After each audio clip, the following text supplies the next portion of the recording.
center of their world. Hayward Patterson, 67, father, church deacon, fed the homeless at the soup kitchen, gave rides at the grocery store to neighbors who needed help, putting food in the trunk of others when he took his final breath. Aaron Salter, 55, retired Buffalo police officer for 3 decades. 3 decades. Loved electric cars. Hero who gave his life to save others on a Saturday afternoon. And had that man not been wearing that vest that he purchased, bulletproof vest, a lot of lives would have been saved. A beloved father and husband. Geraldine Talley, 62, expert banker known for her warm, gentle personality, a friend to everybody, devoted mother and grandmother. Ruth Whitfield, 88, beloved wife, mother, grandmother, great-grandmother, sang in the church choir, a caretaker of her husband, bringing him clean clothes, cutting his hair, holding his hand every day she visited him in the nursing home. Heart as big as her head. Pearl Young, 77, a mother, grandmother, missionary of God, public school teacher, who also ran the local food pantry. Loved singing, dancing, and her family. And all 3 are injured. Zaire Goodman, 20, shot in the neck, but fighting through it. Jennifer Warrington, 50, Christopher Braden, 55, both treated with injuries on a long road to recovery. Individual lives of love, service, and community that speaks to the bigger story of who we are as Americans. A great nation because we're good people. Jill and I bring you this message from deep in our nation's soul. In America, evil will not win, I promise you. Hate will not prevail. And white supremacy will not have the last word. For the evil did come to Buffalo. It's come to all too many places. Manifesting gunmen who massacred innocent people in the name of hateful and perverse ideology, rooted in fear and racism. It's taken so much. 10 lives cut short in a grocery store. 3 other wounded by a hate-filled individual who had driven 200 miles from Binghamton in that range to carry out a murderous, racist rampage that he would live stream to the world. What happened here is simple and straightforward. Terrorism. Terrorism. Domestic terrorism. Violence inflicted in the service of hate and the vicious thirst for power that defines one group of people being inherently inferior to any other group. A hate that through the media and politics, the internet, has radicalized, angry, alienated, lost, and isolated individuals into falsely believing that they will be replaced, that's the word, replaced, by the other, by people who don't look like them, and who are therefore in a perverse ideology that they possess and being fed lesser beings. I and all of you reject the lie. I call on all Americans to reject the lie. And I condemn those who spread the lie for power, political gain, and for profit. That's what it is. We've now seen too many times the deadly and destructive violence this ideology unleashes. We heard the chants, "You will not replace us," in Charlottesville, Virginia. I wasn't going to run, as the senator knows, again for president. But when I saw those people coming out of the woods of the fields in Virginia, in Charlottesville, carrying torches, shouting, "You will not replace us," accompanied by white supremacists and carrying Nazi banners. That's when I said no. No. And I, honest to God, those who know me, Chuck, I wasn't going to run for certain. But I was going to be darned if I was going to let anyway. I'm going to get going.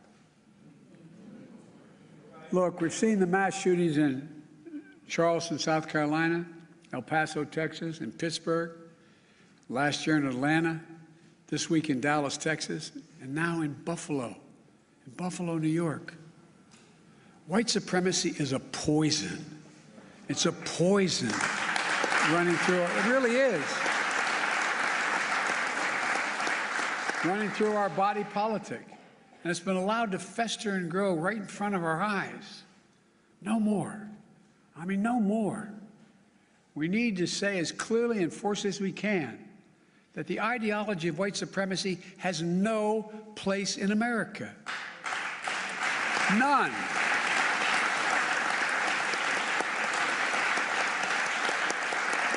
And look,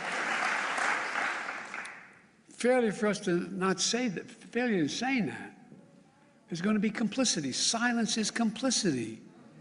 It's complicity. We cannot remain silent. Our nation's strength has always come from the idea. It's going to sound corny, but think about it. What's the idea of our nation? That we're all children of God. All life, liberty, our universal goods, gifts of God. We didn't get it from a government. We got it from because we exist. We're called upon to defend them. The venom of the haters and their weapons of war, the violence and the words and deeds that stalk our streets, our stores, our schools. This venom, this violence cannot be the story of our time. We cannot allow that to happen. Look, I'm not naive. I know tragedy will come again. It cannot be forever overcome. It cannot be fully understood either. But there are certain things we can do. We can keep assault weapons off our streets. We've done it before. I did it when we passed the crime bill last time, and violence went down, shootings went down. You can't prevent people from being radicalized to violence, but we can address the relentless exploitation of the internet to recruit and mobilize terrorism. We just need to have the courage to do that, to stand up. Look, the American experiment in democracy is in a danger like it hasn't been in my lifetime. It's in danger this hour. Hate and fear are being given too much oxygen by those who pretend to love America, but who don't understand America. To confront the ideology of hate requires caring about all people, not making distinctions. Reverend, the scripture is seeing that we're all part of the divine. Love thy neighbor as thyself. That's the America I know, that Jill knows. And most deserve the most, look, we're the most multiracial, most dynamic nation in the history of the world. Now's the time for the people of all races, from every background, to speak up as a majority in America and reject white supremacy. These actions we've seen in these hate-filled attacks represent the views of a hate-filled minority. We can't allow them to distort America, the real America. We can't allow them to destroy the soul of the nation. As President of the United States, I travel the world all the time. And other nations ask me, heads of state in other countries, ask me, what's going on? What in God's name happened on January 6th? What happened in Buffalo? What happened? They ask. We have to refuse to live in a country where black people going about a weekly grocery shopping can be gunned down by weapons of war deployed in a racist cause. We have to refuse to live in a country where fear and lies are packaged for power and for profit. We must all enlist in this great cause of America. This is work that requires all of us, presidents, politicians, commentators, citizens.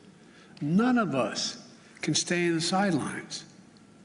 We have to resolve that here in Buffalo, that from the tragedy, this tragedy will come hope and light and life. It has to. And that on our watch, the sacred cause of America will never bow, never break, never bend. And the American we love, the one we love, will endure. So to the families, from your pain, may we find purpose to live life worthy of the loved ones you lost.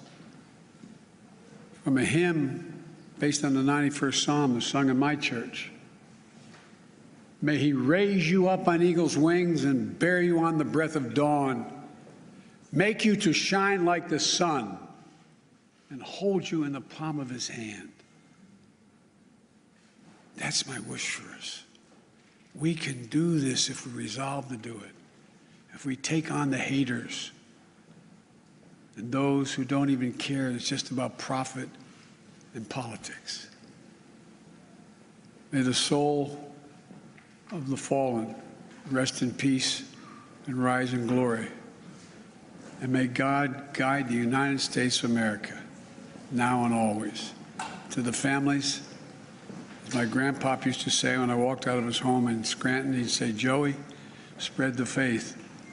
And my grandma would yell, "No, Joey." He'd say, "Keep the faith." And my grandma would say, "No, Joey, spread the faith." We're thinking of you. Hold on to each other tightly. Stick together. You'll get through this, and we'll make Buffalo and the United States a better place to live than it is today.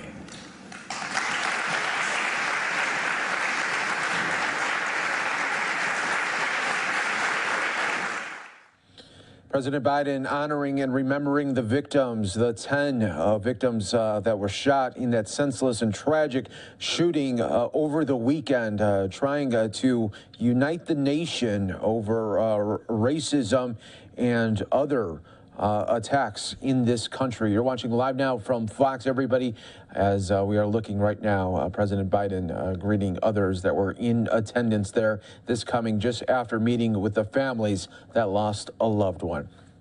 You're watching Live Now from Fox, everybody. We'll take a quick 2-minute break.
You're watching Live Now from Fox, everybody. Welcome back here. We're taking a live look here at the Dow as you're seeing it surge up there today. That is always great to see, as it is all green so far today, as it has hit just over 300 points right now. We'll continue to take a look at it for you right here on Live Now from Fox, everybody. Let's go right out now to Congress. Earlier today, there was a joint session. Democratic politics were found. Featuring the Prime Minister of Greece addressing our United States Congress. Let's listen in right here on Live Now from Fox. But I come here, Madam Speaker, Madam Vice President, not to seek appreciation from you or praise for them. I come before you to celebrate a miracle that all and slaves were excluded, but it was still such an extraordinary departure from what had gone before it that I believe it remains the most profound leap of faith in human history. No society before the Greeks dared to believe that order and freedom were compatible. All societies before them were a succession of tyrannies that relied on a strong leader, a king, a pharaoh, an emperor, to keep them functioning. And this lesson was not lost on the founders of the United States, who shaped their Constitution, the American Constitution, on the Athenian model, but were wise enough to insert checks and balances to avoid the excesses that eventually undermined Athenian democracy. The birth of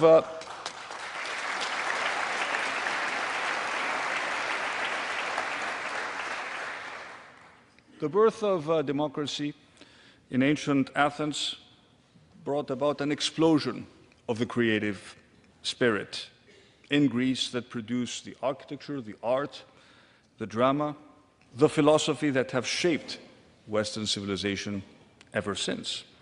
The establishment of democracy in the United States has brought about the greatest expansion of human freedom and human progress the world has ever known.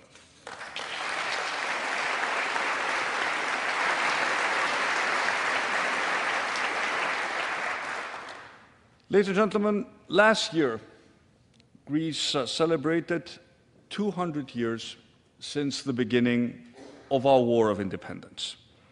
And in a very strange but interesting twist of historical fate, it was the Greek people who were inspired by the foundation of American democracy when they rose against their oppressor to fight for their own freedom.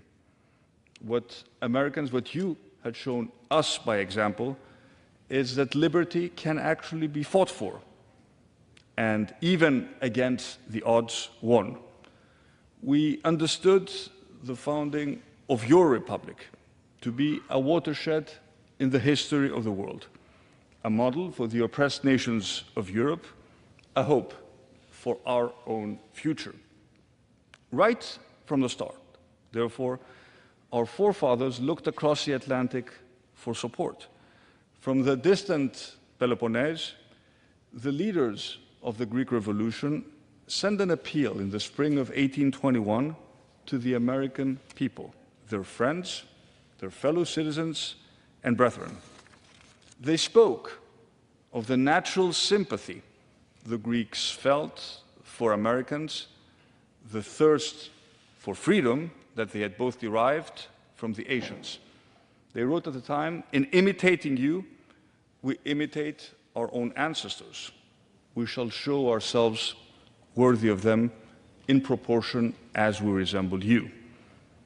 The founding fathers of your republic were moved and impressed. "Light and liberty are in steady advance," wrote Thomas Jefferson on learning of the news from Greece. The flames kindled on July 4th, 1776, have spread over too much of the globe to be extinguished by the feeble engines of despotism. Exactly 200 years ago, in 1822, revolutionary Greeks assembled at Epidavros, debated, and we drew up our first constitution. And with this document, we introduced in the newly liberated Greek lands a new language of rights. Above all, the right of a nation to throw off the shackles of tyranny in order to live under the rule of law. In the words of our Declaration of Independence, have we something lesser than other nations that we remain deprived of these rights? Or are we of a nature lower or less civilized than we should view ourselves as unworthy to enjoy them and instead be condemned to an eternal slavery, subjected like automats or beasts of burden to the absurd caprices of a cruel tyrant? These are rights which within Greece we have never ceased to defend by arms when times and circumstances have permitted. A shocking reality.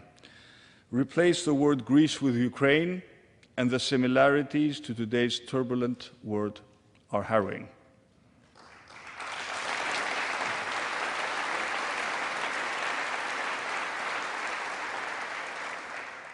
Two years later, in a little town in western Greece called Messolongi, these exact words were published alongside a translation of the American Constitution.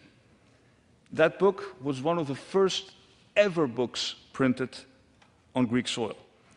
It stands testimony to the immense values we Greeks attached from the start of our own future as a liberal and constitutional polity. That this little book appeared at the height of the war was remarkable. That it was printed in Messolongi was simply incredible.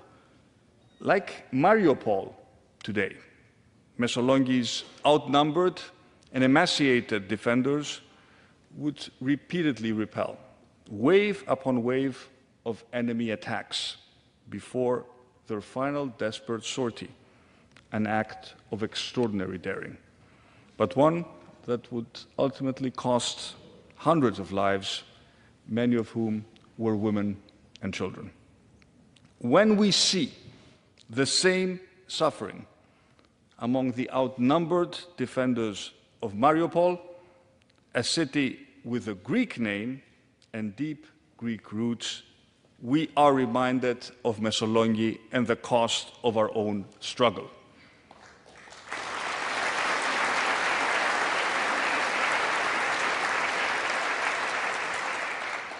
Even today, we have not forgotten the American volunteers who sailed to fight alongside us. Some of them gave their lives for our freedom. Their names are honored and their graves are still cared for. Nor have we forgotten others of your countrymen who mounted what must have been one of the first humanitarian efforts in history by sending Greece aid and assistance. Remarkable figures, like Samuel Gridley Howe, cared for women and children who had been left homeless and destitute, and established hospitals, schools, and orphanages that supported us in the difficult years that followed. The first school for girls, Madam Speaker, Madam Vice President, in Greece was founded in Athens in 1831 by an American pastor, John Hill. The Hill Memorial School still continues to teach Greek children today in the historic center of Athens. And this long arc of American philanthropy continued throughout the 19th century, spreading across the Near and Middle East. And in times of dire need, in the following decades, most notably a century ago, when hundreds of thousands of refugees streamed into Greece from Asia Minor following the catastrophic aftermath of the First World War, American institutions were there to bring aid and relief. And of course, we should not forget it was the Marshall Plan that helped my country rebuild its infrastructure after the devastating Second World War and the civil war that ensued. And in its own way, Greece reciprocated. Among the Greek orphans who were brought across the Atlantic into the United States to escape the fighting after 1821 were a future congressman and a commander in the US Navy. Young Greeks saved from the war became American educators and writers. Many of them were dedicated abolitionists, for the eradication of slavery was a cause whose urgent necessity spoke directly to men and women who had once been enslaved themselves. And over the past 2 centuries, our two countries have always been on the right side of history. We fought side by side in world wars to defend freedom and democracy. Our democracies have struggled with internal demons.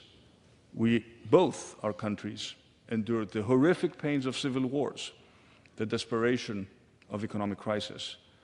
But we have emerged stronger and more committed to defend the values that our ancestors gave their lives for.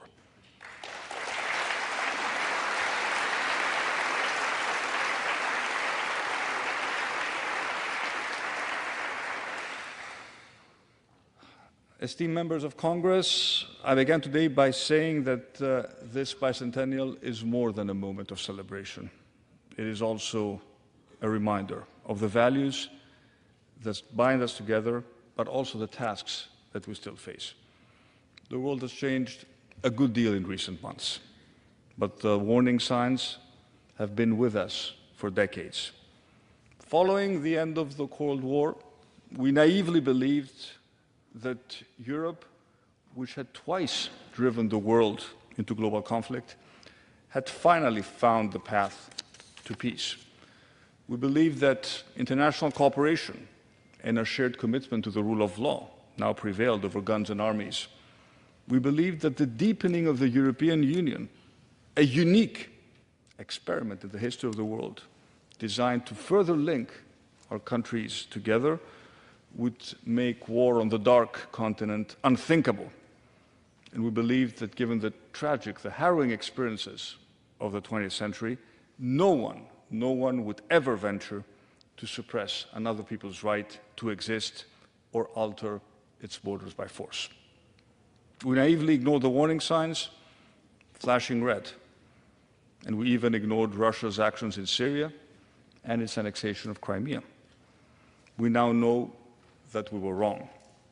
Today, like all of you, we Greeks look at what is happening just 500 miles to our north, and we are horrified and appalled. We look to Kiev, we look to Odessa, the city where our revolution was first conceived. We look at the tragedy unfolding in western Ukraine. Mariupol was a city founded by Catherine the Great in 1778 to resettle Greeks from Crimea who were fleeing Ottoman rule. And what we see is once more a people who are faced with the necessity of fighting to defend themselves in order to secure their future and their freedom. Let me be very clear. We have no animus towards the Russian people, with whom we have been bound so closely by faith and history. But we simply cannot be indifferent to a struggle that reminds us so much of our own.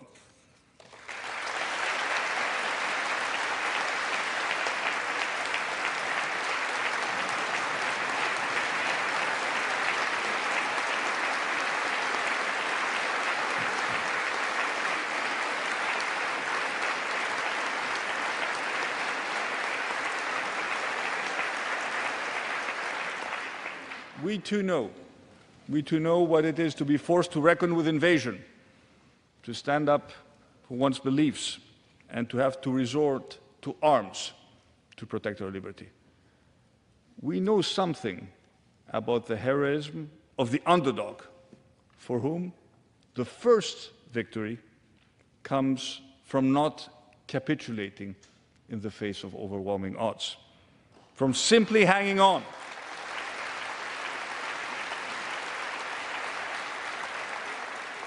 from simply hanging on and praying that others will come to our aid.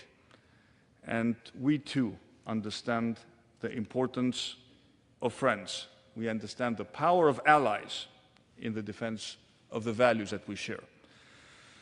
Without allies, the Greeks would not, for all their heroism, have been able to win their independence. And that is why we recognize the importance of taking sides now. And we took sides unequivocally. We stand by Ukraine against Putin's aggression.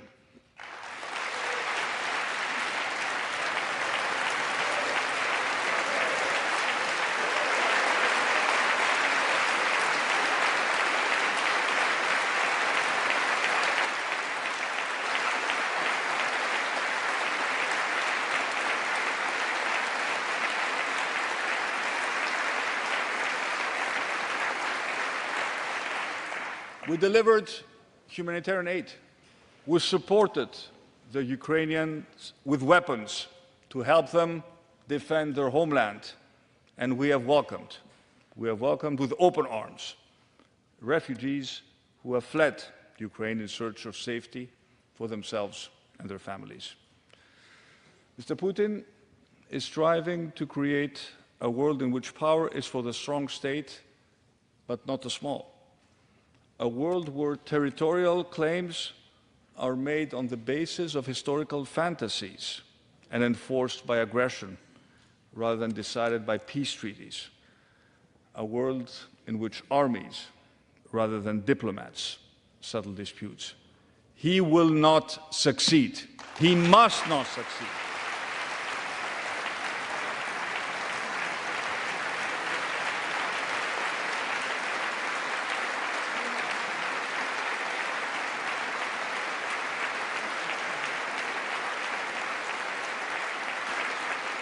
And he must not succeed not only for the sake of Ukraine, but also in order to send a message. In order to send a message to all other authoritarian leaders that historical revisionism and open acts of aggression that violate international law will not be tolerated by the global community of democratic states.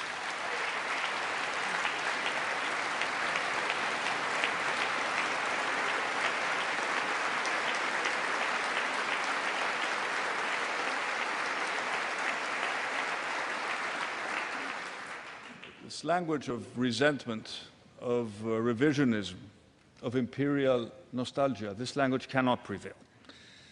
And speaking of open acts of aggression, I ask you, esteemed members of Congress, not to forget an open wound that has caused Hellenism unending pain over the past 48 years. I'm referring to the invasion and subsequent division of Cyprus.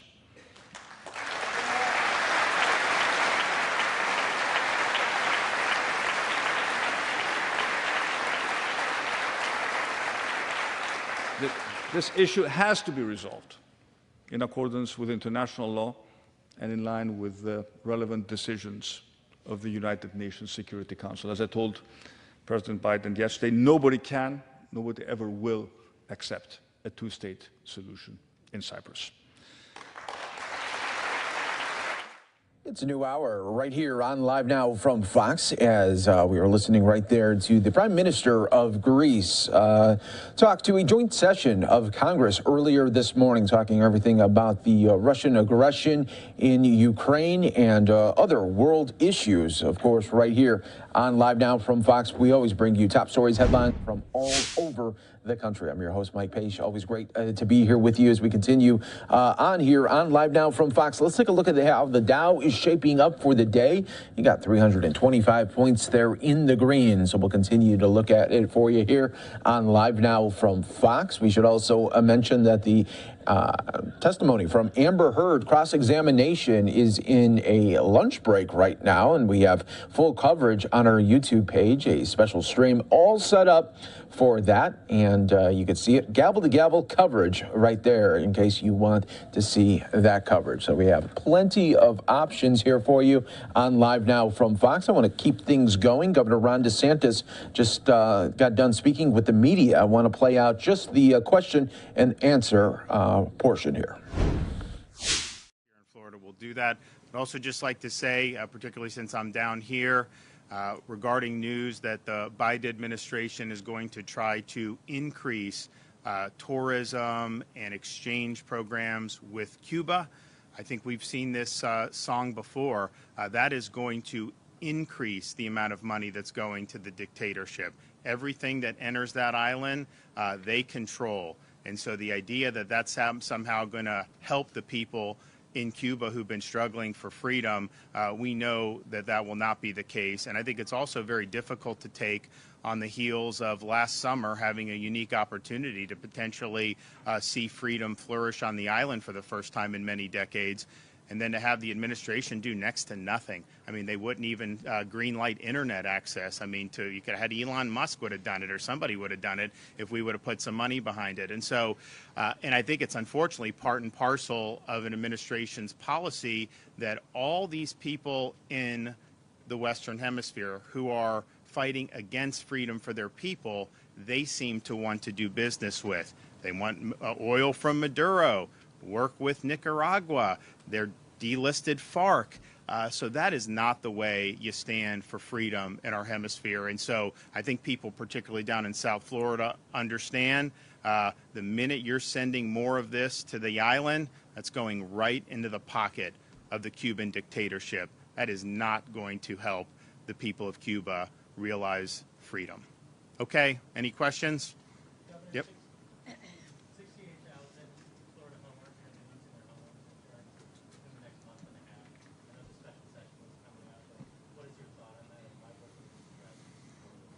So the 2021, we did do a package. It was compromise. There were things that I wanted in there that didn't make it through because you have different interests that are at stake in the legislature.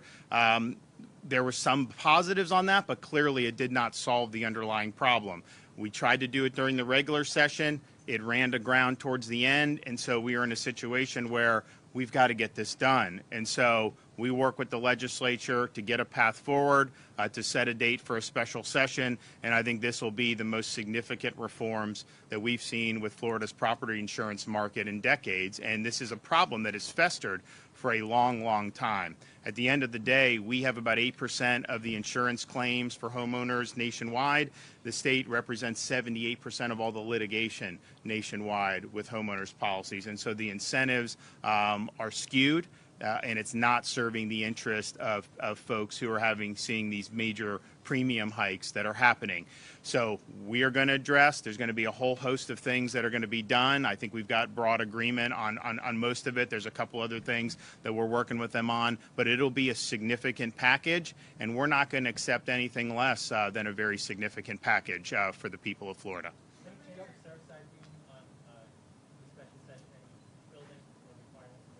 So the call does not include that.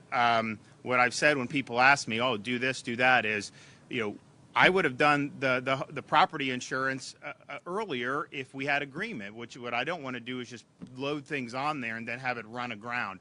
And so if the legislature comes to me and say they have an agreement on doing some of the other key things that people have talked about across a wide range of issues, then of course we could address that. But I know we're working very hard on property insurance. I think it's an issue that we need to address.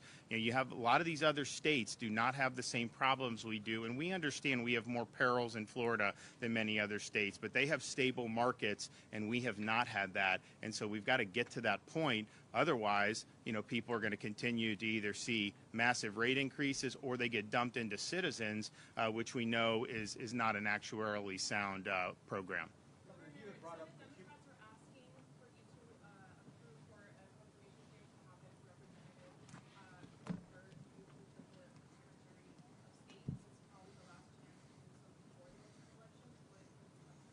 Well, first of all, it's that's the Senate's prerogative. I can tell you that with Cord Byrd as Secretary of State, there will not be any ballot harvesting going on in the state of Florida. With Cord Byrd as Secretary of State,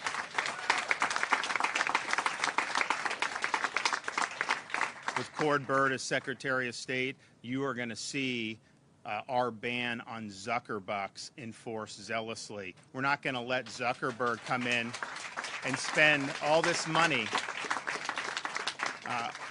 The supervisors will be held accountable to make sure that the bill we just recently signed is complied with, particularly with making sure that the voting rolls are cleaned every year. Especially in our state, we got people coming and going. You need to make sure that you're doing that. And so I think it's going to be good. I think every Floridian should have confidence. We'll have, I think, the most efficient, transparent process, and we will have great integrity measures that everyone should feel confident. Your vote's going to count in the state of Florida, and we are not going to do like these other states where it takes them weeks to count the ballots. Nobody knows what the hell is going on. No, we're going to count them, report the results, and then we'll move on. Yes, sir. Cuba, how do you feel about some members of the state legislature, specifically Carlos equating to your administration as a regime, equating you to an authoritarian dictator like Castro or even Maduro? Well, I think it's a slap in the face to everybody in South Florida that has experience with these Marxist dictators in our hemisphere. You have people who were driven out of the island of Cuba. You have people that's so bad, the oppression there, that they would get on a raft and go 90 miles over shark-infested waters to be able to get to freedom. You have people whose entire livelihoods were taken from them. Their entire liberty were taken away from them. And then they've come to here in South Florida. You've seen the same thing in what's happened with Venezuela. Used to be a very prosperous country. Then Chavez and Maduro, now it's like a third world country, even though they have so many natural resources. You look at what's happened in Nicaragua. You look at what could happen in places like Colombia. So to equate Florida, which is viewed not only in our country, but even around the world as a beachhead of freedom, to equate that with those regimes just shows that you have no idea what you're talking about. And I think that it really does a disservice to the oppression that so many people in southern Florida have faced either firsthand or through members of their family. And there's a reason why people are pouring into the state of Florida. There's a reason why we've led the country in net in-migration. I'm not even asking anybody to come. Some governors beg people to come. I love the people we have here. I'm fine. But people they're fleeing a lot of these and not just fleeing other states, they're fleeing from Canada. They're fleeing from other places to be able to come to the state of Florida. And so I realize there may be some people in the state of Florida, not in my party, but some others, politicians, who have a soft spot for dictatorships like in Cuba. They have a soft spot for people like Maduro and Ortega. And I just want people to know that I have contempt for those views because those views do not represent the values of the state of Florida, but particularly the values of the people of South Florida. Thanks, everybody. We'll see you guys. And when we come back here on Live Now from Fox, Dr. Fauci at a Senate hearing earlier today. What does he think about the future of this pandemic? And what about the possible new variants that could be coming in the fall and winter? We'll have the very latest coming up here on Live Now from Fox.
back, everyone, here to Live Now from Fox, everybody. We appreciate you joining us here as Dr. Fauci in the Senate hearing talking about COVID-19, the pandemic, and what possible variants could come the fall and winter surges. Maybe particles of virus such as the nucleotides. But let me hand it over to Dr. Gibbons, who could also tell you a bit about that. Thank you. You know, I'd only add to Dr. Fauci's comments that we are indeed setting up the researching COVID to enhance recovery effort. It is moving with a great sense of urgency given the suffering of the patients with long COVID. There are a number of elements that have launched very effectively. One is to create an electronic health record based set of cohorts.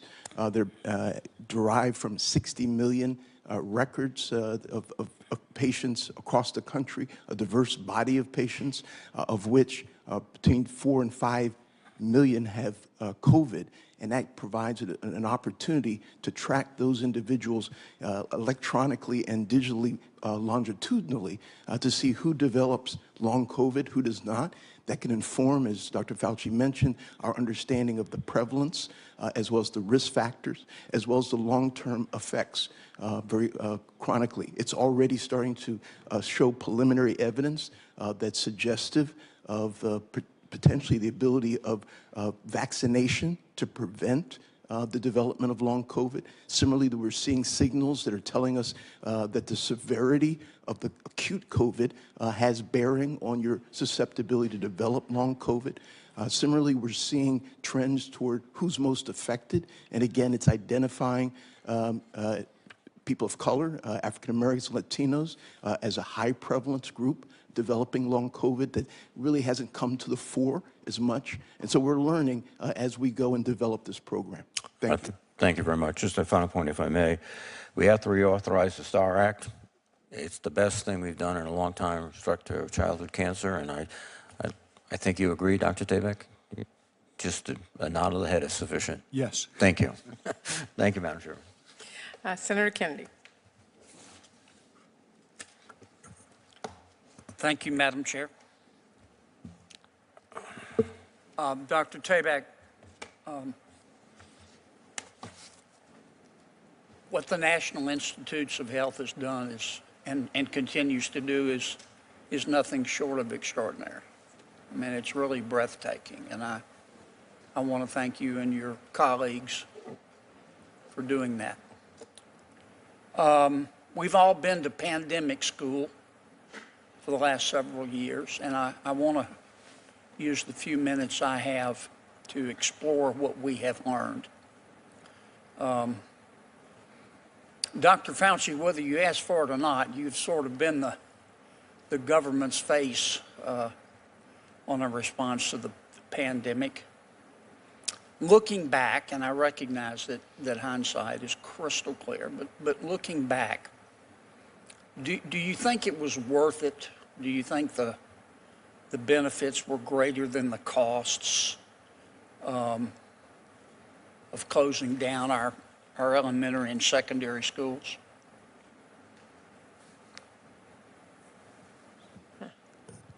I think that's very difficult to give a definitive answer to that. I know in the very beginning, when we had really no other protection prior to vaccinations that were available to contain somewhat the spread of the virus, one of the things that was felt to be important would be to protect children as well as the rest of the population. Right now, we have felt more than just recently that it's very important to keep the children in school for the simple reason that we know of the deleterious effects, both psychologically, mentally, and developmentally in children, to keep them out of school. But you have to have a delicate balance between protecting the children from getting infected and perhaps bringing it. Did we strike the proper balance? You know, I believe that we have. It's very tough to tell. I think only time will tell whether that's the case, because there is indication that has been deleterious effects on children. But we believe from a public health standpoint that at the time it was the right decision. Well, can I ask you this, Doctor? And I realize I'm not saying offering a judgment on what was done at the time. I'm asking what we've learned. Let's suppose we had a substantial increase in prevalence of the coronavirus next week, God forbid. Right. Would CDC recommend shutting down the elementary and secondary schools? It's very difficult for me to speak for the CDC, but knowing the fact that Would you recommend it? right now, I would do everything we can to keep the children in school and not shut down the school. And that has always been my strong recommendation, to the extent possible, not to keep the children out of school, But yet we but did to shut keep down. them but to keep them safely in school by getting children that are available to be vaccinated, to get the children who are eligible to be boosted, vaccinated, and to surround the children with teachers and personnel in the school who are vaccinated. That is the best way to protect the children while keeping them in school. Okay, let me ask you this. In hindsight, knowing what you know now, had you known it then, did we do the right thing in shutting down society? Would we have been better off saying, no, we're going to protect the vulnerable, the elderly, the people who are immunocompromised, and we're going to isolate them, but have the rest of American society, churches, businesses, universities, schools, go on about their business, while at the same time providing them guidance about how to protect themselves? Well, it's a complicated question. I'll try and give as simple an answer as possible. I think there's a misperception about who the vulnerable are. There are many, many more vulnerables in society, and there's a misperception that the only yes, vulnerables... Sir, but I'm about to run out of time. Let's assume that we can agree on a definition. I don't think you can. I think that society is very heterogeneous, and it isn't a question of shutting down completely, Senator, because we never shut down completely. If you do shut down a society, you do it for a purpose. And the purpose is, at that period of time, when you're protecting people from interaction, that you get as many people vaccinated as you possibly can. Let me stop to you, shut Doctor. down... I'm going to run out of time. Let me ask you one last Sure. question. What would you do differently today? Right now, I would hope that we would get many more people vaccinated. No, but what would you do when you did it, in hindsight, if you knew then what you know today? It depends on when we got the vaccine. Do you mean before the availability of vaccine? Before the ability of vaccine, when we had no other situation, I would try to protect people by making sure that they masked and they kept themselves separated from this congregate indoor settings. That's what I would do in the absence of a vaccine. But right now, I think it's important, looking forward, we still only have 66% of the total population vaccinated, and less than half of those are boosted. I think we can approach what we are likely going to be seeing now with an increase in surges, with the possibility of a surge in the fall and winter. One of the real things we can all do as a nation is pull together and try to get our people vaccinated, and those who are eligible to be boosted. That would solve a lot of the problems that you're referring to. Okay. Thank you. Thank you. all. Thank you. Senator Baldwin. Thank you, Madam Chair. Welcome, Dr. Tabak. I am posing the first question to you for an update on research efforts to better respond to the substance use epidemic. By way of context, as you well know, the substance use epidemic continues to ravage communities across Wisconsin and across the United States. And an increasingly dangerous role is played by synthetic opioids such as fentanyl, as well as psychostimulants like methamphetamine. So I believe it's vital that we invest in sustained research into substance use disorders to prevent deaths, treat patients, and make our communities safer. If you could describe recent research efforts, including what's happening with the HEAL initiative, the Helping to End Addiction Long-Term initiative, I would appreciate that. If I may, to turn to Dr. Volkoff, who is our expert in this field. Absolutely. Thanks very much for the question. And the research is actually going from the basic. Some of you are going to see a quick 2-minute break here on Live Now from Fox. Stay right here with us. Outcomes to epidemiology research to understand the changing face of the overdose crisis, which now, as you are mentioning, is no longer just limited by overdoses from prescription opioids, but encompasses overdoses from fentanyl, methamphetamine, and cocaine, to implementation research that can help us determine what are the optimal models of care that we can deploy in community and that take advantage of infrastructure. So, for example, research is ongoing to determine how the healthcare system can be involved in the prevention and treatment of substance use disorders.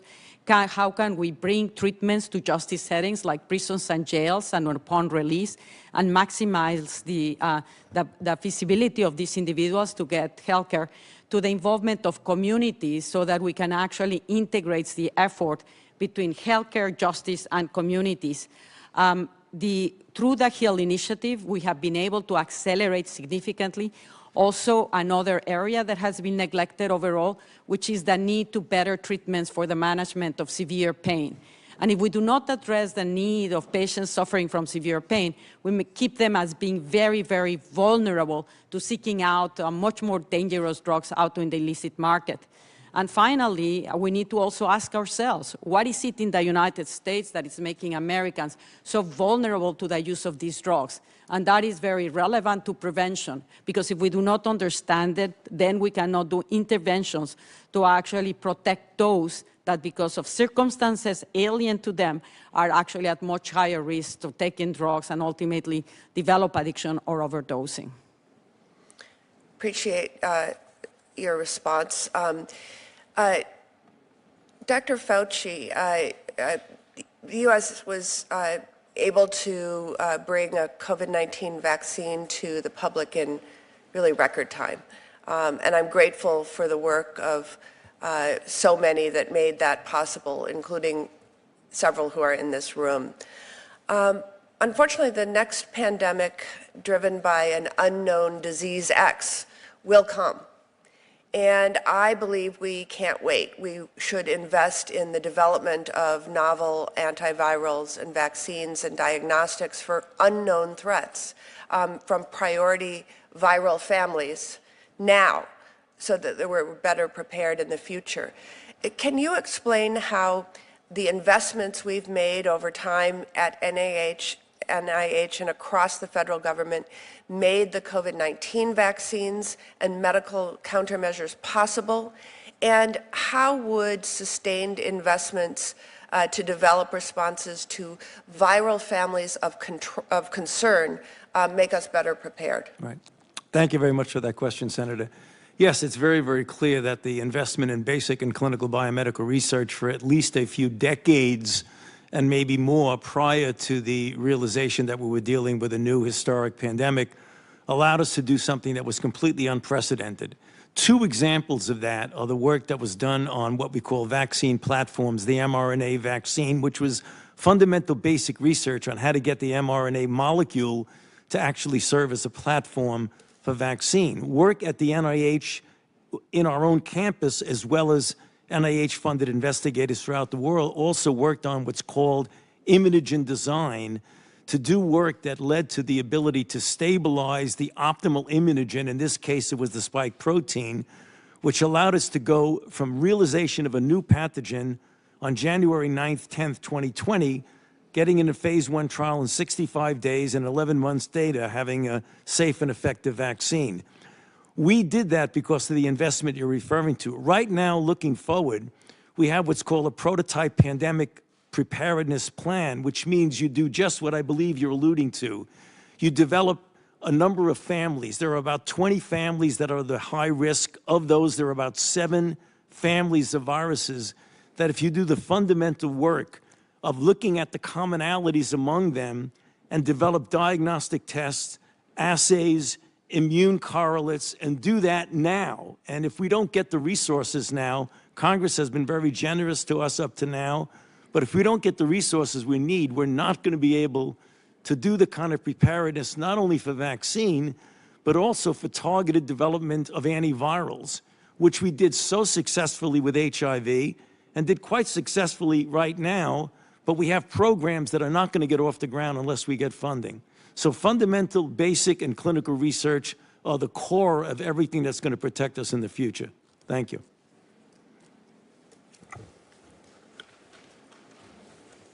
Oops, Senator Braun. Thank you, Madam Chair. So I'm going to have 2 questions, and I'd like Dr. Tabak and Dr. Fauci to answer each of the 2 questions. I'm going to start with this one. So in navigating through the entirety of what we did to fight COVID, clearly the most expensive feature of that navigation would have been lockdowns.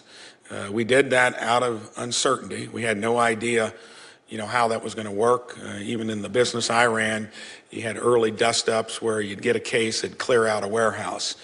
We quickly understood you don't throw caution to the wind, and you take the basic information that we all had to deal with, and you took it seriously.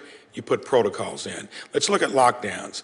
Cost us trillions of dollars, and we're paying for that now with super high inflation. And I think I'm interested in when Johns Hopkins comes out with a study that said basically that didn't have any impact on mortality. And I don't know that that study addressed what mortality might have been impacted in terms of deferring other, health care. Can we take lockdowns off the table in terms of what we do in the future? Dr. Tabak and then Dr. Fauci. I can't say because I don't know what that future holds for us. If you have a pathogen that is very virulent, very infectious. Let's assume it's in the same modality as what we've been navigating through over the last couple, 3 years. I think the initial presentation of the virus was one that was devastating. It killed a lot of people. What about the study that Johns Hopkins did? Because we're always saying pay attention to the science. I'm not familiar with that study, sir. Dr. Fauci. That's a very good question. If you're going to lock down, you've got to use it temporarily for a reason to prepare you to be able to unlock down and get the public prepared for that. Right now, looking forward, I don't see the need of lockdown in the future unless something really very, very unusual happens. And the reason is that what we really need to do is we need to get our population vaccinated and we need to get them boosted. That would completely obviate the need to lock anything down. So right now, if you ask me the question, looking forward, do I see, even if we do get a new variant, I think the vaccinations that we have enough cross-reactivity and our ability with proper resources to make variant-specific boosts. I don't see lockdown in the future. Lockdown is a temporary thing to get you to be able to move quickly to save lives. That is good to hear because in that kind of moment of uncertainty, I don't think we could afford to do it again, and I hope the Biden administration is listening to that. Other question, I led the effort on it. It is when we took this and distilled it down to you either get a vaccine or you lose your job. And thank goodness we did marshal bipartisan support that said that didn't make sense. Supreme Court used that as a cue, in terms of what they did to abrogate that. So in the future, will we heed what the Supreme Court said and that you wouldn't calculate, even though don't disagree that vaccines are an important tool along with therapeutics and preventative. Would you push to do the same thing that we almost did that would have been the second calamity to occur in terms of what it would have cost the economy and probably not benefit, from a result that would have been measurable? Dr. Tabak and then Dr. Fauci. As you know, the vaccination is the single most effective preventive measure, and so to the extent that the law allows, you would want to continue to. But would you recommend that we go down that path again, down to 100 employees in a business, to where you said either get it or lose your job? That's a policy call, sir. I don't make those calls. Dr. Fauci. Again, it's a policy call. I would hope that we would marshal everybody, both sides of the aisle, to get out there and encourage everybody to get vaccinated. And if they did, we wouldn't even have to address that question. I don't like mandating things. I don't like punishing people for not doing something. But I would hope that they would realize, if you look at the data, and you just made an appropriate statement, Senator, a moment ago about following the science. If you look at the data of the differences in vaccinated versus unvaccinated people and hospitalizations and death, it's striking what it is. So as a public health person, I would say, why don't we all pull together to get people vaccinated? We wouldn't have to worry about essentially putting what appears to be and is, in fact, a penalty if you don't. And I think the key to that navigation is pay attention to the data and the science, not the political science. Right, exactly. Thank you. Thank you. Thank you. Senator Rubio. Thank you. Thank you all for being here. Thank you all for being here. Dr. Tabak, let me start with this question. We've recently seen that not just the Biden administration, but the Biden administration and others in the policy realm have been actively promoting and supporting the use of things like puberty blockers and hormone therapy for young boys and girls. I want to sort of limit my question to minors for what they have termed gender transforming care. That's not an FDA approved use for puberty blockers and hormone therapy. I don't believe in any people, but especially in minors. So as the NIH is America's medical research agency, what work have we done at NIH, what work's been done to determine if this non-FDA approved use of these medicines, this off-label use of these medicines is appropriate for minors seeking gender transforming care? So NIH funds a small number of observational studies to gather the data on the effects of treatments that transgender youth and their parents have chosen. And there are also a small number of studies that describe the health issues and risks, including HIV, that are unique to these transgender youth. But all of the research in this space is observational. We do no interventional work. I guess my question is, before, one thing is a decision made by an adult, right? And especially given the irreversible nature of some of these treatments, isn't there some wisdom in the notion that before policymakers are out there promoting the off-label use of medications that lead to permanent changes, that there be some more research done on its impact 5, 10, 15, 20 years from now? So, as you know, transgender youth are more vulnerable to depression, anxiety, engaging in self-harm. And so it is important that we examine and evaluate the potential effects of these treatments. Researchers are observing longer-term psychological impact of these protocols. And so by looking at individuals, transgender youth, with and without histories of puberty suppression, we'll be able to better answer the types of questions that you're posing. Yeah, I guess that's my point. My point is we don't know what its long-term implications are when we weigh the costs and the benefits. The FDA hasn't approved this, and yet we have policymakers promoting it. And I think that's an important point. I mean, clearly don't want anybody harming themselves and things of this nature, but we don't know what these policy decisions are being made on the basis of observational guidance and by your own admission without any sort of long-term trajectory on its holistic impact.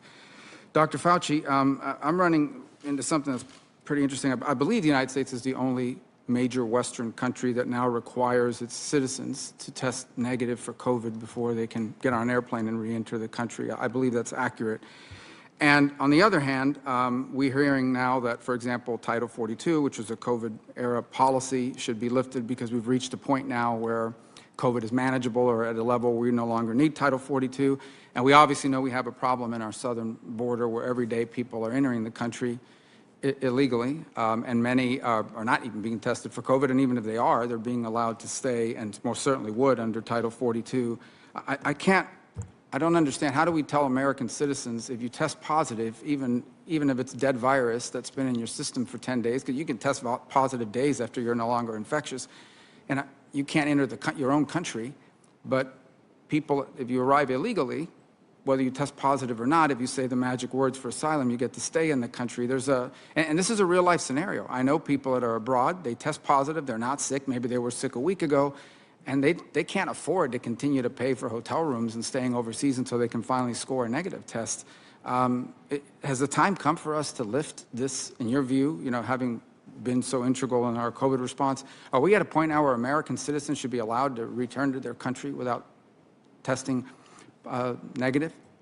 I'm not, thank you for the question. It's an important question. I don't have the answer to that. I mean, we work with our CDC colleagues to continue to examine the feasibility of that and the desirability of that. I think the idea of having an immigration issue mixed with a public health issue for the general population, I think those probably should be separated.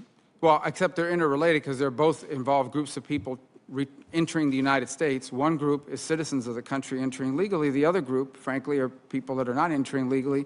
The group that's not entering legally, even if they test positive, if they're even tested, get to stay. The American citizen can't re-enter their own country until they produce a negative test. And my point is, if we've reached a point in COVID where we no longer need Title 42 as a COVID restriction for illegal entry, why do we still need travel restrictions for American citizens for legal entry into their own country? That's the genesis of the question. That's where I think the link is. It sort of seems to be at odds with it. Yeah. All right. Thank you. Thank you. Dr. Fauci, you talked a little bit about this, but I wanted to go back through it again. I am really pushing for Congress to pass additional emergency COVID funding to make sure that our communities have the tests and the treatments and vaccines they need to keep their families safe. And I understand that your institute is supporting research on the development of these next generation vaccines that could protect against multiple variants.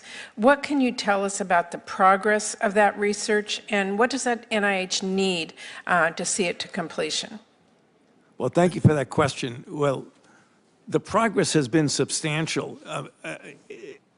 To get what we call universal, and that's probably too broad a term, is to get a vaccine that works against multiple variants of SARS-CoV-2 is the first step. And that would be something where you get a vaccine that either is directed against a common component of all of the variants or has each of the components of the variants, for example, in a nanoparticle with a mosaic or multiple components to it. We have studies that are right now gone from preclinical, namely in an animal model, into a human study. And the results actually look very promising. The next step would be to get a vaccine that not only is against all variants of SARS-CoV-2, but against all of those group of variants, including what we call Sobecoviruses, which overlap with the viruses that we see in many bats, which almost certainly are the original source of these viruses that have jumped species and gone into humans. The work is going along very, very well. We're getting a number of investigators, both people who've been established in the field and new investigators, but we can't continue it, Madam Chair, without additional resources. And that's really one of the things that is very, very difficult for us because the scientific opportunity is there. And we really feel that we do have this not only as an aspirational goal, but we will be able to get to that goal of getting a vaccine that would protect us against both known and unknown variants. So we're excited about the science of it, but we can't continue without additional resources. You don't have resources, right? And how is your institute working with BARDA to accelerate innovation in the next generation vaccine development, particularly for COVID-19 vaccines? Well, we've had a long-standing collaboration and cooperation with BARDA now for quite a long period of time. And the way that works is that we do the fundamental basic research and proof of concept and very often get involved not only in the preclinical, but in the early trials, whereas BARDA partners with the pharmaceutical company to do the advanced development of these concepts. So it's a partnership that has really worked very, very well, and hopefully we'll be able to continue that again with the need for new resources. Okay, thank you. Dr. Gordon, I want to come back to you. You've had several questions about mental illness. Not surprising, it's a huge issue for America today, and I know that despite the best efforts of researchers like yourself in the past 30 years, we have seen dramatic increases in mortality, morbidity, and healthcare costs related to mental illness, and that is actually before factoring in the effects of this pandemic and the opioid crisis. And on top of it all, diagnosis is really difficult, and medications don't always work and can have awful side effects. So I know Senator Blunt asked you about using RADx as one possible approach, but what are the greatest barriers to accurate diagnosis? Well, frankly, one of the greatest barriers to accurate diagnosis, Senator, is that our diagnoses are not terribly good in terms of describing what's actually going on in the brain. And so we need a better individualized approach, not just to diagnosis, but really to being able to make informed clinical decisions in cooperation with our patients. Well, the clinical issue really isn't, does this individual have depression or schizophrenia or bipolar disorder, although those diagnoses can be sometimes hard to differentiate in individual patients. The bigger clinical question is, for this patient with depression, are they going to benefit most from a medication, or which type of medication, or are they going to benefit most from a psychotherapy or a brain stimulation treatment? We have a number of different research projects that are aimed at trying to make those kinds of clinical decisions with the aid of technology, with the aid of increased attention to details in the patient's behaviors and cognitions. And that approach, I think, is going to take advantage of things like big data. So we need to collect lots and lots of information about well-characterized patients. And then we need to make careful experiments to try to determine when that information helps us describe that patient better. So it's really about precision medicine and psychiatry, moving it forward in a number of different fronts, from grants to academic organizations, and as I mentioned also before, small business grants that are really paying off. So we should see some progress, hopefully in the future, near future. Where are we going with this COVID-19 pandemic as we still see cases popping up across the country, especially with some of our top leaders? We just recently had Vice President Kamala Harris, who had tested positive. She did her quarantine time and has been back out on the road since that time. But definitely an important hearing to have here. Just wanted to pop up in full here, the big board, as we are up more than 360 points. When we come back after this 2-minute break, we're going to be talking about a number of top issues that have been having an influence here on our stock exchange, including inflation, gas prices, and also giving you an update on the formula shortage. It's all coming up right here on Live Now from Fox in 2 minutes.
Welcome back here to Live Now from Fox. This in today, the White House trying to ease some pressure on new mothers who are in need of baby formula. The FDA is streamlining its review process to make it easier for foreign companies to export products to the U.S. In addition, the largest domestic manufacturing plant for formula is set to reopen in Michigan. And of course, there was that reason that it closed down. There was that contamination is what happened back in February when it closed down. So while these steps are important for future supply, effects on the numbers that you're seeing on the shelves is not going to be seen for a number of weeks as we continue to try to work our way through this crisis. Also, another thing that we're keeping an eye on are gas prices. They are reaching another high. National average cost of regular gasoline has hit $4.52 just early here this morning, with this topped Monday's record of $4.48. Which in turn had beat Sunday's record of $4.47. And this coming also industry analysis saying gas prices going to continue to be on that rise. Andy Lippo, CEO of Lippo Oil Associates, gas prices going to be hitting $4.50 later this week and still rising up because of the surging demand for gasoline. He went on to continue to say when demand for gasoline, diesel, and jet fuel rise this summer, prices will spike. Now, according to data from the AAA, a national average price of gas hit a record high of $4.48, making it $1.44 higher than just 1 year ago. Live Now from Fox, always on top of the latest stories and conducting interviews on these top stories. Let's go ahead and join Live Now from Fox's Mackenzie Stasko. She talked with that CEO, Andrew Lippo, about these oil prices. We're going to be listening in right here on Live Now from Fox. That gasoline prices on a national average are going to increase to $4.75 a gallon, as we're seeing both oil prices touching $115 a barrel this morning, and futures prices had hit an all-time record of $4 a gallon, and that portends higher retail prices for the consumer over the next 10 to 14 days.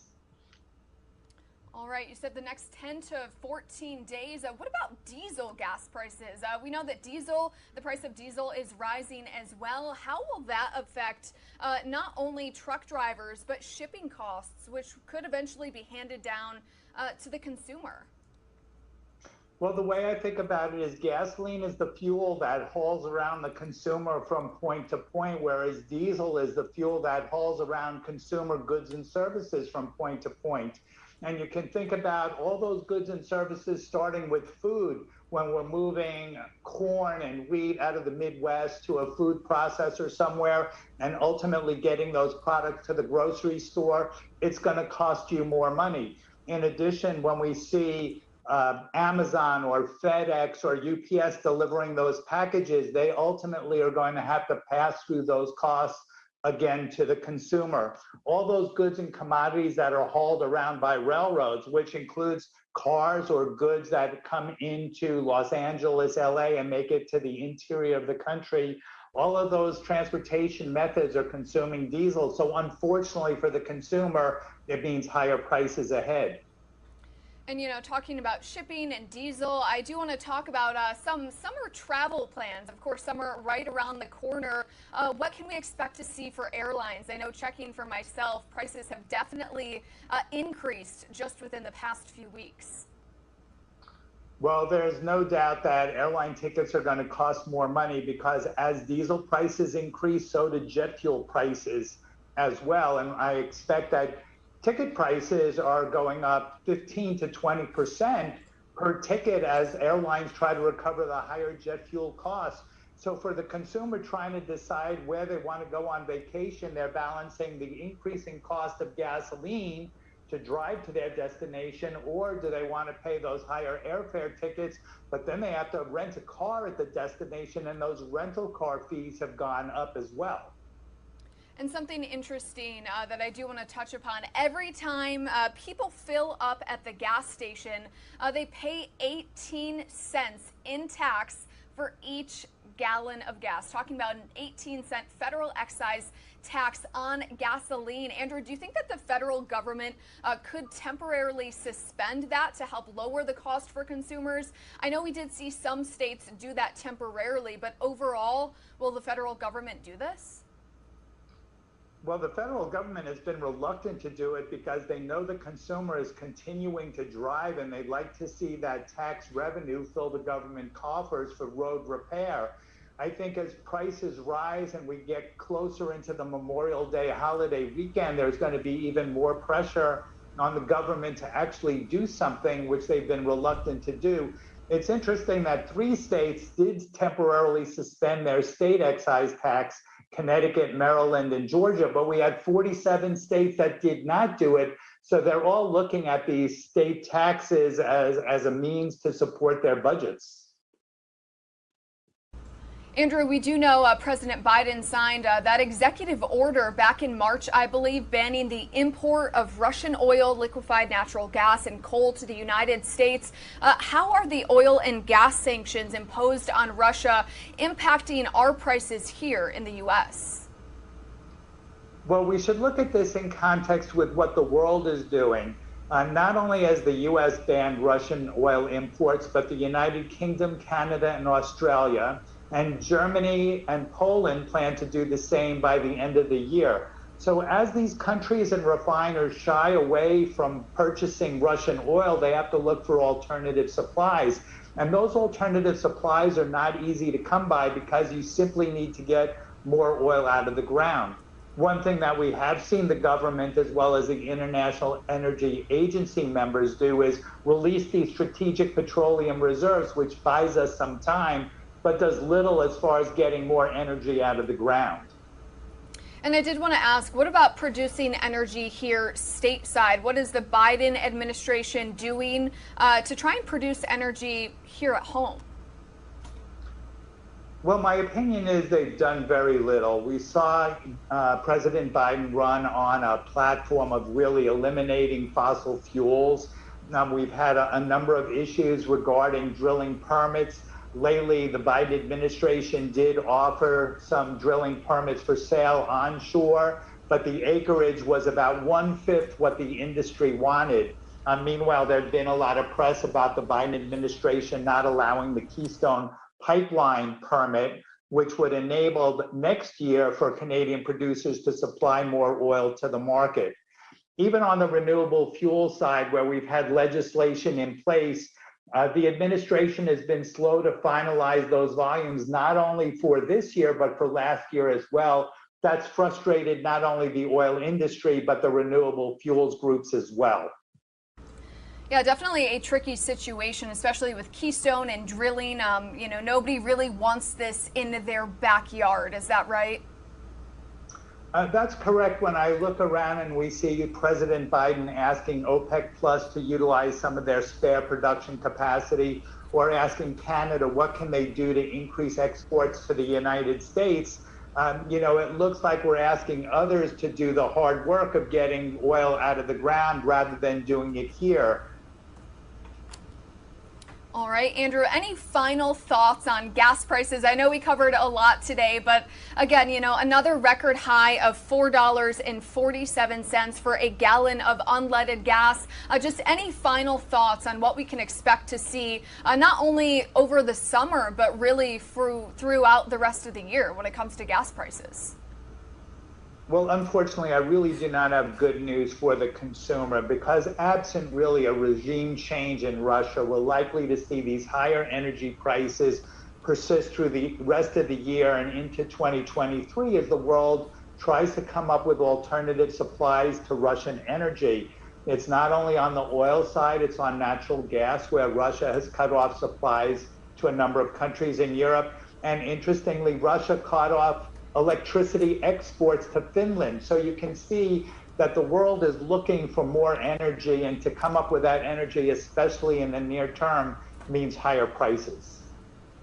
All right, Andrew Lapau, our oil and industry gas expert, live with us today. Of course, always a pleasure to have you on the show. We always appreciate your valuable insight. And as we continue to see those gas prices rise, we, of course, will continue to check in with you. So big thanks for that insight.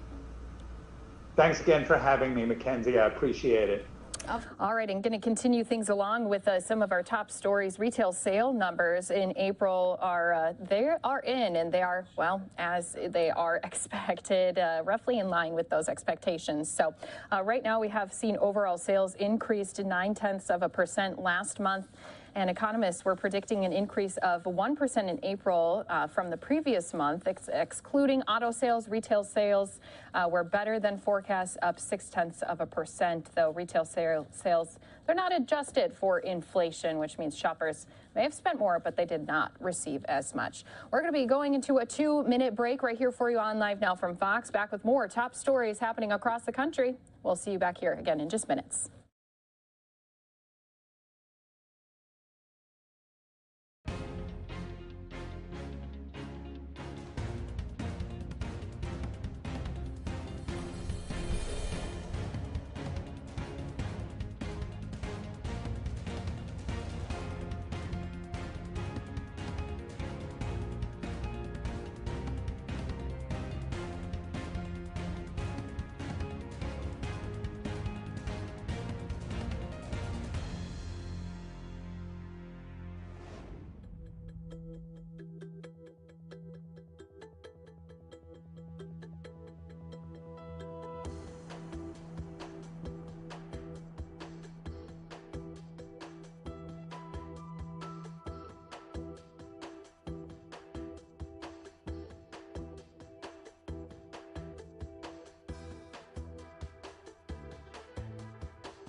Welcome back here to Live Now from Fox. We certainly had an interesting hearing happening on Capitol Hill here today as new declassified photos and videos of unexplainable floating objects were being shown. We did have some portions of that hearing played out earlier here today, but breaking it all down on what the latest is Chad Pergram. He's joining us here on Live Now from Fox. Chad, we really appreciate your time here today. I know that there was a lot of people who were looking forward to this, especially since this was the first hearing in 50 years. That's right. Back in the 1960s, there was something that the Air Force had called Project Blue Book. This was their investigation into things. And in fact, there was a TV show that aired on NBC in the 1970s called Project Blue Book, which was based on some of those findings. Well, what we've had happen the past couple of years here is that Congress has wanted more answers from the military. There has been more concern. Is this overseas weapons technology by China or Russia or North Korea or somebody else? Or is this something that truly is unexplained? So today, this was a significant hearing, an open hearing, the first part before the House Intelligence Committee, then a closed session, which is going on right now. There were two videos that were declassified that were played in the hearing. In other words, this is information, this is intelligence, this is videotape that the military had that they declassified so they could show it today. Now, there were two interesting components to this. One showed these kind of floating green triangles, and you look at that and they say, okay, that could in fact be a UFO.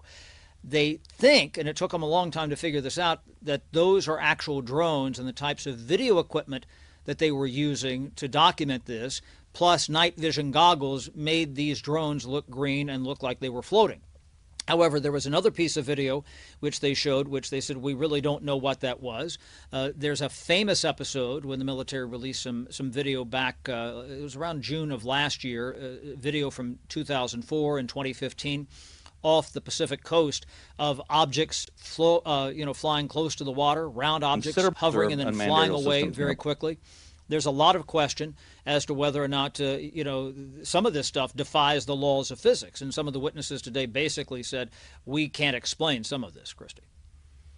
And Chad, I do have some of those photos showing here for our viewers, and it really was an interesting thing to be watching this morning. But what are the next steps, especially since I know that there's a lot of people who think that there's even more knowledge out there that still has not been shared with us? Well, the key here, and this is something that Andre Carson, the Democratic congressman from Indiana, who chaired the subcommittee, led the hearing here, emphasizes, he wanted a commitment that when pilots presented this information, that they would not be considered to be, his term, quote, kooks. There was kind of this stigma, according to Congressman Carson, that for years when they would report these things, that nobody took them seriously. And Carson said that the Pentagon often focuses on what it can explain and ignores what it can't. Well, there's a lot of things here that they can't explain, but now they are getting more involved in trying to explain some of these things. And when I was watching this morning, Chad, I don't know if you heard some of those questions, but one of them was asking, is this always from one moving object? They see it in the sky, and they said, no, there's even people that have been stationary that have seen these moving objects. But something that kind of struck interesting to me was the fact that they don't believe these are manned objects. I think that was a big emphasis of this morning that I caught. How about you? Anything that stood out to you about today's hearing? Well, I think just the fact that they were being forthcoming with this and declassifying these videos. I think the other thing is there truly a military threat from somebody else? Maybe there's things, and this supposition has been out there. Maybe some of this stuff actually belongs to the United States, and that there is a siloing of the information for obvious reasons. If it, in fact, is in that lane, that is unclear. The other thing that came out is that some of the military officials said, we have questions too. We get asked questions by our families around the dinner table, our friends. One official testified that, in fact, he had friends and family who did not believe that the moon landing was real, that was fake. So there's a lot of skepticism here. And, last week, late last week, I interviewed Congressman Carson, ahead of this hearing, and I asked him, I said, have you ever seen anything? What's the strangest thing that you've ever seen? And he said, well, I'll tell you, some of the strangest things I've ever seen have gone on in the House chambers the past 2 years. And that is a direct quote. I do agree. There's been some crazy things happening on Capitol Hill, but this certainly has opened up our eyes and our ears, and I'm sure that there's only going to be more information shared. We really appreciate you breaking it down for us all. I know it was something that a lot of people were looking forward to. Fox's Chad Pergram joining us here on Live Now from Fox. Thanks so much, Chad. Christy, the truth is out there. It really is. The videos and pictures are showing it too. So, Chad, thanks so much. And don't forget, whenever it comes to top stories across the U.S., you can count on us to be right there in the mix. We do have an update coming to us out of California where they are talking about that church shooting that happened over the weekend. We have some new photos from inside of the church when they were holding down also that gunman. So we'll be bringing that all to you right here on Live Now from Fox after we come back from this 2-minute break.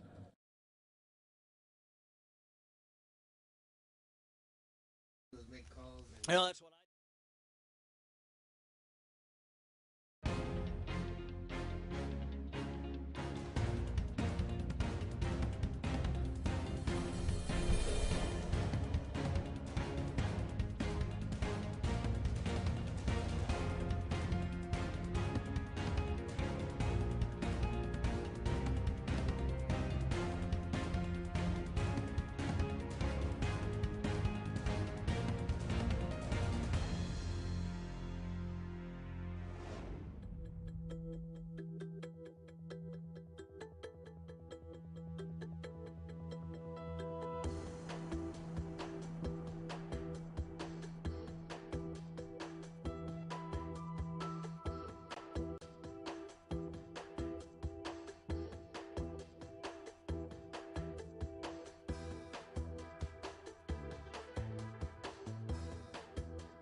Welcome back here to Live Now from Fox. Wanted to start off with some of those images that are just coming in here today as this Laguna Woods Church shooting suspect is due in court later today. These photos, though, showing you the moments after the congregation members had to take matters into their own hand, pinning down that suspected gunman ahead of the law enforcement's response, especially since he had gated in those members. So I do have also the mugshot of that individual. Again, they do believe that it was a lot of hate that was fueling this shooting that happened where one person died. We heard about that doctor just yesterday, but officials today are still giving more updates as this is going to be a lengthy investigation. Let's go ahead and get the very latest right here for you on Live Now from Fox. Here this morning, my name is Kimberly Eds. I'm the Public Information Officer for the Orange County District Attorney's Office. Shortly, you're going to be receiving a briefing from Orange County District Attorney Todd Spitzer regarding the Laguna Woods church shooting. Just for your planning purposes, the defendant is going to be arraigned in C-55. We're awaiting a case number, and I will get that to you as soon as possible so you can get in your paperwork. But it's C-55, not CJ1. After lunch. So he will physically be there? He will not physically be there. He will not be transported because the jail is still engaging in COVID quarantine protocols, so he'll be appearing via WebEx. Okay. Thank you. Anything else? Any other details? Okay. Good morning. I really appreciate you coming on such short notice, and I know it's very difficult because still with the quarantine being in the jails and where the defendant will have his arraignment, whether it even happened today or whether it be continued the appointment of counsel, all of that's obviously fluid. So I want to introduce Senior Deputy District Attorney Jennifer Walker. I introduced her yesterday at the Sheriff's press conference. She will be the lead prosecutor in this case. I also want to introduce the team in the District Attorney's Office. There's obviously a lot more personnel behind this prosecution, but some of the very, very key people are here. I want to introduce Sean Nelson, our Chief Deputy, Pat Dixon, our Senior Assistant District Attorney, Keith Bogardus, Senior Assistant District Attorney, Beth Costello, Senior Assistant District Attorney, and of course Paul Walters, the Chief of the Bureau, Corey DeGraffinen, I said that wrong, DeGraffin Reed, she's a commander, and Sean Porter is also commander. So I want to thank them for being here. Last night I was at the prayer vigil at Christ Our Redeemer Church, and the pastor from the Geneva Church showed up. I don't think anybody was expecting to be there. For those of you who covered it, I saw it on the news last night and in print today. It was incredibly moving, and there's a lot of trauma and just disbelief in the community. I got a call from somebody today who turns out to be the neighbor, literally 10 steps from Dr. Cheng's house. So, when we get right down to it, even though we have 3.3 million people in this county and we're very diverse, and obviously there's overtones of discontent in this particular case in terms of national relations and other political discourse, we are really interconnected. We are really 6 degrees of separation in this county. And today there's a mass at 2 o'clock for Dr. Cheng, and that's going to be a very, very difficult situation. I think I said yesterday, or I've said it in other interviews, that Dr. Cheng's mother just lost her husband 3 months ago. That's Dr. Cheng's father. Dr. Cheng is survived by a wife and 2 children, and one of them is graduating from high school coming up, and that's going to be obviously a very, very difficult event. We have committed all the resources through our victim witness support, and Jennifer will oversee that with her investigator and her assigned victim witness, Melissa Melgard. We are going to do everything we can to support these victims. But as we know in homicide cases, they take a long time to prosecute, and it could be years. We just don't know. And the reason is I'm going to talk about the charges now, and these are very, very serious charges. And because, and I'll explain in a moment, death is potentially on the table. This case will probably be assigned, if it's a public defender case, we'll know more this afternoon. This will probably be assigned at least 2 public defenders, which is their normal course when the district attorney is considering death. Today, we formally filed 10 counts against the defendant, Chow. The first count is murder in the first degree against Dr. John C. It has an enhancement of lying in wait. I'll talk about that momentarily. It also has an enhancement for the personal use of a firearm. The lying in wait with the personal use of a firearm makes this case alone, without more, life without the possibility of parole, assuming we can prove all the charges and that the jury finds that the enhancements are true, or death. With respect to that whole deliberation, that will now open up a whole process that the district attorney's office engages in, and that is to hear from all sides. That means I'll be meeting with the victims when it's appropriate to get their view on the death penalty. I'll also be meeting with counsel once they're ready, assuming they want to meet and talk to us about the defendant and his past and why he may or may not be suitable, or why they might be asking for life without the possibility of parole or something else. That is the normal practice that I have in the district attorney's office, that I'm willing to hear from all sides, and it's a very deliberative process. I won't rush that process. It's a very solemn process. It's a very, very important process. And so that will take some time. And there'll be plenty of time to deliberate over this. Count 2 and through count 6 are all attempted murder on the other 5 victims with premeditation and deliberation. So the theory obviously is trying to kill all these particular victims, but it was premeditated and deliberated.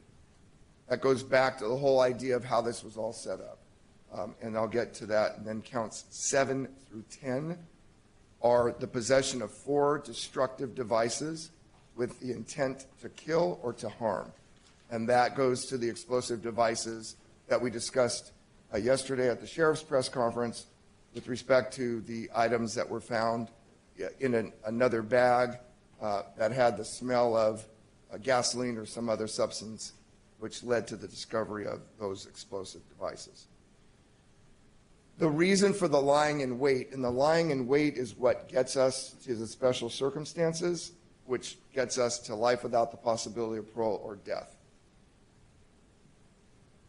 When the defendant, although he's still not charged, we've charged our papers, but he hasn't been arraigned, but I'm going to refer to him as a defendant.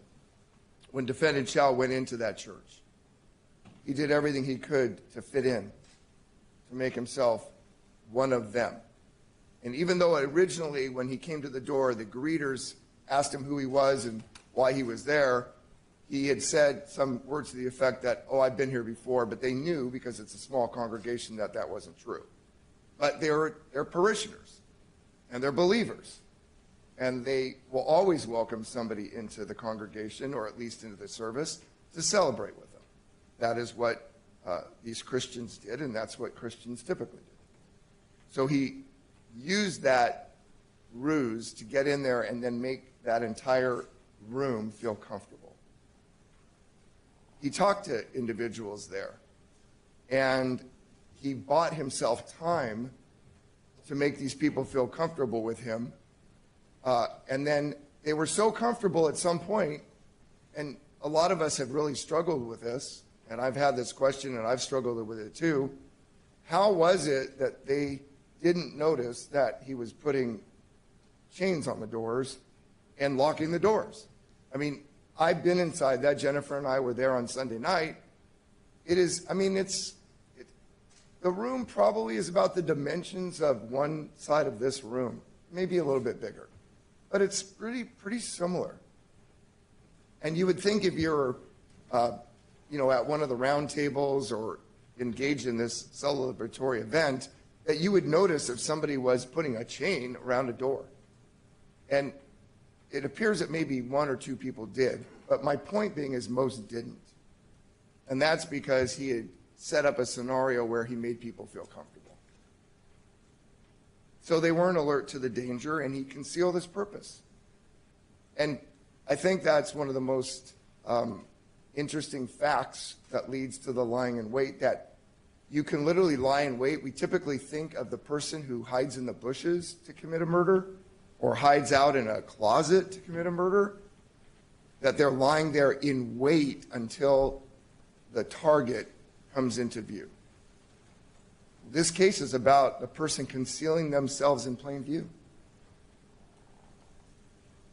through the fact that they made everybody so comfortable because they had led everybody to believe they were just there to celebrate the life of Jesus and the pastor coming back from Taiwan. So these 10 counts at this time, carry the maximum punishment allowed by law, which is death or life without the possibility of parole. And so the arraignment will be sometime this afternoon, we hope, and Jennifer will be making an appearance in that case. It's my intent to go to the Mass and pay my respects to the family. And so I'm happy to take any questions. Yeah, Michelle. There was information that he was wearing a shirt that said security, and that's partly why. We are listening into some new details being given here after this California church shooting. Again, the one person who died was Dr. Chang, who had rushed at the gunman to try to help save others. He did succumb to his injuries. We are going to be continuing to listen in right here on Live Now from Fox. Some of the pictures that some of the congregants took some cell phone photos, which I think have been released to your station. I think I saw them last night. And we have to get those. We have discovery obligations, and we're going to have to do everything we can to get that. We're still reviewing all the evidence. I mean, I will say hypothetically, because I don't know if that is accurate. We did have discussions, but we still want to, blow that up and see what the description was. But assuming it was, or something to that effect, that is another factor that goes to concealing yourself in other people's presence. And so it would just be one more fact that would help us with our case. But based upon all the other information we know at this time, it's not an additional fact we would have to, I think, have that finding be found as true.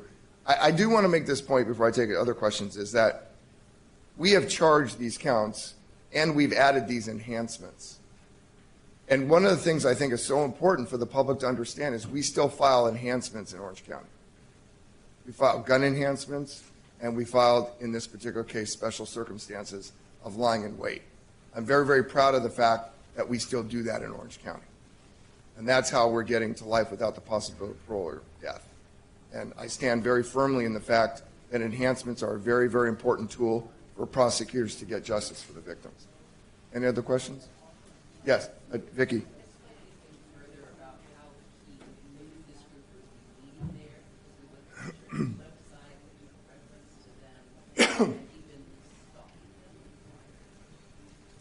So, sorry, the water went down the wrong way. Hold on a second. So that is another fact that I think all of us have been thinking about as well. There's additional evidence that's been collected that, I have to start again, hold on. Sorry, let me start that again. Okay, it's calming down. So I think that's a very interesting fact that all of us have been struggling with and deliberating on too, right? One was originally motive, and I think we have some insight on that. We discussed that at the sheriff's press conference, and we're having the document that was found in the car interpreted and deciphered through additional experts. So Senior Deputy District Attorney Walker will be working with her team and the Sheriff's Department to try to really understand that document. So I really can't talk much about that document. There's other evidence that appears to have been found as well that could, and I don't want to speculate. That's not a good thing to do when you're a prosecutor. that could indicate, we'll have the ability to understand it more, that could indicate that this church was just random and it could have been any other Taiwanese church. And this was just the one that happened to be the one that was picked. We're still, again, going through the information. We don't understand that fully. There could be various theories here, but I think it's safe to say we're still trying to find that connection, if it exists, between that particular church, the one in Irvine, where he went at Geneva, and this event, and the pastor, and the whole event. Like, you would think, oh, celebratory event, pastor. That particular church, somebody who went there, they indicated they didn't know him. So it appears that his affiliation, if any, with that church was non-existent, which is a stumper, right, Amy? Yeah, I mean, have you looked at or any evidence that indicates that the parishioners' ages or had anything to do with his choice to target them, either because of vulnerability or because of them being from a different generation of Taiwanese? So again, really great. I mean, these are all the things that have been stumpers. I mean, these are the things we want to know. We won't necessarily know. I will just tell you this. That population in general created a vulnerable environment for him to carry out what I think was his ultimate goal, which was to execute in cold blood as many people in that room as possible. He had the ammunition to do it. He had the weaponry to do it. He had the training to do it. He was a security guard, licensed in Nevada, and he clearly had the opportunity and motive. So everything perfectly came together. I think I described briefly yesterday that when Dr. Cheng came over to subdue the defendant, the round went off, and of course, we know at least that round was, or a round, we'll know more after an autopsy, was a fatal round. But that weapon appears to have jammed, which is what created the opportunity for them for the pastor to subdue him, the defendant, with the chair, and then for other people to kind of tackle him and get to the ground. So there was a lapse of time. Something happened, an intervening event, the weapon malfunctioning, that gave people the opportunity to, get him to the ground. So, yeah, I mean, for all of you, these are all things that we're going to fully explore. If you think about it now, we're just 2 days into it. We've been, I think, as a community and government agencies, the sheriff's been, I think, extremely transparent. I do want to commend them. The work of the sheriff's department, the sergeant at the scene, just the work of the law enforcement in general has just been nothing but stellar. I have just absolutely great things to say. When she and I were there, Senior Deputy District Attorney Walker, on Sunday night, we got fully briefed. We walked through the crime scene. They have been nothing but forthcoming. We just have to get reports. Because of all the witnesses that were interviewed, a lot of the investigators were called out. I think I saw 20 investigators who were working with interpreters to get statements. So all sources were deployed, and we still don't have all those reports. Yes. Can you talk about why a hate crime enhancement wasn't filed in this case and the thought process behind that? All right, once again, we've been listening into the very latest right here from California officials on this church shooting that happened over the weekend. Of course, we've had a number of shootings across the country, especially over the last weekend. President Biden and Joe Biden were in Buffalo here earlier today. We're going to continue on with this press conference after we come back from this 2-minute break. Don't go anywhere. We're going to continue hearing these updates right here on LiveNOW from Fox again in just 2 minutes.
Welcome back here to Live Now from Fox. Christy Larson here at the desk with you as we've been listening in with some of our California leaders on that shooting that took place at a church in California over the weekend. Some new photos had been coming in just earlier here today. There were about 40 people inside of the church when this shooting had happened. We've just been learning more details from our officials who said that this individual, the gunman, who is set to be in court today, had made friends and had been right in the mix with those congregation members before he then had opened fire. Police did arrest him on scene. They also recovered 2 handguns. You can see here in these photos that the congregation members had to help hold down that gunman until law enforcement had come and responded to the scene. Let's go ahead back into that press conference that is coming to us from California. Finish it out right here on Live Now from Fox.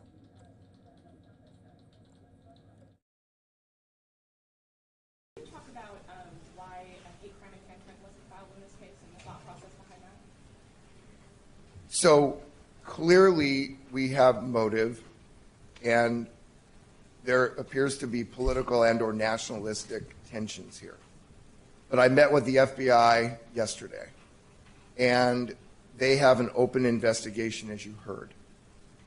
They have statutes that we don't have. For example, they have a statute under federal law of engaging in terrorist acts or injury to others or murder in a house of worship.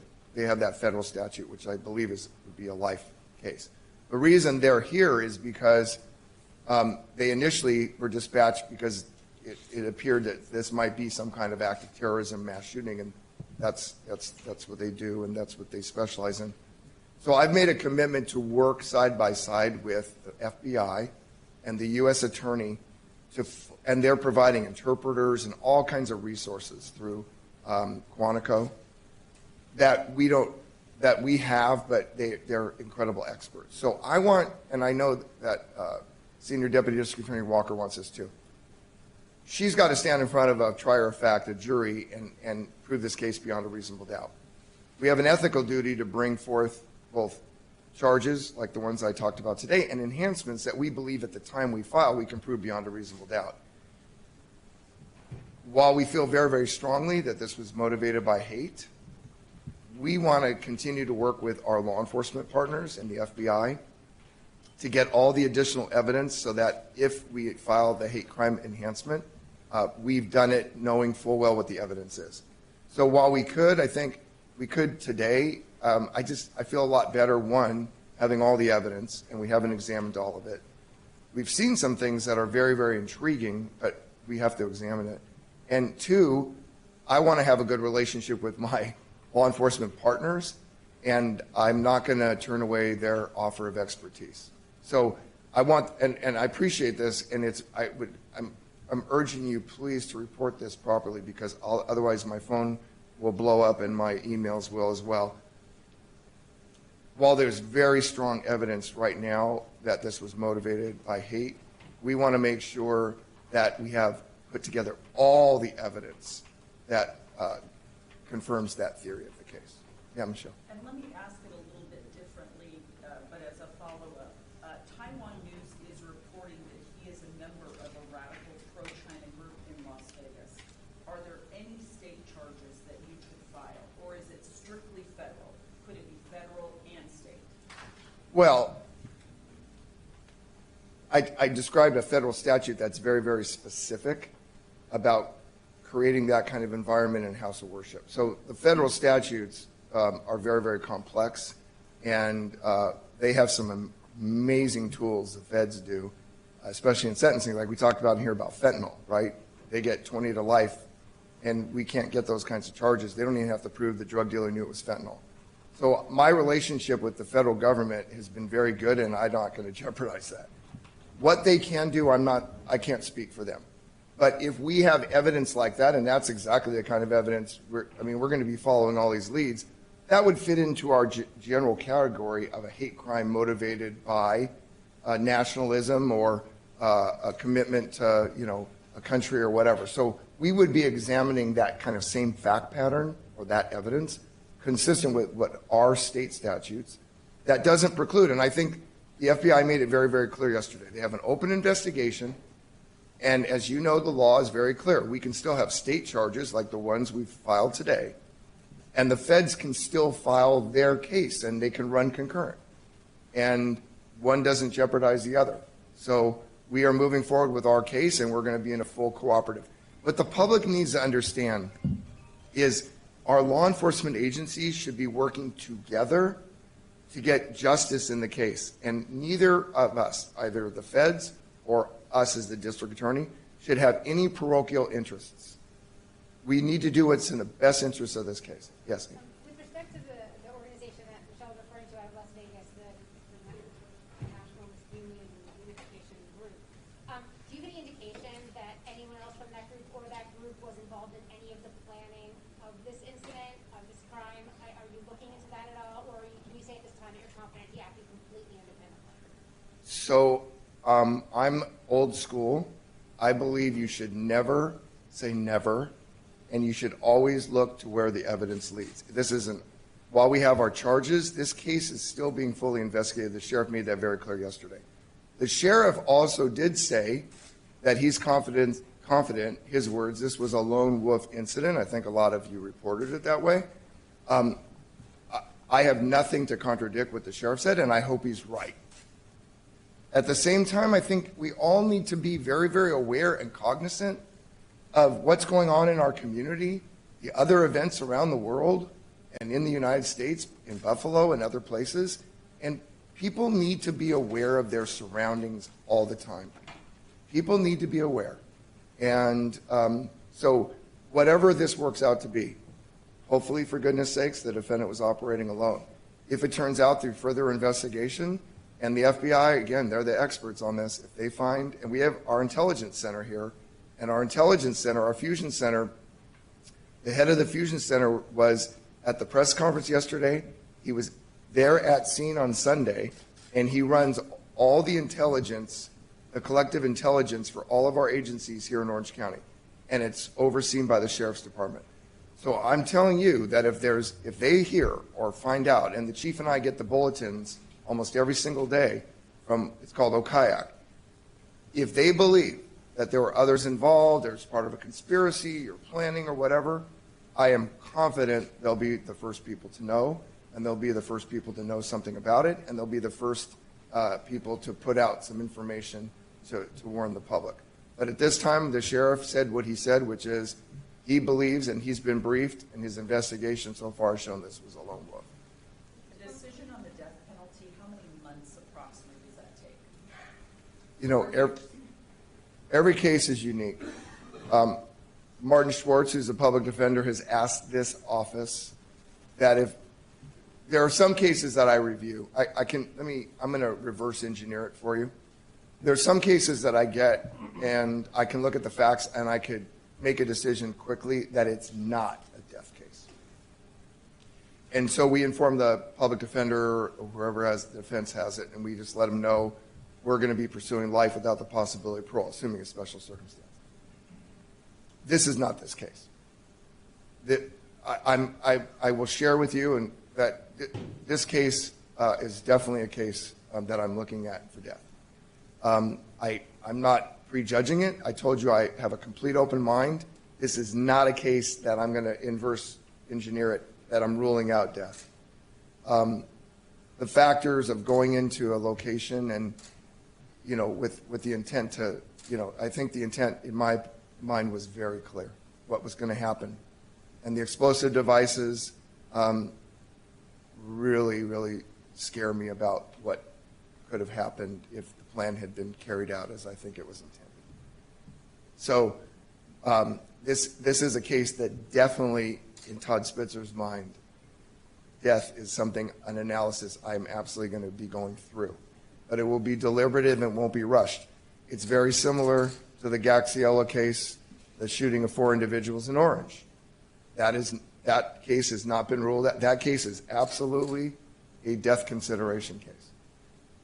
Do you have any indication or evidence about why he acted this weekend in particular? I know you say the church was just the vehicles, attacked the Taiwanese community. Why now? What prompted that? Again, we're going to be reviewing all the evidence, and if we find clues that tell us that.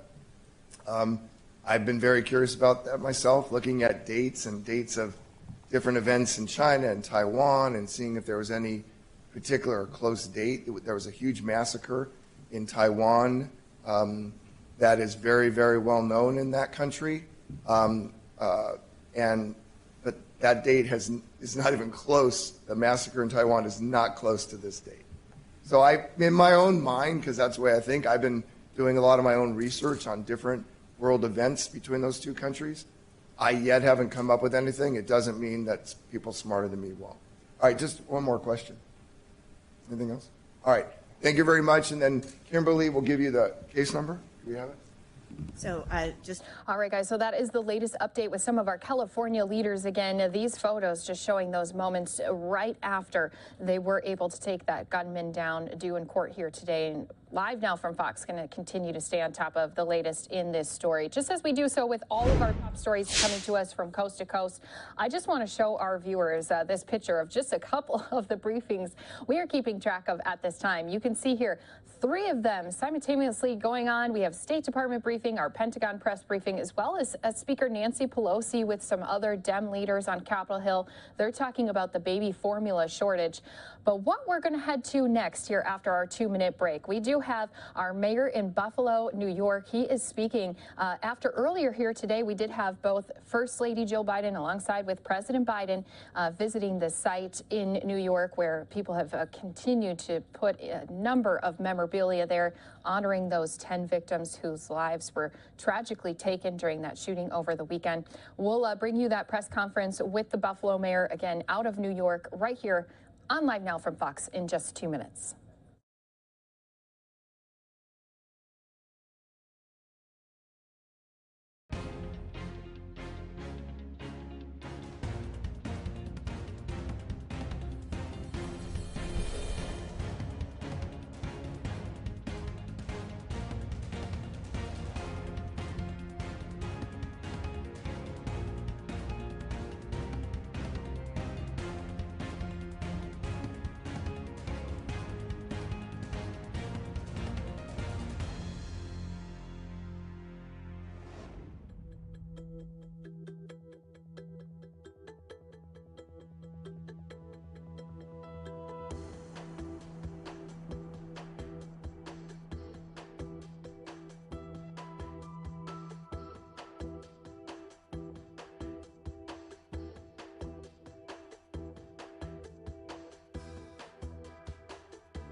Welcome back here to Live Now from Fox. This is some video from just earlier here today where we did have, you can see President Biden as well as First Lady Jill Biden visiting Buffalo after white supremacists targeted black people with an assault rifle at a supermarket. Again, 10 people had died in the attack.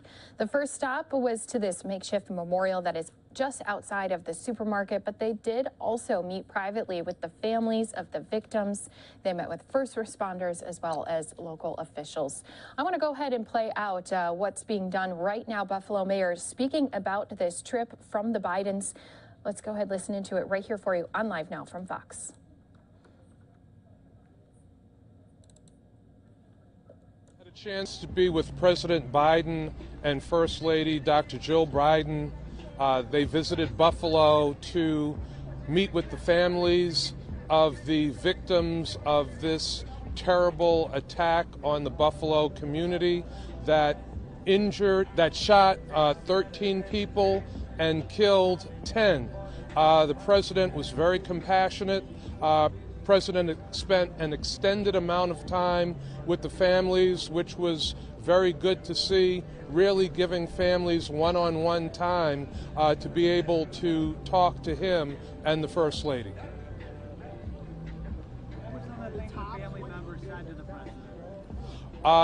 The President and First Lady met with the families one-on-one, so it was just the President, First Lady, and the families.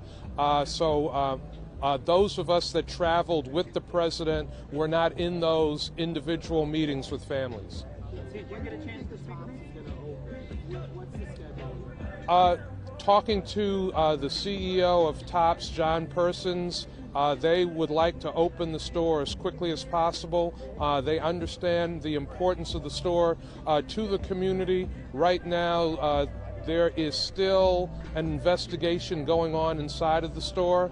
As soon as that is concluded, Tops will then begin to do the work that they have to do to reopen. In the meantime, they will be providing assistance in getting customers that don't have access to vehicles to other Tops supermarkets in their network, recognizing that people really rely on this store for their groceries and also to fill their prescriptions. The medical examiner, when do you expect that the process of releasing the bodies to the families and funerals to start taking place? I think that process is probably going to start to move more quickly. It is my understanding that the first of the funerals is going to be this Saturday, so that process is moving. I don't have the name right now as we speak. Can you describe what it was like over at the memorial with the president and other politicians? Was it a very somber moment? It was a somber moment. It was an emotional moment. We added flowers to the already significant outpouring of support. The number of flowers, candles, and other items that were there show the tremendous impact that this horrible act has had on the community. Saw a real resolve in the president to make a difference, to try to bring to an end mass shootings in this country. They happen horribly for different reasons. This one motivated by racial hatred, but over the last several years there have been hundreds of mass shootings in the United States and America, Buffalo being one of the most recent and one of the most deadly. Mayor, what did you and the president speak? How was that conversation? Had the opportunity to speak to the president a number of times during his visit on the tarmac, at the memorial site here outside of Tops, and at the Delavan Grider Community Center. The president certainly talked about gun control. He talked about his concern for the families here. There was talk about what could be done to end these mass shootings. The president seemed very moved by what he saw here in this community, and I really felt a strong sense of resolve and commitment in the president to try to bring change as it relates to these kinds of situations.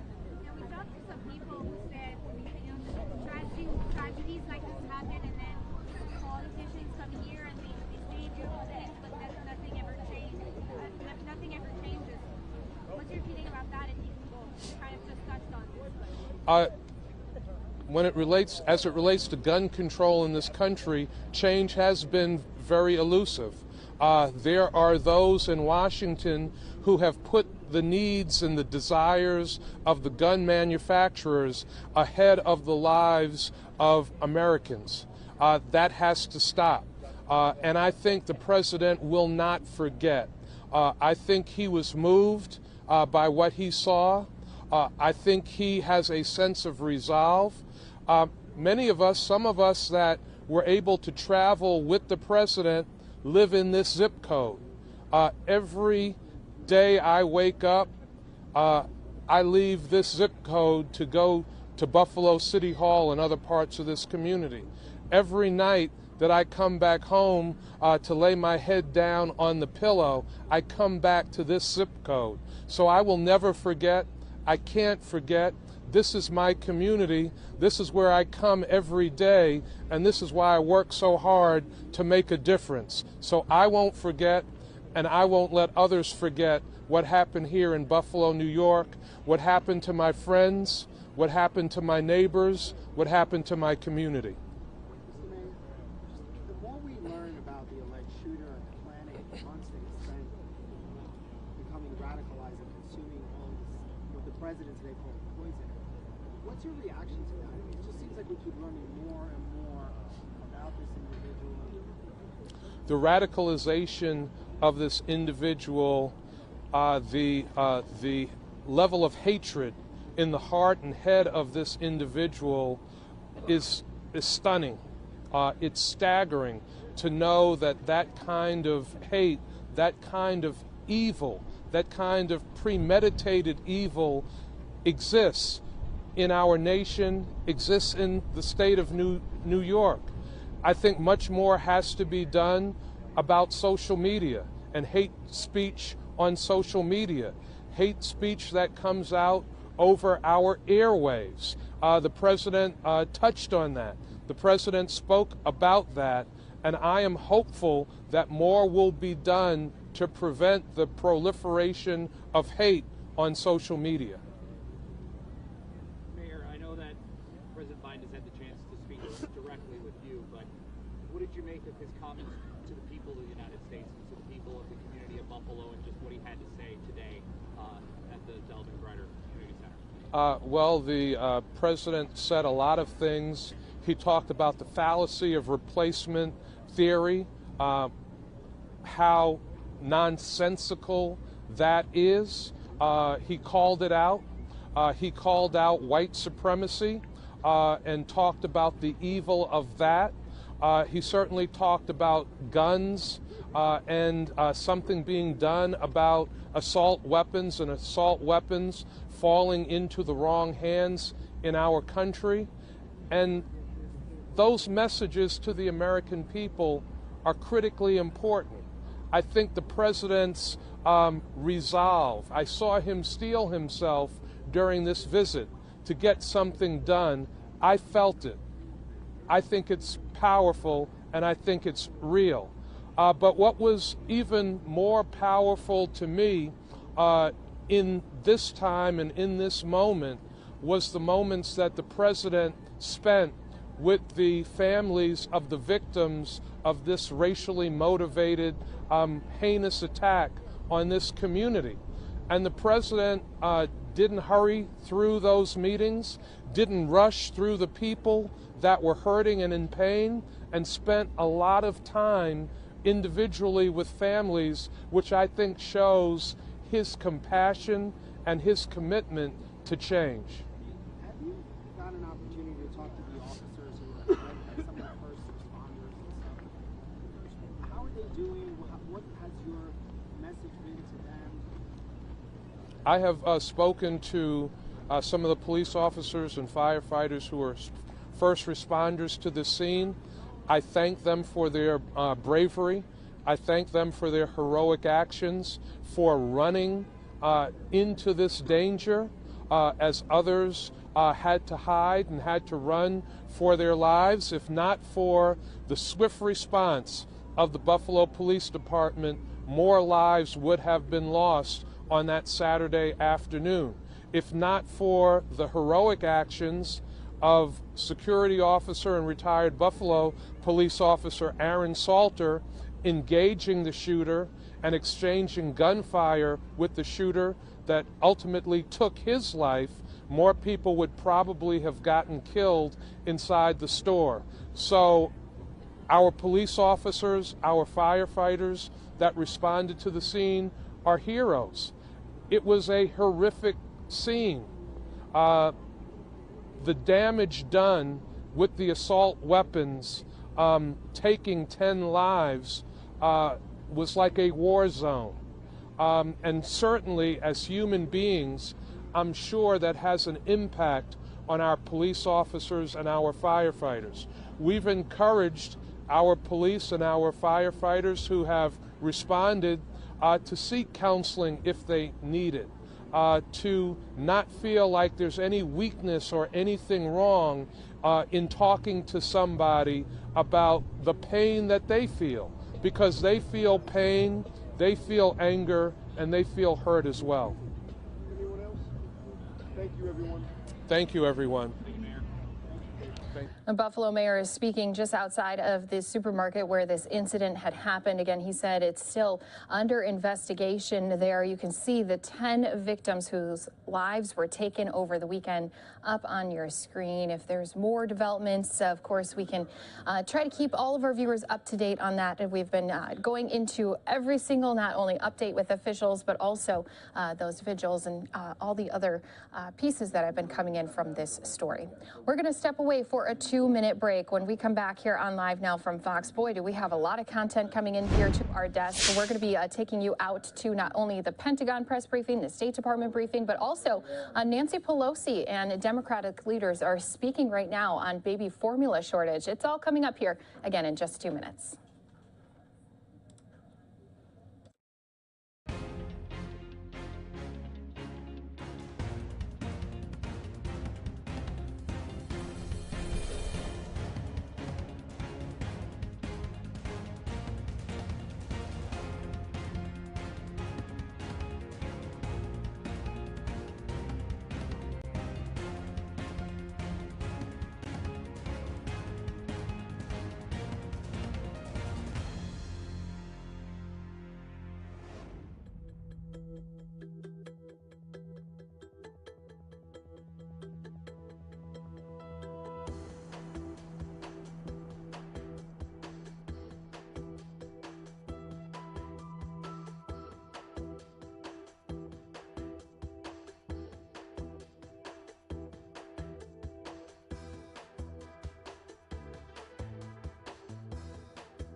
Welcome back here to Live Now from Fox. Just earlier here today, we talked about the White House trying to ease the pressure on the baby formula shortage, FDA streamlining its review process to make it easier for foreign companies to export the product to U.S. In addition, the largest domestic manufacturing plant for formula, well, they are set to reopen in Michigan after that contamination scare closed it in February. These are some important steps, but of course, it's not going to solve the issue right away. Let's go ahead and listen into this press conference. You can see Speaker Nancy Pelosi stepping up to the podium to discuss the baby formula crisis. Let's go ahead and listen into this press conference here on Live Now from Fox. Colleagues that they gather here. On the way in, we were driving behind a truck this morning. It said, "For the babies" on top. It had nothing to do with what we're dealing with now. It was just a regular delivery check with things for the babies. But that's the centerpiece of all of this now. Our babies, the nutrition they receive when they are very young has such an impact on their entire lives. The security their families feel about taking good care of them is what our country is about. Today, the House Democrats are unveiling a new legislative agenda to ease the unconscionable infant formula shortage. There are two bold bills that we have. You'll hear about them. Bobby Scott, the chair of of Ed and Labor is on the floor with the workforce development bill, but he and Congresswoman Johanna Hayes have worked very hard on a bill that you'll hear about that talks about the WIC program. We're very honored to have on our side of the aisle returning a former member of the House, of whom we are very, very proud of her leadership and service, now the chair of the Agriculture, Nutrition, and Forestry Committee of the Senate, which has the jurisdiction that Ed and Labor has over here to talk about that legislation that they have, as well as how it impacts the WIC program. And of course, Rosa DeLauro on appropriations as the chair. Rosa, before she was the chair of the almighty, powerful whole committee of appropriations, one time she was chair of the Ag Subcommittee, which has largely nutrition in it, so she knows of this issue well, and we'll talk about the appropriations bill coming forward on that. Mr. Pallone will be having hearings on this, and as others, Mr. Leader has informed me that Carolyn Maloney, and you may want to speak more to that, will be having hearings in the Oversight Committee as well, but we're going to hear from Mr. Pallone today. None of this could be possible without the speed and efficiency of getting this legislation to the floor in very short order. And the minute the leader heard about this issue and took it up with our chairs in the chairs committee, we were on our way. So thank you, Mr. Leader, for your knowledge of this issue, your appreciation for the urgency of it all, and for giving us this opportunity to vote on these bills this week. It's now my pleasure privilege to yield to the distinguished Democratic Leader of the House, Mr. Hoyer of Maryland. Of Maryland. Gives me special status with somebody from Maryland. I am pleased to be here with the Speaker and Madam Speaker. Thank you very much for grabbing this, going with it. I had a meeting with the chairs a week ago, and Rosa DeLauro, who's the chair of the Appropriations Committee, of course, meets with us, and she had done a lot of work on this and brought the facts to our attention and the problems to our attention. So I asked all the chairs that had any kind of jurisdiction to look at this. Obviously, the Appropriations Committee has a special role in terms of making sure there are resources to address this problem, but also Chairman Malone, Chairwoman Maloney, who is the Oversight Committee, Bobby Scott, the Education and Labor Committee, and a number of other committees, as the Speaker has pointed out, have jurisdiction to deal with these questions.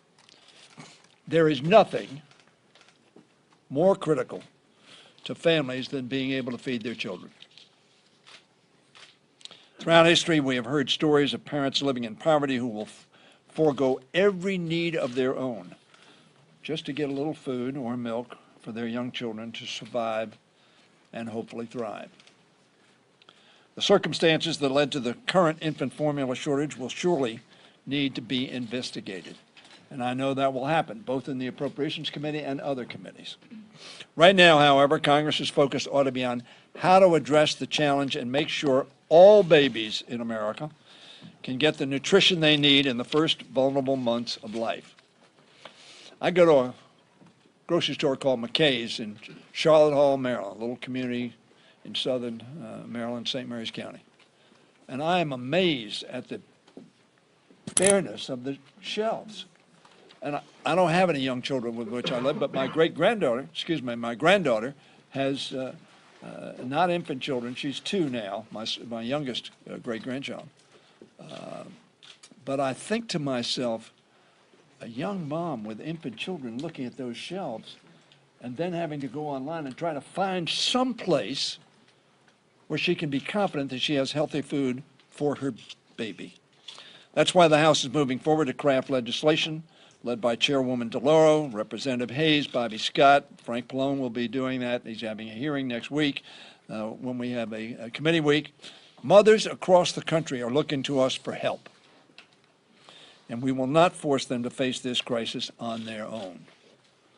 We're on their side. We'll see who's on their side when we vote on this legislation. I hope my Republican colleagues will be filled with what Shakespeare called the milk of human kindness. Today, he may say the milk of human health or the milk of human survival. So I hope my colleagues will join with us to move swiftly in addressing this pressing challenge. Let's get this done together, and let's get it done fast. So I want to thank all my colleagues, and I want to thank Senator Stabenow, who is the chair of the Ag Committee in the United States Senate, for the work that she is doing. And I know she's going to be speaking herself, but we're glad that she's here as a partner in making sure that moms will be able to feed their infants. Oh, thank you. Well, thank you.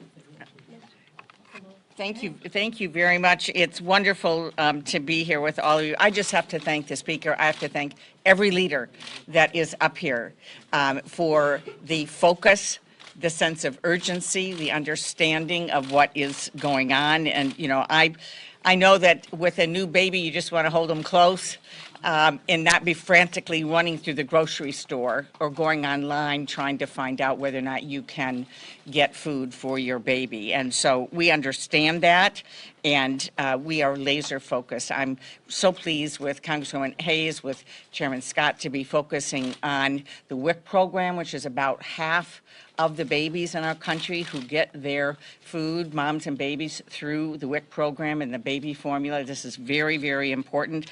We are working together on a bill and will be jointly both on language and hope that we can move this quickly, not only in the House, where I know they will move quickly, but in the Senate as well. I do want to say that when all of this came about, I very much appreciate the moment that USDA was notified, Secretary Beals acted quickly. I appreciate that. There are issues of making sure that they know through FDA what is happening when, so they can move quickly, but I very much appreciate that. I appreciate the president and what he's doing. We want to make sure there's more flexibilities. For example, when a family in Traverse City goes to the grocery store and there's only one brand on the shelf right now, and if it's not the approved brand under WIC, there's a problem, but USDA has said we're giving them the flexibility, and we want to make that permanent, that they can purchase what is available, safe and available. So there's a number of flexibilities that we are working on that are very, very important. And we want to make sure that when there's a shortage and there's a situation, that's all hands on deck in the federal government. All the partners are talking to each other, and all of them are moving quickly. So I just want to thank all of my colleagues who are here, and proud to be your partner. This is something that Leader Schumer cares deeply about. We met in our leadership team about this last night, and we are anxious to work with the House to make sure moms and babies are getting the healthy food safely that they need. Thank you. In the bill that is in the Senate is the counter to the bill that is in the House.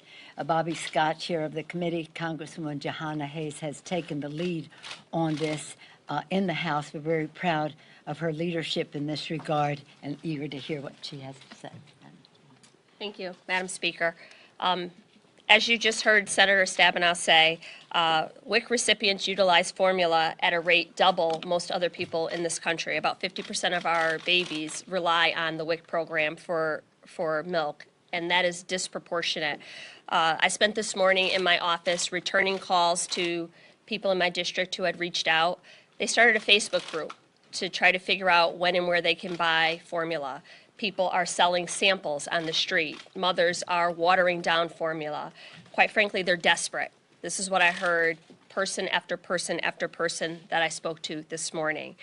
But I'm very excited that Congress is taking action today to help our most vulnerable families. Over the past few weeks, Speaker Pelosi, in every meeting that we've been in, has raised this issue of this crisis about formula shortage. I'm excited to work with leadership and introduce the Access to Baby Formula Act, which really is a backup plan. There should have been a backup plan for when there was a recall for families who receive WIC, how they would be able to access formula. This bill provides a waiver to authorize the governing bodies to address emergencies, disasters, and supply chain disruptions.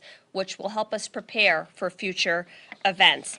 I'm very excited to be able to work with Chairman Bobby Scott on this issue. I chaired the Nutrition Subcommittee on Ag, but WIC falls under Ed and Labor.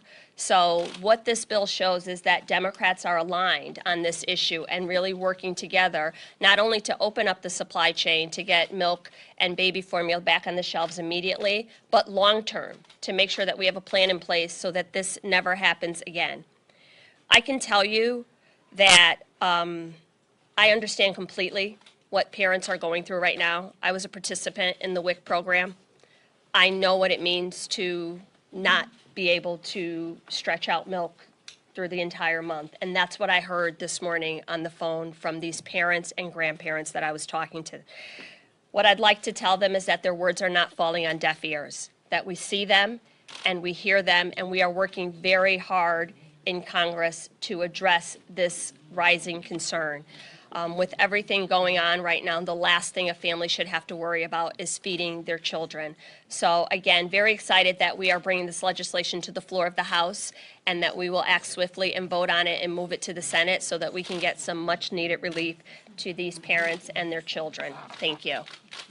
Thank you very much, Johanna, for bringing your personal experience to the situation. As you were speaking, I was thinking of those who've gone before us in the Congress who established the WIC program, women, infants, and children. Yes. And it's in the long view of what we need for our children, and such an important initiative.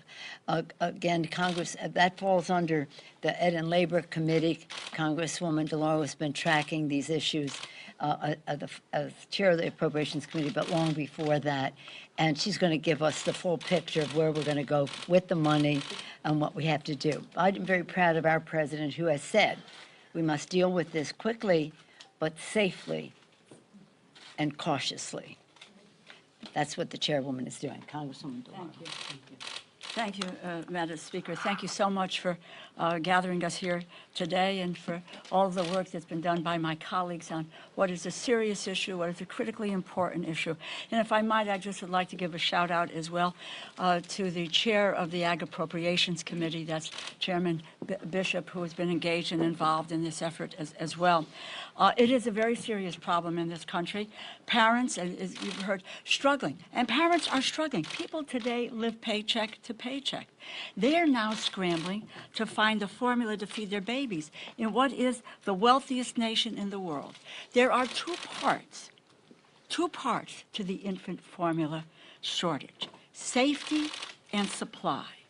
We should not have to, parents should not have to choose between these two things. We should not be creating what is a false dichotomy. The bill that I introduced this morning immediately addresses the shortage, the here and now, by quickly trying to get product on the shelves and help to prevent it from not happening again.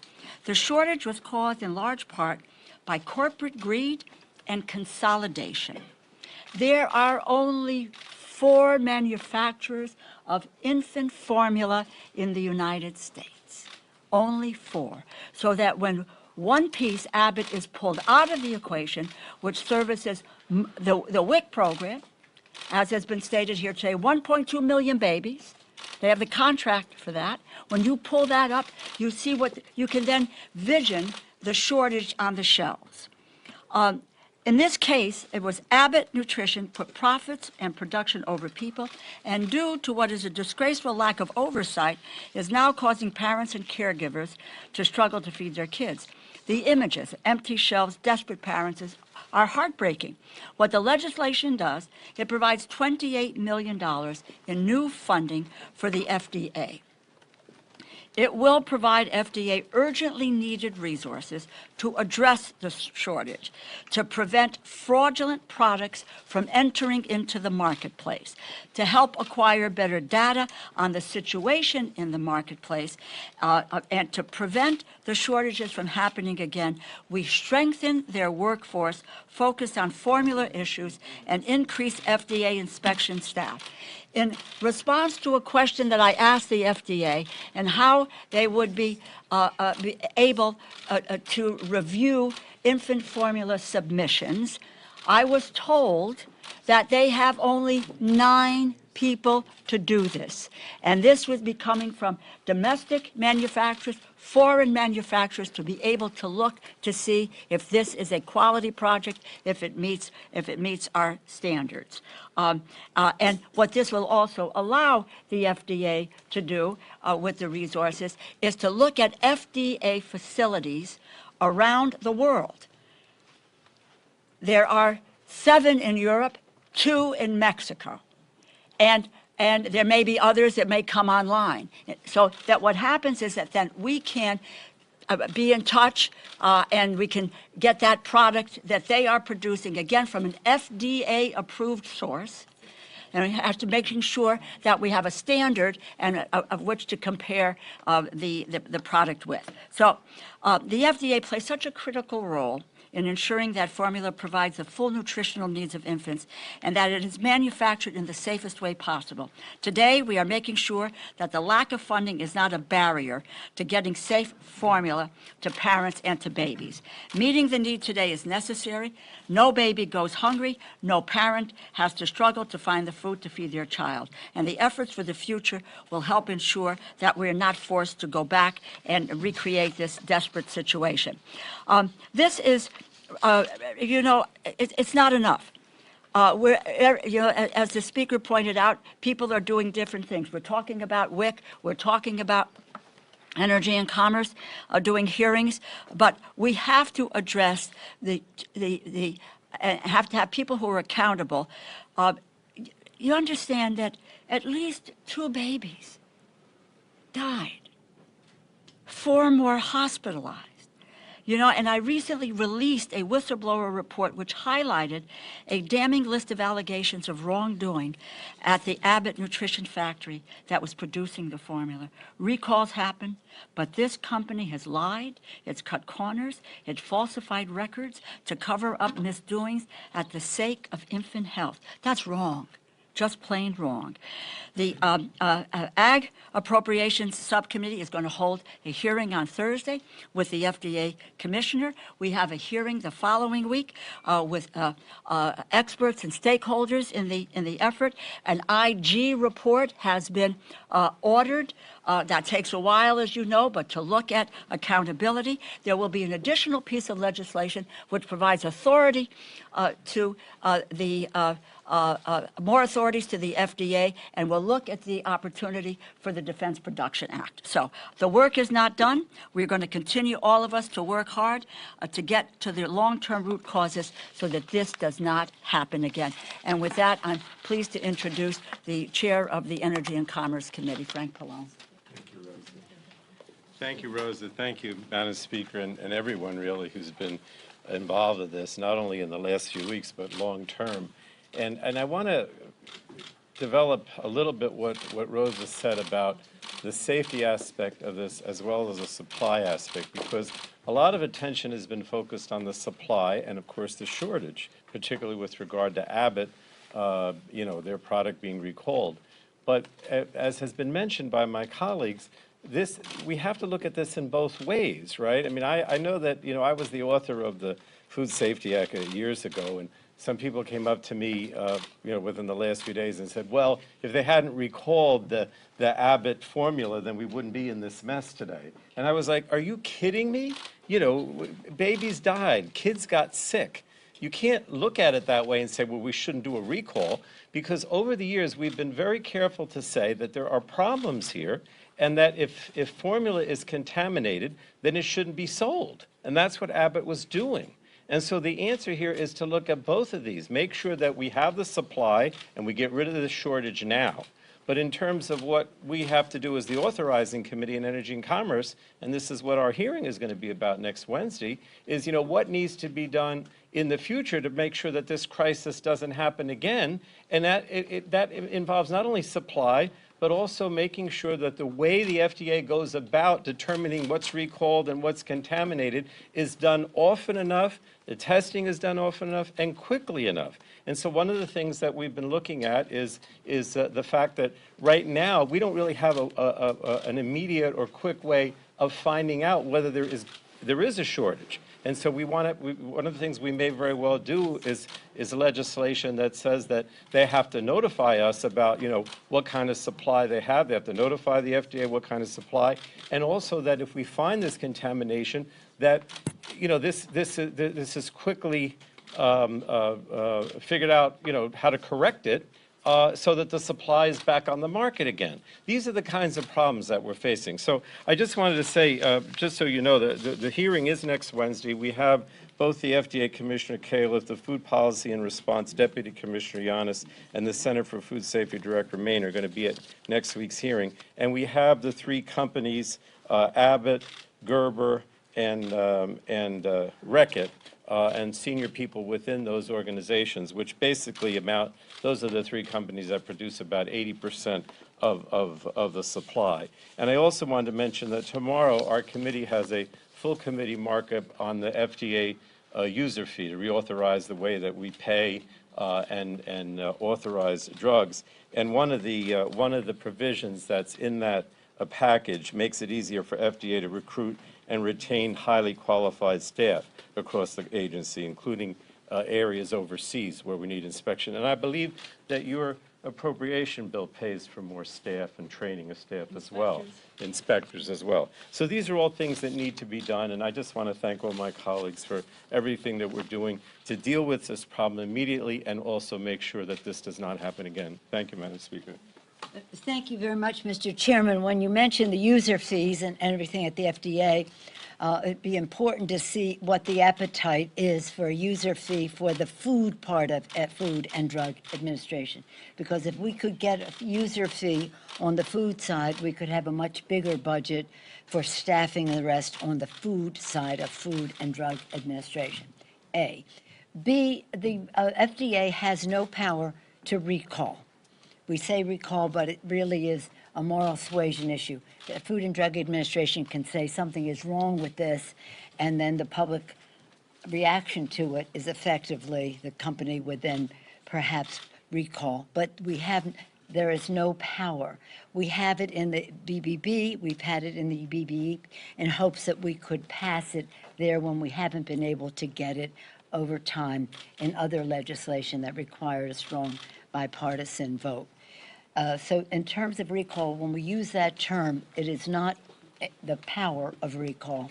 It's the persuasion of a company recalling voluntarily. So you see, we have a stronger hand to play here if we would be willing to do so. There is also some attitude in the country that there is plenty of supply. It's just not all in the right places. But there must be a computer program that tells us where that is. If that is so, then let's get that moving right this minute into the mouths of babies. We fight all the time not to take food out of the mouths of babies, as some initiatives might result in. As a mother of 5, grandmother of 9, a long time ago for me, I can still hear a baby cry. My baby is hungry. A mother should not, a parent, dad, mom, grandparents, whomever, caregiver should not have to hear a baby cry without being able to fulfill the need, to anticipate the need. Again, it must be safe. We have to be cautious in how we proceed, but we have to do this as quickly as safely possible. So with that, we're pleased to take any questions. Madam Speaker, I wonder if you can talk a little bit about how this $28 million is going to, it seems like it's going to FDA, but is there a world in which FDA can then put that money to the companies that'll actually be needing No. to overstaff with production stuff, or it just helps on the approval side? No, what this does is divide it up into infant formula and supply chain monitoring and assessment for $1.5 million. Health fraud, state partnerships, laboratory methods development, $3 million to the Office of Regulatory Affairs. Social media data capture, analysis to identify unsafe infant formula so we can track stuff online, and that's $500,000. Then it's infant formula and staffing. It's $23 million. The speaker spoke about if we are going to bring more companies online that are FDA approved, and that is either domestically or internationally, those facilities have to be inspected. FDA does not have the adequate inspection force to be able to do that and to do it in a timely way. The other piece, as I mentioned earlier, you're going to look at companies who want to try to provide us with a product who may not be FDA approved. That is a submission. 9 people. That's it. So the crux of this is providing infrastructure, if you will, in order to do what needs to get done, and that is about as quickly as possible how we get product in and get it on the shelves. And that is what this is about. It's supply chain, it's data, it's looking at fraud. My God, you could have anybody coming forward and say they do this, they do that, and so forth. Unless we have a standard to which to judge them by, and unless we can inspect and look at all of this, you know, we take a very big risk. And today, the speaker spoke about mothers, parents today, are saying, okay, and that they go to a pediatrician and say, what should I do? And the pediatrician may even say, take a chance because it's maybe okay. But think about it as being a mother. You need to feed your baby, and then you're scared that if what you feed your baby is going to cause harm. So what we want to do is to provide the resources as quickly as we possibly can, get this done, then take up the issues of accountability. And I spoke about accountability at the FDA as well, because they dragged their feet for several months before there was a recall. And the speaker is right. We don't have any power of recall. It's the company who determines whether or not they're going to recall the product. Madam Speaker, the White House says they've been working on this since February, but Congress is not acting until months later. So my question is, if the $28 million in emergency, the White House press secretary said that they've been tracking this issue since February. So my question is, if the $28 million in emergency funding and the changes to WIC had happened months ago, could Congress have helped prevent the catastrophic shortage that we're seeing today? Look, can I just say this? The Biden administration has been taking action since February. And I just have 3 things there. You know, they provided more flexibility for the WIC program to boost accessibility. They worked with manufacturers to increase production and encourage importation of safe formula. So I think the bottom line is they have been taking actions, but we really feel that now more needs to be done. And that's why we're talking about Rose's bill, we're talking about the other bill with WIC, and then further you know, authorizing bills down the line, which is, you know, what Energy and Commerce is looking at. But you just have to you have to understand, and I'm not trying to be difficult, that this is complex. Like, one of the things that bothers me is that I found out in the last couple of days, I told you guys, that people are now ordering, I guess, through the mail, formula from Canada and other countries, and in some cases, that's been the Abbott stuff that's already been taken off the market here. And so, you know, this is an issue where it's not just a question of supply, but safe supply. And that's part of the problem, is to make sure that this stuff that's being recalled is not being used, and that what we're going to use now is safe. Well, USDA, I hear your question. USDA moved very quickly, as you heard Senator Stabenow speak about, in terms of they're only, and why you have the education and labor piece of legislation is to give WIC and the USDA more power. Because in fact, Secretary Vilsack does not deal with moving the pieces around. He has provided flexibility to a beneficiary so that they can more easily get access to the product. What we're trying to do is to provide him with more authority, and he did that. Quite honestly, in the first stories that came out, speaking of, this was before I even knew of a whistleblower's report, I called for And you're watching Live Now from Fox. That was Speaker Pelosi and House Democrats speaking on the baby formula shortage that is impacting a number of families across the country, and they are hoping for some kind of a relief sooner rather than later.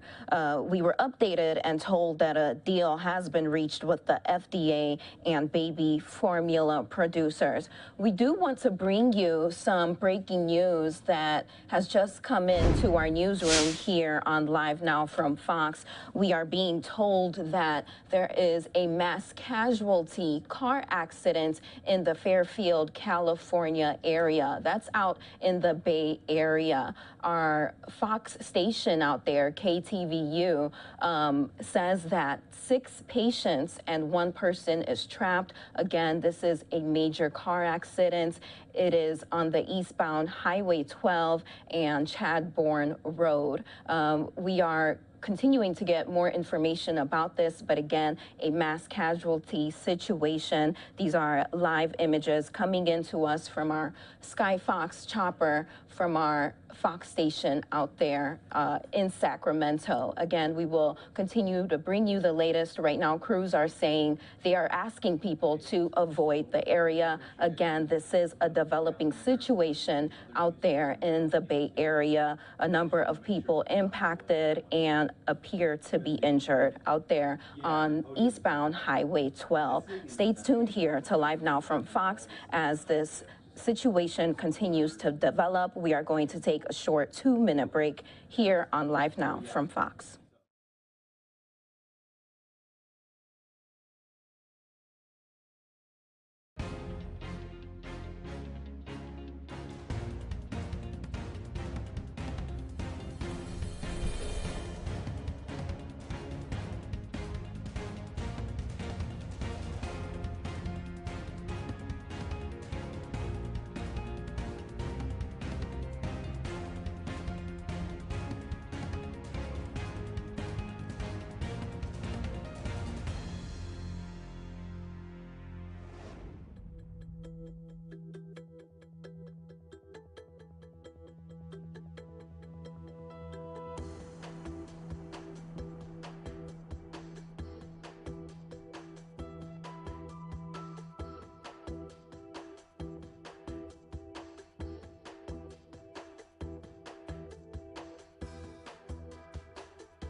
And welcome back to Live Now from Fox. We're bringing you live video from, and that live footage just went down. We will update you with that. That was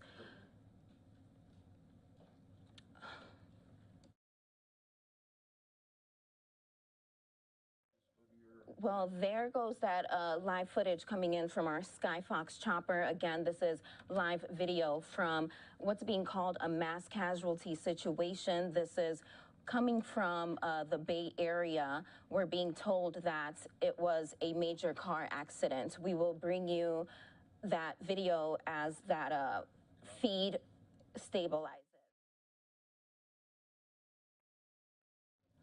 Let's bring you something else.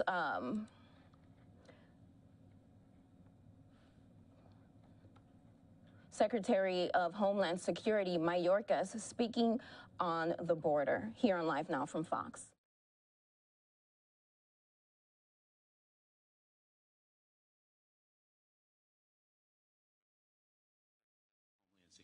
first thing that I want to express is how incredibly proud and honored I am to stand behind these individuals, members of the Department of Homeland Security, United States Border Patrol, Air and Marine Operations, Office of Field Operations, again, United States Border Patrol, Immigration and Customs Enforcement, Enforcement and Removal Operations, Immigration and Customs Enforcement, Homeland Security Investigations. This represents what we are doing to address the challenge of the southwest border. We're bringing all of the resources, talent, and extraordinary commitment of the personnel of the Department of Homeland Security to bear. It is very important to note that while, of course, we are preparing for the end of Title 42, based on the Centers for Disease Control and Prevention's decision that it will end on May 23rd, that does not mean that the border is open beginning on May 23rd. We continue to enforce the laws of this country. We continue to remove individuals who do not qualify for relief under the laws of this country.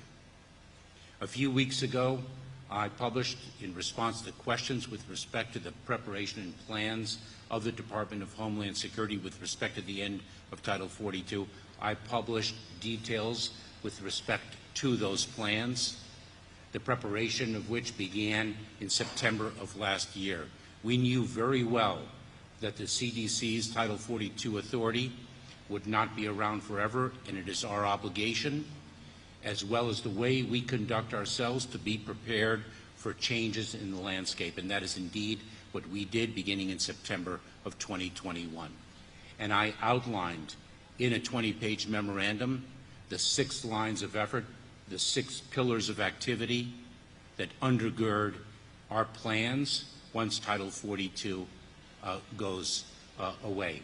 And I should say that the elements of these plans are already underway, are already being implemented on an increasing level, given the level of migration that we are encountering on the southwest border. And let me outline the 6 pillars, the 6 lines of effort right now. First, we are surging resources to the southwest border: personnel, facilities, medical resources, transportation.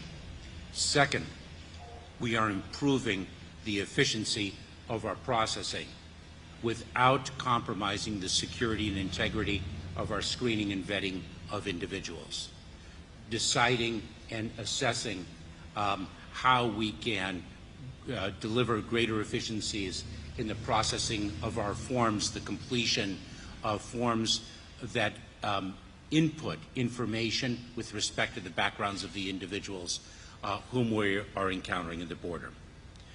Third, we are elevating the enforcement consequences that we are bringing to bear to those individuals who do not qualify for relief. We are expanding the use of expedited removal, for example. We previously issued a regulation that empowers asylum officers in one of the agencies of the Department of Homeland Security, U.S. Citizenship and Immigration Services, to make the ultimate adjudication decision, the ultimate judgment of whether an individual qualifies for asylum relief or not. Right now, until that regulation takes effect at the end of this month, right now, immigration judges who are suffering a $1.6 or $1.7 million, 1.6 or 1.7 million case workload and overwhelmed docket. Right now, they have exclusive jurisdiction. We are giving the asylum officers that jurisdiction. That is going to take what is now on average of a 6 to 8 year plus process between the time of encounter and the time of ultimate asylum adjudication to under a year. Those are 2 examples of the consequence regime that we will bring to bear, not to mention, of course, criminal prosecutions of individuals when the facts so warrant. 4, we are working on bolstering the capacity of non-governmental organizations and local jurisdictions to address the different challenges that increased migration bears upon them. They have been instrumental in our ability to address the challenges thus far. We recognize that with the end of Title 42, there very well may be an increased surge in migration, and we have to equip them with the resources and capabilities to address that increase as well. 5, we are disrupting and attacking the smuggling organizations and the transnational criminal organizations in an unprecedented way, at an unprecedented level, not just with the tremendous resources of the U.S. Department of Homeland Security, whether it's Homeland Security investigations, Operation Sentinel, whether it's Blue Indigo, or so many of the different law enforcement efforts that we have, but also in close partnership with the Department of Justice and the other law enforcement agencies and departments across the federal enterprise, and with our partners to the south. And 6, we are addressing the challenge of irregular migration, not by ourselves, but with our partner countries. In the last several weeks, I have been to Costa Rica, and I have been to Panama, and I have spoken regularly with my counterpart in Mexico about what is a regional challenge. The increase in migration that the United States is experiencing is not exclusive to the United States. There are more than 1.8 million Venezuelans in Colombia right now.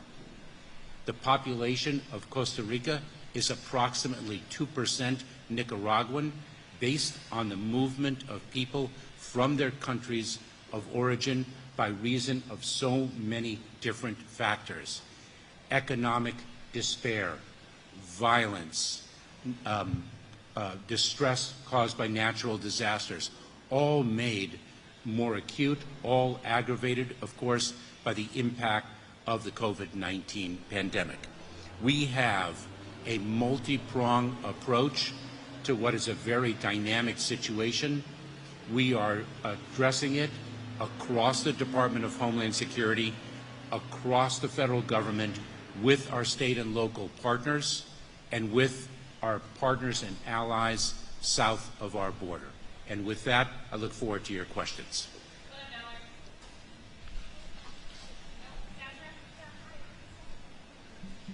Good afternoon, Secretary Mayorkas. You have talked in the past about replacing Title 42 with Title 8. Could you explain to the public specifically how that would work and what would be long-term ramifications, such as if someone tried to re-enter and they were dismissed on Title 8? So I'm not sure everybody heard the question that we are, with the end of Title 42, we will be expanding our use of Title 8. What does that mean? And I want to explain. And I'll try to be brief in this. But Title 42 is a public health authority that the Centers for Disease Control and Prevention holds. And what that calls for is that because of the public health imperative in light of the COVID-19 pandemic, we do not process for removal individuals, but rather have the authority under the CDC's guise to expel them. So they do not have a removal, an immigration enforcement removal on their record. They are merely processed and turned around and repatriated to the country of origin. What we are doing, we are now using Title 8 in a number of different contexts, but what we will be doing is expanding that use. If Title 42, or when Title 42 is no longer something that we are able to use under the CDC's direction, then we will only use that immigration enforcement authority. Everyone should understand that when we release individuals who are not detained in our immigration custodial system, they are not merely released into the United States, but rather they are placed in immigration enforcement proceedings. And that is where they make their claims for relief under the laws of this country, make a claim for asylum. If they qualify, then they've established a basis to remain. If they don't, they are removed. and they have an enforcement record on the books.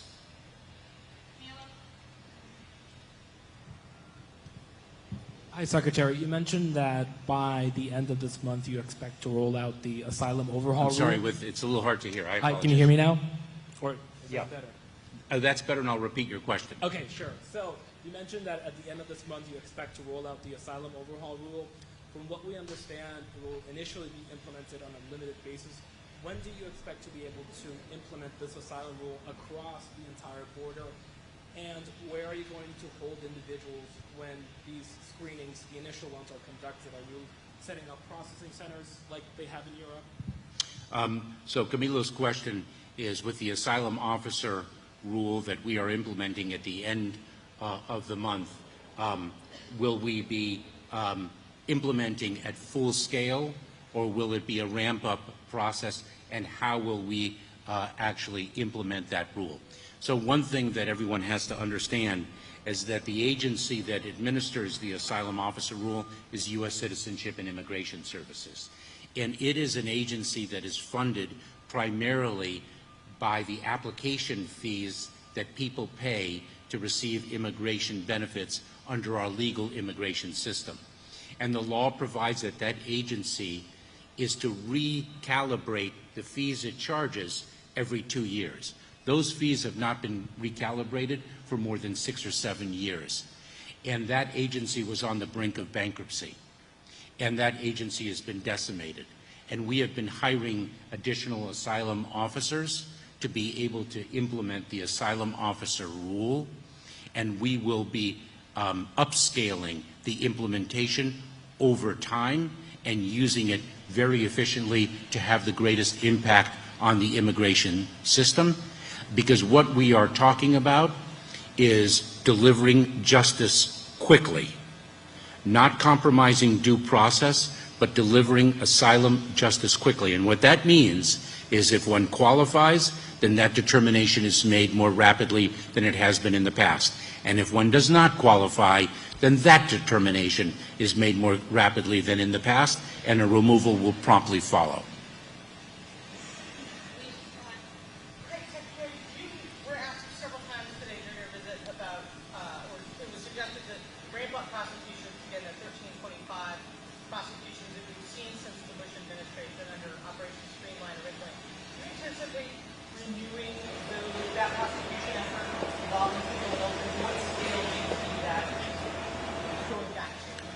So, Alicia, we do intend to bring criminal prosecutions when the facts so warrant. And we will be increasing the number of criminal prosecutions to meet the challenge, because the fact of the matter is there are more cases that warrant criminal prosecution than those cases that are being brought. And I want to say one very important thing. We're a nation of immigrants, and we are also a nation of laws. And we enforce the law, and we will continue to do so. And the decisions that we make in the enforcement context are based on the facts that are presented to us. Secretary, a two-part question. One, how many migrants are we prepared to process every day should Title 42 lapse? And what is DHS going to do if that federal judge in Louisiana decides that Title 42 should remain in place? So I'm going to take those in reverse chronology.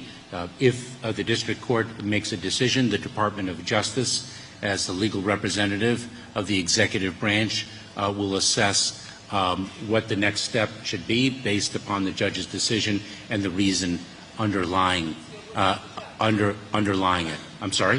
So you're following whatever the judge is going to decide in this case? Well, it is our responsibility to abide by a court order, and the options that will be available to us will be determined by the Department of Justice, the legal representative. That is a legal analysis.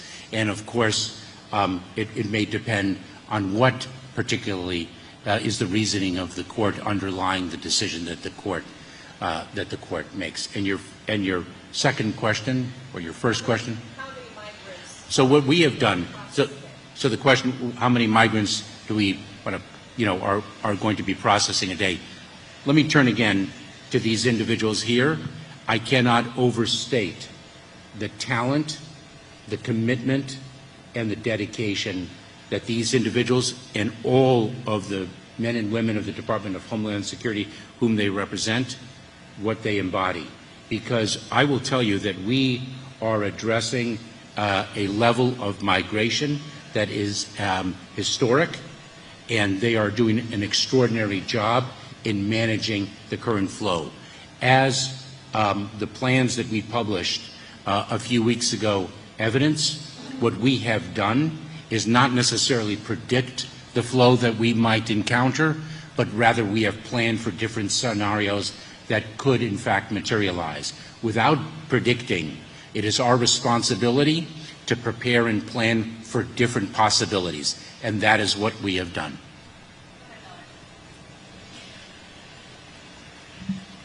Thank you.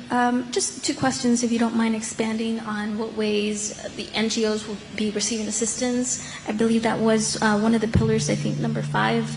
And the other question I have is if you could talk a little bit about what today meant, or what DHS means for today to mean to migrants who will be seeing this coverage. So the second question, forgive me. Oh, it's really just about messaging. What kind of message do you hope today's event sends out to migrants? It's a very important message. We have articulated it before, and allow me to articulate it. Allow me to say it again. And I must say that as the temperature rises seasonally, we see the tragedy more of individuals placing their lives in the hands of smugglers who only seek to exploit them for profit. As the situation unfolds, last week we saw a tragedy in the maritime environment, not on land but at sea, with a vessel of Haitians capsized and a number deceased. Do not place your lives in the hands of individuals who only seek to exploit your lives for the sake of profit. We are building safe, orderly, and humane pathways to access the benefits that the law provides and that Congress has passed. But traveling from one country to another in the hands of smugglers, only to be met by the enforcement authorities of the United States government, is not the way to achieve relief. The border, the laws of the border will be enforced. If one does not qualify for relief, one will be removed. The smugglers peddle misinformation. We see the misinformation that they peddle, that Title 42, for example, does not apply to certain populations. That information is false. You place your life savings in the hands of exploitative individuals. You put your lives at risk based on the misinformation that they peddle to you, only for you to be expelled or only for you to be removed under the laws. If you have a claim for relief, of course the laws provide that that relief will prevail. But so many do not qualify, and so many are harmed en route.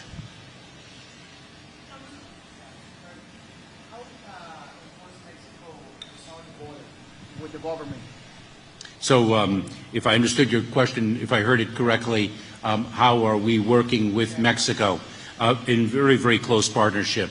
I spoke with my counterpart, actually the Foreign Secretary, Secretary Ebrard, within the last 2 weeks, and the Department of Homeland Security team was down in Mexico just a few days ago. Our relationship is very close. The cooperation from a law enforcement perspective is seamless. We have mirrored patrols. We are sharing information. We are bringing their interdiction capabilities to bear where it is appropriate. They are surging their resources based on our shared understanding of the movement of people and the conduct of the cartels. We have brought prosecutions. We have achieved extradition of criminal leaders. We are working hand in glove with our partners to the south, and we're extraordinarily grateful for their partnership. And I should say that not only are we working very closely with them in the enforcement arena, but we are also collaborating with them at an unprecedented level to achieve the promise of economic prosperity and economic development between our largest trading partner and the United States. The President's infrastructure bill calls for an unprecedented investment in funds to modernize, for example, our ports of entry. These are remarkable opportunities for these two countries to really use the ports as an engine of prosperity for this community and for others similarly situated.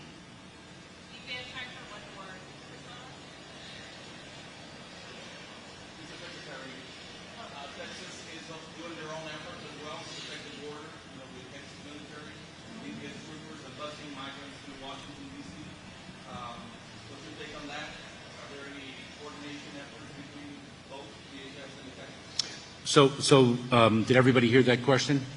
What is our coordination effort with the state of Texas? Today I met with law enforcement leaders, civic leaders, prosecutors, and of course our tremendous personnel in the Department of Homeland Security.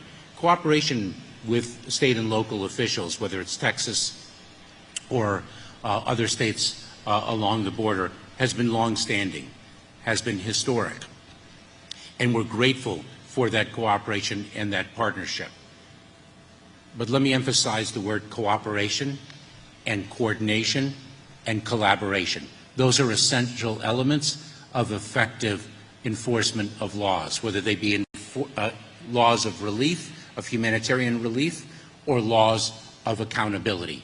We saw the result of an uncoordinated, uncollaborative effort in the screening of trucks that had an incredibly adverse impact on the economy here in McAllen and elsewhere along the border, and I heard that loud and clear earlier today from local officials. But we also saw where the coordinated, collaborative work can have an effective impact on our work when we were on the river here, and we saw their boats patrolling, and it became a force multiplier. We also saw force multiplication extraordinarily ably in watching how we use technology as well as our personnel on the ground to gain visibility of what is going on along the border and to respond accordingly.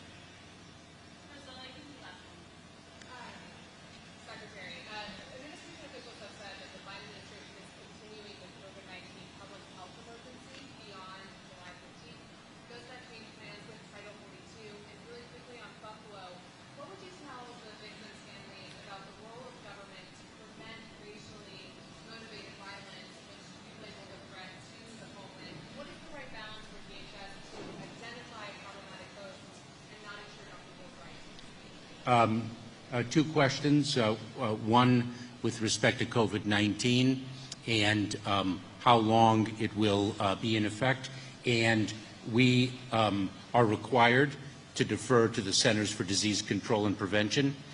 They have made a decision that Title 42's effectiveness will end as of May 23rd, and we will act accordingly. With respect to the tragic events in Buffalo this past Saturday, and I've articulated to local leaders, I've expressed to local leaders in Buffalo that day and since, and I've expressed to national leaders our profound sorrow and the fact that our hearts break with the families and loved ones of the victims of that tragic hate crime that cost 10 lives and victimized others. And I think it's very important, Priscilla, that I communicate very quickly that And in the world of targeted violence, when one community is targeted, we're all targeted. That is the fundamental value and principle of this country.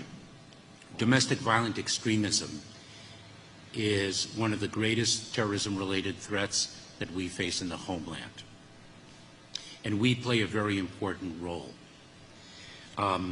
We understand, of course, the fundamental First Amendment right of free speech, and that individuals can espouse an ideology no matter how hateful it might be. But we in the Department of Homeland Security become involved when those expressions of hate, when false narratives or conspiracy theories propagated on social media or other online platforms, when they have a connectivity to violence, when they threaten the security of the homeland, that is when we get involved. And we have a number of measures already well underway, and we're building on them. First, we share information with state and local, tribal and territorial partners so they understand the threat landscape and can be prepared to prevent a threat from materializing and actually becoming another tragic event. We also have grant funds that we distribute to different jurisdictions. Those are two very important ways. Throughout the government, I'm speaking of two efforts that the Department of Homeland Security has underway. Throughout the federal government, there are many other efforts underway.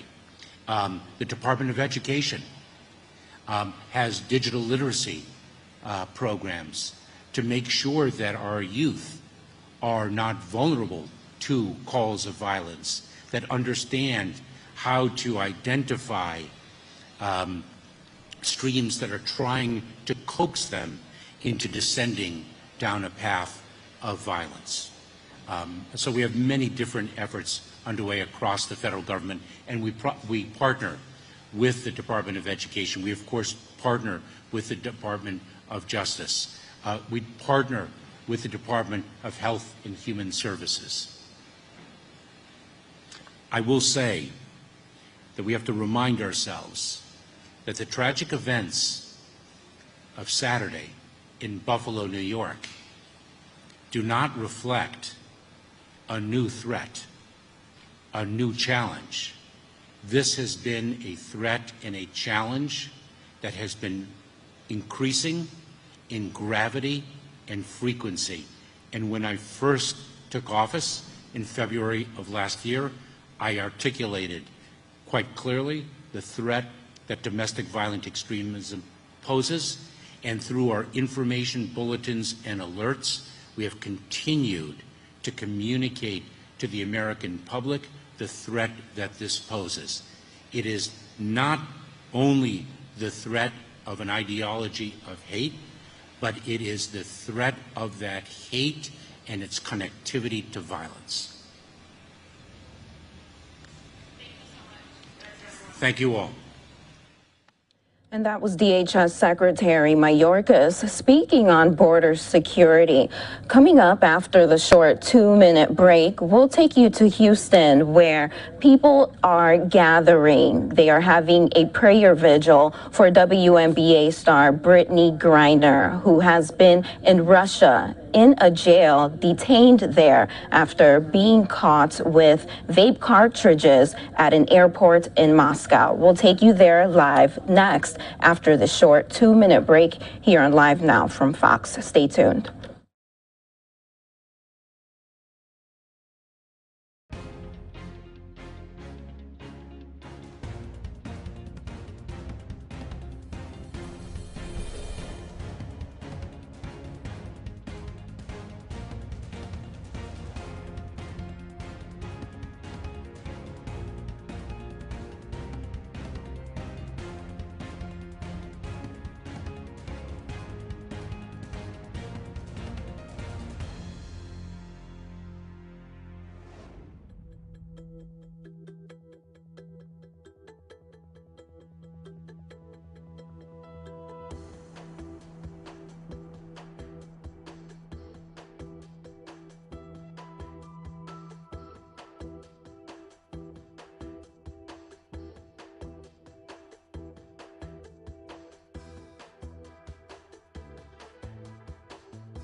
Welcome back to Live Now from Fox. Happening now, a prayer vigil in Houston for WNBA star Brittany Griner. You can see people there are gathered. They are hoping for her release.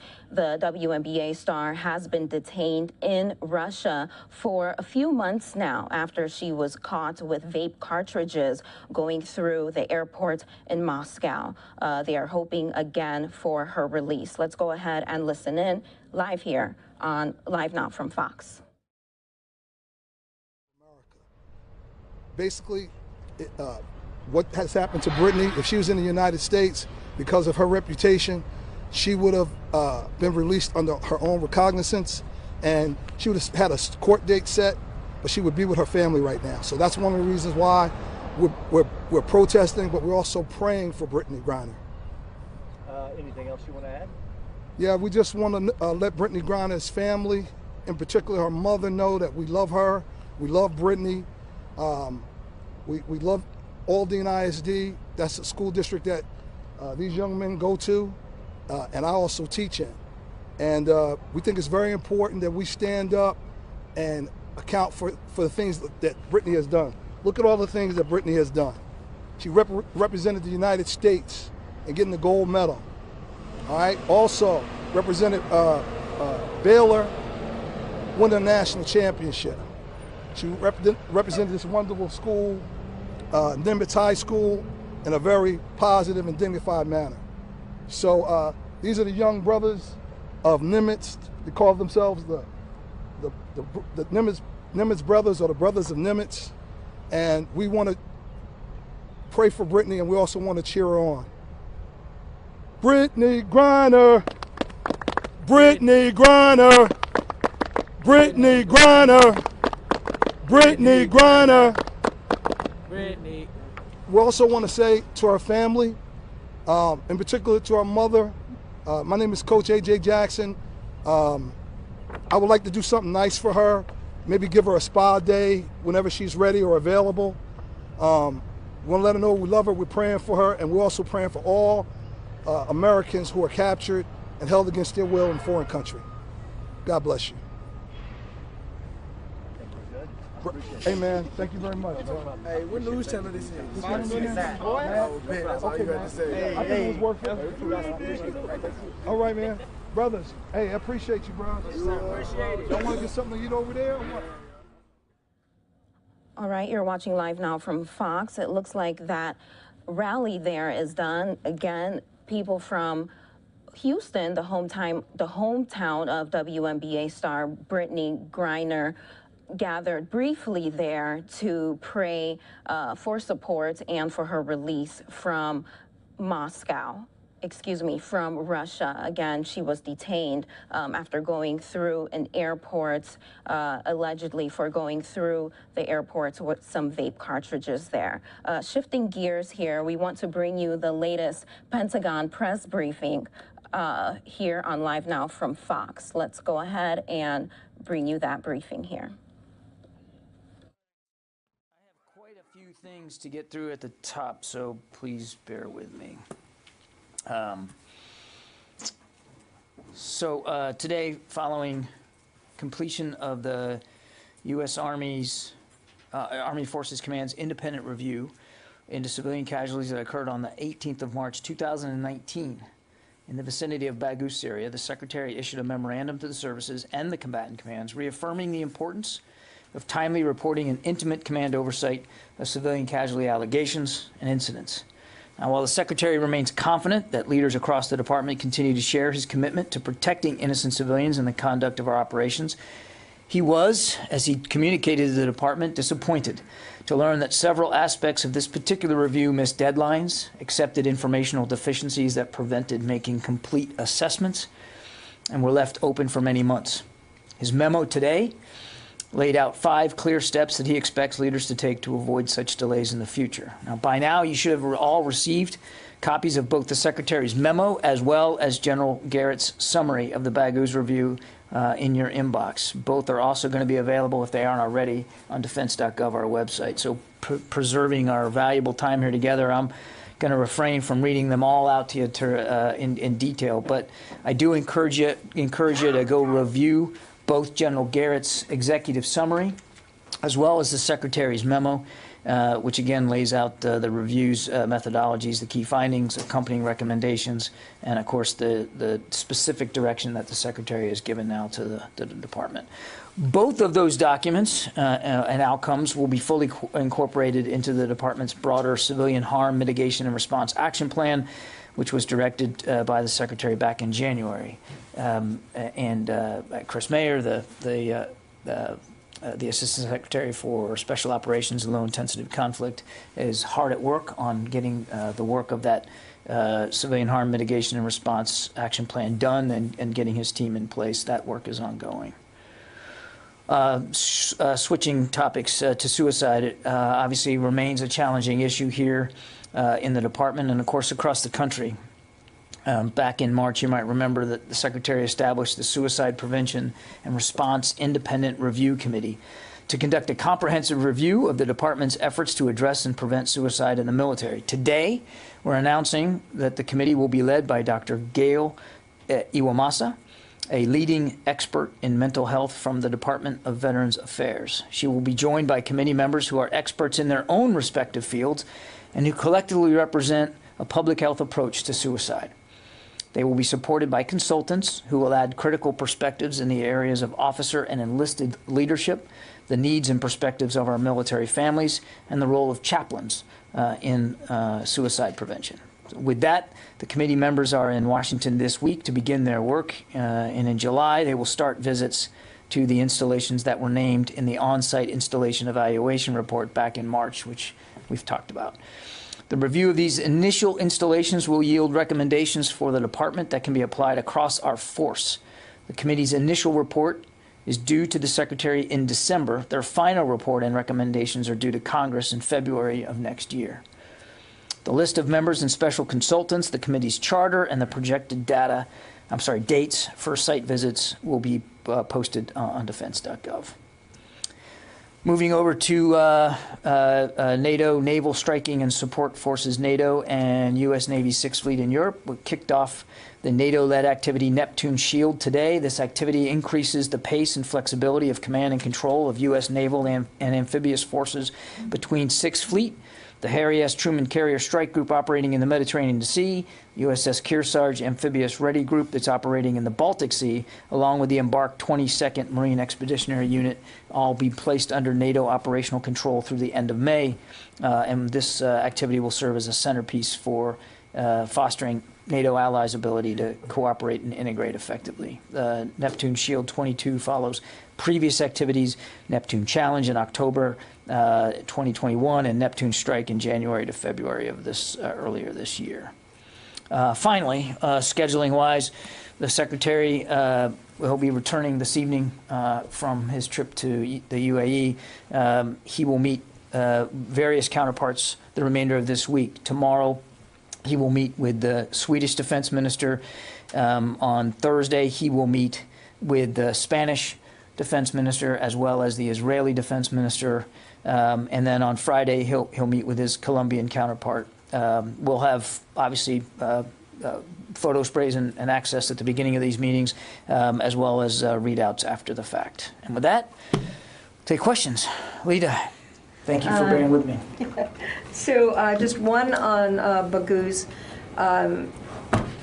It appears that he found that there were no violations of law of war, et cetera, but were there no findings that anyone either got a letter of reprimand or anything in these multiple failures for filing not on time, et cetera, et cetera?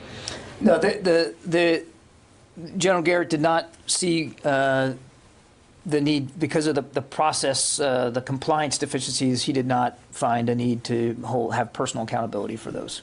Okay, and then just on Ukraine, Mariupol appears either fallen or on the brink of falling. What is the U.S. assessment of sort of the impact of that at this point? And do you believe that the city is actually now under complete Russian control. I would point you back to what the Ukrainian Ministry of Defense said themselves, which is that the combat mission in Mariupol has ended. I think we certainly would defer to them, the Ukrainians, to define what's going on there. And look, no question that the civilians that were stuck there at the plant who have finally been able to get out, and the soldiers that continued to resist there did so bravely and skillfully. And it's quite admirable to think how long they were able to hold out. And President Zelensky referred to them as heroes. I think we would all agree with that. What this means is difficult to know at this particular time. And I want to be careful not to speak to, Russian intent here or their planning process.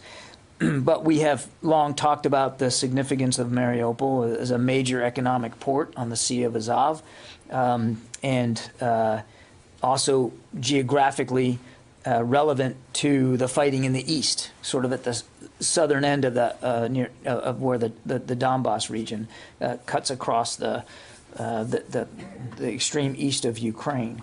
And we have long talked about the fact that we believe the Russians were going to try to encircle Ukrainian troops that are in the Donbass region and in the east, and to be able to free up forces to do that from the south meant Mariupol was important to them. So again, I'll let the Ukrainians speak to the mission itself, but it's clear that the Russians still have an intent here to encircle and to occupy the Donbass and the eastern part of the country. I would add, Lita, that they have not succeeded in that.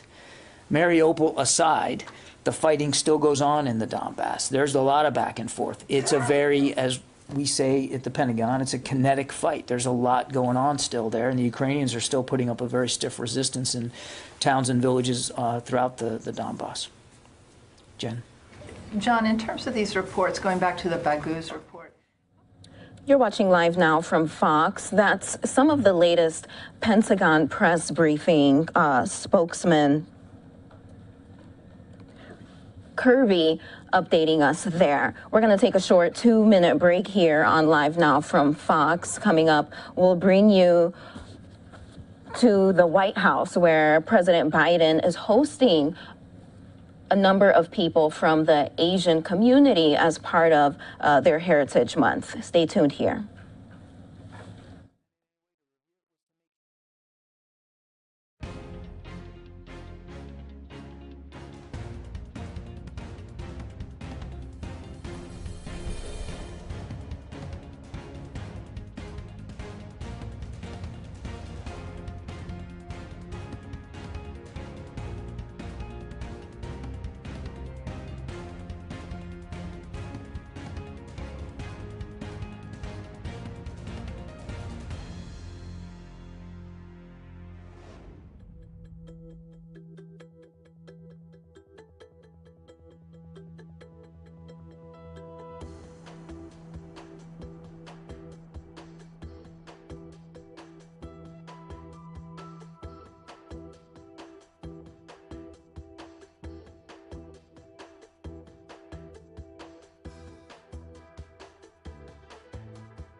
Welcome back to Live Now from Fox. The Bidens have returned from Buffalo, New York, from meeting with the community there after the aftermath of the shooting there, and now they are meeting with the Asian community to host them for Heritage Month, Asian Heritage Month.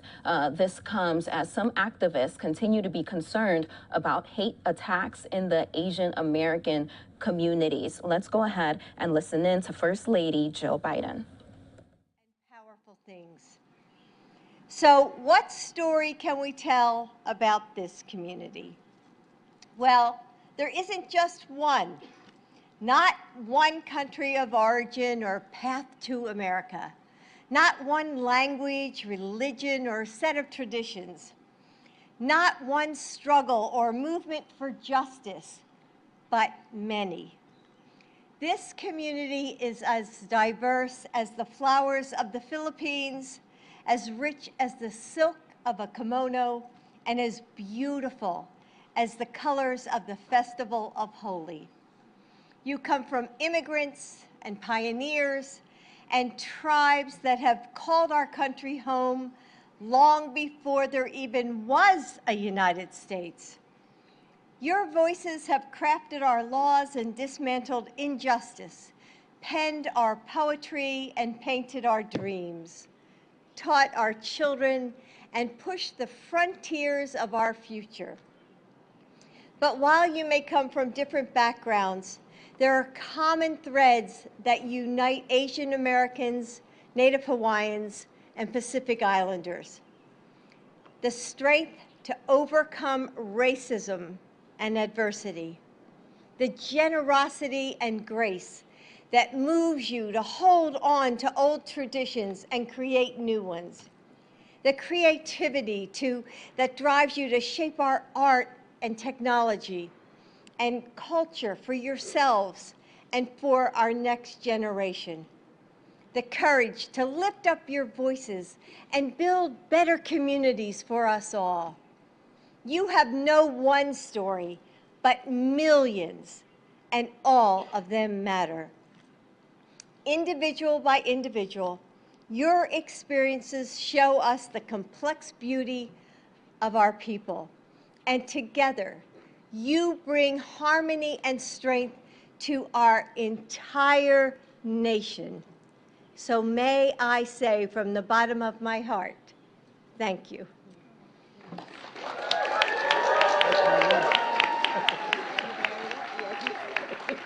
And now it is my honor to introduce our United States Trade Representative, Ambassador Tai. Ambassador.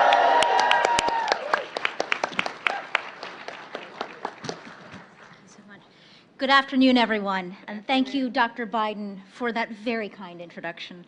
It is a great honor to be at the White House today as we celebrate Asian American, Native Hawaiian, and Pacific Islander Heritage Month. This month is about celebrating the contributions our families, friends, and leaders have made throughout this country's history. But it is also a time to reflect on the challenges that our communities are facing, especially in recent years. Just 2 days before I was sworn in, a gunman in Atlanta killed 8 people, 6 of whom were Asian women. President Biden and Vice President Harris immediately went to Atlanta. They met with local AA and NHPI leaders to show our administration's support in the face of this tragedy. A year ago, President Biden signed an executive order to establish the White House Initiative on Asian Americans, Native Hawaiians, and Pacific Islanders. I am proud to co-chair this initiative, which brings together stakeholders and local leaders to advance equity, justice, and opportunity.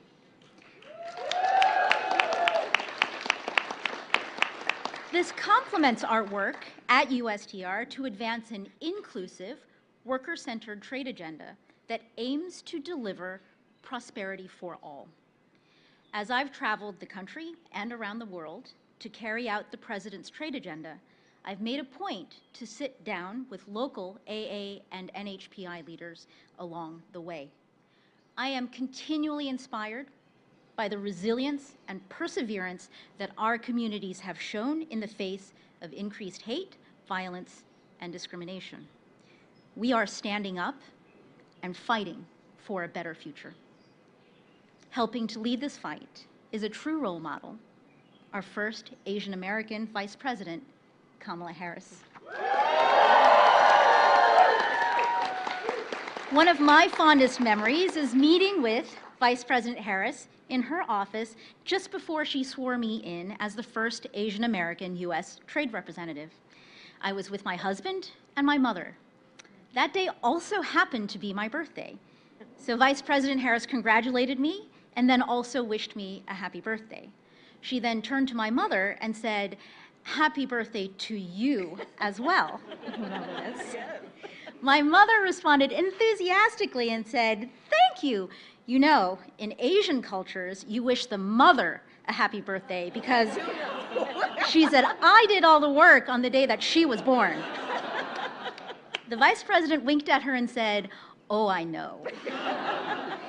I am so proud to represent our AA and NHPI communities in this cabinet alongside our Vice President. And so it is with great pride that I introduce to all of you this afternoon the Vice President of the United States of America, Kamala Harris.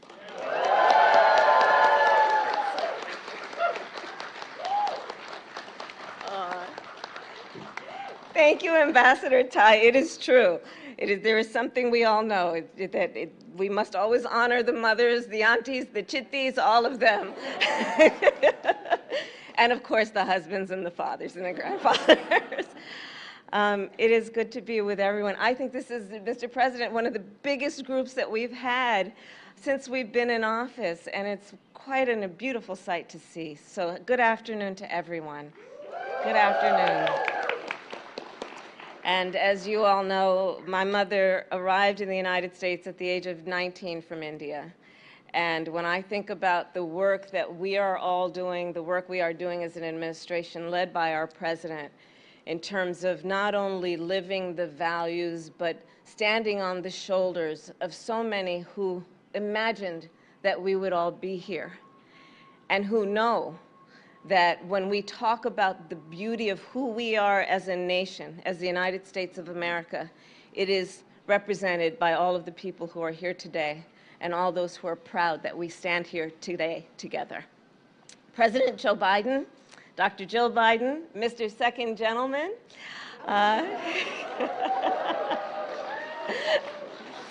and members of our cabinet, it is good again to be gathered with all of you today and to be joined by the members of the Congressional Asian Pacific American Caucus.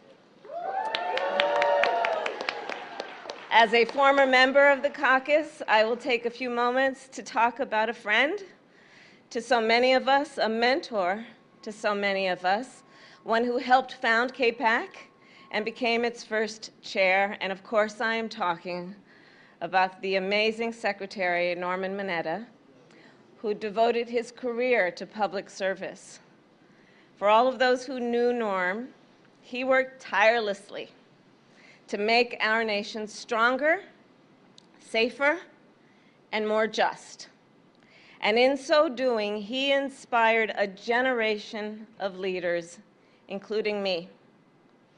Secretary Mineta's family is here with us today, and from my family to yours, please know that he is deeply missed. Today, yes, it is a great celebration for so many reasons, of so many things. But it is also impossible to ignore that we gather mere days after a horrific act of hate in Buffalo, New York, targeting Black Americans. And you know, it was only last year, as the ambassador said, only last year, that I was with the president in Atlanta, mourning the murder of 8 people, including 6 who were Asian American women. And sadly, what I said then remains true now. Racism is real in America. It has always been. Xenophobia is real in America. It has always been. Sexism, too. I said last year, and I sadly say again today, we have had people in positions of incredible power in our country, scapegoating. People with the biggest pulpits, spreading this kind of hate.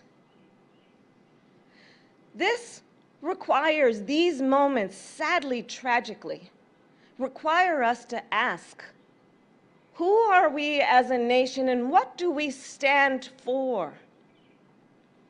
It is yet again a moment to remember and talk about and reflect on how we treat people, and do we live to the greatest and best of our ideals, which means treating people, all people, with dignity and respect, remembering the history of our nation and who built our nation, and honoring the diversity of all who have contributed to who we are today. And of course, that is what this month requires us to do, and I know, looking around at the leaders here, we remember it every day of the year. And we also know in tragic moments like this, that we are committed collectively to saying a harm against any one of us is a harm against all of us, and it is a harm against our nation.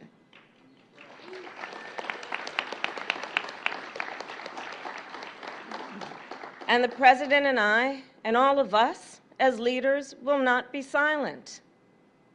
We will not stand by.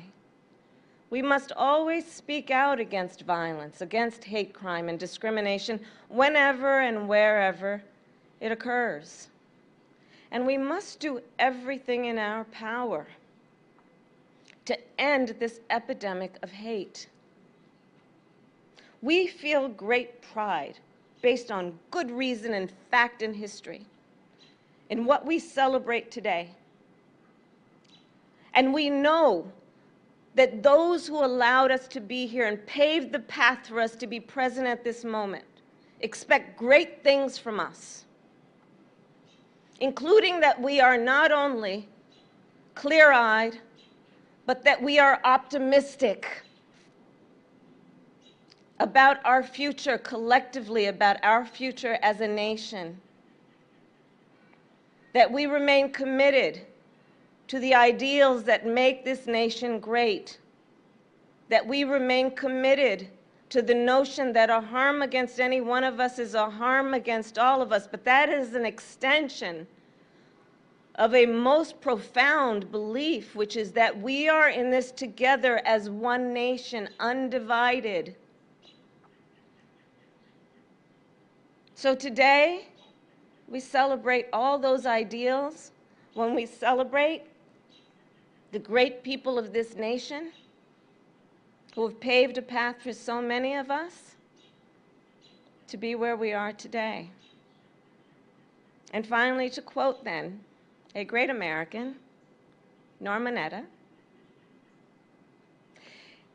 I quote, "If we will act together,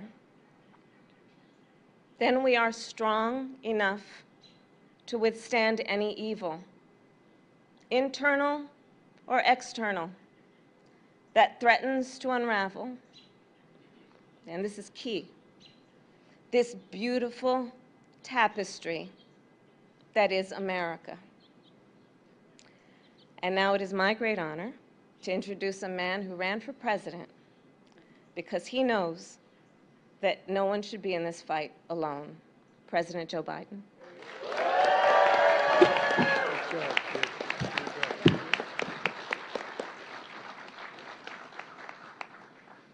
You gotta admit I have good taste in picking people, don't you? You're way above my pay grade.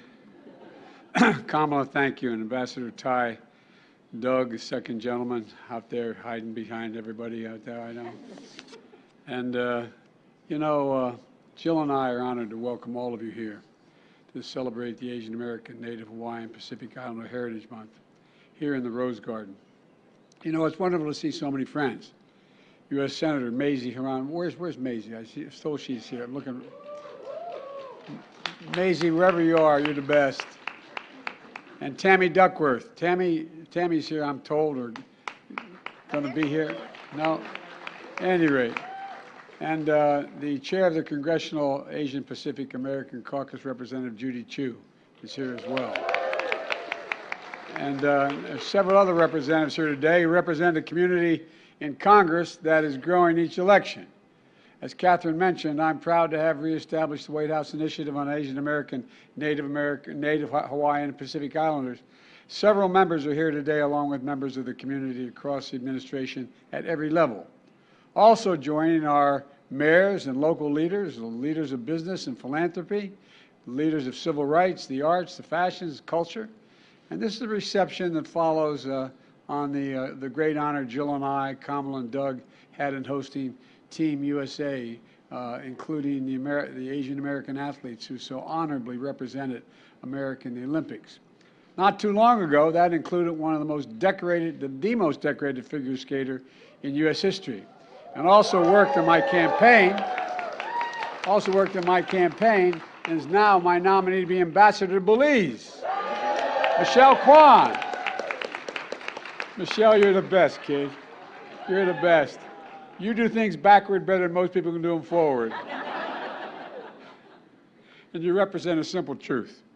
There is no single Asian, as Jill pointed out much more articulately than I have, there's no single Asian American, Native Hawaiian, or Pacific Islander identity. It doesn't exist. The diversity of cultures, the breadth and achievement that has shaded and shaped so many, strengthened the fabric of this country in ways that you can't measure. I don't know how you can measure it. The fastest growing demographic in the United States, it has also gotten us through the pandemic as frontline and essential workers. And you've powered our economic recovery. An unemployment rate in the community that's fallen from 6.6% since we got in office to 3.1% for Asian Americans. Entrepreneurship in the community has risen, with you all, has risen the fastest rate in over a decade. Where members of the community were once tokenized as villains in the movie screens, you now light them up as superheroes. And today, I'll be traveling on Thursday, I'll be traveling to the Republic of Korea and Japan to affirm the importance of our Indo-Pacific alliances. Folks, and to celebrate the indispensable partnerships that are strengthening by the deep family ties and heritage and the values reflected in the AANHPI.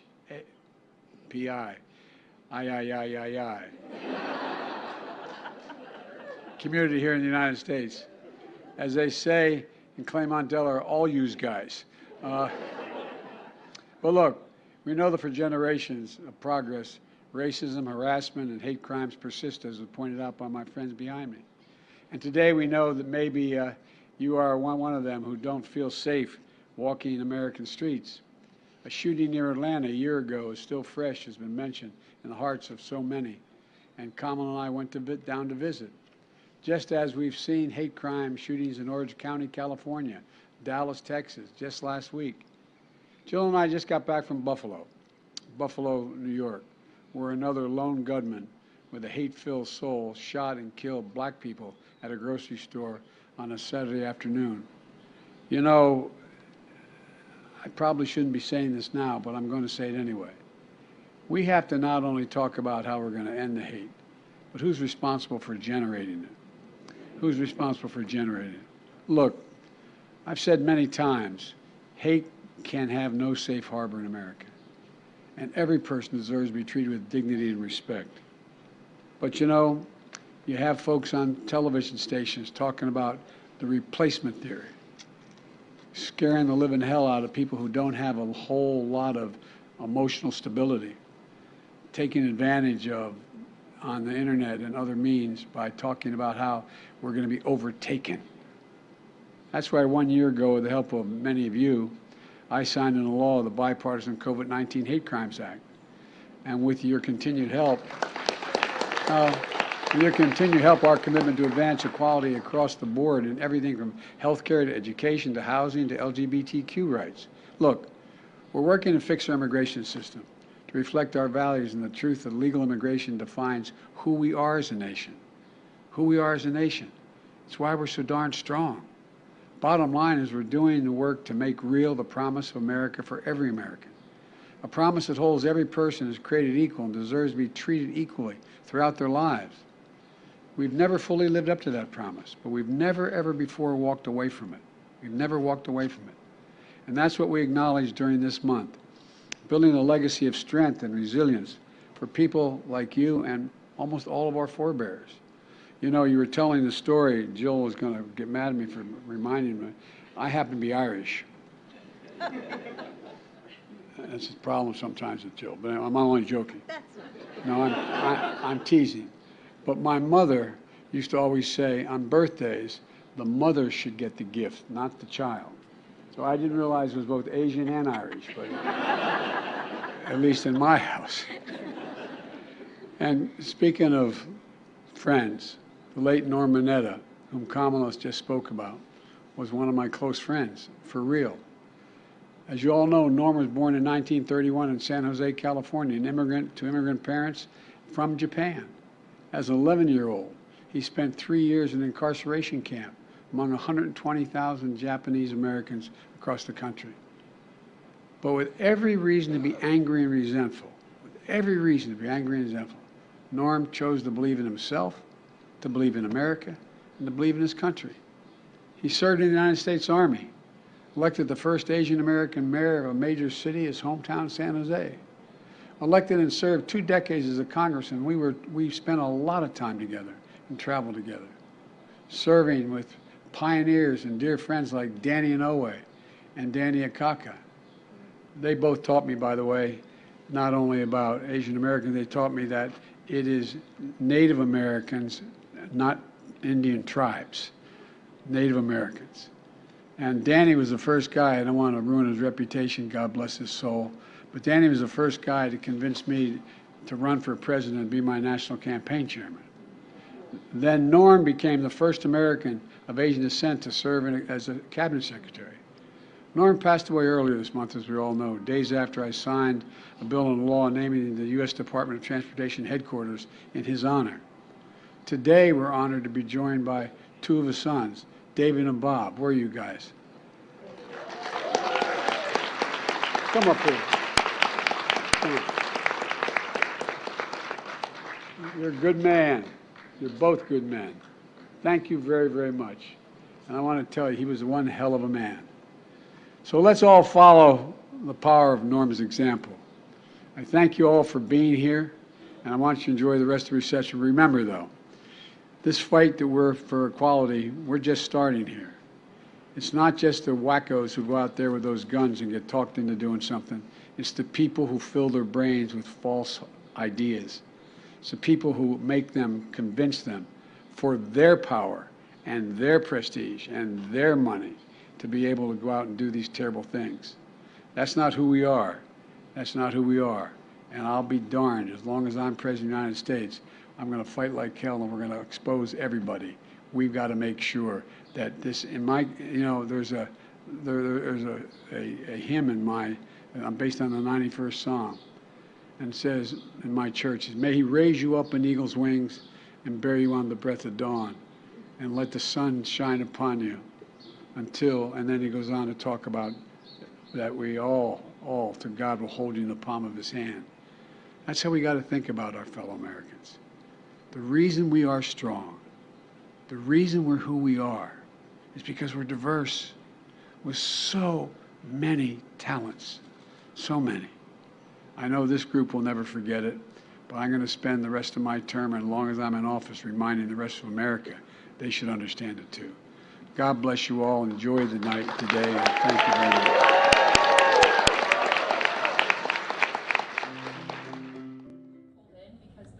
And that was President Biden wrapping up his remarks at a reception, a celebration at the White House for Asian American, Native American, and Pacific Islander Heritage Month.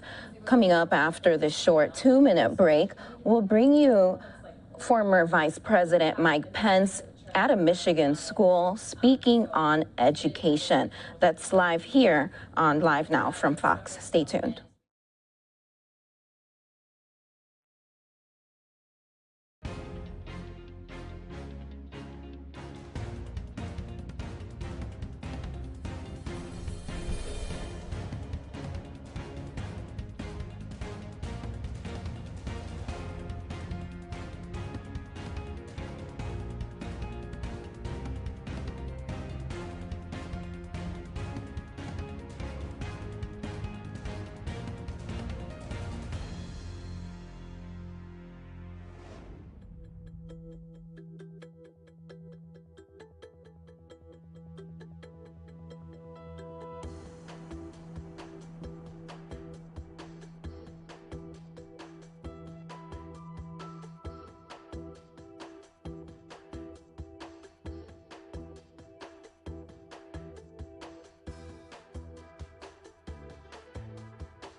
And welcome back to Live Now from Fox. Former Vice President Mike Pence in Rochester Hills, Michigan today. It's part of a series of education-themed events for the former VP. Let's go ahead and listen in. My other daughter graduated from Laguna Law School, and I couldn't be more proud of our 3 kids, all of whom had the benefit of a strong Christian education foundation in their lives, just the same as each and every one of you. The truth is, we all know no one invests more in the life of a child than moms and dads. They teach volumes to our kids before they ever step foot in the classroom. And no one has a greater stake in a child's success than their parents. So I'm here today to simply say one more time, it is time to put Michigan parents back in charge of their kids' education.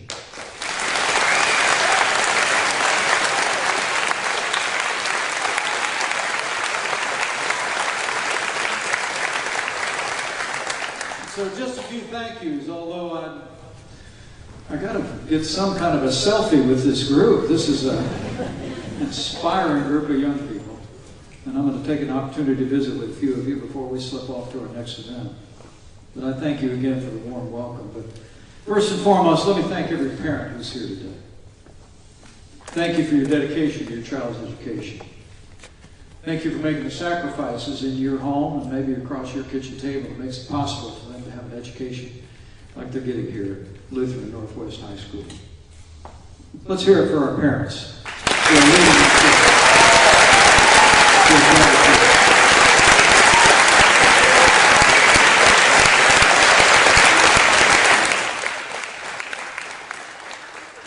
let me say to each and every student who's here, you know, I always tell young people when I meet them what my motto is. Study hard, pray harder. The sky's the limit. Don't ever let anybody tell you you can't live your dreams, because here in America is where American dreams come true every day.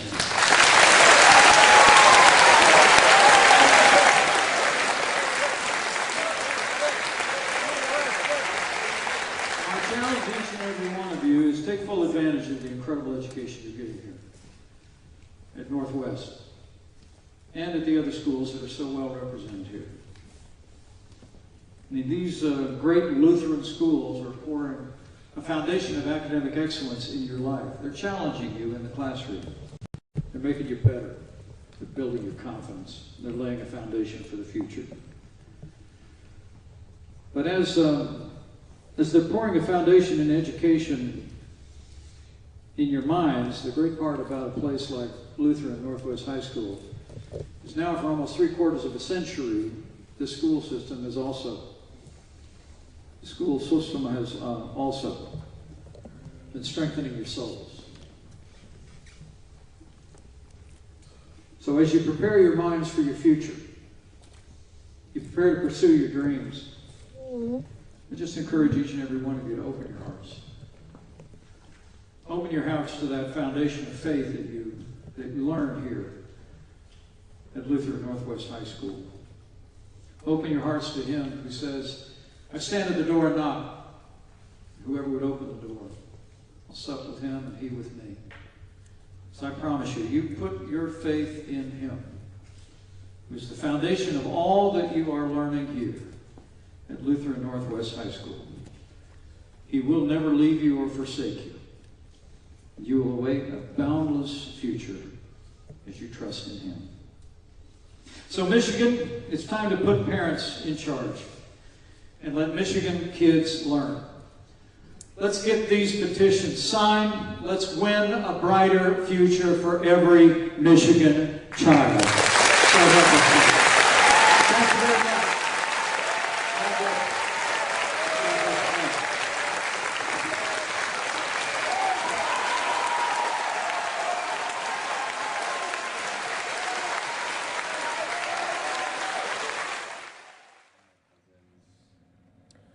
All right, and that was former VP Mike Pence in Michigan visiting a school today, speaking to an auditorium of students, encouraging them to stick with their education. Coming up next, we just want to bring you the latest State Department briefing here on LiveNOW from Fox. Let's listen in. I apologize for the late start. And if you will indulge me, we have a few items to get through at the top. Today, on International Day Against Homophobia, Biphobia, Interphobia, and Transphobia, Ida Hobbit, we affirm that the promotion and protection of human rights of LGBTQI persons is a foreign policy priority.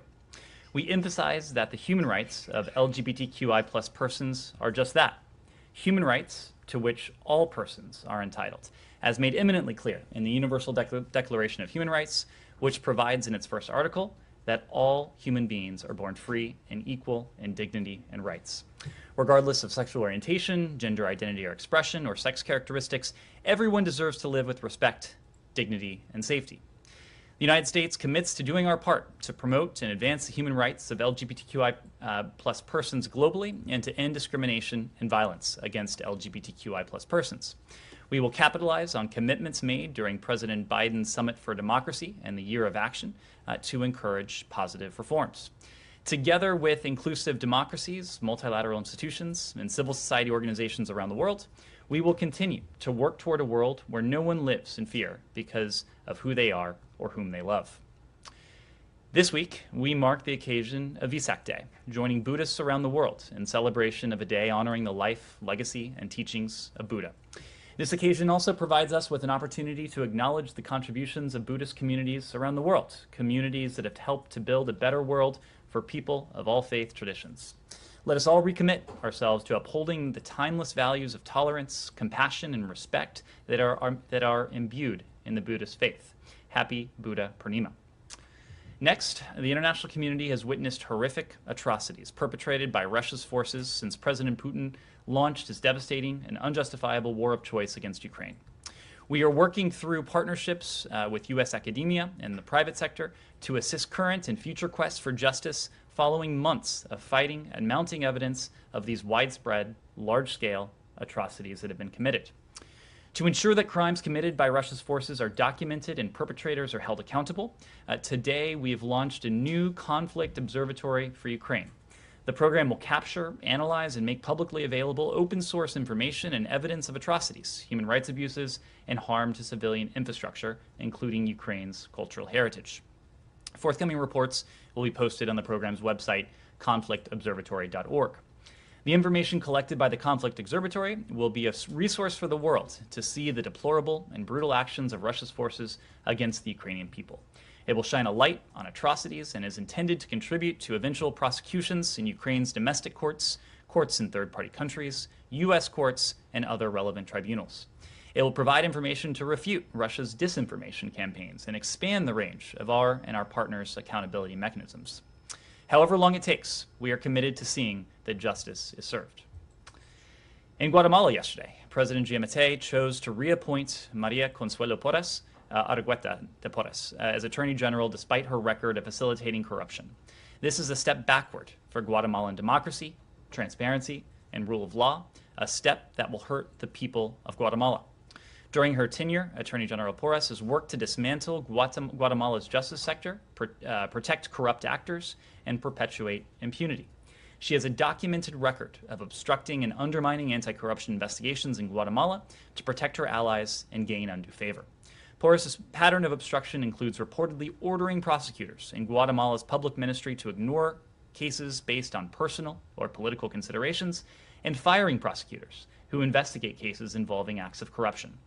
This corruption weakens the Guatemalan government's ability to reduce violence and stop narco-traffickers. It also slows down economic growth and scares away investments, robbing Guatemalans of jobs and opportunity, all of which are primary factors driving migration.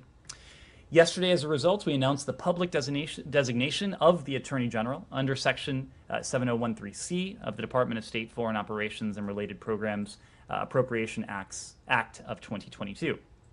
This designation renders the Attorney General and her immediate family members ineligible for entry into the United States. We'll have more announcements about consequences for the bilateral relationship of this decision at the appropriate time, and we'll continue to robustly use our counter-corruption tools going forward. The The United States is determined to stand with all Guatemalans in support of democracy and the rule of law and against those who would undermine these principles for personal gain.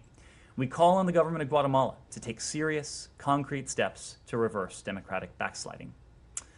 And finally, on Monday, May 23rd, the United States will welcome the Organization of Islamic Cooperation, OIC, Secretary General His Excellency Hussein Brahim Taha, and the OIC delegation to Washington, D.C. for the inaugural U.S.-OIC Strategic Dialogue.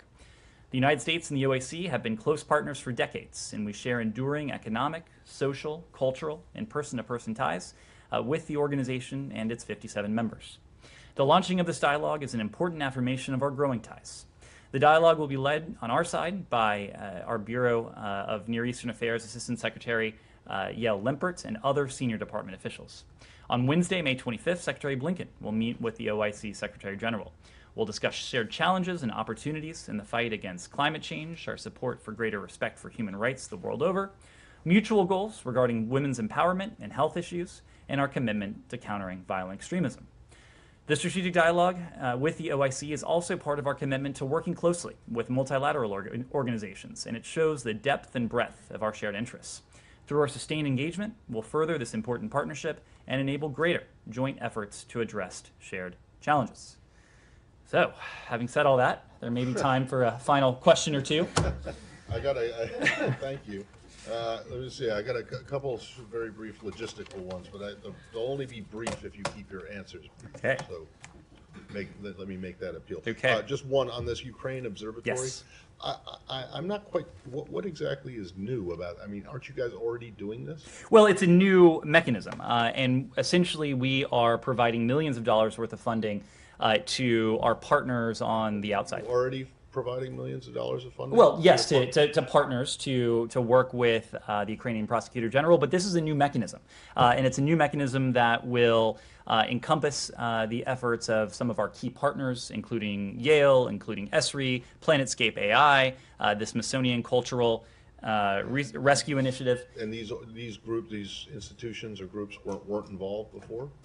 You would have to ask them about their level of involvement before, but this is the first time we've launched a portal like this that will not only be a mechanism by which the department can work with these outside organizations to collect, to analyze, to document, but also importantly to share the findings that together we're able to uncover. And just as I said, they will be shared publicly on the website. Well, I think you've said almost the exact same thing as it relates to the collection of war crimes evidence in the past. So anyway, it's fine that you have a new mechanism. I just want to know if there's I mean, fundamentally you're still doing the same thing, right? We have been engaged in the work through a variety of mechanisms and efforts to collect, to document, to analyze, to share evidence of potential atrocities, potential war crimes with relevant prosecutors, with relevant state entities, with relevant organizations. But this is the first time that these partners will have come together and to share those findings so that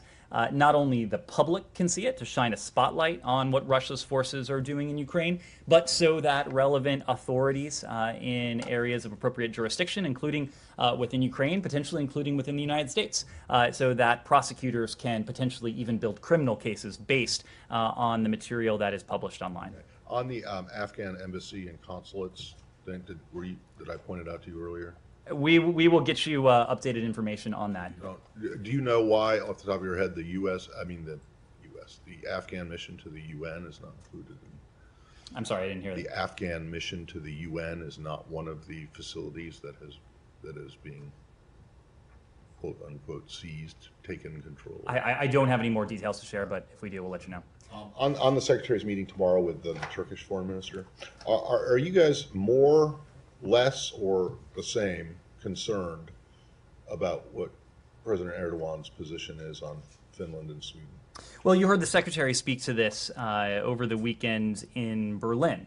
And the Secretary was in Berlin to meet with his counterparts in the context of a NATO ministerial. He had an opportunity to meet with Foreign Minister Çavuşoğlu there, to speak with him. Other NATO members did as well. The Secretary, as you alluded to, Matt, will have an opportunity to see the Foreign Minister Çavuşoğlu, on the sidelines of the UN event tomorrow in New York City.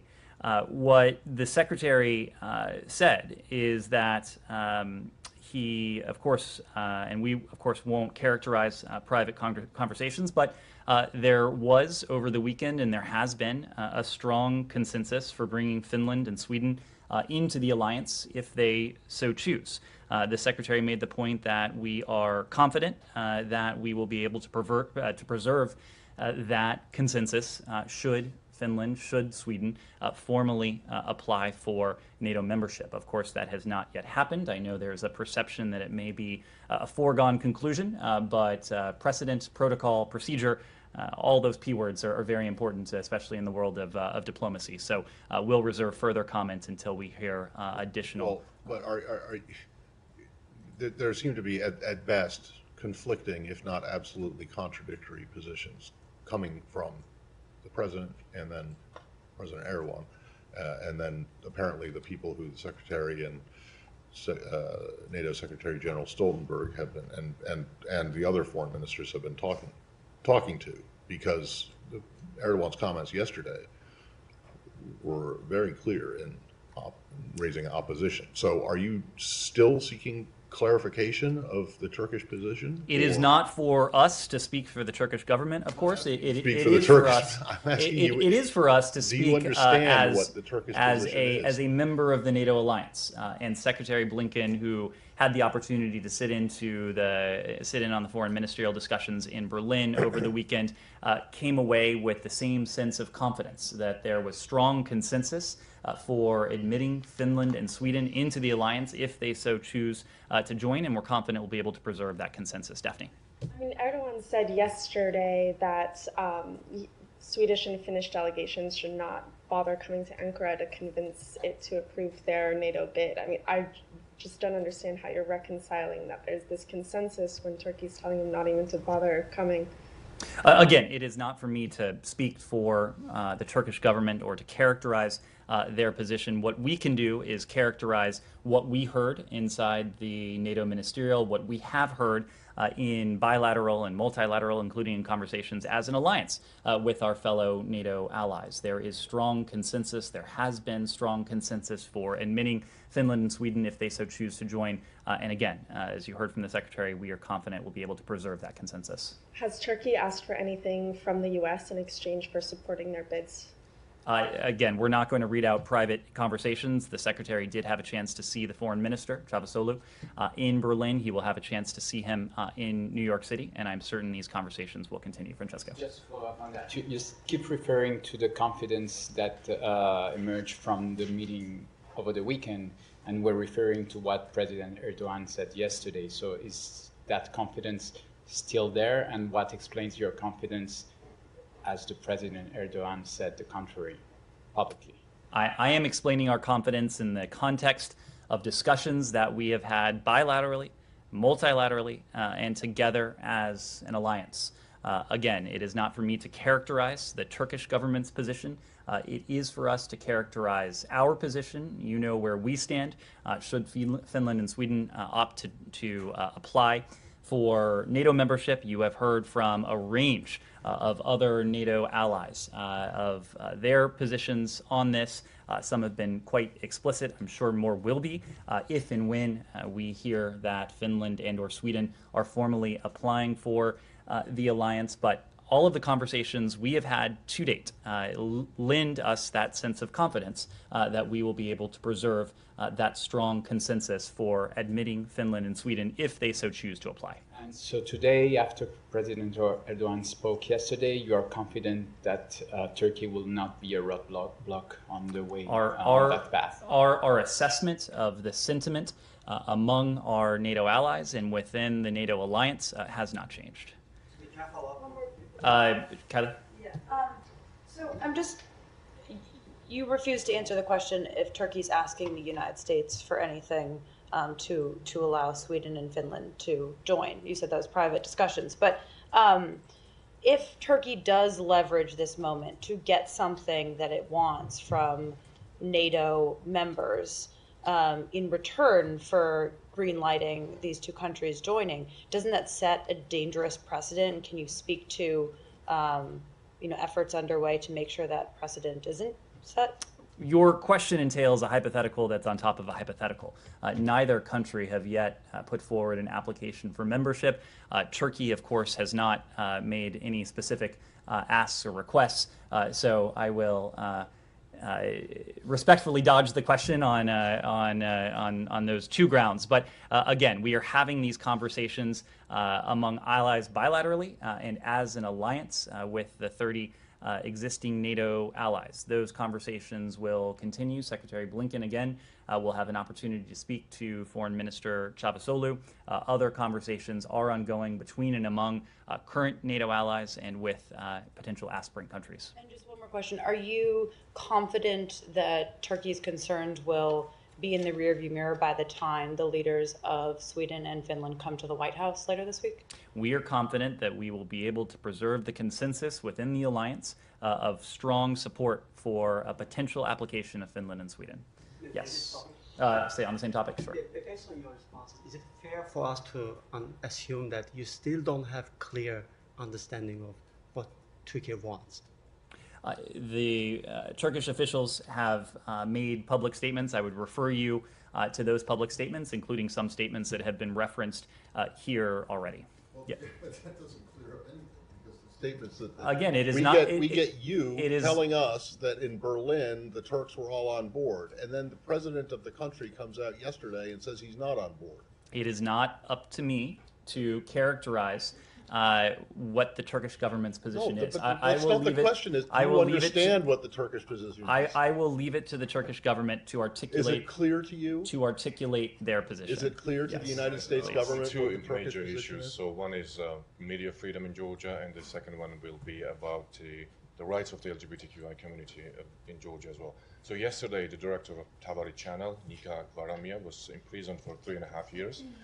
Based on the verdict by the Georgian City Court, the U.S. ambassador to Georgia issued the statement on this that reads, and I'm quoting, "The disturbing pattern of selective investigations and prosecution targeting those in opposition to the current government undermines the public's confidence in the police, prosecution, the courts, and the government itself."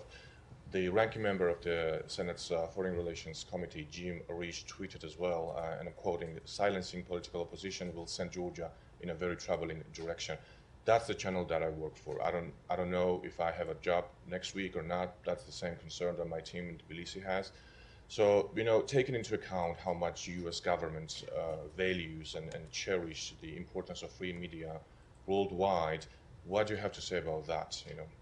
We have been quite clear, quite candid with our Georgian partners about the continued need to strengthen the pillars of democracy that we want to see bolstered in Georgia, that we want to see bolstered around the world. That includes democratic institutions, it includes the rule of law as well. And we'll continue to partner with the people of Georgia as they pursue a democratic, prosperous, peaceful, and Euro-Atlantic future. When it comes to media freedom, you have heard us consistently speak to the indispensability of a free, of an independent media the world over. Secretary Blinken just a couple weeks ago spoke to this in extended remarks at the Foreign Press Center here in Washington, D.C., where he extolled the virtue and really the necessity of a free and independent media, noting that over the past year, too many journalists have been repressed, too much of their work has been suppressed,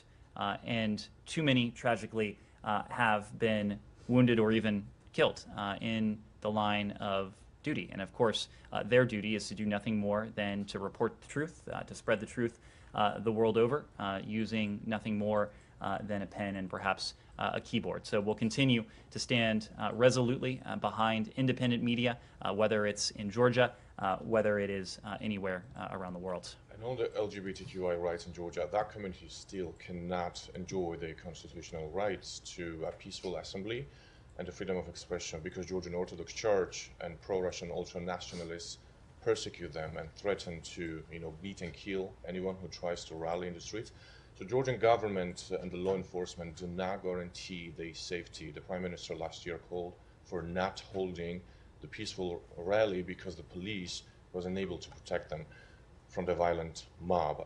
How much of a support should the members of the LGBTQI community in Georgia expect from the United States? LGBTQI communities around the world have the support of the United States.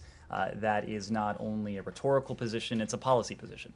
In February of 2021, President Biden issued an executive order calling for, once again, the policy of the United States, of our foreign affairs departments and agencies, to protect and to promote the rights of LGBTQI plus persons around the world. We do that in a number of ways. We, of course, do it rhetorically, but we also do it through programmatic funding for supporting the important work of advocacy organizations, for calling out abuses, repression, intimidation, violence against LGBTQI communities around the world. And of course, whether the community is the community of LGBTQI plus individuals or any other community, including marginalized communities, we always call for universal rights to be protected and to be enshrined in democratic institutions. And of course, the right to peaceful assembly, the right to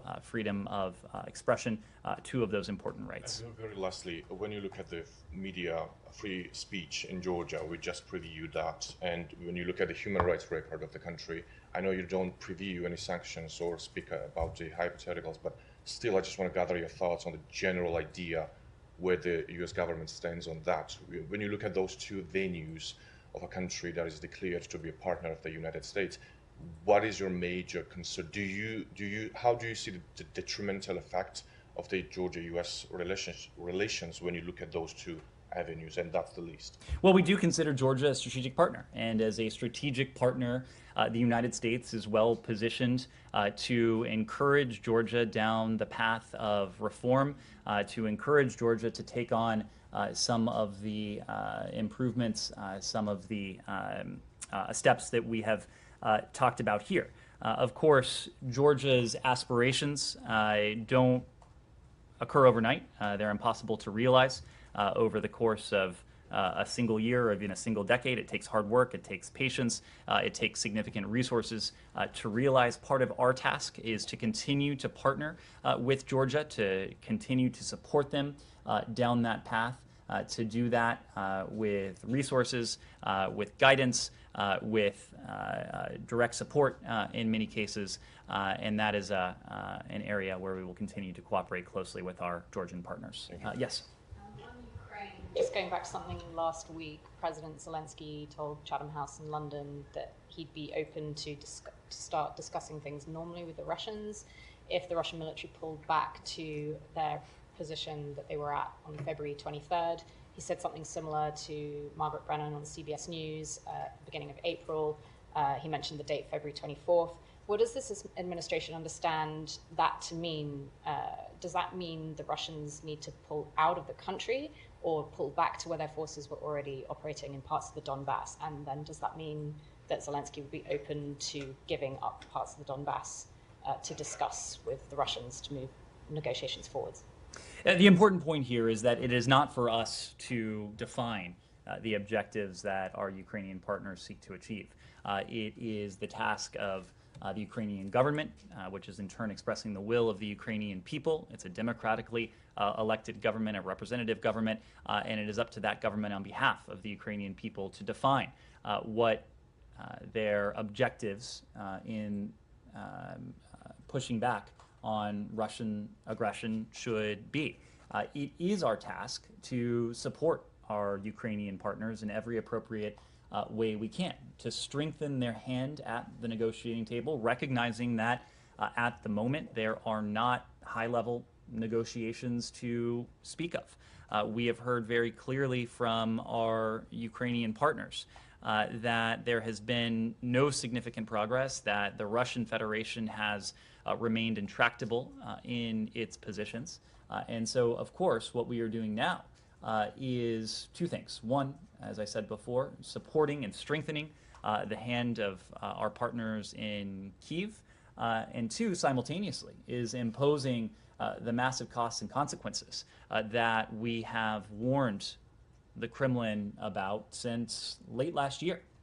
And in doing so, it is our hope to generate the conditions where dialogue, where good faith diplomacy can take place. And of course, more so than the process, we are most concerned about the outcome, seeing to it that our Ukrainian partners are successful in seeing their objectives through. To do that, we will continue to provide them with security assistance. We will continue to provide them with economic assistance. We will continue to provide our Ukrainian partners, the Ukrainian people, with what they need with humanitarian assistance in the meantime as well. Yes? Just to follow to that, if your job is not to define their objectives, but it is to support your Ukrainian partners, at what point does that stop for those objectives and that support? Is there a limit to what the U.S. is willing to back? The U.S. Wants what the Ukrainian people and the Ukrainian government wants. It is a Ukraine that is democratic, a Ukraine that is independent, a Ukraine that is sovereign, a Ukraine that is free. Now, the contours of that, the specific objectives, will have to be defined by the Ukrainian government. What those objectives are to them, how they want to pursue those at the negotiating table. Those are not questions for us. Those are questions for our Ukrainian partners to sort through. Yes, Michael. Yes, in the back. Yeah, thanks. So recently on this topic, the French President Macron implied that we should learn lessons from World War I and not punish Russia too severely. I was wondering if you could speak on the topic of whether the U.S. and its European allies support the same in-game scenario in Ukraine, and then more broadly, if you could choose your most ideal, realistic in-game in Ukraine, what would that be? So I think your second question is just a clever way of asking the last question that was asked to me. It is not up to us to choose our ideal in-game. It is up to our Ukrainian partners to determine how they would like to see this conflict end. What we know is that they would, just like the United States, just like NATO, just like the international community, we would profoundly like to see this conflict end. We would like to see a cessation of the violence, a cessation of the bloodshed, a cessation of the atrocities that have inflicted the country of Ukraine over the past 82 days, owing to the brutality that Russia's forces are perpetrating against Ukraine's people, its state, and its government as well. Your first question. Possible fissures between the Europeans' idea of what an in-game scenario would be like and what the United States. You're watching the very latest there with the State Department briefing, getting the latest updates from Russia, Ukraine. We're going to take a quick 2-minute break here on Live Now from Fox. When we come back, we're going to get the very latest as parents around the country are asking, where is the baby formula? You're watching Live Now from Fox, everybody. Let's come back in just 2 minutes.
Welcome back, everyone, here to Live Now from Fox. I'm your host, Mike Page. Always great to be here with you as we continue to bring you these top stories and headlines from all over the country. Well, one of the top ones, it's been like this for a while. We're talking about baby formula shortage in this country as the crisis does continue. Let's go out to Fox 29 in Philadelphia, where we find Kelly Rule right now with the very latest on this crisis. Kelly.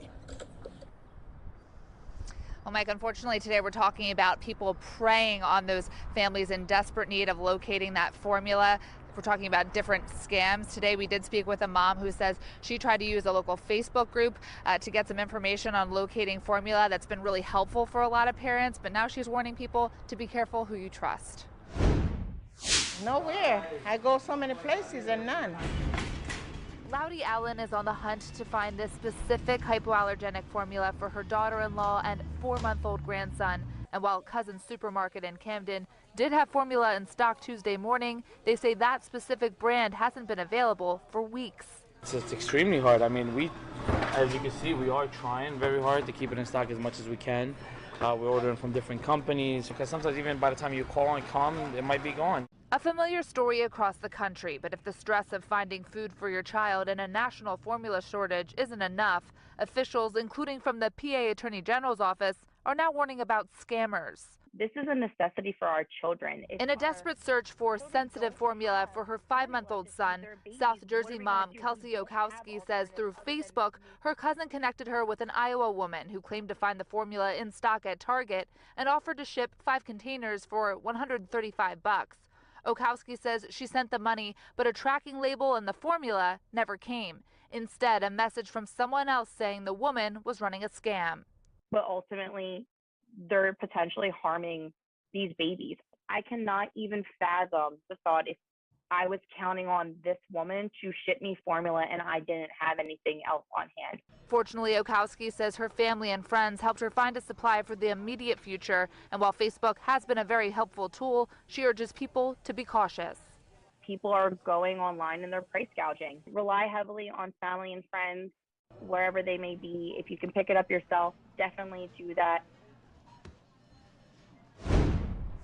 Now, if you believe you have been a victim of a scam, you can file a report with your local state attorney general's office.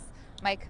Kelly, that's an important update there. So sad when parents are looking for this formula and getting preyed on by the same time there by scammers there. So unfortunate. So unfortunate.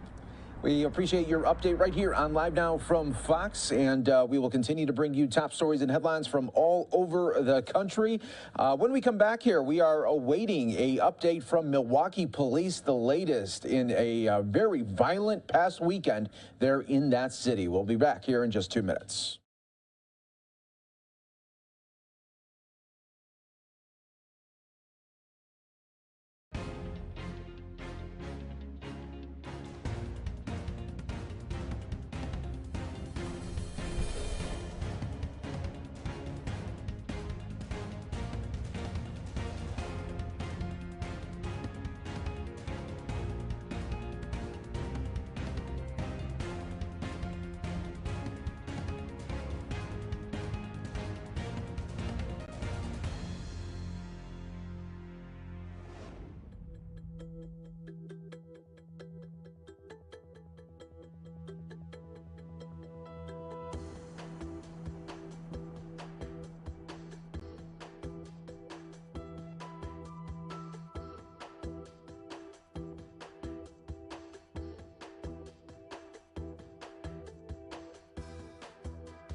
Welcome back, everyone, here to Live Now from Fox, taking you out to Milwaukee, an update on the big weekend violence of shootings in that city.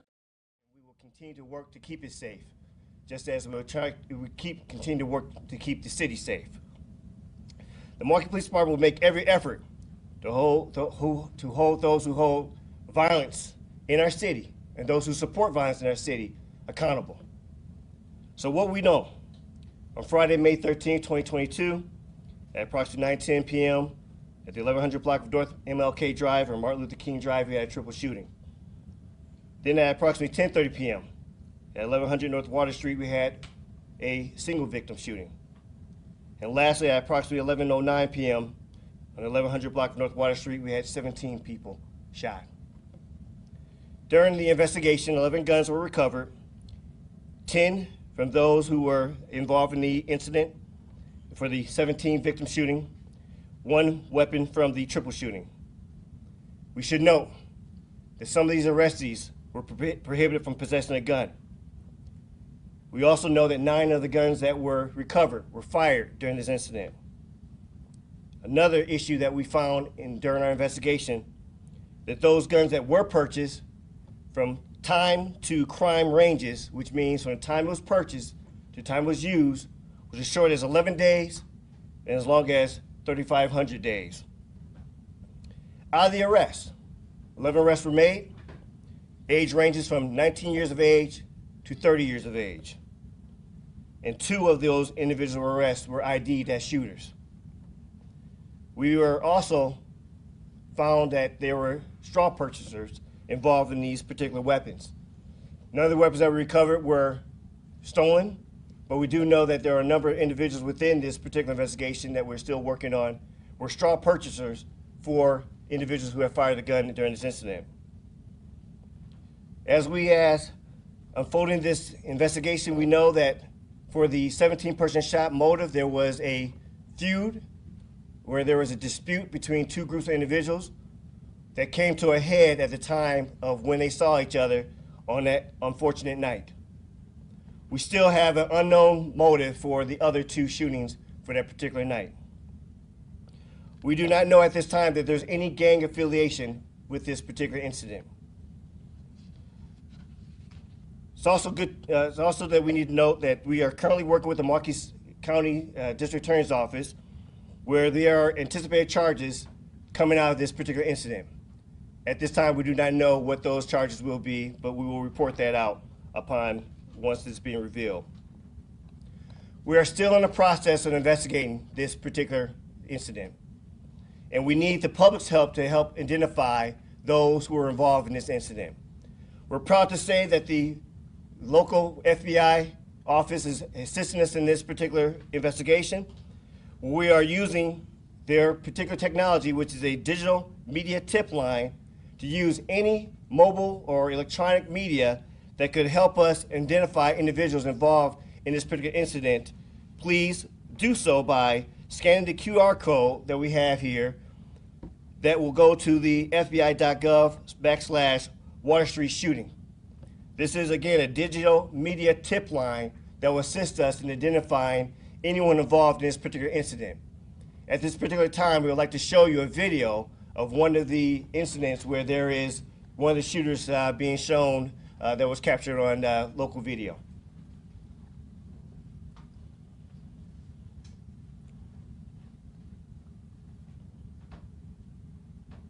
Chief, are you able to narrate what we're seeing here as we're seeing it? So, are you able to narrate this in regards to what we see? So, this is Violent Crimes, Captain Mays. This is the initial group where we have several shooters in the group. Our individual in the blue sweatshirt actually has a rifle concealed underneath his sweatshirt and down his pants. This other group that is approaching, you'll see this individual here. He will up his sweatshirt and pull a pistol right now. And that instigates the shooting between 3 shooters here. Blue sweatshirt, we have a black shirt with the white V. And if we rewound it, we can see the 3rd shooter, but I can rewind it. Thank you. okay. You need to go back more. Let me know when you need me to pause it. Okay. Pause it now, please. So here's one shooter in the blue sweatshirt. Here's one in the black sweatshirt with the V. And there, yeah, the other third shooter already took off. So we'd have to rewind it a little more, but. Name, either room 1 or David James. Is it possible for you to narrate into the microphone, just so our viewers can hear as we're broadcasting this live? Sure. Sir, this is a second shooting, single victim? Yes. This is the second shooting of the night. Yes, sir. Single victim. All right, go back just a little bit further, please. Some more. Some more. Okay, you can play. So the. All right, so you see the group congregating on the corner, and you've got the blue sweatshirt, the black sweatshirt with the white V, and then an individual, I believe, in the white T-shirt. They are going to begin shooting at the group that is approaching from the east. They are walking westbound, approaching Water Street, and you'll see them extend their hands, and you'll see them fire their weapons. The blue sweatshirt is armed with a rifle, the white T-shirt a handgun, the black sweatshirt a handgun. The other individuals retreated to the east. You can see actually some other innocent people that were in the area were almost struck by a vehicle that was fleeing at a high rate of speed. And this was the 10:30 p.m. shooting? The second shooting of the night, 10:30. Yep. So along with this digital media tip line, we still do have the call MPD at 414-935-7360, or use the Crime Stoppers, especially the tip line that we have for the app. In the end, we need to have some actionable actions in regards to this senseless type of actions going on in our city. We all need to be upset. We all need to make sure that we're having a role in being able to address these particular issues, especially with our conflict resolution and lack thereof.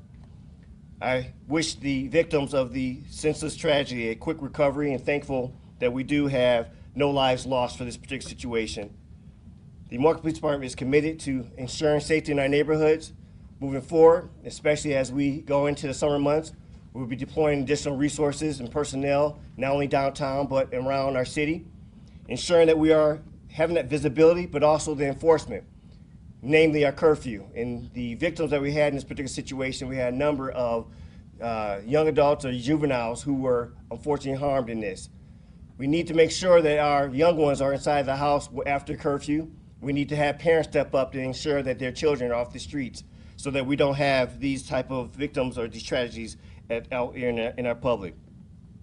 Other tools we'll be deploying is working with our partners. We see that we have the Office of Violence Prevention, but other community stakeholders to have prevention efforts going on to help alleviate or mediate these conflict situations.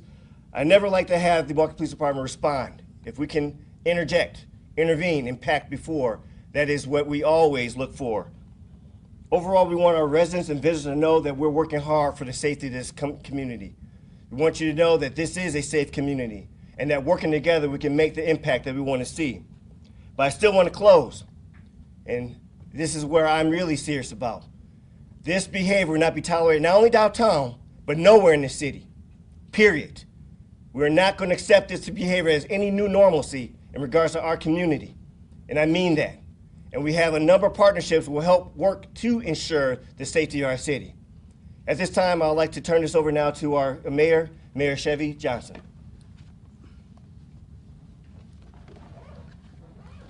Well, thank you so much, Chief, for hosting this press conference here at the Police Administration building. And what you said is right.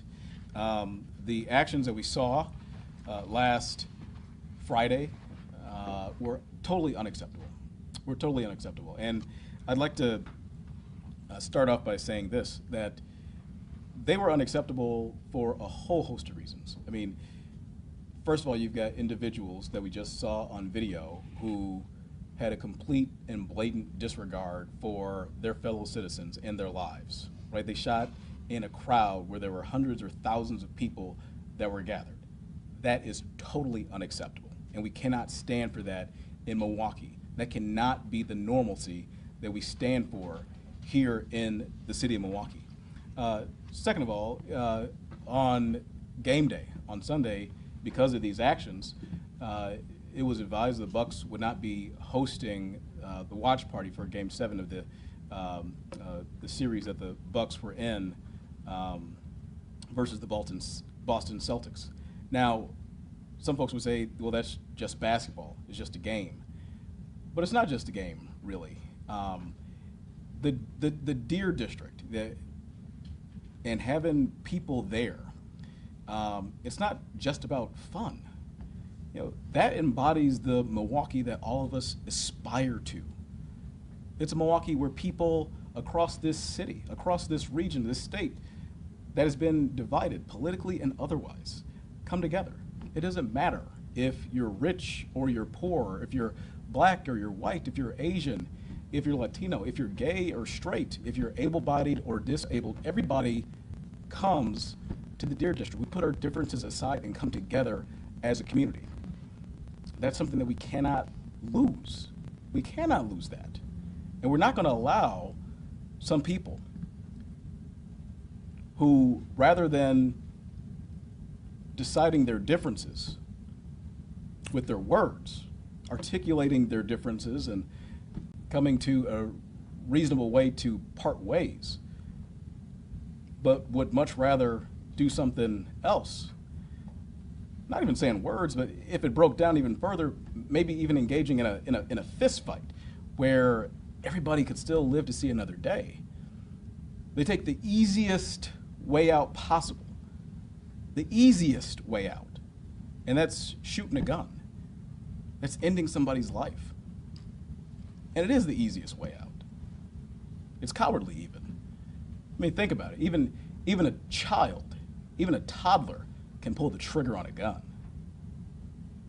Not everybody can stand up and use their words and defend their position verbally in an articulate manner. That's a challenge. They chose the easy way out. And unfortunately, everybody else ended up suffering the consequence because of that.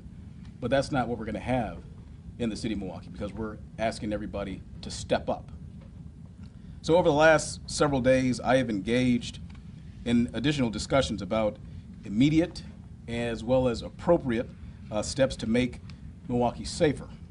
The increase in gun violence we've seen as the weather has warmed up, not just last weekend, but a couple weekends before that, cannot continue.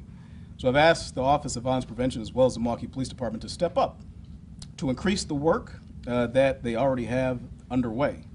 I've implored Milwaukee residents to do what they can as family members, as mentors, as teachers, as preachers, as neighbors, and importantly, as parents. As parents. Pushing for peace, guiding young people away from trouble. But there's more than just talk that's needed, though. So at my direction, the Milwaukee Police Department will step up enforcement of the curfew that we already have on the books. Let me say that again. At my direction, the police department will perform enhanced enforcement of the curfew ordinance that we already have on the books. The city ordinance is clear. Young people under the age of 17 must be off the streets and out of public spaces by 11 p.m. on weekends and 10 p.m. on weekdays. So we're putting up signage to make it clear, and we're enforcing the curfew in Milwaukee. More police will be deployed to downtown as the situation warrants, and we will reconfigure the location of food trucks where folks have been congregating and participating in some of this poor activity, this poor behavior. There will be other approaches that we're considering as well, and we'll implement to, or rather, if crowd violence and misconduct continues, not just downtown, but other places in our city as well. So let me be clear, this is not a strategy simply for downtown Milwaukee. Certainly downtown is important. It's everybody's neighborhood, and downtown should be safe. You know, the success of downtown helps us to make sure that we're able to provide core city services to every part of Milwaukee. So that's critically important. But we have neighborhoods as well, and we also have to make sure that those neighborhoods are safe and secure too. So it's not simply a downtown strategy. The curfew will be enforced and police presence will be adjusted in neighborhoods across our entire city. So our path forward to a safer Milwaukee requires everyone to join in partnerships. It's like the partnerships you see here today before you. So standing on the sidelines is not an option. It's not an option for anybody. As a matter of fact, just earlier in the day, I had the opportunity, along with the chief, to go to speak to students at a middle school, 6th graders. And they wrote letters to me in the mayor's office because they are concerned. The kids are concerned. The youngest kids in this community are concerned about the levels of violence that we're seeing, whether it's reckless driving or the shootings that we see, both fatal and non-fatal. Even the kids want something done. And we're listening to them. And we're listening to all the residents in Milwaukee who have raised their voices and have concern about the levels of violence that they see as well. So our path to a safer Milwaukee requires everyone, again, to join in partnerships. So standing on the sidelines is not an option. Lives are at stake and the city's future depends on this sort of public safety. So thank you. With that, I'll ask the Director of the Office of Violence Prevention, Ernita Holman, to come up. Thank you, Mayor Johnson and Chief Norman. We are just as concerned and frustrated and committed to addressing the issue of violence, gun violence, and violence in general in our city. And so, you know, Saturday there was a rally and there was a young person by the name of Janiyah that recited a poem that she'd written. And in her poem, she talked about the condition of our city. She talked about violence, and at one point she said that, you know, Milwaukee, she's come to a place where she hates Milwaukee. That shook me to my core because she was talking about a city that so many of us, me included, love so much. And I don't think she was saying she hated Milwaukee because she thought this absolutely is the worst place to be or that it cannot be better. I think she felt like some of the things she expected from our city were not happening in the way that she expected them to happen. And I join in with her, our office joins in with her in that sentiment, but we are also doubly committed to making sure that we are using every extent of our resources and capacity to make sure that our city looks different. And while there is absolutely no place whatsoever for violence, for gun violence in our city, there absolutely is a place for everyone to step up and get involved. One of the things that we have consistently asked for is for community members to join us and do your part. All of us have a part to play, but I do understand that at times it may seem overwhelming. 17 people shot in one incident may feel overwhelming. What can I do? What do I do? And so we are hosting, the Office of Violence Prevention is hosting a community forum and call to action on Tuesday. I can't remember the actual date in May, but it's the next one that's coming up. So on Tuesday at 5:30 p.m. at UWM Zilber School of Public Health. And we are asking all of our partners, stakeholders, and the community at large to come out, join, not just join in a conversation, join in an action plan that everyone can see themselves in and that can be immediately put into action. So the Office of Violence Prevention is doing this in partnership with a few of our system partners, so Milwaukee County Department of Health and Human Services and their leadership team, as well as the Boys and Girls Club, and then Fredericton, the Medical College, and the 414 Life team. And so again, we want to not just ask you to do something, we want to create space for you to feel like you can get involved. So please meet us on Tuesday at 5:30 p.m. at UWM Zilber School of Public Health. If you are concerned about location and parking, there's a parking structure directly behind the building on 9th Street. Park there. We will take care of your parking. We want to make this as easily accessible as possible. We want to hear from you, but we also want you to join in with us with your hands, your feet, and to help make our city safer. Thank you. At this time, we'll take any questions. We can start with Derek. Chief, what is your messaging to police officers and members of the public who feel as though the police department is outnumbered and outgunned? We have to stay on the pathway. We cannot allow some of our challenges to take away what our prime directive is, which is to ensure public safety in our community. I know that we're challenged, but we're not alone in our challenges. Across the nation, the same narrative, no matter if you're a large agency or a small agency, doesn't stop you from doing your work. We're all putting in extra time. And the thing that I always appreciate is listening to our residents be thankful that we're still engaged. And no matter what the challenges are, we're still responding. We're still being there. Take that same level of commitment that we had through the height of the COVID-19 challenges when everyone else was able to stay home. But our people showed up. The men and women of the Milwaukee Police Department is dedicated to ensuring safety in this community. Our community stakeholders are committed. Our elected officials are committed. And through the common goal of community safety and public safety is how we're going to get there. So we're not alone. We need to look around and sometimes slow down and remember that. Chief, you had said guns were... Over here. Sorry. Question on curfew. Oh, youngest shooter that was arrested was 19. The curfew applies to someone only up to 16. How does that help? So if you heard my first part though, some of our victims were young.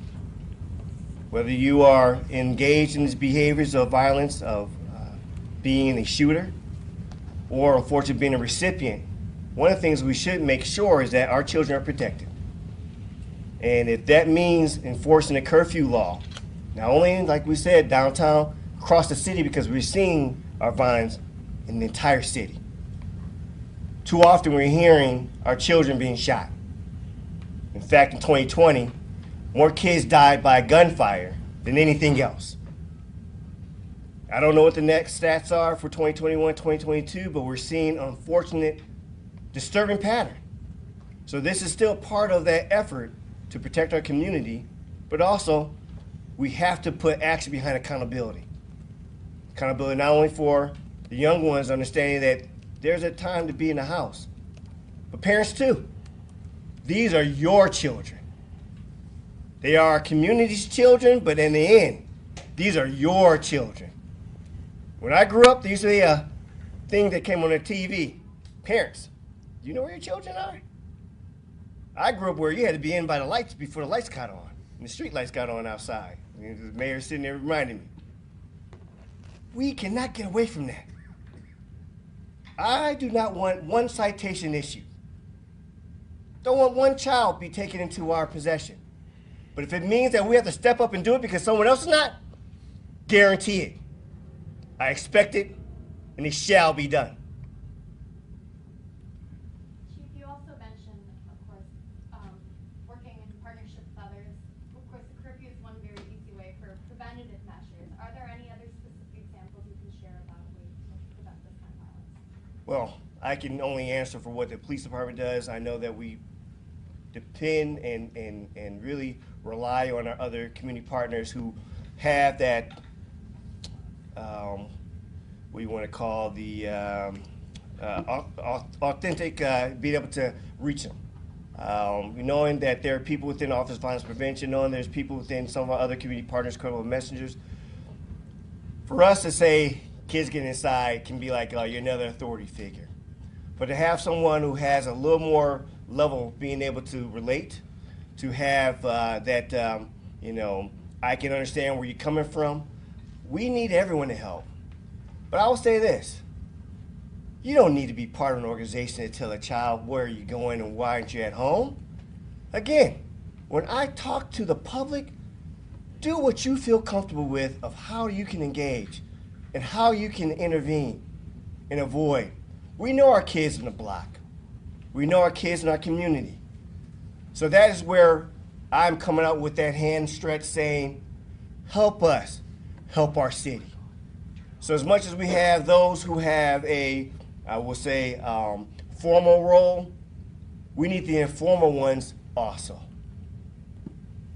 Chief, in the last couple of days we've heard people, including elected officials, people running for office, say that downtown Milwaukee is not a safe place after certain times on certain nights.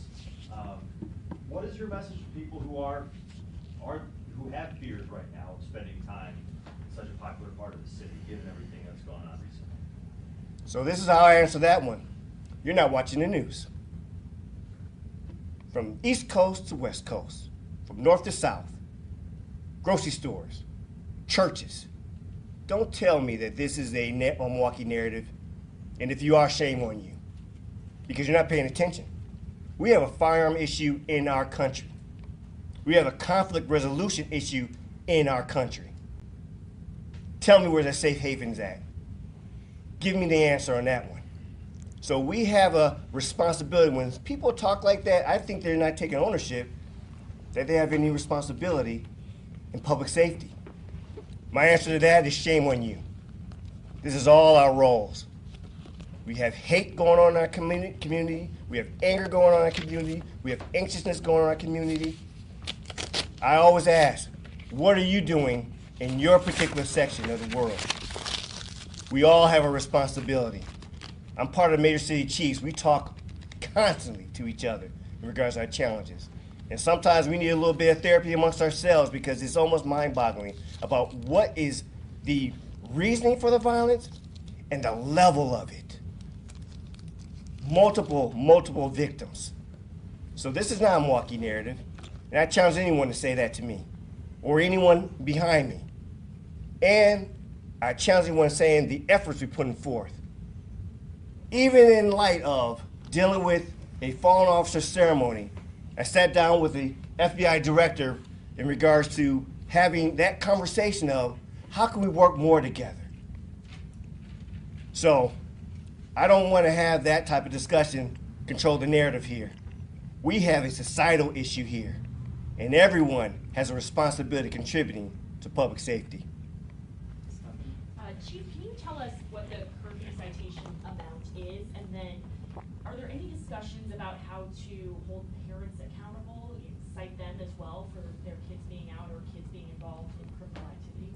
So I don't have the actual amount. My team can follow up with that, and there is a parental responsibility citation.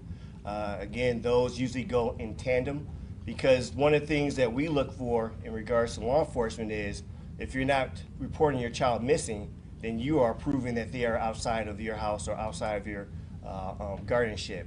Now, curfews apply when they're not with an actual older guardian. So those are those particular type of citations. They don't have to be with an actual parent, but they need to be with a responsible older guardian.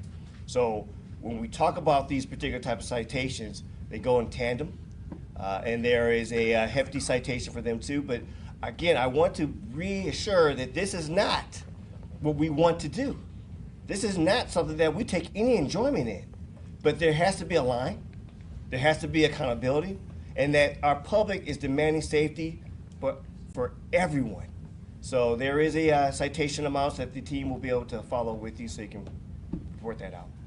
Chief, what will happen if a parent has a number of citations that continue to pile up over a certain amount of time? What will be the fallout for that particular parent or individual? There are a number of different criminal charges that can be brought forth for those particular egregious type of situations. That is a case-by-case scenario. Parental responsibility is at a local level, but also at a state level. So there can be potential criminal charges if there is that type of what we will almost say a neglect. So there are challenges in regards to that. We don't want to get to that point. And we have to wrap, those who are having challenges with their household with other resources, which there are many resources in our community, whether they're going through the city government or our community stakeholders. But it is important that there is higher levels of accountability if it deems necessary. We cannot take any tool off the books. We cannot take any tool off the table. So we have to understand that we need to make a proactive stance, but also we need to make sure that the accountability has substance to it.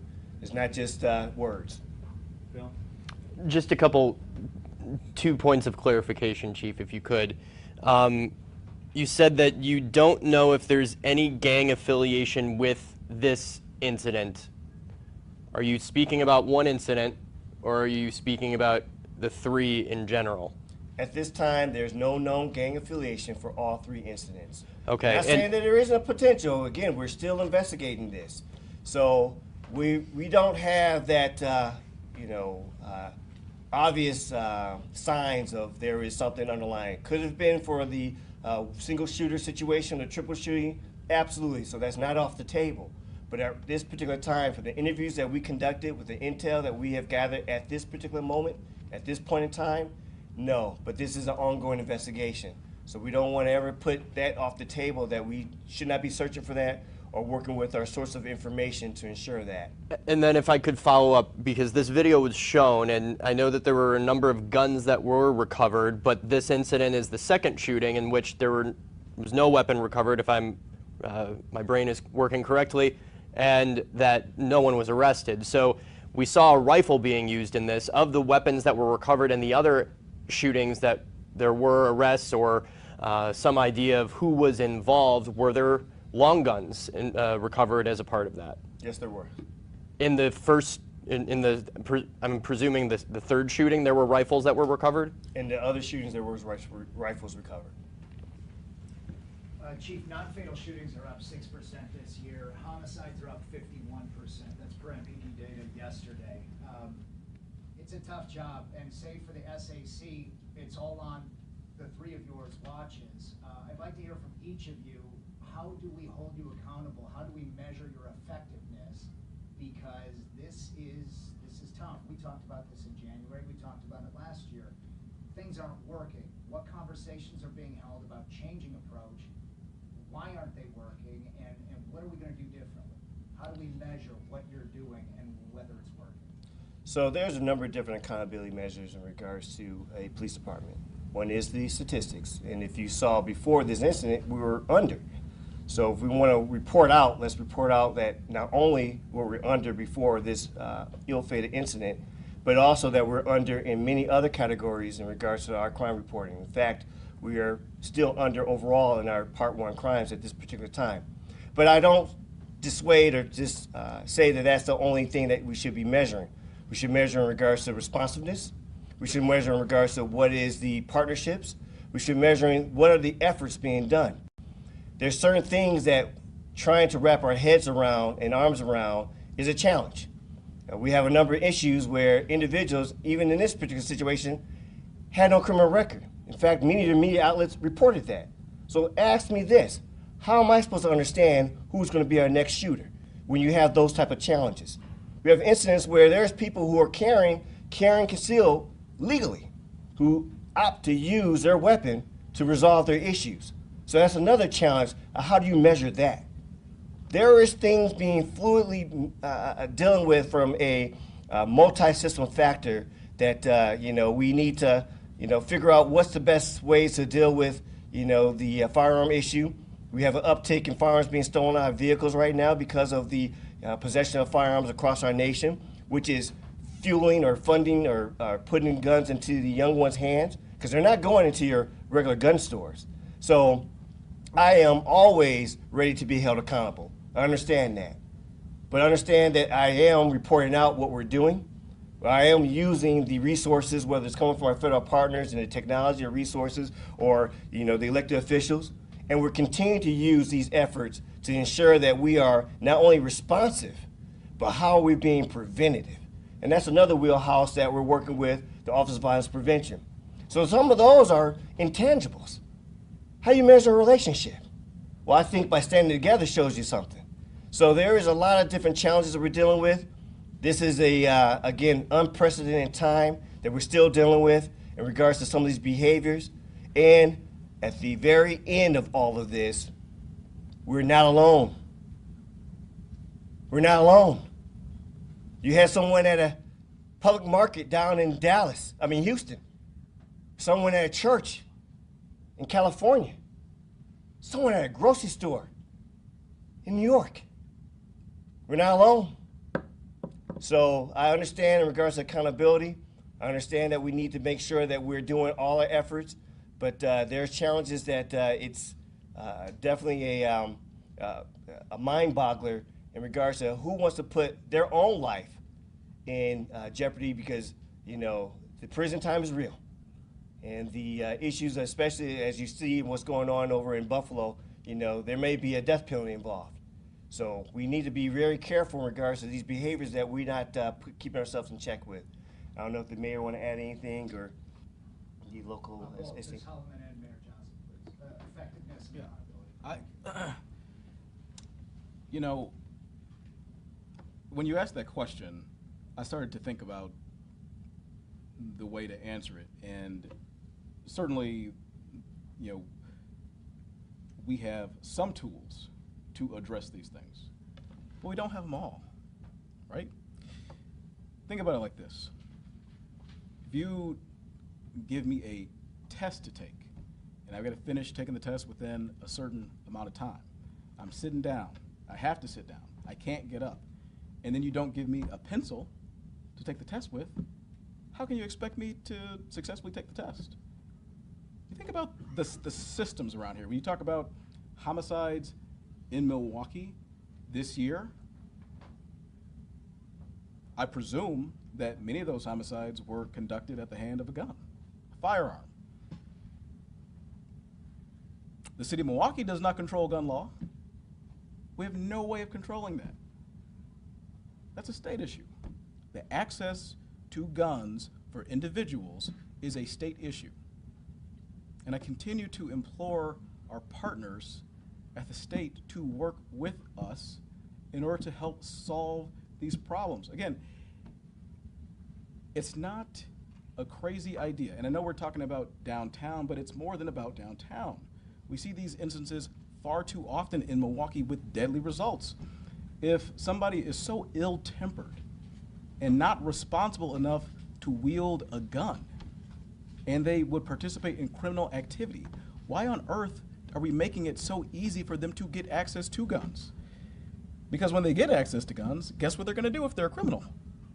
They're going to partake in criminal activity, including killing people on our streets, including shooting into crowds, including shooting up homes and striking and killing a 13-year-old, or shooting at police officers like we saw 3 law enforcement officers just earlier this year who were shot. But that's not something that we control at the city level. We're just left picking up the pieces. We just got to do the cleanup, right? So again, think about the systems. On the state side, they control who has access to firearms, right? And obviously that's broken. On the city side, we've got police as our primary law enforcement public safety tool. Of course, there's the fire department, there's the Office of Violence Prevention. We have other tools as well, partners in nonprofit for preventative work, all that, but primarily police, okay? In this incident downtown, think about it. The city's system worked. The police caught the people. The police took guns off the street. The police arrested those responsible. So we are doing our part, and we will continue to do our part and use the tools that we have available to us to further address the situation. Like I said, at my direction, we're enhancing enforcement of the curfew for the city that's already on the books. We're using the tools that we have, and I will continue to use the tools available to me to make sure that not just downtown, but the entire city of Milwaukee is safe. Look, when I watch the stories on television, when these cameras are done rolling, and I hear the results of people that you interview on the streets in the aftermath of a deadly shooting at a McDonald's on 49th and Hampton, or on the south side on South 5th Street, and you go and you interview those neighbors, people are sick and they're tired. They're sick and they're tired. They're frustrated by the levels of violence that we see. We can't stand for that. And that's why I constantly say, that we need everybody in the game. If you're not, comfortable talking to police directly, they've got an anonymous tip line that I encourage people to use. If you're not comfortable talking to police at all, call the Office of Violence Prevention. You can report to them anonymously. If you're not comfortable talking to police, you're not comfortable talking to OVP, you can call Crime Stoppers. And if you're not comfortable talking to police or OVP or Crime Stoppers about incidents that are happening in your neighborhoods, things that are concerning to you, things that could impact you and your family with deadly consequences, then reach out to your local elected official and they can report these things anonymously on your behalf. So no, we don't have all the tools. That's why the folks who are watching this on the other side of that camera are so important. That's what I said to those kids this morning when I spoke to them at Roosevelt Middle School. Is that the most powerful people in that room was not me as mayor. It wasn't the chief of police. It wasn't the superintendent, who are all in the room. The most powerful people in that room are you. It's those kids. It's people in our community. We need everybody in the game. We need everybody to step up. And I will say this again. We especially need parents to step up. We need parents to step up now. We're on the verge of eclipsing the homicide numbers we had last year, which were the most deadly numbers that we've ever seen in Milwaukee. I don't want to see that. Chief don't want to see that. Folks in neighborhoods don't want to see that. But we need parents to step up to help us so that that does not happen. So we need everybody in the game. We need everybody to do their part. Talk about holding us accountable. I'd like to, for those questions to be asked as well to, again, our partners at the state who control the gun law. They should be the ones ask those questions. We don't have that jurisdiction here. And again, I've got 3 kids, an 11-year-old and 2 4-year-olds. My wife and I are raising those kids, and they're going to be productive, contributing members to society. And if they get out of line, guess what? They answer to me. All right? Now, I can't be in everybody's house. None of us can. We need parents to step up and be a part of that. We need parents to do their part. This is not just on the chief. It's not just on me. It's on all of us together as a community. That's where the focus is. To your question and to echo Mayor Johnson, while as the Office of Violence Prevention, we don't have all the tools, but we do have tools. And our tools are being used at full capacity. And that one of those main tools to address the issue of gun violence in our community is the 414 Life team through partnership with Frederick and the Medical College. And so I think it's important to note that while there were a number of shootings across the city on Friday, which was horrific, all of the shootings that happened, the 414 Life team was also working to mediate and to interrupt gun violence as they do on a daily basis. And there was potential for some other shootings that did not happen that the team was working on. That is extremely important. And so those are often the stories are not told because there's some things you just can't broadcast. There's some information you just cannot share. So details of those things will never be shared. However, the team is working very diligently in mediating conflicts and interrupting retaliatory gun violence or gun violence in general if they learn about the potential for it. Another note is that they have target neighborhoods that they work in based on the Cure Violence model, which is an evidence-based model that is used nationally. And based on that model, we look at the police data on where shootings happen, where the highest number of shootings throughout the city, and target neighborhoods are determined by that data. Their target neighborhood, their main target. We've been listening into this press conference out of Milwaukee with police there. They are now saying after this horrifically violent weekend in Milwaukee, they're going to be enforcing a curfew of 11 o'clock on weekends and 10 p.m. on weekdays. They're taking any steps they possibly can to try to lower the violence.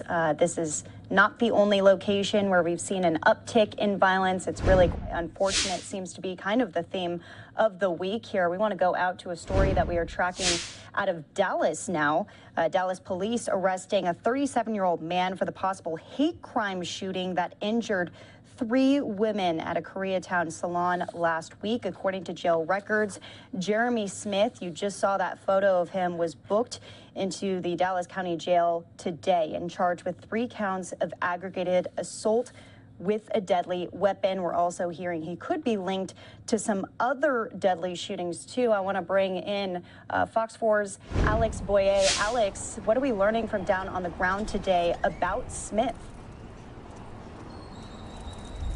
Hi, Daytona. That's right. You know, the police chief here in Dallas holding a news conference just a short time ago, and he says that those 3 aggravated assault with a deadly weapon charges will likely be enhanced because he says this was indeed a hate crime. You know, when officers actually arrested him and impounded his minivan, when they searched inside of that minivan, we're told that investigators found a gun, a magazine that was loaded with 4 live rounds, and a box of ammunition.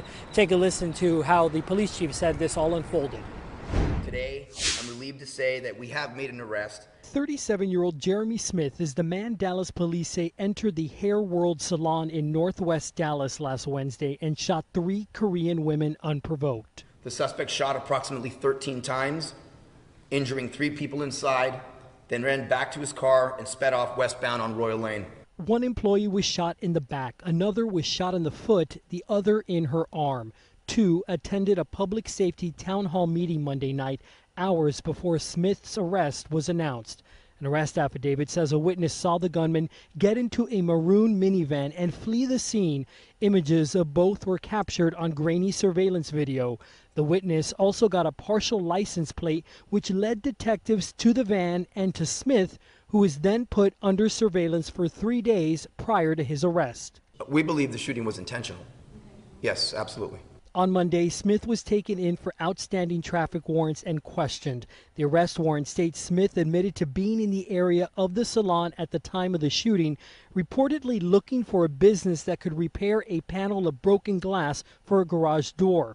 Smith's girlfriend was also questioned. According to the report, she told detectives Smith was in a car crash with an Asian man nearly 2 years ago, and ever since then has nearly gone into panic attacks when he's around Asians. The girlfriend told police Smith had delusions that an Asian mob was out to get him and was admitted to several mental health facilities. He was fired from his job for an altercation with an Asian boss. Chief Garcia believes the shootings were racially motivated. Well, right now it's an issue of hate. It's an issue to hate crime. However that manifests itself, I'm not here to say that. Meanwhile, back in Koreatown, the salon remains closed. DPD officers on bike patrol meeting with business owners in hopes of calming fears of another attack. Most importantly, continue the dialogue with our community. This is not something that's going to go away. Yeah, and to that note, I can tell you that Chief Garcia says that it's too soon to tell if Smith may be connected to 2 other shootings in the area that involved Asian-owned businesses. At the time, they did not see a connection, but now what detectives have been able to figure out is that a maroon minivan was seen leaving the scene of those 2 other shootings, again, that involved Asian-owned businesses. So the chief says, of course, investigators are now going to backtrack, look at the evidence and see if Smith can possibly be linked to those shootings as well. He, meanwhile, remains, as you mentioned, Daytona, in the Dallas County Jail here, being held on a $300,000 bond. And as for those women who were injured, obviously, in the shooting, do we know the extent of those injuries? How are they doing? Well, thankfully, I can tell you that they are all expected to survive. 2 of the 3 have been released from the hospital already. 1 shot in the wrist, 1 shot on the leg. And they actually made a point to attend yesterday's town hall that was held for the Asian community here in Dallas, which was attended by the Dallas police chief. They wanted him to see their presence. They did not feel comfortable speaking with the media, but we understand that they are doing okay. But of course, still really shocked and devastated by what happened. The 3rd woman who was shot in the back, she remains in the hospital, but is again expected to be okay. I can tell you that as of this afternoon, that salon remains closed. And once again, these women just inside of the salon, working there, trying to make a living, and then this happens. It's horrifying and comes off of a spree of other shootings across the country that are race related. Yeah, absolutely, which is why the Chief Garcia today made a point to say that, just because Smith has been arrested doesn't mean that these types of crimes, meaning racially motivated crimes, come to an end, which is why he says he's going to continue the dialogue with the Korean community, the Asian community. They expect to host another town hall in the coming weeks, and he also added that there are 10 police officers on the Dallas Police Department force that do speak Korean. So he says that he wants to make sure that they are out, visible, and communicating with people in those communities that sometimes are reluctant to talk to law enforcement. All right, Fox 4's Alex Boyer live for us in Dallas, Texas tonight. Thank you so much for your reporting. Thank you. We want to go out to that full press conference from Dallas Police there as they give us more the details into the investigation, and unfortunately we're not going to hear from any of the victims of that as they spoke last night, but we'll be keeping our eyes on this case as it moves forward. Here's the latest from Dallas Police. Questions? You good with that? Okay. As many of you were at last night's town hall meeting, and as I said then that I couldn't wait to stand before you and announce that we've made an arrest in the shooting at Royal Lane. We saw last night, heard the pain, frustrations, and fear, but we also saw a lot of support from our community. Today, I'm relieved to say that we have made an arrest on the individual who we believe is responsible. On March 17th, Dallas police arrested Jeremy Smith, 36 years old, and charged him with 3 counts of aggravated assault with a deadly weapon. The charges stem from the May 11th shooting that injured 3 people at a hair salon located at 2216 Royal Lane. The preliminary investigation determined that at about 2:20 p.m., 7 individuals were inside the Hair World salon when Smith parked his minivan in a westbound lane of Royal Lane, crossed the street with a .22 caliber rifle, walked into the salon, and started shooting. The suspect shot approximately 13 times, injuring 3 people inside, then ran back to his car and sped off westbound on Royal Lane. 1 victim was shot in her right forearm, 1 was shot in the foot, and another was shot in the lower back. The 4 other people inside the salon were not injured in the shooting. Surveillance video collected by detectives showed the suspect's van had a few identifying factors, including a luggage rack, sticker on the lower back windshield, along with faded paint and damage to the back lift gate. During the preliminary investigation, through witness information and the work of our analysts who were able to identify the suspect vehicle, a red 2004 Honda Odyssey, and identified the suspect, Jeremy Smith. Our officers patrolled around the address where the vehicle was parked and noted the vehicle matched the description seen in the surveillance footage. Officers were also able to see the suspect, who matched the victim's description and the descriptions from the surveillance footage. During our investigation, detectives learned that 2 years ago, Smith had a motor vehicle crash with an Asian male. Since this crash, Smith has had panic attacks and delusions when he is around anyone of Asian descent. On May 16th, Dallas police took Smith into custody on active warrants and brought him to police headquarters for questioning. A search warrant was executed on the van, and police seized a handgun, gun magazine, and ammunition. Smith was taken to Dallas County Jail where his bond was set by a magistrate. The investigation is ongoing. We also continue to investigate the 2 additional shootings at Asian-run businesses, one in April, another in May. There was a connection between those shootings in that a maroon or red vehicle was driven by the unknown suspect. At this time, there have been no arrests on those cases, as more work or investigation needs to be done before Smith can be charged in those cases. As I've said previously, hate has no place in our city.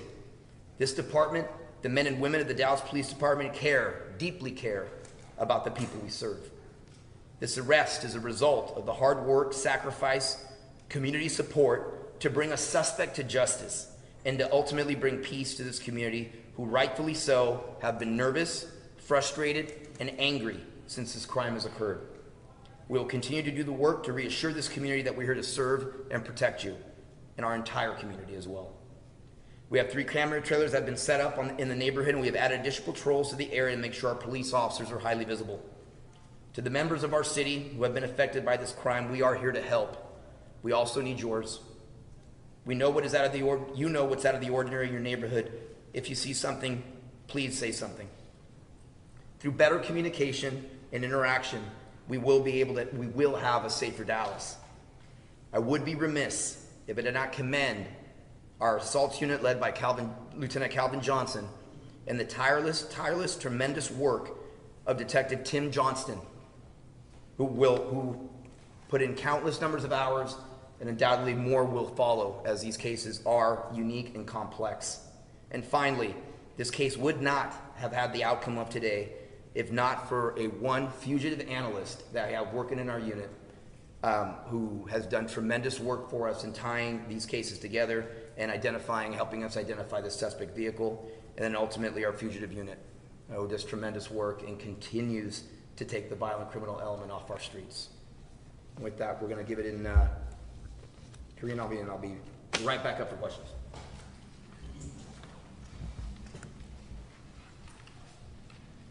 나는 어젯밤 타운홀에서 총격 사건에서 우리가 체포되었음을 알리고 여러분 앞에 서서 발표하기를 기다릴 수 없다고 말했습니다. 오늘 저는 우리가 그 체포를 했고 용의자는 거리에서 나왔다는 것을 자랑스럽게 생각합니다. 2022년 3월 17일 달라스 경찰은 제레미 스미스 36살을 체포하고 치명적인 무기를 사용한 가죽풍행 3건으로 그를 기소했습니다. 혐의는 5월 11일 로열레인 2216번지에 위치한 미용실에서 발생한 총기 난사 사건에서 비롯했다. 예비 조사에 따르면 오후 2시 20분경 스미스가 로열레인 서쪽 차선에 미니밴을 주차하고 정 22구경 소총으로 길을 건너 미용실에 걸어 들어가 총을 쏘기 시작할 때 7명이 헤어워드 살롱 안에 있었다. 용의자는 약 13차례 총을 쏘아 안에서 3명이 다쳤고 차를 몰고 다시 로열레인을 향해 질주했다. 피해자 한 명은 오른쪽 팔뚝에, 한 명은 발에, 다른 한 명은 허리에 총을 맞았습니다. 미용실 안에 있던 다른 4명은 And as we go into another language here, again, we are getting this update from Dallas police on that salon shooting. 37-year-old arrested.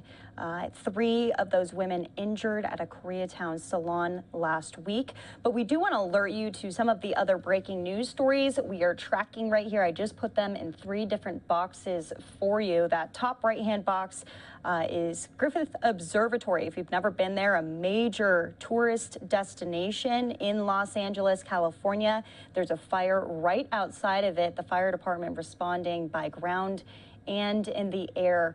This is about a 50 to 100-foot area of vegetation that is on fire, possibly more. This seems to be growing. There's light to medium winds right now that are pushing this fire along. They have evacuated the Griffith Observatory. This is near the Boy Scout Trail. If you're familiar, if you've ever been before.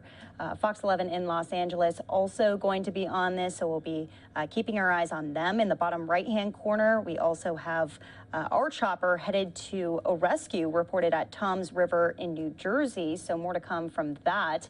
Also, though, on this fire that's being reported, they were dispatched to the beach near Seaview Road on the Barrier Island for reports of juveniles that were trapped in the sand as it collapsed around them.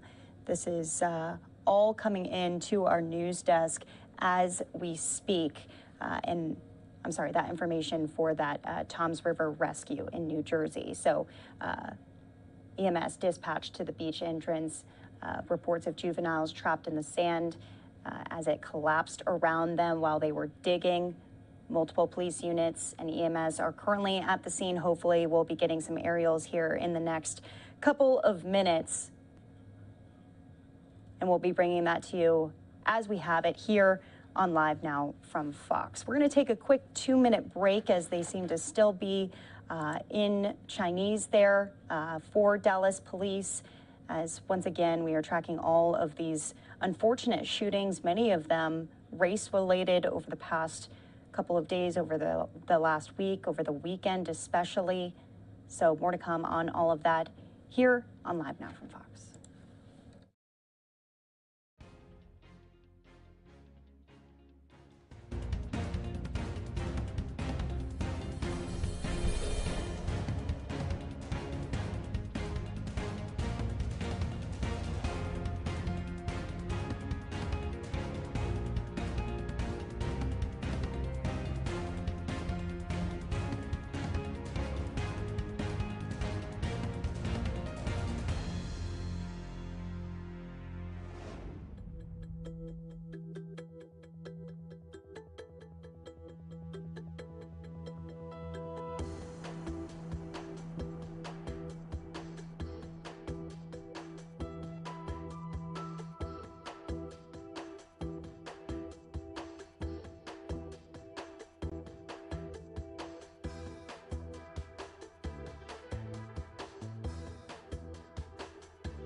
Welcome back here live now from Fox. We are following a number of breaking news situations. This coming right outside of the Griffith Observatory in Los Angeles, California. Want to bring you some of the information that we have. Again, this all is subject to change because this is developing just within the past couple of minutes. About 50 to 100 feet of area of vegetation on fire right outside of the observatory. We're hearing of light to medium winds. This is south of the observatory near the Boy Scout Trail.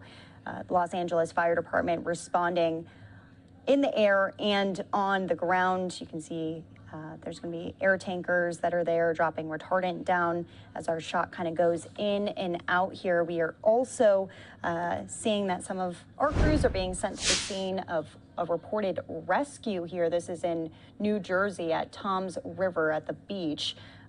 Little information coming in about this. We're hearing 2 people are buried in the sand in the beach. 1 person under about 10 feet of sand and the other is partially covered. Tech rescue and trench rescue are responding. Our team's going to be able to capture that in the coming minutes here. We also have coming in live out of California. We've been following this unfortunate deadly shooting, mass shooting at a California church. Investigators say the suspect is believed to be motivated by hate. David Chow is a Chinese immigrant from Las Vegas. Detectives say that the 68-year-old was upset about political tensions between China and Taiwan. Well, he's appearing in court today for the very first time. We want to play out some of these proceedings for you in full from just minutes ago. All right, good afternoon. We're back on the record in the case of David Cho, 22 CF 1168. Both counsel are present. We're back on the record.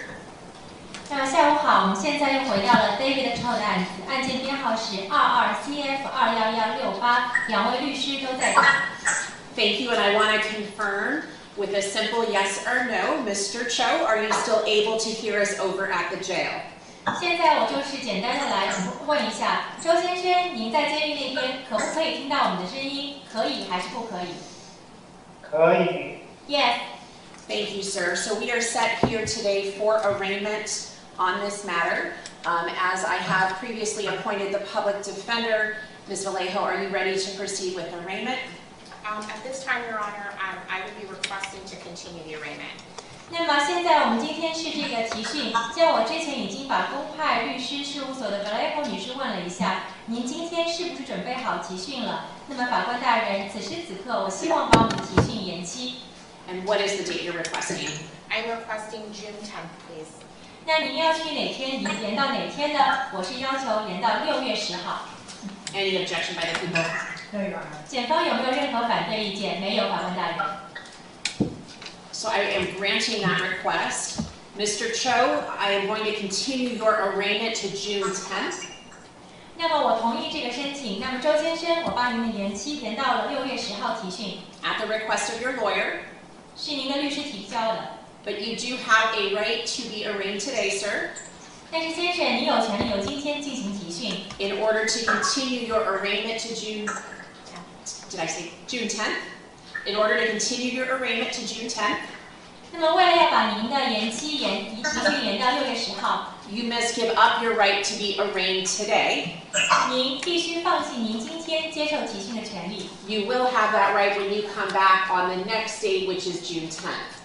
那您会有提讯的权利，就是您回到法庭的下一次日期6月10号。Do you understand and agree to waive time for arraignment today, sir? 那周先生，您是否明白并且同意把今天的提讯延到6月10号？同意。Agree. Thank you. And counsel joins in the waiver? Counsel joins. 律师同意。Thank you. Regarding bail, the court's tentative based on the charges is to set this at no bail. Do the people wish to be heard on that? 那么关于这个保金的问题，根据这个案件的性质，这个案情是现在是没有保金的数额的。检方是不是有需要被听取的？检方说是的。Defense. I would ask to continue a reserve argument on bail and ask for that to continue to June 10th, please. 那么辩方是说，关于不可以保释这个事情呢，我希望这个听证会也把权利保留到6月10号那天再来探讨这个问题。So the court will then set bail at no bail based on the way that it is charged. 法官暂时暂定是不可以保释，基于这个案件被起诉的因素。But I will also set it for a bail review 但我也会设定一个考经 on 核 that 实 next date, which is June 10th. 就在下次出庭日期，就是6月10号。 Thank you. 谢谢。 And on that date, are you requesting a priority transport? Yes, please. 在那天是需要一个私下的，就是转送服务吗？是的。 So Mr. Cho, I will order that you be transported 那么周先生，我会要求您被转送出 as a 来， priority transport to Department C55把您从监狱有这个优先性转到 C59号庭， on June 10th at 8:30 in the morning. 在6月10号早上8点半。 I also, Ms. Vallejo, I am in receipt of an order you have submitted, 雷侯女士，我收到了你申请上来的一个文件， and that is regarding contact or access with your client. 那是要求跟您的当事人进行接触联系的。 The court's tentative is to sign the order. Is there any objection by the people? 那法官的暂定的想法是要把这个文件签署同意，检方有任何反对意见吗？ No, Your Honor, people just request a copy of that order, please. 检方没有反对意见，检方只是要求这个文件有一个复印版给到检方手里。 All right, the court has signed the order, Ms. Vallejo, and we'll make sure copies are provided to both parties. Thank you, Your Honor. 法官已经签了这个接触的命令，会把这个文件的复印版交到检方手里的。 And Ms. Vallejo, you did ask at our prior hearing regarding media release or media access. 那么雷侯女士，你确实在之前有讲到我们关于这个媒体在场的问题。 That the order be only for today's hearing. 您说这个法官的命令只适用于今天的。 And that is the court's intention. 那法官确实是这么打算的。 The request and order were for this hearing only. 这个申请和法官的命令仅仅用于今天的听证会。 And then the court would just address and handle any future media requests that are made at the next date. 那么在下次出庭日的时候，法官会就当时的情况再次来处理媒体的申请。 Is there anything else on behalf of the people that we need to address? No, thank you. 检方还有什么需要讲的吗？没有了。 Actually, Your Honor, I apologize. Sure, go ahead. Did the court receive a body-worn camera protective order in this matter? There is one that was filed with the case, yes. 有一个问题，有没有一个就是穿在身上的这个保护令的摄像头，带有摄像头保护令？法官说有的，有这样一个保护令的申请。 I would request that the court sign that order so that I can expedite discovery to defense counsel. 那么我希望这个法官签这个命令，然后会把这个文件能够加快的送到辩方律师的手里。 Any objection by the defense? No objection. 我没有反对意见，您的律师说。 So the court will sign and issue the body-worn camera protective order. 那么法官会签署这个身上带的摄像头的保护令的命令。 Anything else on behalf of the people? No, thank you. 还有检方要说的没有了。 Or defense? Nothing further, thank you. 辩方也没有要说的，谢谢您，法官大人。 All right, thank you. We'll be off record. 谢谢，现在我们就退下记录了。 Sorry, I forgot. Can the court order a Mandarin interpreter back for that day? Yes. Go ahead. 抱歉，有一件事情忘了，在那天出庭日能不能配备普通话翻译？ Thank you. The court will order a Mandarin interpreter for the June 10th continuing arraignment. 是的，法官会在6月10号那些延期提提证当中派一名普通话翻译。 All right. Anything else? Nothing further. 没有额外要说，谢 We'll be 谢。 off record. 现在退下记录了。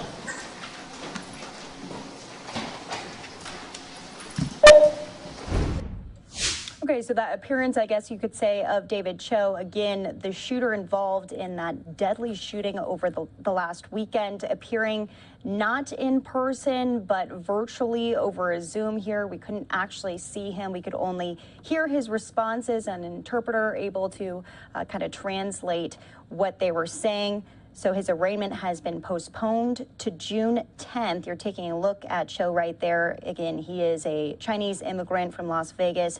Detectives say that he was upset about political tensions between China and Taiwan. 4 people were wounded in the shooting and 1 person was killed. So we'll be seeing him actually in person on June 10th for his arraignment, and we'll keep you updated on any new developments as we get them here on Live Now from Fox. We want to bring you out to some of the other stories that we are tracking here, though, because breaking news really has just picked up within the last 30 minutes or so. This is out of Los Angeles, where there is a fire right outside of the Griffith Observatory. There has been evacuations. People were just there in viewing Some of the latest: Los Angeles firefighters, air tankers overhead, and ground crews trying to get this under control to the best of their ability. They were, just at the observatory on Sunday to watch the lunar eclipse. I was trying to remember which viewing that was. It was the lunar eclipse. That was pretty exciting for people to see there. Not sure how many people were inside of the observatory just within today, just Tuesday. People do come there and visit from across the country, though. This is a famous observatory, and a lot of, unfortunately, vegetation and brush to be burnt just around it. So these are the live aerials that we have from our team there that is gathering details along the way. Want to hit on some of the other breaking news that we just got in, though. This is a live picture coming in from New Jersey here, as we're hearing 2 people are buried in the sand at the beach. One person under about 10 feet of sand and the other partially covered. These are live pictures, so they're going to be going in and out, unfortunately, losing that shot right there. So there are crews there, recovery crews on the scene, EMS, that are trying to do what they can to rescue these people here. We're trying to get some more details on both of these breaking news stories for you. We're going to take a quick commercial break. We'll be right back with more info on that and more top stories from across the country.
Welcome back here to Live Now from Fox. I'm Daytona Everett. This Memorial Day could be the busiest since the pandemic. Summer kicks off in just a couple of weeks, and AAA expects a lot of Americans to hit the road and the skies over the holiday weekend. Fox's Jake Karalexis joins us live now from Seattle's airport tonight. Jake, just how crazy is this Memorial Day travel going to be? What should travelers be expecting?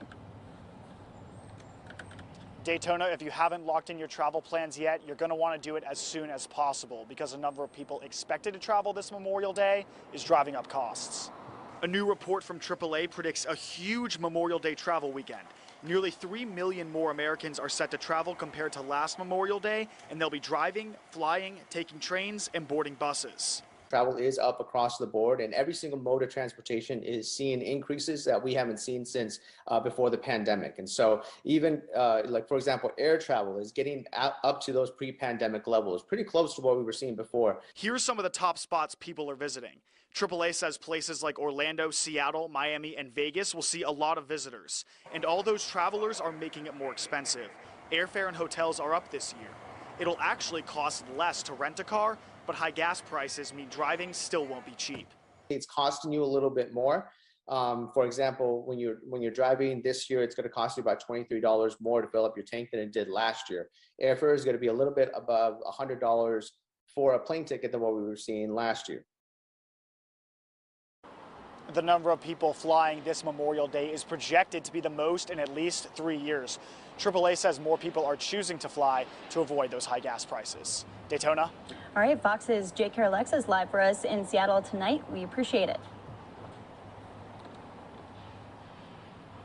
And with that, we're going to speak with some of our own experts about those oil prices. Just want to alert you guys of the breaking news that we are tracking, though. This coming out of New Jersey here as police and EMS dispatched to a beach entrance near Seaview Road. This is on a barrier island for reports of juveniles trapped in the sand as it collapsed around them while they were digging. EMS currently on the scene here doing the best they can inside of that kind of digged out hole there right on the beach. We're hearing 2 people were buried in the sand on the beach, 1 person under about 10 feet of sand and the other just partially covered. So we just got these aerial pictures within the past couple of minutes here. Going to try to get some more info for you as we are tracking this story and this other story out of Los Angeles. This is in right outside of Griffith Observatory, where the fire department is responding by ground and by air. We don't know exactly how large the burnt area is. Preliminary reports said around 50 to 100 feet of vegetation that was on fire with light to medium winds just south of the observatory. People just visiting there within the past couple of days.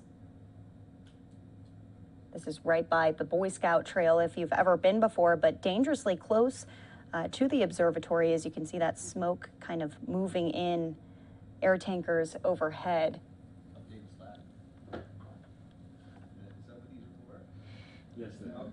And we're going to be watching that along with all of the other top stories of the day here. But as we said, we'll be speaking with our own experts about gas prices as they are historically high. Here's this conversation from a little bit earlier today with LiveNOW's Mackenzie Stasko. That gasoline prices on a national average are going to increase to $4.75 a gallon, as we're seeing both oil prices touching $115 a barrel this morning, and futures prices had hit an all-time record of $4 a gallon, and that portends higher retail prices for the consumer over the next 10 to 14 days.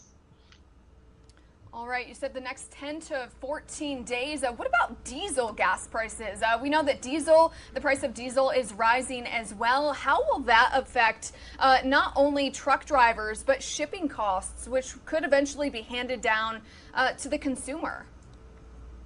Well, the way I think about it is gasoline is the fuel that hauls around the consumer from point to point, whereas diesel is the fuel that hauls around consumer goods and services from point to point. And you can think about all those goods and services starting with food. When we're moving corn and wheat out of the Midwest to a food processor somewhere and ultimately getting those products to the grocery store, it's going to cost you more money. In addition, when we see Amazon or FedEx or UPS delivering those packages, they ultimately are going to have to pass through those costs again to the consumer. All those goods and commodities that are hauled around by railroads, which includes cars or goods that come into Los Angeles, LA, and make it to the interior of the country, all of those transportation methods are consuming diesel. So unfortunately for the consumer, it means higher prices ahead. And, you know, talking about shipping and diesel, I do want to talk about some summer travel plans. Of course, summer right around the corner. What can we expect to see for airlines? I know, checking for myself, prices have definitely increased just within the past few weeks. Well, there's no doubt that airline tickets are going to cost more money because as diesel prices increase, so do jet fuel prices as well. And I expect that ticket prices are going up 15 to 20% per ticket as airlines try to recover the higher jet fuel costs. So for the consumer trying to decide where they want to go on vacation, they're balancing the increasing cost of gasoline to drive to their destination, or do they want to pay those higher airfare tickets, but then they have to rent a car at the destination, and those rental car fees have gone up as well. And something interesting that I do want to touch upon, every time people fill up at the gas station, they pay 18 cents in tax for each gallon of gas. Talking about an 18-cent federal excise tax on gasoline. Andrew, do you think that the federal government could temporarily suspend that to help lower the cost for consumers? I know we did see some states do that temporarily, but overall, will the federal government do this? Well, the federal government has been reluctant to do it because they know the consumer is continuing to drive, and they'd like to see that tax revenue fill the government coffers for road repair.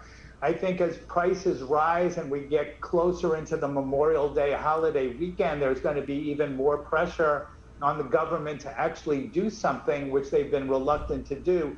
It's interesting that 3 states did temporarily suspend their state excise tax: Connecticut, Maryland, and Georgia, but we had 47 states that did not do it. So they're all looking at these state taxes as a means to support their budgets.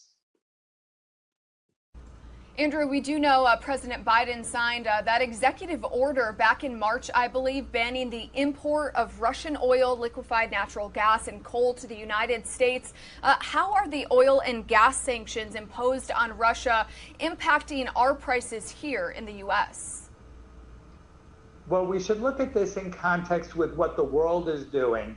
Not only has the U.S. banned Russian oil imports, but the United Kingdom, Canada, and Australia, and Germany and Poland plan to do the same by the end of the year. So as these countries and refiners shy away from purchasing Russian oil, they have to look for alternative supplies.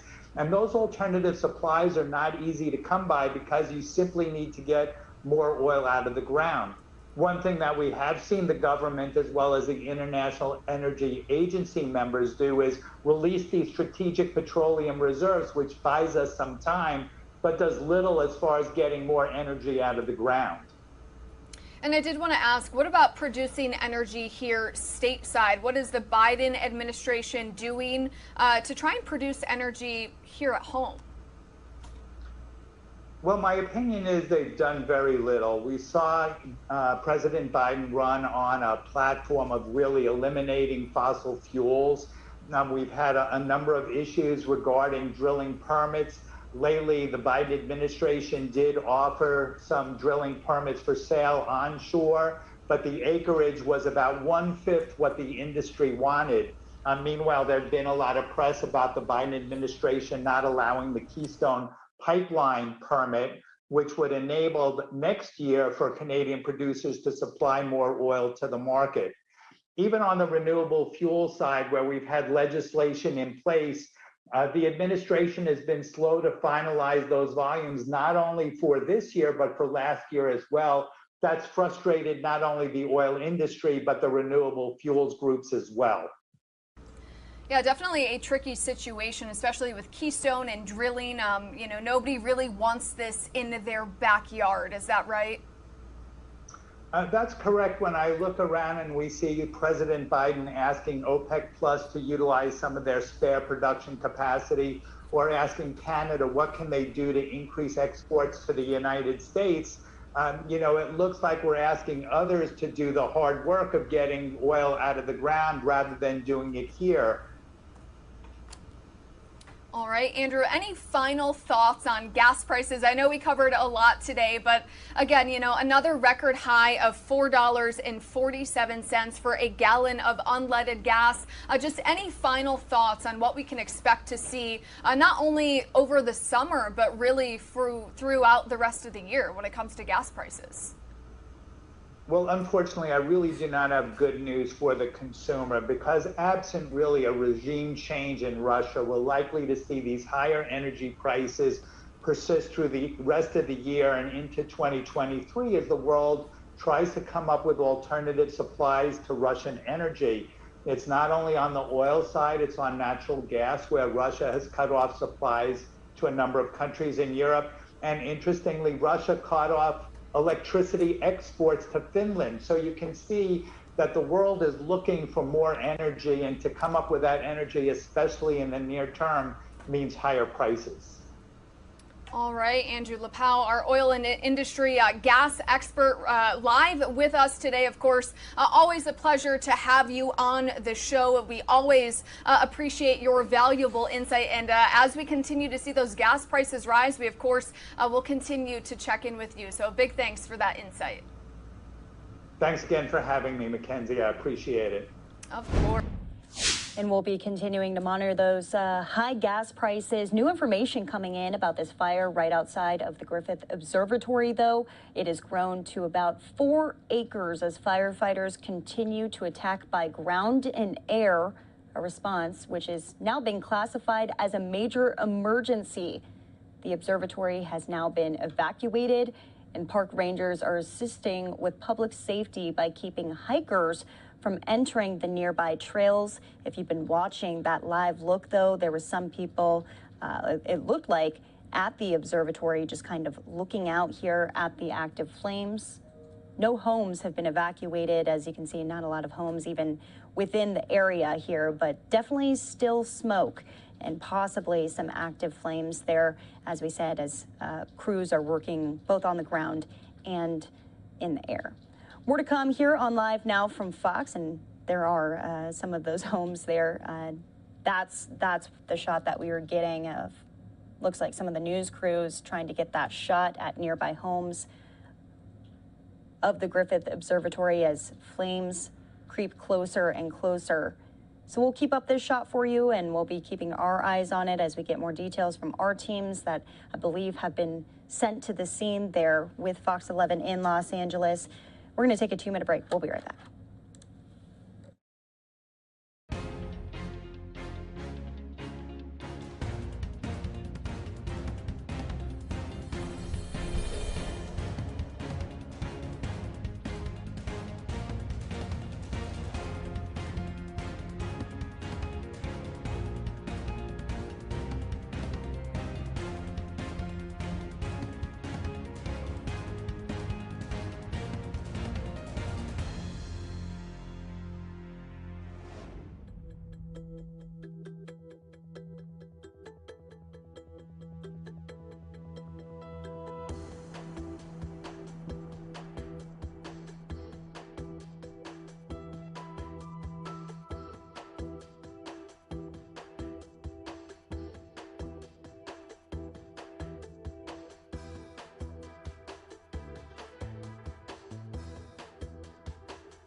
Welcome back here live now from Fox. I'm Daytona Everett, taking you out to breaking news that we are tracking out of Los Angeles right now. This is outside of Griffith Observatory, where California firefighters are hard at work both on the ground and in the air. They're calling this now a major emergency. That's what it's been classified as, now called to be 4 acres, approximately 4 acres, could be larger. I don't see a ton of active flames, but the smoke definitely being sent up into the air there. None of the homes in the area have been evacuated quite yet, but they have evacuated the observatory itself. Park rangers are assisting with public safety by keeping hikers from entering the nearby trails. There's quite a few trails that are in the area there. So trying to sustain all of this and keep everyone away and trying to keep the fire itself away from the observatory as you see it in the top left-hand corner of that shot. So we'll be tracking this for you here through the rest of the evening. We've also been getting intermittent shots coming out of New Jersey. This is at Toms River, where there were reports of 2 people buried in sand at the beach, 2 juveniles to be specific. We have been watching this look here, and unfortunately, it looks like one person possibly died there on the scene. No confirmed reports yet, so we'll be, hopefully going to get a better story than that, but not looking too great there as EMS is on the scene doing whatever they can to rescue these 2 individuals. One of them reported to be in under about 10 feet of sand. The other was partially covered. So more to come on that. We're going to move away from these 2 breaking news scenes, though, as the shot kind of goes away. This is a live look at the White House as President Biden was not only in Washington, D.C. today, he was also in Buffalo as he visited the scene of a mass shooting that left 10 people dead over the weekend. We'll be getting a live report here in the next couple of minutes. We'll play out just a bit of those remarks from the president from earlier. I'd like to maybe come up if it's okay. She said, "This is a big Scranton. Come. And I think you're doing a heck of a job. Thank you. Thank you for your heart as well as your head. And Mayor Brown, you've been wonderful. Thank you. And I know this is a lot of, when a vice presidential or a presidential chip shows up, it's there's all kinds of paraphernalia and people, and I know it's not easy. I want to thank your law enforcement officers for not just what they did in this crisis, but for accommodating us and all the elected officials and law enforcement officers, first responders, and faith leaders that are here today. Jill and I have come to stand with you. And to the families, we've come to grieve with you. It's not the same, but we know a little bit what it's like to lose a piece of your soul. When you lose a son, a daughter, a husband, a wife, a mother, a father. The feeling of having that, as I said to some of you when we talked privately, you feel like there's a black hole in your chest you're being sucked into and you're suffocating, unable to breathe. That's what it felt like, at least to us, and I'm sure some version of that feels that way to you. The anger, the pain, the depth of a loss that's so profound. You know, we know it's hard to believe, and you're probably not going to believe it, but I can tell you now, from our personal experience and many others who we've met, the day's going to come, it will come, when your loved one brings a smile as you remember him or her. As you remember her, it's going to bring a smile to your lip before it brings a tear to your eye. It takes a while for that to happen. It takes a while. It might take more than a season. But our prayer for you is that that time comes sooner or later, but I promise you it will come. As a nation, I say to the families, we remember them. We've been reading about them. We visited the memorial where they show the love for them, and you've all shown by the supermarket.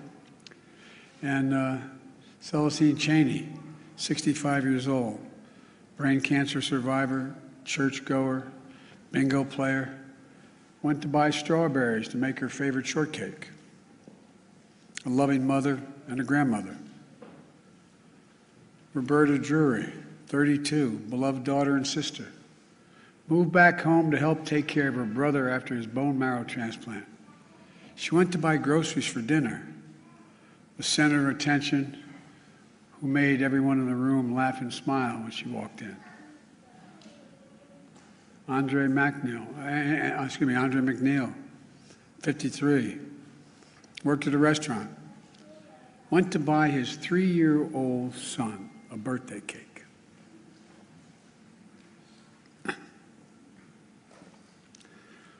His son's selling a birthday. Ask him, where's Daddy? Catherine Massey, 72, a writer and an advocate, who dressed up in costumes at schools and cut the grass in the park and helped in local elections, the glue of the family and the community. Marcus Morrison, 52, school bus aide. Went to buy snacks for a weekly movie night with the family. Survived by his wife and 3 children and a stepdaughter. The center of their world. Hayward Patterson, 67, father, church deacon. Fed the homeless at the soup kitchen. Gave rides at the grocery store to neighbors who needed help. Putting food in the trunk of others when he took his final breath. Aaron Salter, 55, retired Buffalo police officer for 3 decades. 3 decades. Loved electric cars. Hero who gave his life to save others on a Saturday afternoon.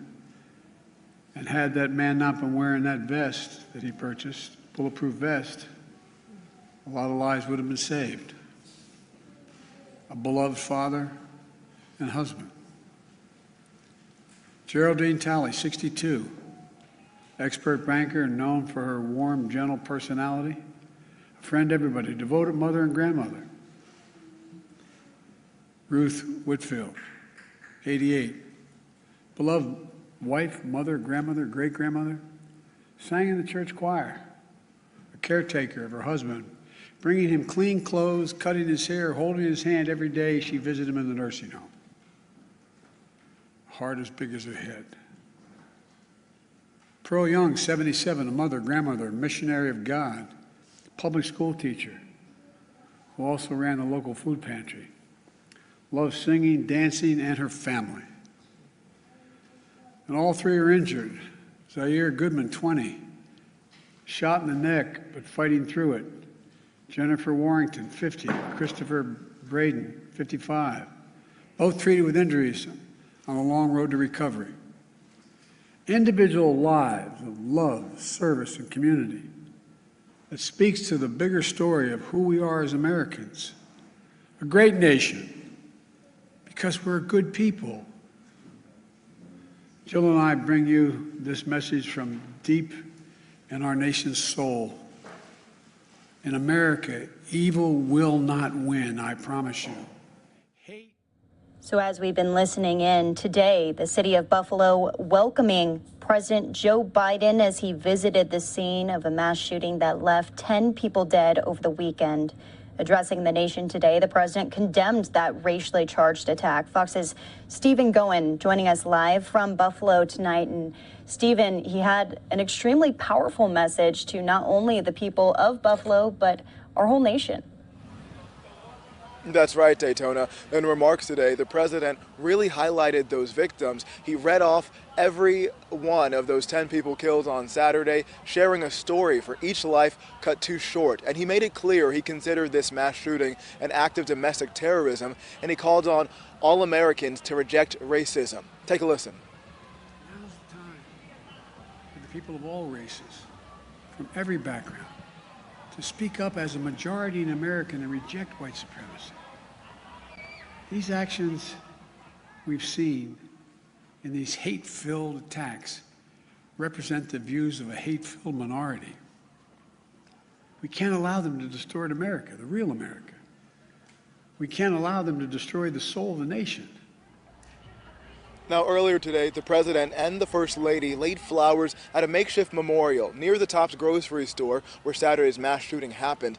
After that, the Bidens were off to a local community center where they talked to local leaders, police, and the families of those 10 victims who died on Saturday.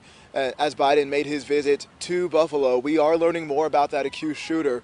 Police say the suspect made a trip to Buffalo in March and had been planning this attack for months before he ultimately carried out the deadly shooting. Sources are also telling Fox that 18-year-old suspected gunman also left a detailed suicide note at his parents' house before coming to Buffalo. He had been arrested and was on suicide watch since then. He's charged with first-degree murder. More charges are expected. We will see him back in court on Thursday. Daytona. Yep, 18-year-old Peyton Gendron. And do we know more about what he's being charged with right now, where he's at? What are the details of his arrest? We have seen some of that paperwork, and as of right now, it is just first-degree murder that he's charged with, but more charges are expected. We know this is being investigated as a federal hate crime, so there could be charges on multiple levels here.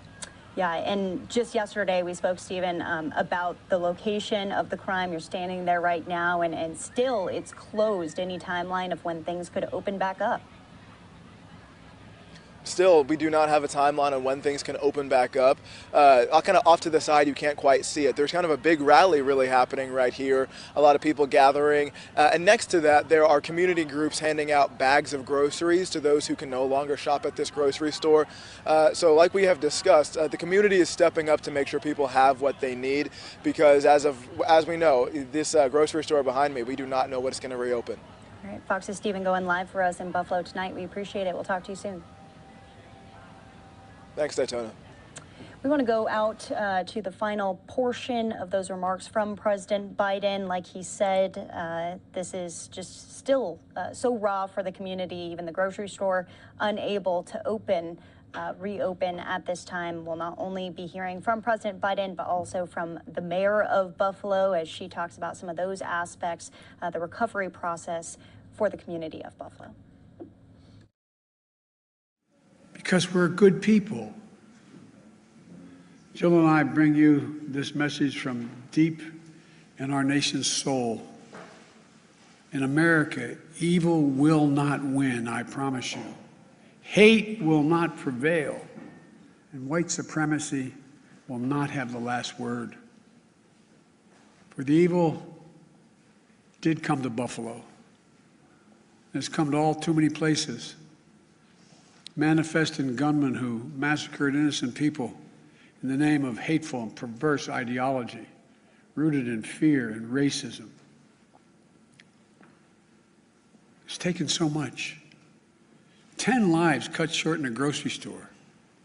Three other wounded by a hate-filled individual who had driven 200 miles from Binghamton in that range to carry out a murderous, racist rampage that he would live stream to the world. What happened here is simple and straightforward. Terrorism. Terrorism. Domestic terrorism. Violence inflicted in the service of hate and the vicious thirst for power that defines one group of people being inherently inferior to any other group.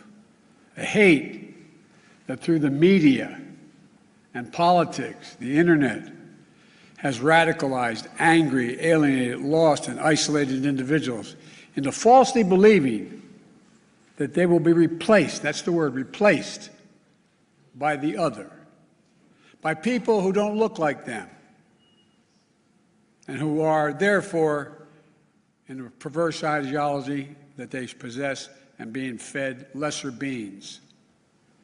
I and all of you reject the lie. I call on all Americans to reject the lie. And I condemn those who spread the lie for power, political gain, and for profit. That's what it is. We've now seen too many times the deadly and destructive violence this ideology unleashes. We heard the chants, "You will not replace us," in Charlottesville, Virginia. I wasn't going to run, as the senator knows, again for president. But when I saw those people coming out of the woods of the fields in Virginia, in Charlottesville, carrying torches, shouting, "You will not replace us," accompanied by white supremacists and carrying Nazi banners, that's when I said, no. No. And I, honest to God, those who know me, Chuck, you know, I wasn't going to run for certain. But I was going to be darned if I was going to let anyway. I'm going to get going. Look, we've seen the mass shootings in Charleston, South Carolina, El Paso, Texas, and Pittsburgh, last year in Atlanta, this week in Dallas, Texas, and now in Buffalo, New York. White supremacy is a poison. It's a poison running through it. It really is. running through our body politic. And it's been allowed to fester and grow right in front of our eyes. No more. I mean, no more. We need to say as clearly and forcefully as we can that the ideology of white supremacy has no place in America. None.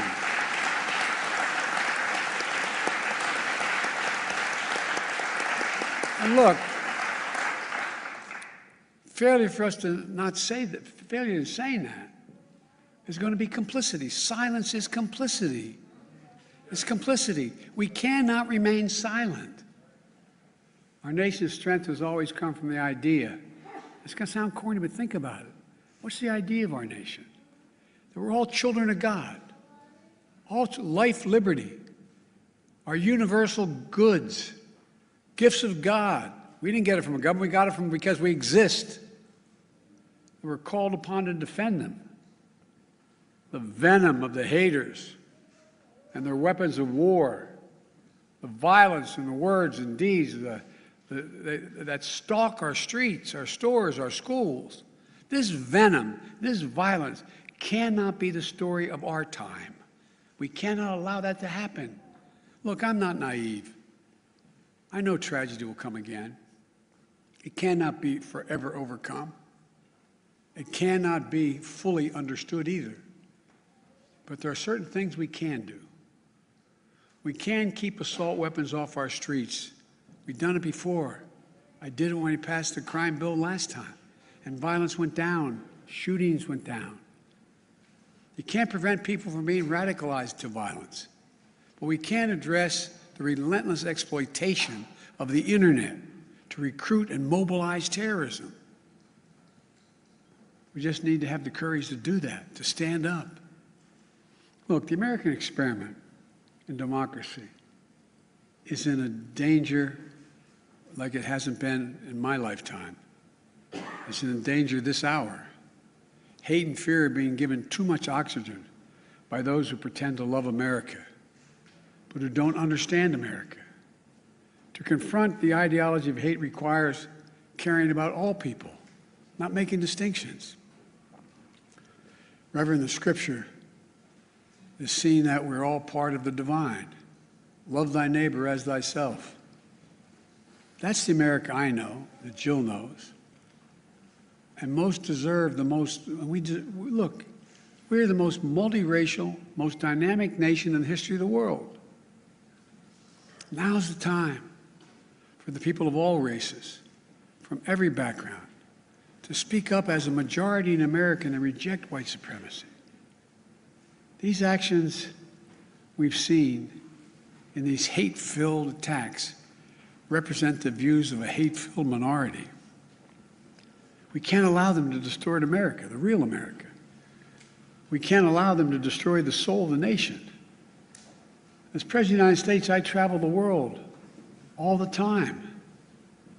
And other nations ask me, heads of state in other countries, ask me, what's going on? What in God's name happened on January 6th? What happened in Buffalo? What happened? They'll ask.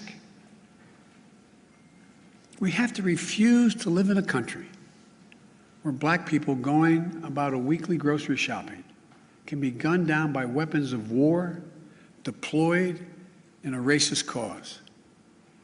We have to refuse to live in a country where fear and lies are packaged for power and for profit.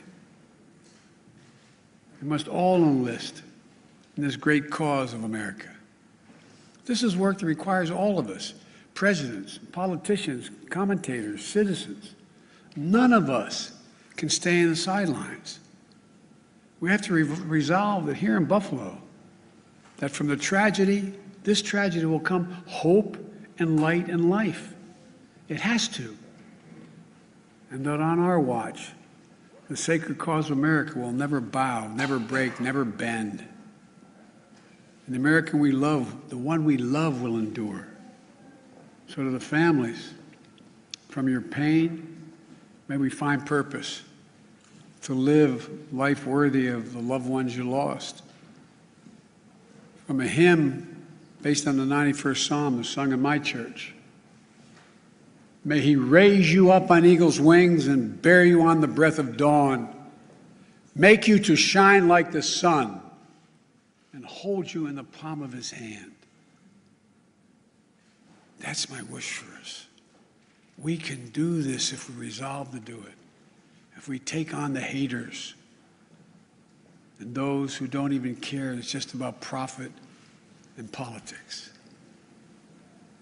May the soul of the fallen rest in peace and rise in glory. And may God guide the United States of America, now and always. To the families, as my grandpop used to say when I walked out of his home in Scranton, he'd say, Joey, spread the faith. And my grandma would yell, no, Joey. He'd say, keep the faith. And my grandma would say, no, Joey, spread the faith. We're thinking of you. Hold on to each other tightly. Stick together. You'll get through this. And we'll make Buffalo and the United States a better place to live than it is today.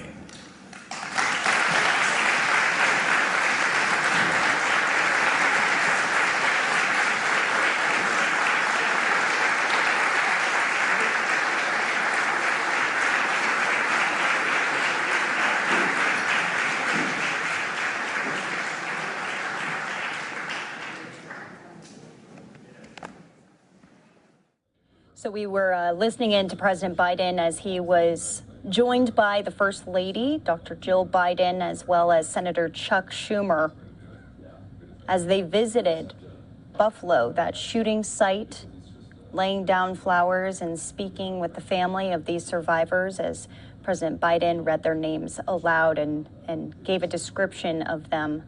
10 people tragically killed in this racist shooting. Well, we want to update you on a story that we were just following out of New Jersey. This is the chopper as it flies away here, and we have unfortunate news to bring to all of you. Multiple police and EMS units were dispatched to a beach entrance near Seaview Road in New Jersey. That was at Tom's River. A family was visiting from out of town, spent the afternoon at the beach. The teens were reportedly digging a large hole when it collapsed and trapped both of them. Emergency crews from neighboring towns also responded to the scene to assist in the rescue efforts. The 17-year-old female was rescued and treated at the scene, but her brother, Levi Caverly, he was 18 years old from Maine. He tragically died. Rescue workers are currently working to recover his body from the scene there. We saw EMS crews actually recover it and drive off. So one person dead, one person recovering, both teenagers, a brother and sister. Unfortunate situation there out of Tom's River in New Jersey. If we get any new details, we'll bring them to you here on Live Now from Fox. We're going to take a 2-minute break. We'll be right back.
Welcome back here to Live Now from Fox. I'm Daytona Everett. Want to take you out to a live event happening. Mayor Adams hosting this event. It's the Asian American and Pacific Islander Heritage Month celebration in New York City, being streamed out right now. We'll listen in to what the mayor has to say. The diversity of our city and how you are reflected in every area of government. You show us why it is important to have that diversity and what the AAPI community brings to our city. Whether it's public service, business, the arts, science, small business, every part of the city, you are there and showing your support for the city that you love.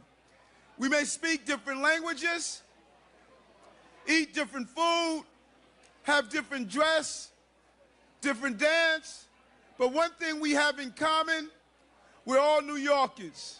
We all love our city. We all appreciate what this city has to offer. And I also want to acknowledge something that many people have forgotten. You and your ancestors are not new to the contribution of this city.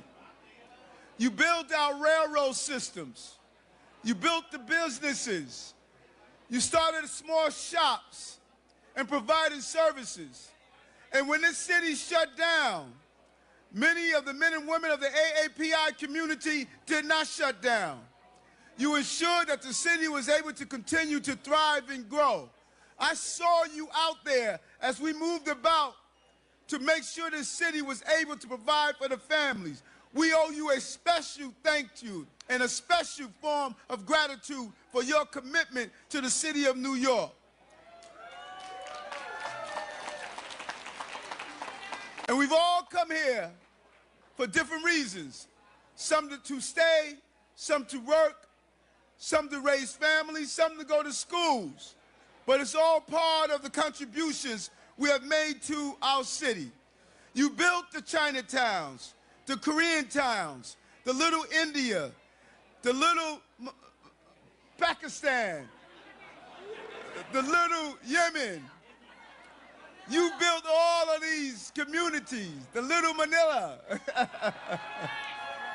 you know, the little Turkey, the little Haiti, you know, you've all come together to build these communities. And so, on behalf of all of the men and women of my administration that's here, we are partners together. And so tonight, I'm proud to honor, and I want you to give them your love and appreciation, some of our frontline people that we want to give honor to. And the first is FDNY Battalion Chief Stephen Lee, a proud a person born in Brooklyn and one of our bravest since 2001, born in, from Shanghai. Come on up and get your award.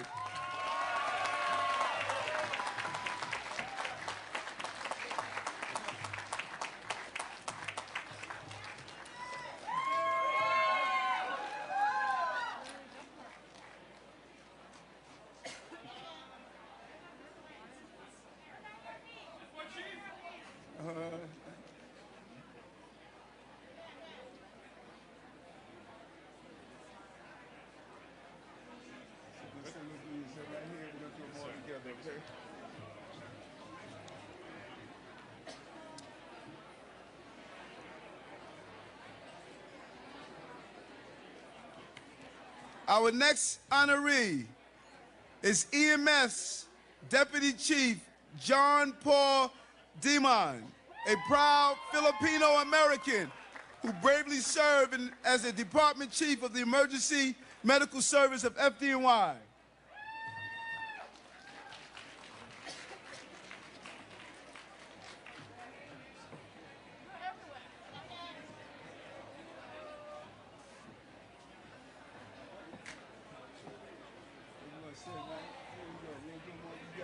We'll do one group photo right here. Next is one of the NYPD finest, NYPD Inspector Sylvester Gee, Commanding Officer of Highway Patrol, NYPD, born in Shanghai and immigrated to New York City when he was 14 Now he's one of our commanders.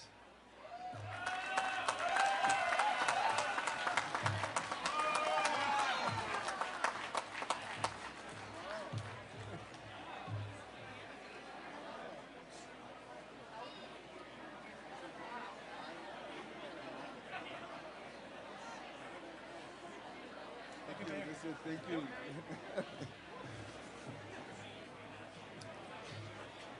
Next is John Y. Park, founder and president of the Korean American Community Empowerment Council and a longtime civic leader in the Korean American community in Flushing, Queens.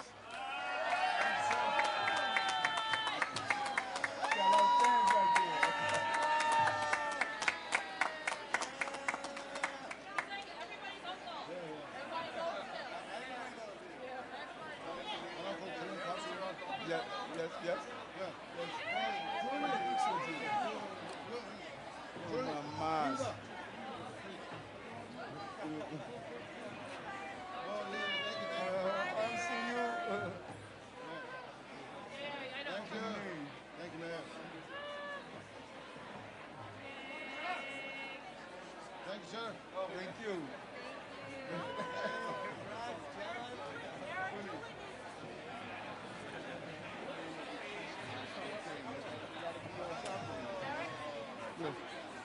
Yeah, just number.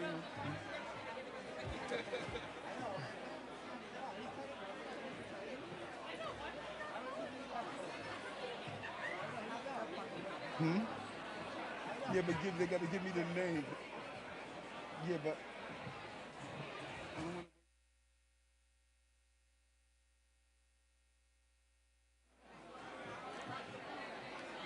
Okay, we got one more before we eat.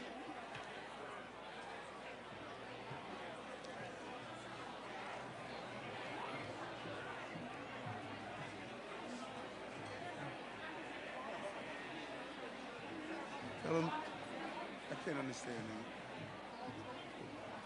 that. Okay. The next is Anna Leong Goldstein, a proud Chinese American who has dedicated her career to empowering our youth as a teacher with the New York City Department of Education for 32 years.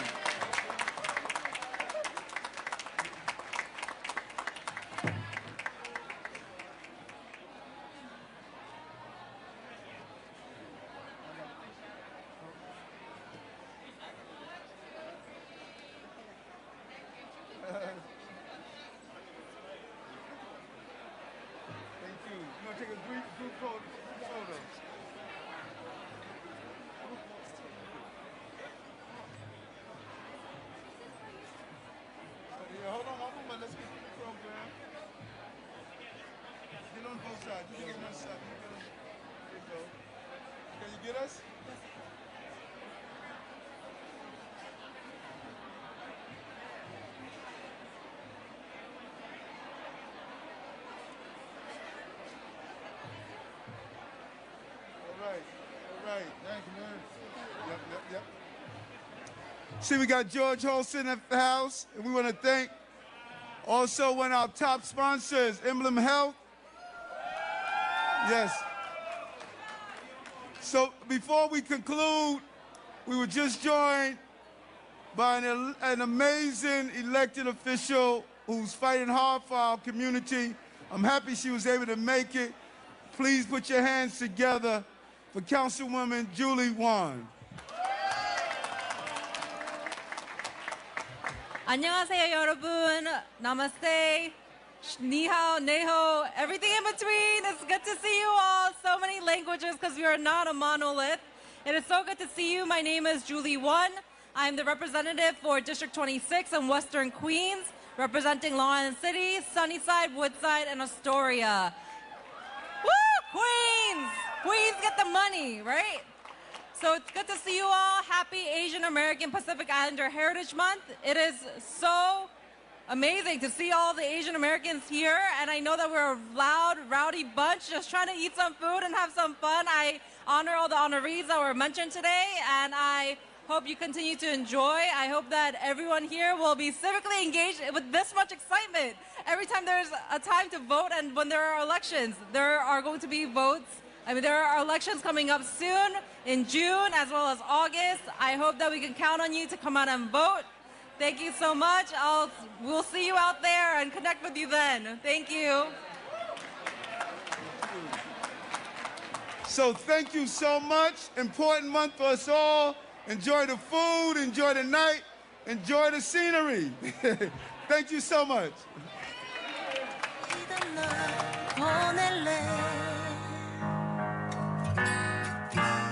정말 너를 사랑했을까?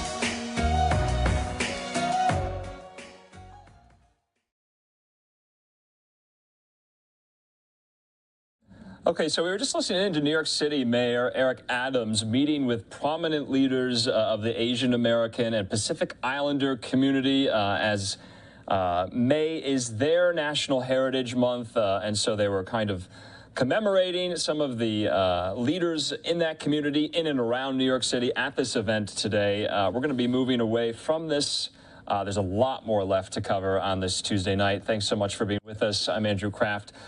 So just to preview what is in store tonight, of course, primary elections in 5 states, Pennsylvania, North Carolina, Kentucky, Oregon, Idaho. We'll be talking with political experts, political reporters, showing you some of these election night parties. As the results come in, polls are expected to close in some of these states very, very soon here. So we'll have results on that front. We'll also be speaking with one of our reporters very soon who's down at the southern border, who is tracking a visit by DHS Secretary Alejandro Mayorkas. We'll have an update about what that visit was intended for as the migrant crisis continues. And also, we just got alerted, we don't have a shot just yet, that we are expecting remarks from Attorney General Merrick Garland about the Buffalo shooting. So more on that in 2 minutes. We'll be back in just a moment.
Welcome back here to Live Now from Fox on this Tuesday night. I'm Andrew Kraft. Live Now look there in the city of brotherly love, Philadelphia. All eyes are on Pennsylvania tonight. 2 key races we'll be watching, both the Senate primary on the Democratic and Republican side, and of course the primary for the gubernatorial race. So once we get any results on those key races, we'll be bringing you them here on Live Now from Fox. We'll be speaking with political reporters as well, breaking down some of these key races as polls close. But we were just previewing as well for you this update we're about to get from the Department of Justice. So we're expecting remarks from Attorney General Merrick Garland concerning the Buffalo mass shooting over the weekend that left 10 people dead. Earlier today, in addition to President Biden's visit with the First Lady to Buffalo to pay his respects, we heard from the mayor of Buffalo outside of that Tops grocery store with an update on the investigation. Let's listen into that very briefly. President Biden and First Lady Dr. Jill Biden, they visited Buffalo to meet with the families of the victims of this terrible attack on the Buffalo community that shot 13 people and killed 10. The president was very compassionate. President spent an extended amount of time with the families, which was very good to see, really giving families one-on-one time to be able to talk to him and the First Lady.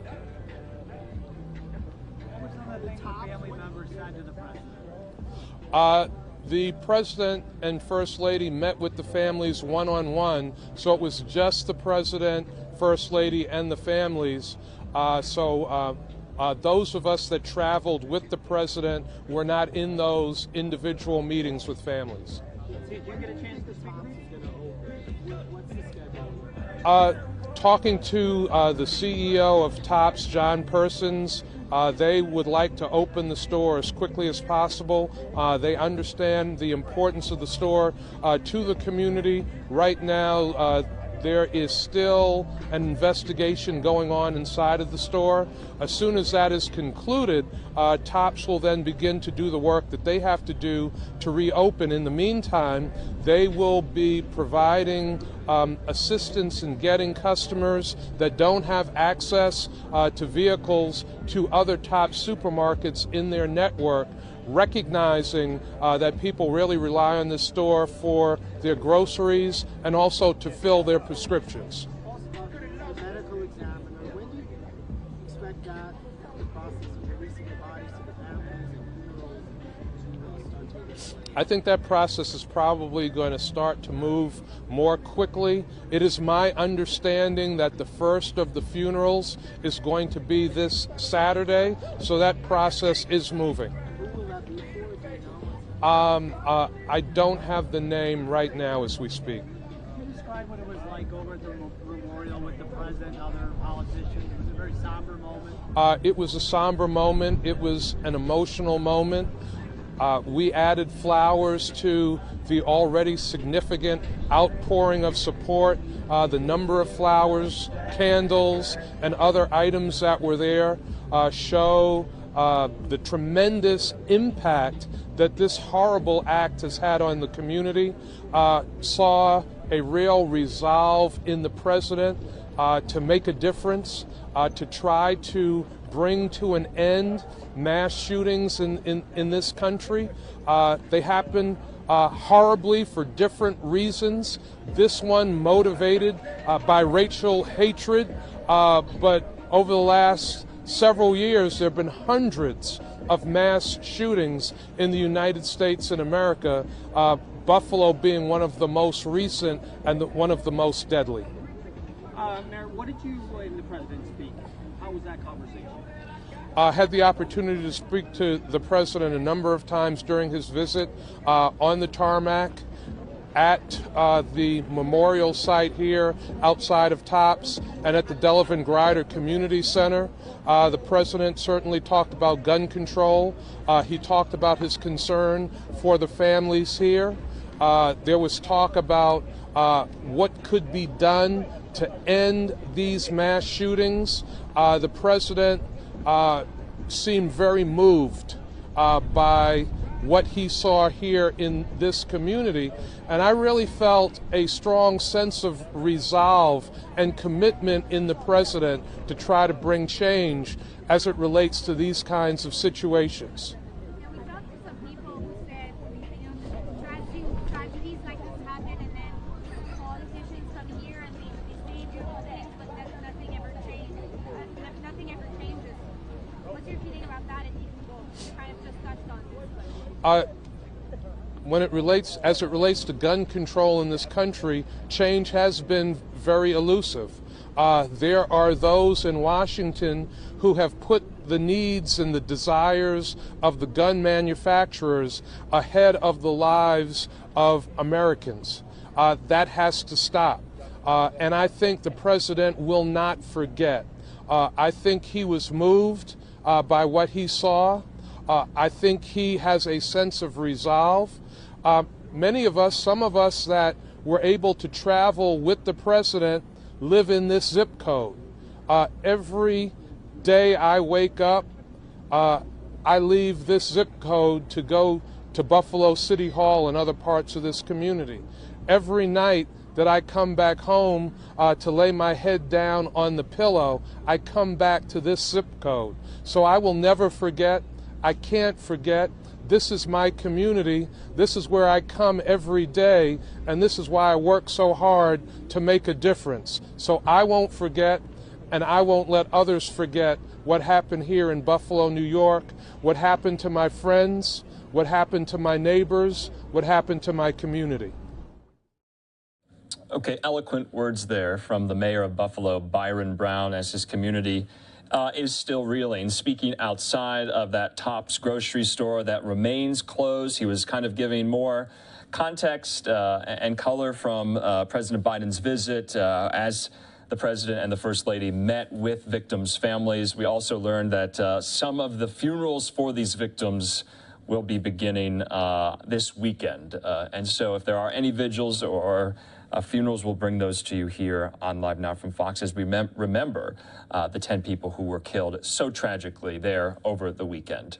But I was previewing as well. We're going to get an update from the southern border. DHS Secretary Alejandro Mayorkas made a visit down to McAllen, Texas today, touring the border as a federal court weighs the decision to end Title 42. Remember, the Biden's administration's deadline to lift Title 42 is coming up, May the 23rd. Mayorkas today saw firsthand how the end of Title 42 could lead to a surge at the southern border. Speaking of surge, we got the April numbers of encounters from DHS just yesterday, more than 234,000 encounters in the month of April. That's the highest recorded in DHS's history. Joining me now to discuss that even further, Fox's Caroline Elliott in McAllen, Texas. She was there for Mayorkas' visit. What came of this? What was he there specifically to look at?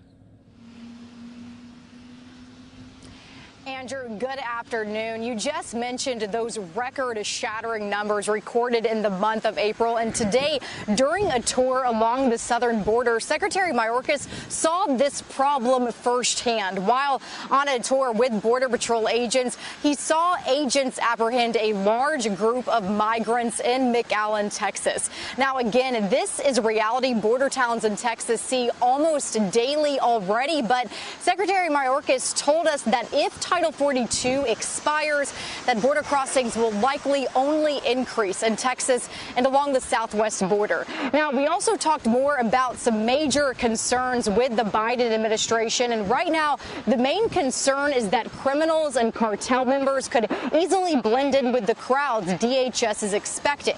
And with that, Secretary Mayorkas says we could see an even bigger increase in drugs smuggled across the border. While the future of the border is still uncertain right now, Secretary Mayorkas says what is certain is the U.S. will continue to enforce immigration laws.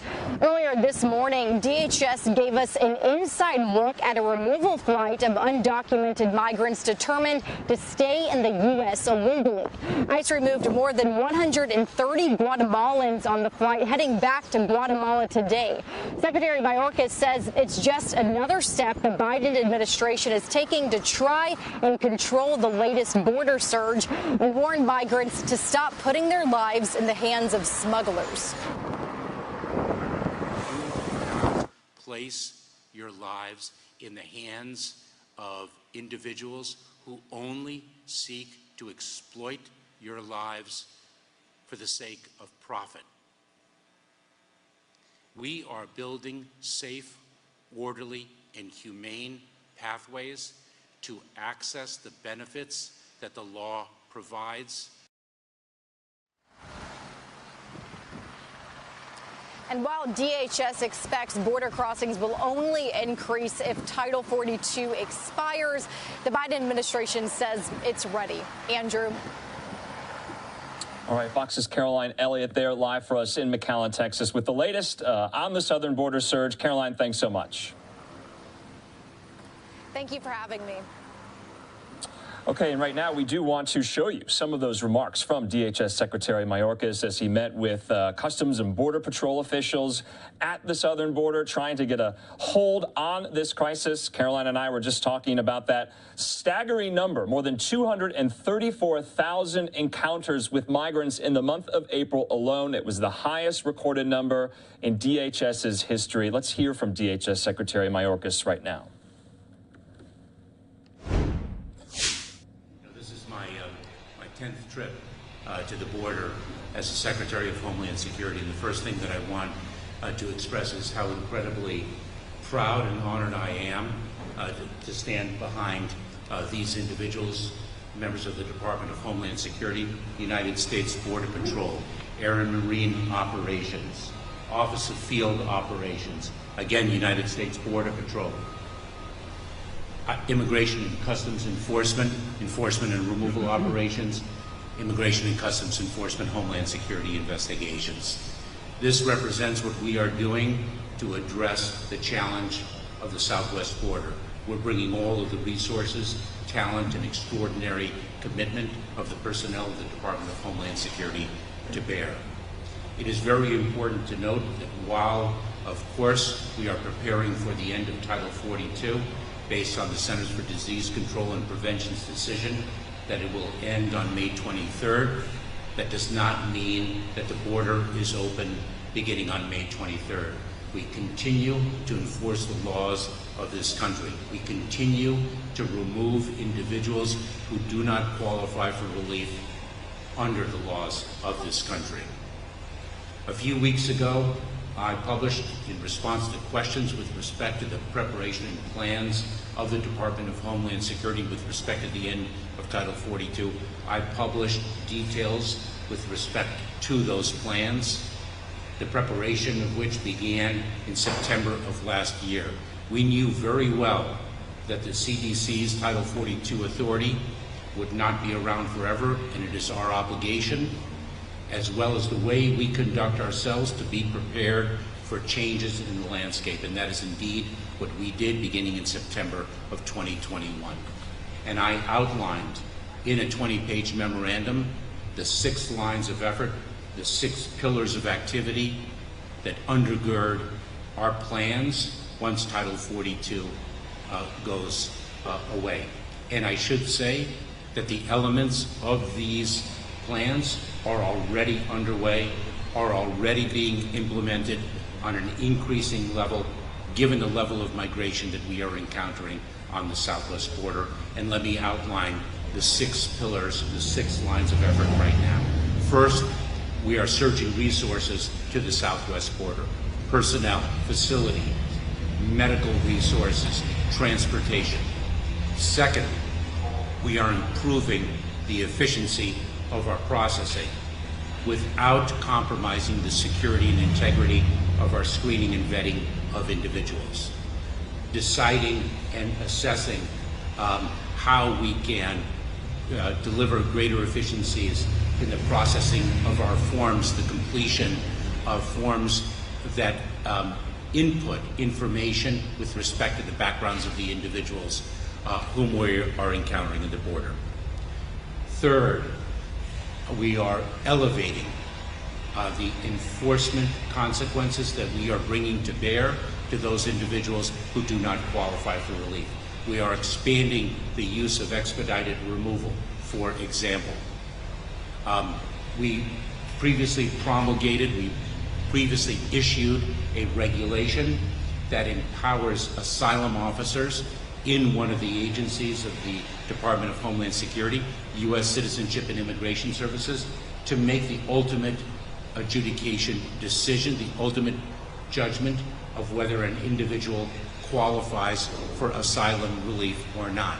Right now, that until that regulation takes effect at the end of this month, right now, immigration judges who are suffering a $1.6 or $1.7 million, 1.6 or 1.7 million case workload and overwhelmed docket. Right now they have exclusive jurisdiction. We are giving the asylum officers that jurisdiction. That is going to take what is now on average of a 6 to 8 year plus process between the time of encounter and the time of ultimate asylum adjudication to under a year. Those are two examples of the consequence regime that we will bring to bear, not to mention, of course, criminal prosecutions of individuals when the facts so warrant. 4, we are working on bolstering the capacity of non-governmental organizations and local jurisdictions to address the different challenges that increased migration bears upon them. They have been instrumental in our ability to address the challenges thus far. We recognize that with the end of Title 42, there very well may be an increased surge in migration, and we have to equip them with the resources and capabilities to address that increase as well. 5, we are disrupting and attacking the smuggling organizations and the transnational criminal organizations in an unprecedented way, at an unprecedented level, not just with the tremendous resources of the U.S. Department of Homeland Security, whether it's Homeland Security investigations, Operation Sentinel, whether it's Blue Indigo, or so many of the different law enforcement efforts that we have, but also in close partnership with the Department of Justice and the other law enforcement agencies and departments across the federal enterprise, and with our partners to the south. And 6, we are addressing the challenge of irregular migration, not by ourselves, but with our partner countries. In the last several weeks, I have been to Costa Rica, and I have been to Panama, and I have spoken regularly with my counterpart in Mexico about what is a regional challenge. The increase in migration that the United States is experiencing is not exclusive to the United States. There are more than 1.8 million Venezuelans in Colombia right now. The population of Costa Rica is approximately 2% Nicaraguan, based on the movement of people from their countries of origin by reason of so many different factors. Economic despair, violence, distress caused by natural disasters, all made more acute, all aggravated, of course, by the impact of the COVID-19 pandemic. We have a multi-pronged approach to what is a very dynamic situation. We are addressing it across the Department of Homeland Security, across the federal government, with our state and local partners, and with our partners and allies south of our border. And with that, I look forward to your questions.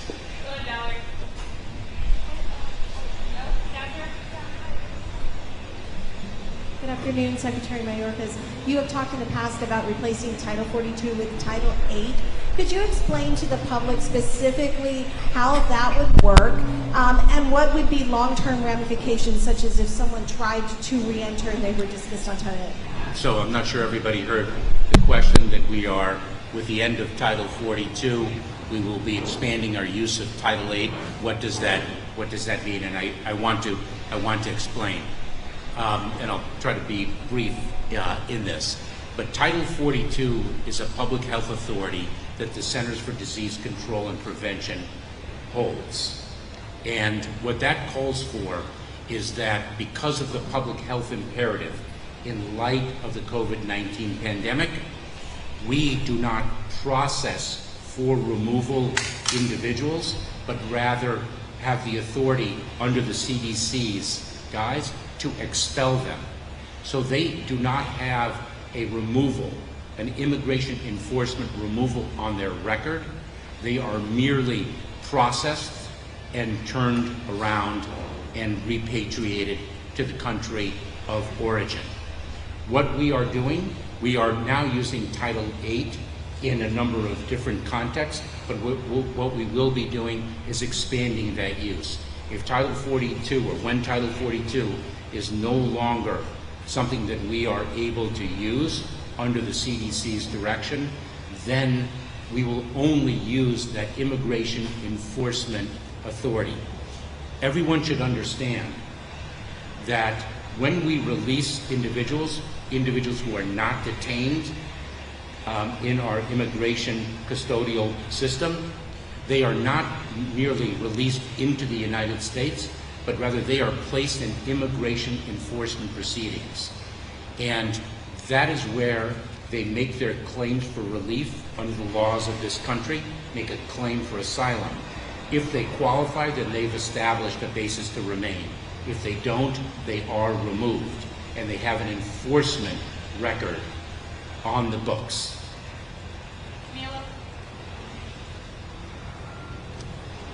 Hi, Secretary. You mentioned that by the end of this month you expect to roll out the asylum overhaul I'm sorry, rule. it's a little hard to hear. Can you hear me now?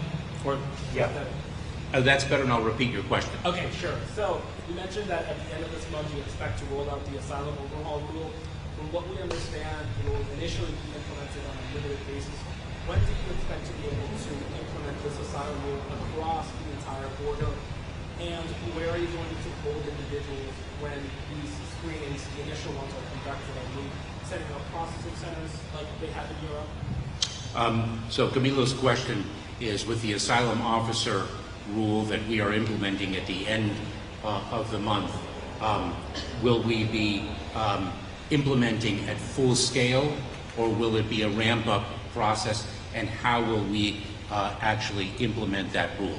So one thing that everyone has to understand is that the agency that administers the asylum officer rule is U.S. Citizenship and Immigration Services. And it is an agency that is funded primarily by the application fees that people pay to receive immigration benefits under our legal immigration system. And the law provides that that agency is to recalibrate the fees it charges every 2 years. Those fees have not been recalibrated for more than 6 or 7 years. And that agency was on the brink of bankruptcy.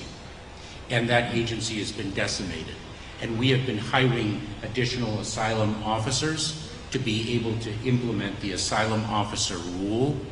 And we will be upscaling the implementation over time and using it very efficiently to have the greatest impact on the immigration system. Because what we are talking about is delivering justice quickly, not compromising due process, but delivering asylum justice quickly. And what that means is if one qualifies, then that determination is made more rapidly than it has been in the past. And if one does not qualify, then that determination is made more rapidly than in the past, and a removal will promptly follow.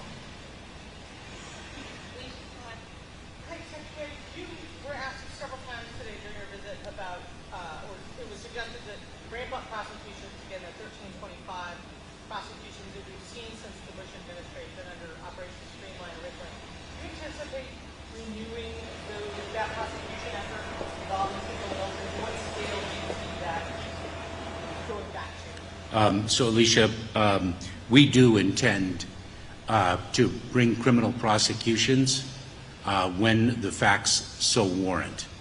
And we will be increasing the number of criminal prosecutions to meet the challenge, because the fact of the matter is there are more cases that warrant criminal prosecution than those cases that are being brought. And I want to say one very important thing. We're a nation of immigrants, and we are also a nation of laws. And we enforce the law, and we will continue to do so. And the decisions that we make in the enforcement context are based on the facts that are presented to us. Secretary, a two-part question. One, how many migrants are we prepared to process every day should Title 42 lapse? And What is DHS going to do if that federal judge in Louisiana decides that Title 42 should remain in place? So I'm going to take those in reverse chronology. If the district court makes a decision, the Department of Justice, as the legal representative of the executive branch, will assess what the next step should be based upon the judge's decision and the reason underlying underlying it. I'm sorry? So you're following whatever the judge is going to decide in this case? Well, it is our responsibility to abide by a court order, and the options that will be available to us will be determined by the Department of Justice, the legal representative. That is a legal analysis. And of course, it may depend on what particularly is the reasoning of the court underlying the decision that the court makes. And your second question, or your first question? How many migrants? So what we have done, so the question, how many migrants do we, are going to be processing a day? Let me turn again to these individuals here. I cannot overstate the talent, the commitment, and the dedication that these individuals and all of the men and women of the Department of Homeland Security whom they represent, what they embody. Because I will tell you that we are addressing a level of migration that is historic, and they are doing an extraordinary job in managing the current flow. As the plans that we published a few weeks ago evidence, what we have done is not necessarily predict the flow that we might encounter, but rather we have planned for different scenarios that could in fact materialize. Without predicting, it is our responsibility to prepare and plan for different possibilities, and that is what we have done.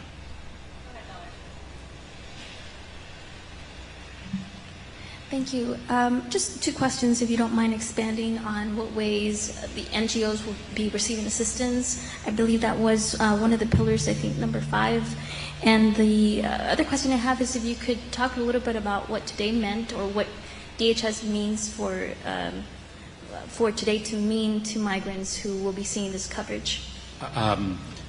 So the second question, forgive me. It's really just about messaging. What kind of message do you hope today's event sends out to migrants?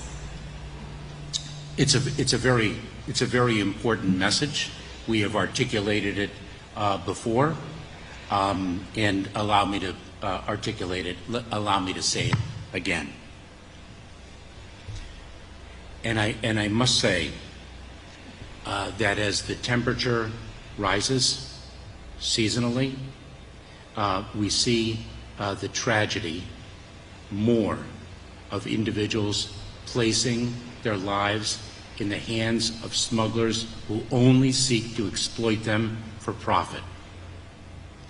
As the situation unfolds, last week we saw a tragedy in the maritime environment, not on land but at sea, with a vessel of Haitians capsized and a number deceased.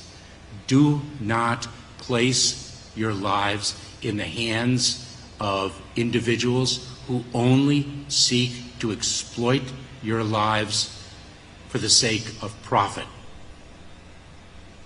We are building safe, orderly, and humane pathways to access the benefits that the law provides and that Congress has passed. But traveling from one country to another in the hands of smugglers, only to be met by the enforcement authorities of the United States government, is not the way to achieve relief. The border, the laws of the border will be enforced. If one does not qualify for relief, one will be removed. The smugglers peddle misinformation. We see the misinformation that they peddle. That Title 42, for example, does not apply to certain populations. That information is false. You place your life savings in the hands of exploitative individuals. You put your lives at risk based on the misinformation that they peddle to you, only for you to be expelled or only for you to be removed under the laws. If you have a claim for relief, of course the laws provide that that relief will prevail. But so many do not qualify and so many are harmed en route.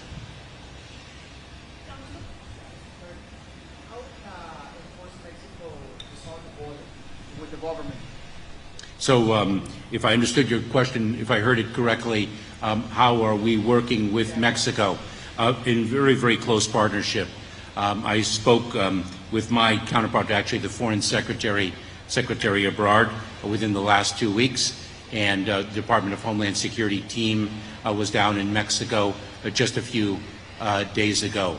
Our relationship is very close. The cooperation from a law enforcement perspective is seamless. We have mirrored patrols. We are sharing information. We are bringing their interdiction capabilities to bear where it is appropriate. They are surging their resources based on our shared understanding of the movement of people and the conduct of the cartels. We have brought prosecutions. We have achieved extradition of criminal leaders. We are working hand in glove with our partners to the south, and we're extraordinarily grateful for their partnership. And I should say that not only are we working very closely with them in the enforcement arena, but we are also collaborating with them at an unprecedented level to achieve the promise of economic prosperity and economic development between our largest trading partner and the United States. The President's infrastructure bill calls for an unprecedented investment in funds to modernize, for example, our ports of entry. These are remarkable opportunities for these two countries to really use the ports as an engine of prosperity for this community and for others similarly situated.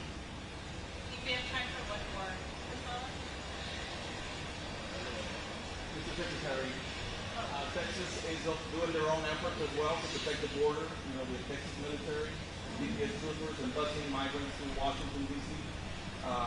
What's your take on that? Are there any coordination efforts between both DHS and the Texas state? So did everybody hear that question?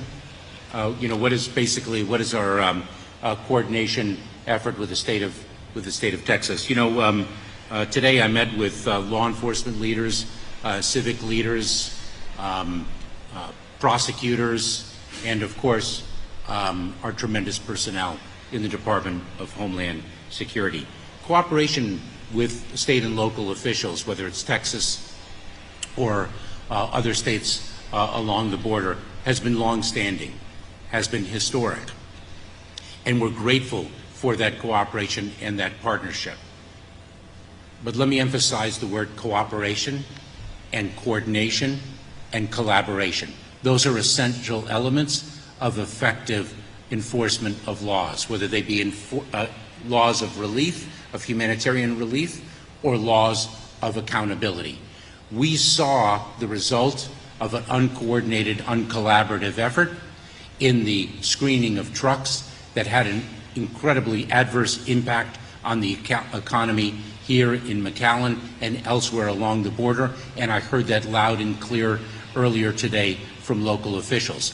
But we also saw where the coordinated, collaborative work can have an effective impact on our work when we were on the river here, and we saw their boats patrolling, and it became a force multiplier.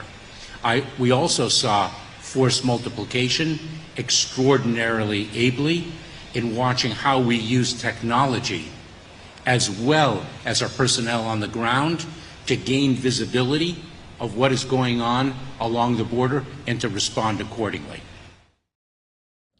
Okay, we've been listening in for some time now to DHS Secretary Mayorkas from earlier today as he made a visit to the southern border. He said it's his 10th since being confirmed as secretary there, and we have been hearing some of the questions from reporters about what DHS is going to do to try to stem the tide of illegal migration. We just got those numbers yesterday from the month of April from DHS about migrant encounters More than 234,000 of them in the month of April. That is the largest number ever in DHS's history. So we're going to be moving away from border talk right now. Of course, we're following all of these primary elections tonight in 5 key states. Polls just closed in Pennsylvania. We have a live now look there in Philadelphia. We'll be hopefully getting some results in from Pennsylvania. We are getting some results in from North Carolina. We're going to be talking about this and so much more in 2 minutes.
Welcome back here to Live Now from Fox on this Tuesday night. We're getting results in already from some of these key primary races. The polls just closed in Pennsylvania, but want to focus right now very briefly on North Carolina and some of those races there. We just got word in, the AP just called for these Senate primaries on the Republican side and the Democratic side for the Senate race. Remember, outgoing Senator Richard Burr did not seek re-election, but one of Trump's endorsed candidates, Ted Budd, is clinching the GOP nomination for Senate there in the Tar Heel state. Joining me now to discuss all of this and so much more is Washington Post reporter Dave Weigel, who we've been relying on here for many of these primary races. Dave, some results are coming in. What are you looking out for tonight? What have you already seen? I'm looking out for numbers from Pennsylvania, which are coming in not as slow. Don't worry, not as slow as 2020, but not coming in as rapidly as what we saw in North Carolina, just for the ways they count. I'm watching races, and we've already seen a couple unfolding in North Carolina where left-wing candidates thought they had a path to nomination. They had momentum, and then PACs came in. AIPAC, Democratic Majority for Israel, centrist PACs came in to try to beat them. That's these two races, North Carolina, the 1st and the 4th district. That is Pennsylvania 12, which is closed now, which we're going to start getting votes from. That's Oregon later tonight in the 5th district. I'm watching in House primaries. I mean, there's going to be a lot of action that I think got less play than these Senate races. But Madison Cawthorn, who we knew was in trouble heading into re-election tonight, if he does not crack 30% and end up in first place, he's currently down to Chuck Edwards, the state senator from in the Asheville area. If he could lose tonight, he'd be the first Republican incumbent to lose his primary this year after just an epic number of scandals and gaffes and the entire party establishment abandoning him. Everyone except Donald Trump, honestly. Yeah, of course, we saw that last-ditch kind of quasi-endorsement from Trump for Cawthorn, who said, you know, people make mistakes, second chances are at hand. Dave, let's focus, though, on Pennsylvania at the moment, because we haven't really gotten many results in just yet. We've seen many of these candidates go cast their ballots earlier today, including, you know, Dr. Oz and David McCormick. We were just showing you the live bump shot out of McCormick's watch party tonight. But what's going on with Kathy Barnett? She's the wild card in this. Have we heard from her today? She's been doing some media today. She now there's a lot of attention to the rallies she had over the weekend, where media with Doug Mastriano, the candidate for governor, where media was kept out. Not a lot today. All we've seen so far from Pennsylvania are very early votes from Western Pennsylvania and just a little bit from Philadelphia. Neither of those were expected to be her bases, and so far she did not win many. But we're talking about 20,000 votes. We need a lot more to come in to find that out. It is interesting, though, in Allegheny, you know, Dave McCormick did very well with the early vote. John Fetterman is running away with the early vote there, which I think is pretty determinative that he's going to win the thing. But we have not seen from the places where most Republicans live in Pennsylvania. No, there are a lot of Republicans who live in Philly, a lot who live in Pittsburgh. Vast majority of Republicans are from the T, in the middle of the state, and from these rural counties that have been racing towards the right. You know, Western Pennsylvania, Northeast Pennsylvania, these places that were Democratic heartlands that are Republican. That's where the race is really going to play out. So we're not going to know for a couple hours what's happening.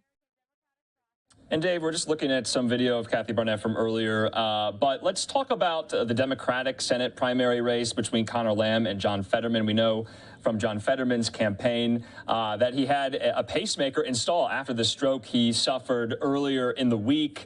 He's not going to be at some of his watch parties tonight. How is that race shaping up? And has President Biden weighed in on that particular race?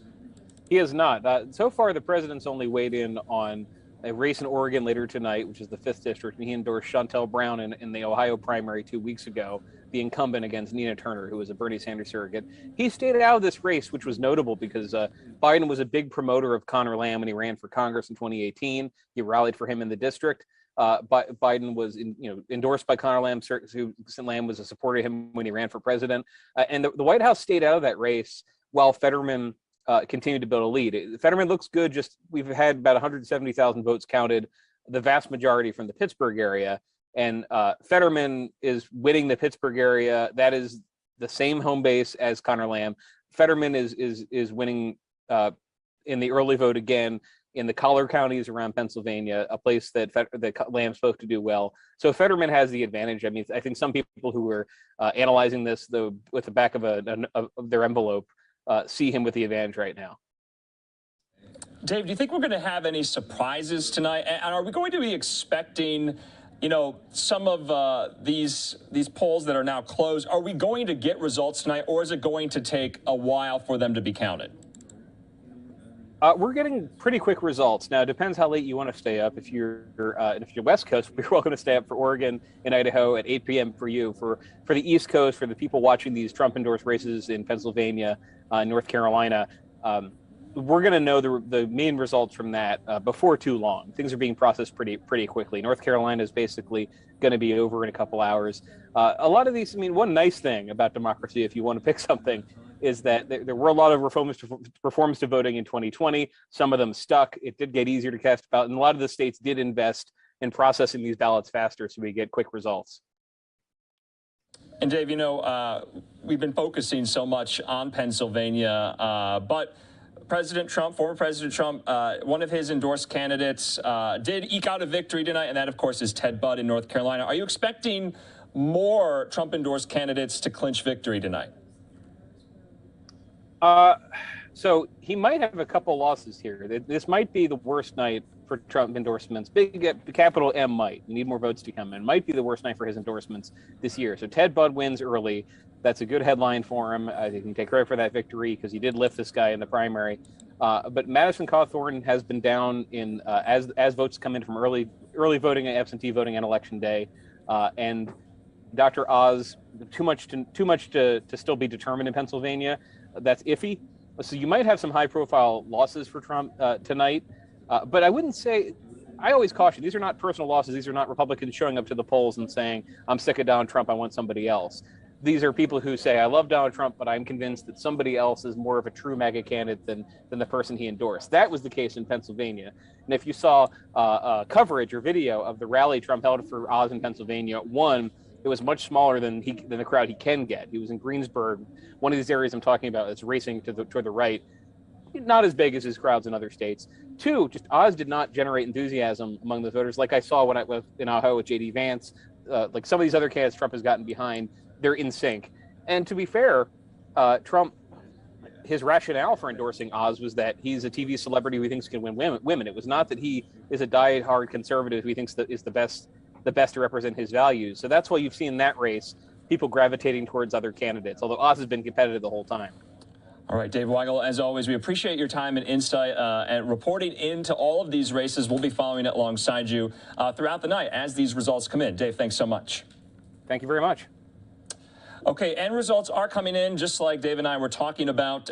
Ted Budd will be the candidate for the Senate GOP primary win. He just won his race. The AP called it. He'll face a Democrat for the seat that Senator Richard Burr, the current senator right there in North Carolina, is retiring from. So that is all a part of the battle for Congress, the battle for the Capitol, as Republicans try to take back both the House and the Senate. Unfortunately, we do not have our live shots up of some of these election night watch parties that are just getting away, especially in Pennsylvania. We'll be following the McCormick rally, Dr. Oz's rally, Kathy Barnett's rally, in this fierce Senate GOP primary battle for the Senate seat there. We do have a live look as well out of Philadelphia there. Beautiful LiveNOW look. That's right by the Philadelphia Museum of Art in downtown Philly, and all eyes are going to be on both Pennsylvania and North Carolina. We'll be back in 2 minutes.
Welcome back here to LiveNOW from Fox on this Tuesday night. A lot more stories left to get to, including more updates and developments out of this church shooting that took place over the weekend in California. The suspect appeared via virtually, just the audio, in court today. The arraignment for 68-year-old David Chow was postponed till June the 10th. I believe we're going to see inside the court. We're going to hear from the judge. We're going to hear from his attorneys via translation, mind you, and then we're going to go out to one of our reporters in the field with an update on this church shooting.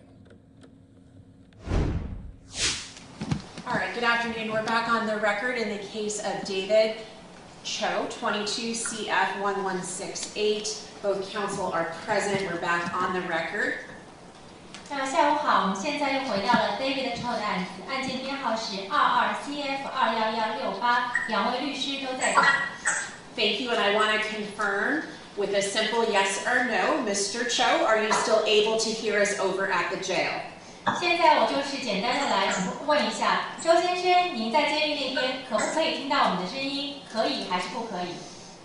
可以。Yes. Thank you, sir. So we are set here today for arraignment on this matter. As I have previously appointed the public defender, Ms. Vallejo, are you ready to proceed with arraignment? At this time, Your Honor, I would be requesting to continue the arraignment. 那么现在我们今天是这个提讯，像我之前已经把公派律师事务所的 Vallejo 女士问了一下，您今天是不是准备好提讯了？那么法官大人，此时此刻，我希望把我们的提讯延期。And what is the date you're requesting? I'm requesting June 10th, please. 那您要去哪天？您延到哪天呢？我是要求延到6月10号。Any objection by the people? No, Your Honor. 检方有没有任何反对意见？没有，法官大人。So I am granting that request. Mr. Cho, I am going to continue your arraignment to June 10th. 那么我同意这个申请。那么周先生，我帮您的延期延到了6月10号提讯。At the request of your lawyer. 是您的律师提交的。But you do have a right to be arraigned today, sir. 但是先生，你有权利由今天进行提讯。In order to continue your arraignment to June 10th? In order to continue your arraignment to June 10th. 那么为了要把您的提讯延到6月10号。You must give up your right to be arraigned today. 您必须放弃您今天接受提讯的权利。You will have that right when you come back on the next date, which is June 10th. 那您会有提讯的权利，就是您回到法庭的下一次日期6月10号。Do you understand and agree to waive time for arraignment today, sir? 那周先生，您是否明白并且同意把今天的提讯延到6月10号？同意。 Agree. Thank you. And counsel joins in the waiver? Counsel joins. 律师同意。 Thank you. Regarding bail, the court's tentative based on the charges is to set this at no bail. Do the people wish to be heard on that? 那么关于这个保金的问题，根据这个案件的性质，这个案情是现在是没有保金的数额的。检方是不是有需要被听取的？检方说是的。Defense. I would ask to continue a reserve argument on bail and ask for that to continue to June 10th, please. 那么辩方是说，关于不可以保释这个事情呢，我希望这个听证会也把权利保留到6月10号那天再来探讨这个问题。So the court will then set bail at no bail based on the way that it is charged.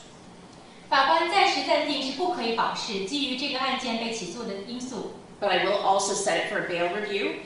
但我也会设定一个保金 on that 核 next 实， date, which is June 10th. 就在下次出庭日期，就是6月10号。 Thank you. 谢谢。 And on that date, are you requesting a priority transport? Yes, please. 在那天是需要一个私下的，就是转送服务吗？是的。 So Mr. Cho, I will order that you be transported 那么周先生，我会要求您被转送 as 出 a 来， priority transport to Department C55把您从监狱有这个优先性转到 C59号庭， on June 10th at 8:30 in the morning. 在6月10号早上8点半。 I also, Ms. Vallejo, I am in receipt of an order you have submitted, Vallejo 女士，我收到了你申请上来的一个文件， and that is regarding contact or access with your client. 那是要求跟您的当事人进行接触联系的。 The court's tentative is to sign the order. Is there any objection by the people? 那法官的暂定的想法是要把这个文件签署同意，检方有任何反对意见吗？ No, Your Honor. People just request a copy of that order, please. 检方没有反对意见，检方只是要求这个文件有一个复印版给到检方手里。 All right, the court has signed the order, Ms. Vallejo, and we'll make sure copies are provided to both parties. Thank you, Your Honor. 法官已经签了这个接触的命令，会把这个文件的复印版交到检方手里。 And Ms. Vallejo, you did ask at our prior hearing regarding the media release or media access. 那么 Vallejo 女士，你确实在之前有讲到我们关于这个媒体在场的问题。 That the order be only for today's hearing. 您说这个法官的命令只适用于今天的。 And that is the court's intention. 那法官确实是这么打算的。 The request and order were for this hearing only. 这个申请和法官的命令仅仅用于今天的听证会。 And then the court would just address and handle any future media requests that are made at the next date. 那么在下一次中庭日的时候，法官会就当时的情况再次来处理媒体的申请。 Is there anything else on behalf of the people that we need to address? No, thank you. 检方还有什么需要讲的吗？没有了。 Actually, Your Honor, I apologize. Sure, go ahead. Did the court receive a body-worn camera?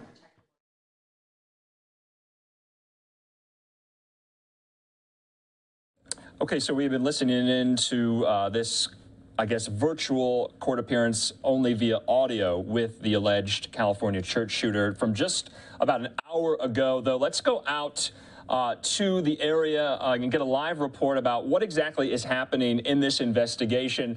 Patients of that hero, Dr. John Chang, are speaking out about his heroic efforts, and also law enforcement officials and elected leaders are still speaking out about this church shooting that happened on Sunday, which takes us out live to Fox 11's Phil Schuman with the latest. Phil, good to see you. What do we know? Well, we're live in Santa Ana, California, also part of Orange County, the courthouse called the Central Justice Center here. And you were listening to that somewhat awkward arraignment of the accused killer, David Cho. Because of COVID, a lot of times they appear via video from a holding cell. In this instance, there was no video camera hookup, just audio. So the judge was relaying via a translator her comments to Cho to make sure he understood what he was looking at. And what that is 1 count of murder, 5 counts of attempted murder, and 4 counts of possessing an explosive device for those Molotov cocktail type explosives that he's accused of planting in that church before he was subdued and taken into custody. It's the district attorney here in Orange County, Todd Spitzer, who also happens to be running for re-election next month, who has been very vocal about this case, talking about the suspect Cho looking at either life in prison without the possibility of parole if convicted or the death penalty. Here's some of what Spitzer said today. That population in general created a vulnerable environment for him to carry out what I think was his ultimate goal, which was to execute in cold blood as many people in that room as possible. He had the ammunition to do it. He had the weaponry to do it. He had the training to do it.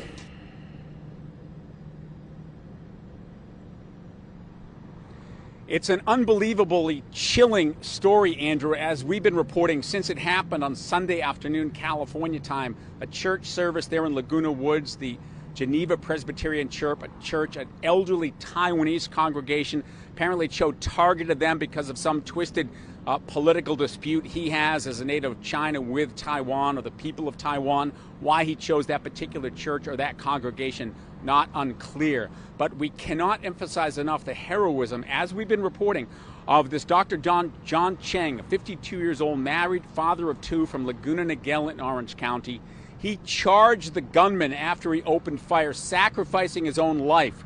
One of the many patients and friends of Dr. Chang who are remembering his heroism is an NFL football player who's now with the Browns named Johnny Stanton, who grew up in Orange County with Dr. Chang as his primary physician. By sending that tweet, I wanted to make sure that people knew his name. You know, I could tell that after this last weekend of all the horrible things, the acts of evil that happened, and people sending out the names of the victims, especially in Buffalo, and those going around making their rounds on Twitter. I wanted people to know Dr. John Chang's name, and it feels weird, like it coming back to me. Like I have no intention of this attention being on me. I want it all to be on Dr. Chang because just this one act that he made on Sunday saved so many lives and just demonstrates how great of a person he was. And Andrew, what we're learning is that Dr. Chang wasn't necessarily a regular at that church, but he went there at the request of his mother, who watched all this happen, if you can imagine, because they had recently lost her husband, the doctor's father, and so she wanted to be at that church service on Sunday. And you heard Johnny Stanton reference Buffalo, of course, in that terrible mass shooting there where 10 people died. Well, there were 40 to 50 people inside that church in Laguna Woods. We don't have an exact count yet from authorities, but you heard from DA Todd Spitzer there was the plan on Cho's part, and this was from writings that were seized from his vehicle in the parking lot, apparently from his place of residence in Las Vegas where he lived and worked, that he wanted to kill everyone. So you can imagine what that death toll might have been were it not for Dr. Chang taking action. And so many people we've talked to here in Southern California, and everybody who hears this are wondering, what would I have done if I was in that position? Could I have done what he did, essentially sacrificing himself to help save everyone else? Yeah, Phil, there's another element to David Cho's background. We know he was upset about Chinese-Taiwanese relations, but also in his personal life, there have been reporting to suggest from the Associated Press that he had somewhat of a near-death experience due to a beating some years back that really hardened, that his life unraveled, according to neighbors, since then. What do we know about that incident? Well, you've been reading the same accounts that I have, that he apparently has some hard luck story from when he was in Las Vegas. He owned a building. He lost the building. His wife had cancer. She left him. She moved back to Taiwan. She couldn't come back to the United States. He blamed the government for that. But, so many times in these cases, we focus on the twisted story of the suspect and not on the victims or on the true life heroes, even though that word is sometimes overused. So to be honest with you, I haven't spent that much time looking into Cho's background, talking a lot with people who were coming and going from that church when I was there yesterday, talking with Todd Spitzer here today. I mean, I'm sure he has a story to tell. If he's convicted, he'll never be out in public to tell it again. California does technically have the death penalty, Andrew, but a few years back, Governor Gavin Newsom put a moratorium on that. So California does not execute people. The last person we executed was back in 2006, although people can certainly be sentenced to the death penalty here in Orange County, where the DA, Todd Spitzer, as I mentioned, is perhaps more conservative politically than his counterpart in Los Angeles, George Gascon, who we've been on with you many times reporting about his liberal policies and how that has upset many people and led to a recall election. Todd Spitzer is going to great lengths to point out that they do things differently in Orange County, neighboring to Los Angeles County. All right, just interesting politics there at play as well, Phil. Phil, as always, so good to see you, and we'll be talking again. Have a good night. All right. Okay, we do want to show you some of the press conference from Orange County officials, including DA Spitzer, as they announced these charges today, more charges, 10 charges to the alleged shooter in that church shooting just on Sunday that took the life of a heroic doctor, 52-year-old Dr. John Chang. Short notice, and I know it's very difficult because still with the quarantine being in the jails and where the defendant will have his arraignment, whether it even happened today or whether it be continued the appointment of counsel, all of that's obviously fluid. So I want to introduce Senior Deputy District Attorney Jennifer Walker. I introduced her yesterday at the Sheriff's press conference. She will be the lead prosecutor in this case. I also want to introduce the team in the District Attorney's office. There's obviously a lot more personnel behind this prosecution, but some of the very, very key people are here. I want to introduce Sean Nelson, our Chief Deputy, Pat Dixon, our Senior Assistant District Attorney, Keith Bogardus, Senior Assistant District Attorney, Beth Costello, Senior Assistant District Attorney, and of course Paul Walters, the Chief of the Bureau, Corey DeGraffinen, I said that wrong, DeGraffin Reed, she's a commander, and Sean Porter's also commander. So I want to thank them for being here.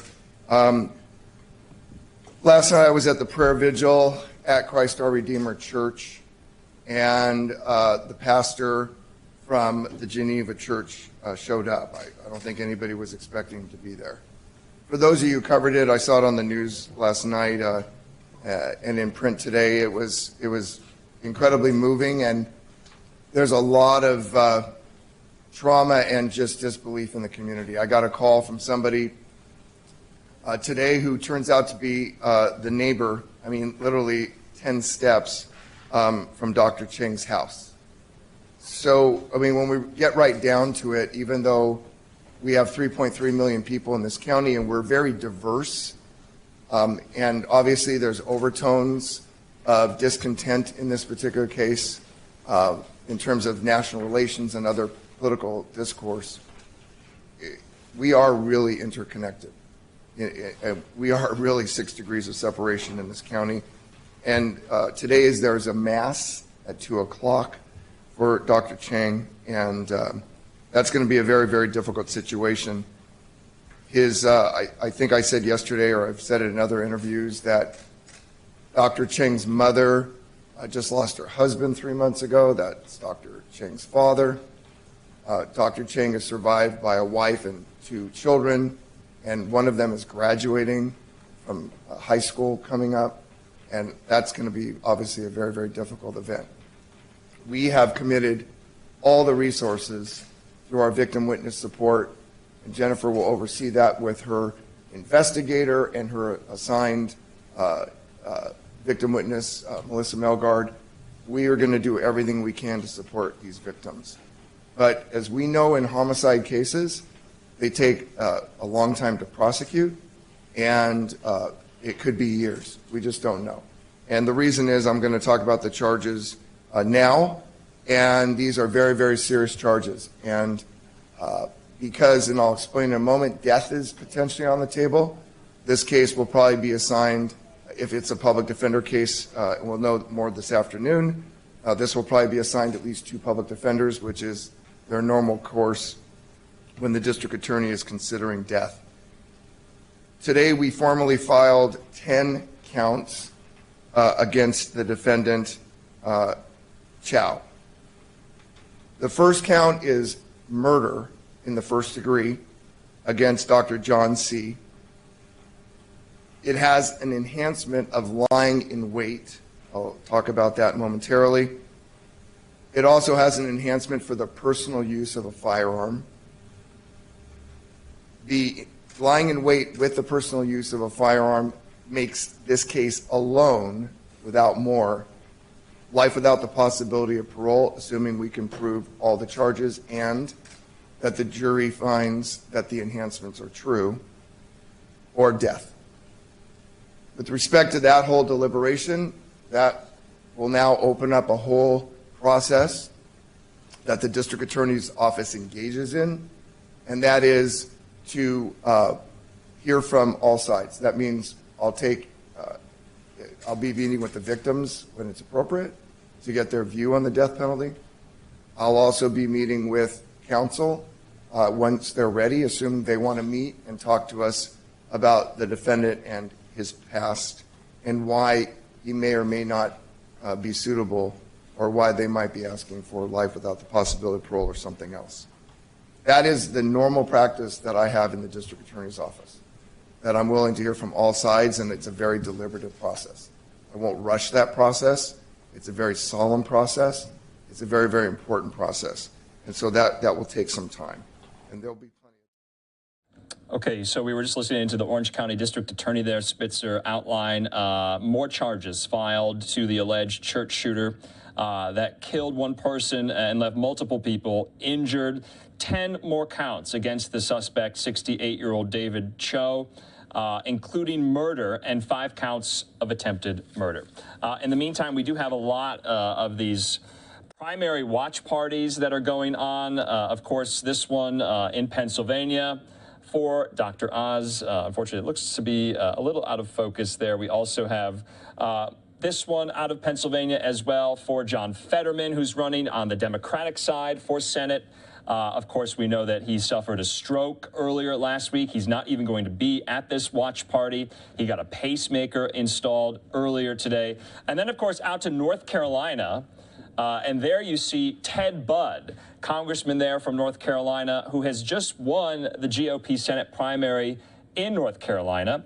He'll be facing Democratic opponent Sherry Beasley as they mount an effort to win the Senate seat being vacated by retiring Senator Republican Richard Burr. So we're going to go out to that in just a moment here, but we want to talk even more about the Buffalo shooting. Remember, we were previewing some remarks that we thought were going to come very, very soon here from Attorney General Merrick Garland, specifically on the Buffalo shooting. But this looks to be delayed. We're not going to get this very soon. And so if we get any more information on this or on what Merrick Garland was going to say at the Justice Department about this and specifically about the Buffalo shooting, we'll bring that to you here. Joining me right now to discuss the shooter, 18-year-old Peyton Gendron, his weapon, red flag laws that were in place in New York State, and how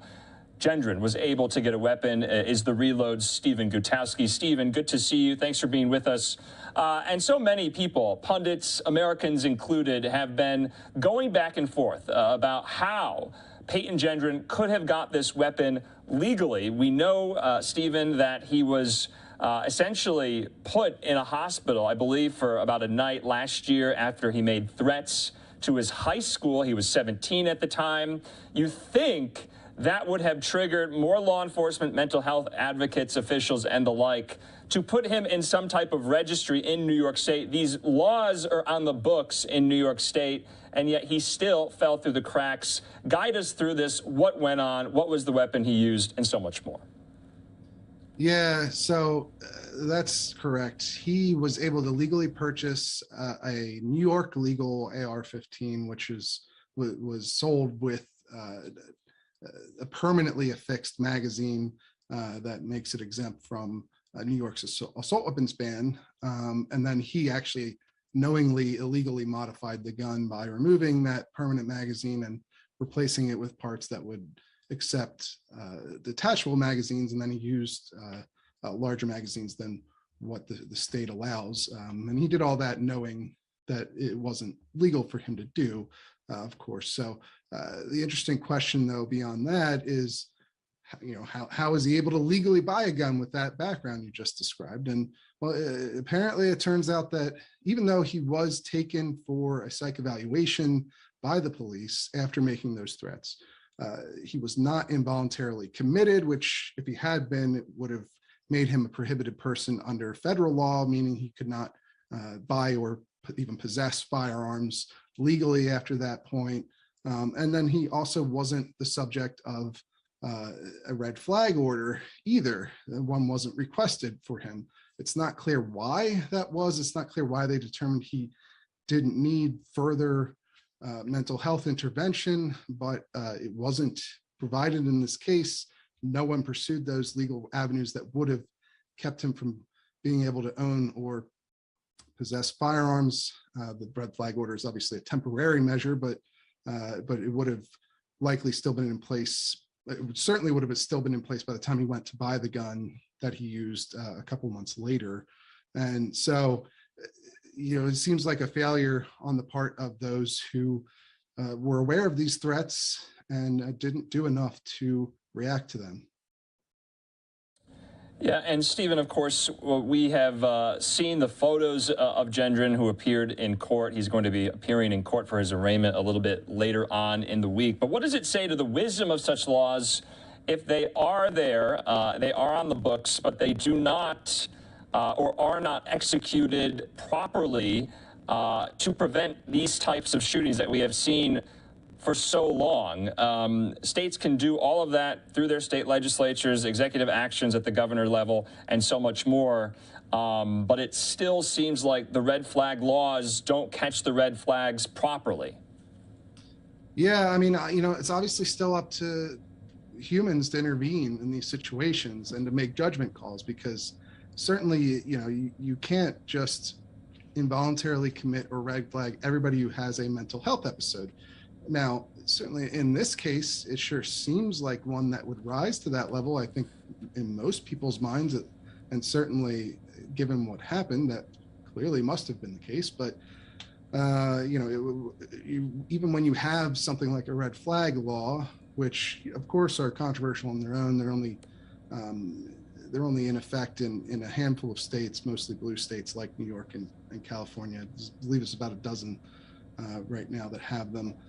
But even in places where you have them, I mean, both these shootings that you've been covering happened in states with red flag laws, with assault weapons bans, with basically every gun control measure that is in the list for what the gun control groups would like to see implemented everywhere. And these states, New York and California, get the highest grades possible from those groups. So at a certain point, obviously it becomes a question of how much do these laws help, and how preventable are these things all of the time?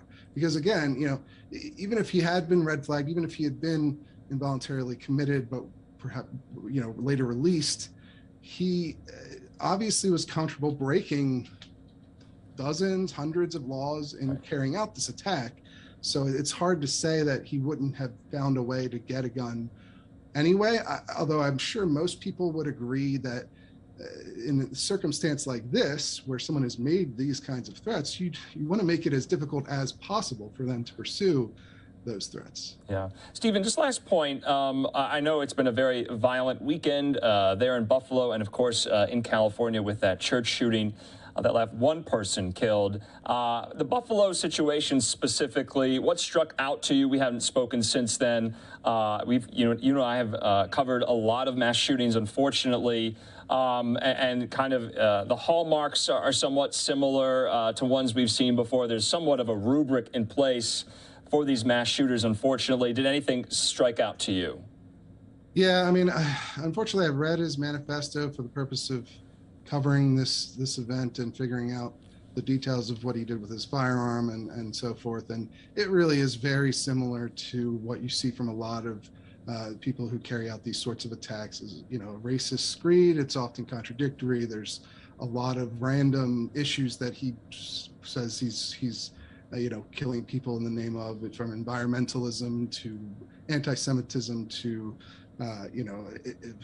anti-pornography to just the list goes on, and often he's saying things that are very contradictory, which is exactly, of course, what you would expect from somebody who might carry out something like this. Obviously, the throughput is a racist view of carrying out an act of terror, but there really isn't anything particularly remarkable about this guy when you look at him in the context of these other shooters, but it's just another horrific attack that I think we would all like to try and solve. The question is how you do that and what compromises you're willing to make to get to that end goal. And obviously, people have different views on that, for sure. All right, Stephen Gutowski, we'll leave it at that. As always, we appreciate your time, and we'll talk to you again. Absolutely. Just really hard and tragic to be covering a lot of these just horrible incidents. We're hoping that here on Live Now from Fox, we are doing them justice with all the latest updates and developments as these stories move forward. Just more on this expected Attorney General Garland remarks. Apparently, the remarks on Buffalo don't seem to be happening on the record, so we probably will not be getting those, unfortunately. So if there are any more updates on what the Department of Justice does plan to do with the Buffalo grocery market shooter, we'll bring that to you here on Live Now from Fox. There are a lot of primary election watch parties right now. This one, though, from one of the early winners, you can see here, Ted Budd, who will become the Republican candidate for Senate in North Carolina. Let's listen back in to some of the sights and sounds there.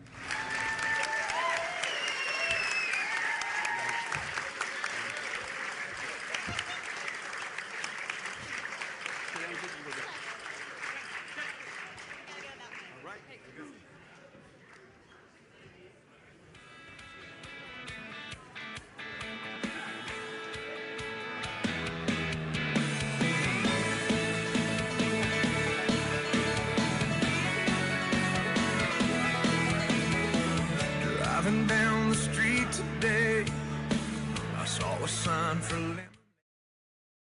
Okay, so the Senate race later this year in North Carolina is set. You're looking at Ted Budd. He has won the Republican nomination for U.S. Senate in the primary tonight. He'll face Sherry Beasley in the Democratic as his Democratic opponent. She won the Democratic nomination for Senate tonight. So one of these key Senate races is set for later this year as we approach November. The midterms are so fastly approaching. And remember, this is one of the seats that is retiring, that is vacant. Senator Richard Burr did not decide to run for re-election. He's retiring from Congress, setting up this battle. The battle for Congress is underway, of course, and so this will be an interesting Senate race to follow and to watch. Ted Budd was endorsed by former President Trump, and so we'll be hopefully showing you some of those remarks again from him, but we have a lot going on. Let's go back again to Pennsylvania. Here we go. This is John Fetterman. He is the current lieutenant governor of Pennsylvania, and it looks like some outlets are calling the race on the Democratic side in the Democratic primary. We are going to wait to do that, but that is his election night party right now. Let's just hear from some of the sights and sounds. Remember, Connor Lamb, John Fetterman squaring off in the Democratic Senate primary to take on whoever is going to be the Republican nominee and candidate. Let's just listen in very briefly here.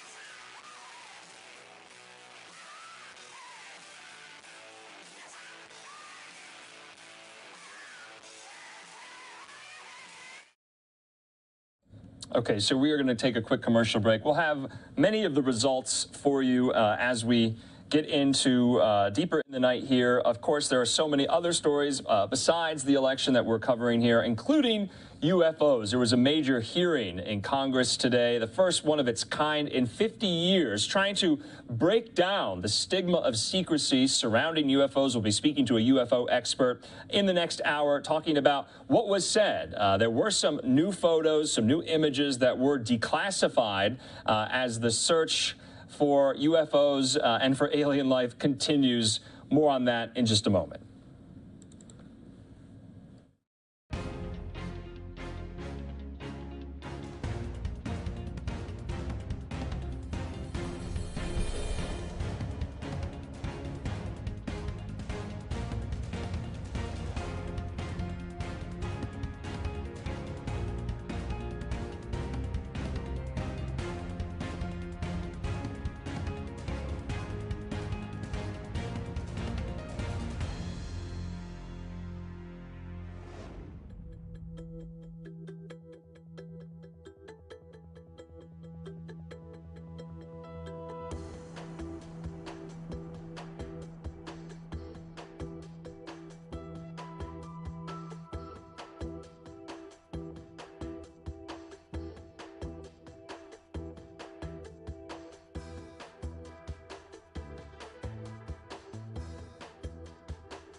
Okay, welcome back here to Live Now from Fox as we continue to follow many of these primary results in states like Pennsylvania. We're just getting in. That is at Lieutenant Governor John Fetterman's watch party. The AP is calling the race for John Fetterman, winning the Democratic primary for U.S. Senate. Of course, we don't know the winner yet on the Republican side. We're going to listen in to some of these speakers. Remember, John Fetterman earlier this week suffered a very minor stroke. He's not going to even be at this watch party tonight. Earlier today, he had a pacemaker set in a little brief surgery to kind of get some of these health issues underway. But let's listen into some of these speakers. This is breaking just minutes ago that John Fetterman has won the Senate primary on the Democratic side for Pennsylvania. Be honest, and he'll tell it like it is. He's Pennsylvania. That right there is why he won tonight, and that's winning November.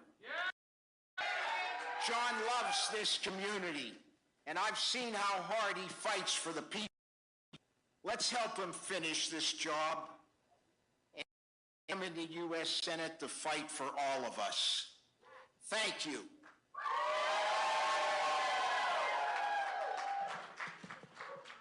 Please welcome Dennis and Lee Horton.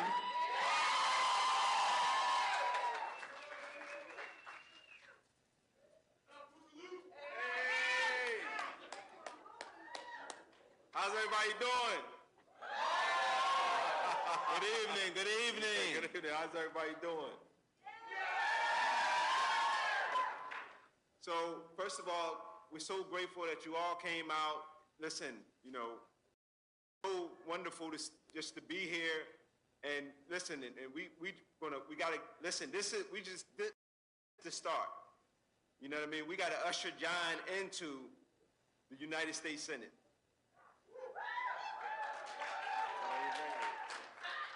So, first of all, how's everybody doing? My name is Dennis Horton, and I'm Lee Horton. And let me just say this, we probably wouldn't be standing here if it wasn't for John Fetterman. Almost 30 years ago, we were given life sentences for a crime we didn't commit. We wrote everyone in the city of Philadelphia, we wrote politicians, we wrote organizations, we wrote faith-based people, and no one pretty much would help. We would always get a response, sorry, but there's not much we can do. We wish you the best. Then one day, you know, we were in a prison we were housed at, and a staff member, you know, he told us to file for commutation. So we filed for commutation, and sadly, you know, we were denied in 2019. You know what was it? But then we heard from somebody that the lieutenant governor was on the radio talking about our case without us even asking. I mean, we had seen him, we had met him, we went to the border parties, we saw him, but we didn't know him, and we was denied. He could have easily just walked away. But he started talking about our case, started working to help us to get free. He stuck by us not because, you know, he was doing this and nobody was looking. He was doing this because it was the right thing to do. He was doing this because he was trying to do what was right to get 2 men home to their families. You know, we went up to the border pardons, but we got denied in 2019. And let me just say this, after 27 years and 10 months in prison, we were recommended for clemency in 2020. When the Board of Pardons voted for us, we need you to hear this. When the Board of Pardons voted for us, John Fetterman broke down in tears because that's how much he cares about people. And let me just say this, it's very hard to find that among people that's running for office. But this man is genuine. He really cares. He cares about people, but more importantly, he cares about your everyday issues. We were finally able to our families. And the thing is, John stood by us. Wood. John did what was right when nobody was looking. He didn't do it because he was going to get something from it. He did it because that's who he is. But not only has John helped my brother and I come home, he's helped dozens and dozens of people get a second chance. People who deserved it. Here in Pennsylvania, he gave people a second chance to be with their families, to go to work, to do good work in their communities. Let me just say this. John is definitely genuine. He's caring. You know, he loves his family. You know, he cares about you just like he cared about us. You know, my grandmother used to say, you measure somebody by what they do in the dark, not what they do out in front on center stage. This man saved our lives.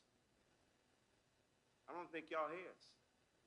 This man saved our lives when nobody was looking. And all that's just to say that once he's in, he won't forget the people that got him there. He will bring the power back to the people. That's what he'll do. He'll bring the power back to you. We know that when not if John is elected, he's already elected. For us, it's already happened. It's not when John is elected, he's already been elected. What'd you say? It's not when John is elected, he's already been elected. We will have a senator who will stand with us. For the people and by the people. Thank you.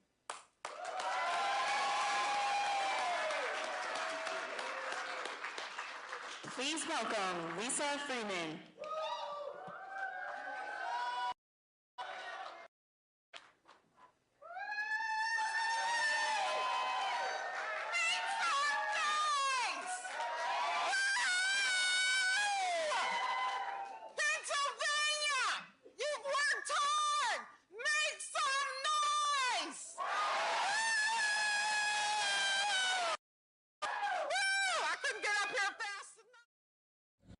Okay, there in Pittsburgh, the watch party for now victorious primary Senate candidate on the Democratic side, John Fetterman. The race has been called there. He beat out Congressman Connor Lamb, but Fetterman will not be there in person tonight. Remember, earlier this week, he suffered a minor stroke. Today, he had a pacemaker with a defibrillator implanted in to get some of these health concerns underway here.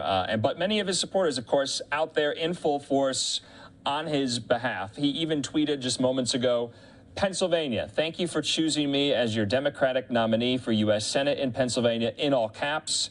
I'm so deeply honored. We're going to be following a lot of these watch parties tonight. Of course, everyone is now watching the Republican side of that race. Who is it going to be? Is it going to be Kathy Barnett? Is it going to be Dr. Mehmet Oz? Is it going to be David McCormick? And the results keep coming in. We'll have you updated on that, and as well as so many of these states that are getting results in piecemeal. We'll be bringing those to you here on Live Now from Fox. We also have a lot of other stories we want to get to as well. A major hearing in Congress today about UFOs, the first in 50 years of its kind, as the veil of secrecy goes away, partly about what the U.S. government does when they encounter unidentified flying objects, aerial phenomena, as they're now called. We're going to be bringing on an expert to talk about the key highlights from the hearing today, and so much more in 2 minutes.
certainly had an interesting hearing happening on Capitol Hill here today as the new declassified photos and videos of unexplainable floating objects were being shown. We did have some portions of that hearing played out earlier here today, but breaking it all down on what the latest is Chad Pergram. He's joining us here on Live Now from Fox. Chad, we really appreciate your time here today. I know that there was a lot of people who were looking forward to this, especially since this was the first hearing in 50 years. That's right. Back in the 1960s, there was something that the Air Force had called Project Blue Book. This was their investigation into things. And in fact, there was a TV show that aired on NBC in the 1970s called Project Blue Book, which was based on some of those findings. Well, what we've had happen the past couple of years here is that Congress has wanted more answers from the military. There has been more concern. Is this overseas weapons technology by China or Russia or North Korea or somebody else? Or is this something that truly is unexplained? So today, this was a significant hearing, an open hearing, the first part before the House Intelligence Committee, then a closed session. There were two videos that were declassified that were played in the hearing. In other words, this is information, this is intelligence, this is videotape that the military had that they declassified so they could show it today. Now, there were two interesting components to this. One showed these kind of floating green triangles, and you look at that and they say, okay, that could in fact be a UFO. They think, and it took them a long time to figure this out, that those are actual drones and the types of video equipment that they were using to document this, plus night vision goggles made these drones look green and look like they were floating. However, there was another piece of video which they showed, which they said, we really don't know what that was. There's a famous episode when the military released some video back, it was around June of last year, video from 2004 and 2015 off the Pacific coast of objects flying close to the water. There's a lot of question as to whether or not, some of this stuff defies the laws of physics. And some of the witnesses today basically said, we can't explain some of this, Christy. And Chad, I do have some of those photos showing here for our viewers, and it really was an interesting thing to be watching this morning. But what are the next steps, especially since I know that there's a lot of people who think that there's even more knowledge out there that still has not been shared with us? Well, the key here, and this is something that Andre Carson, the Democratic congressman from Indiana, who chaired the subcommittee, led the hearing here, emphasizes, he wanted a commitment that when pilots presented this information, that they would not be considered to be, his term, quote, kooks. There was kind of this stigma, according to Congressman Carson, that for years when they would report these things that nobody took them seriously. And Carson said that the Pentagon often focuses on what it can explain and ignores what it can't. Well, there's a lot of things here that they can't explain, but now they are getting more involved in trying to explain some of these things. And when I was watching this morning, Chad, I don't know if you heard some of those questions, but one of them was asking, is this always from one moving object? They see it in the sky, and they said, no, there's even people that have been stationary that have seen these moving objects. But something that kind of struck interesting to me was the fact that they don't believe these are manned objects. I think that was a big emphasis of this morning that I caught. How about you? Anything that stood out to you about today's hearing? Well, I think just the fact that they were being forthcoming with this and declassifying these videos. I think the other thing is there truly a military threat from somebody else? Maybe there's things, and this supposition has been out there. Maybe some of this stuff actually belongs to the United States, and that there is a siloing of the information for obvious reasons. If it, in fact, is in that lane, that is unclear. The other thing that came out is that some of the military officials said, we have questions too. We get asked questions by our families around the dinner table, our friends. One official testified that, in fact, he had friends and family who did not believe that the moon landing was real, that was fake. So there's a lot of skepticism here. And, last week, late last week, I interviewed Congressman Carson, ahead of this hearing, and I asked him, I said, have you ever seen anything? What's the strangest thing that you've ever seen? And he said, well, I'll tell you, some of the strangest things I've ever seen have gone on in the House chambers the past 2 years. And that is a direct quote. I do agree. There's been some crazy things happening on Capitol Hill, but this certainly has opened up our eyes and our ears, and I'm sure that there's only going to be more information shared. We really appreciate you breaking it down for us all. I know it was something that a lot of people were looking forward to. Fox's Chad Pergram joining us here on Live Now from Fox. Thanks so much, Chad. Christy, the truth is out there. It really is. The videos and pictures are showing it too. So, Chad, thanks so much. Okay, we always thank Capitol Hill correspondent Chad Pergram there, but this was a big deal. Many people are talking about it, including, of course, UFO expert Nick Pope, and we have brought him on the program before, talking about that congressional report last year about the same time. But this was a full-fledged hearing, and Nick, what were your key takeaways? A hearing like this in front of members of Congress has not happened in about 50 years.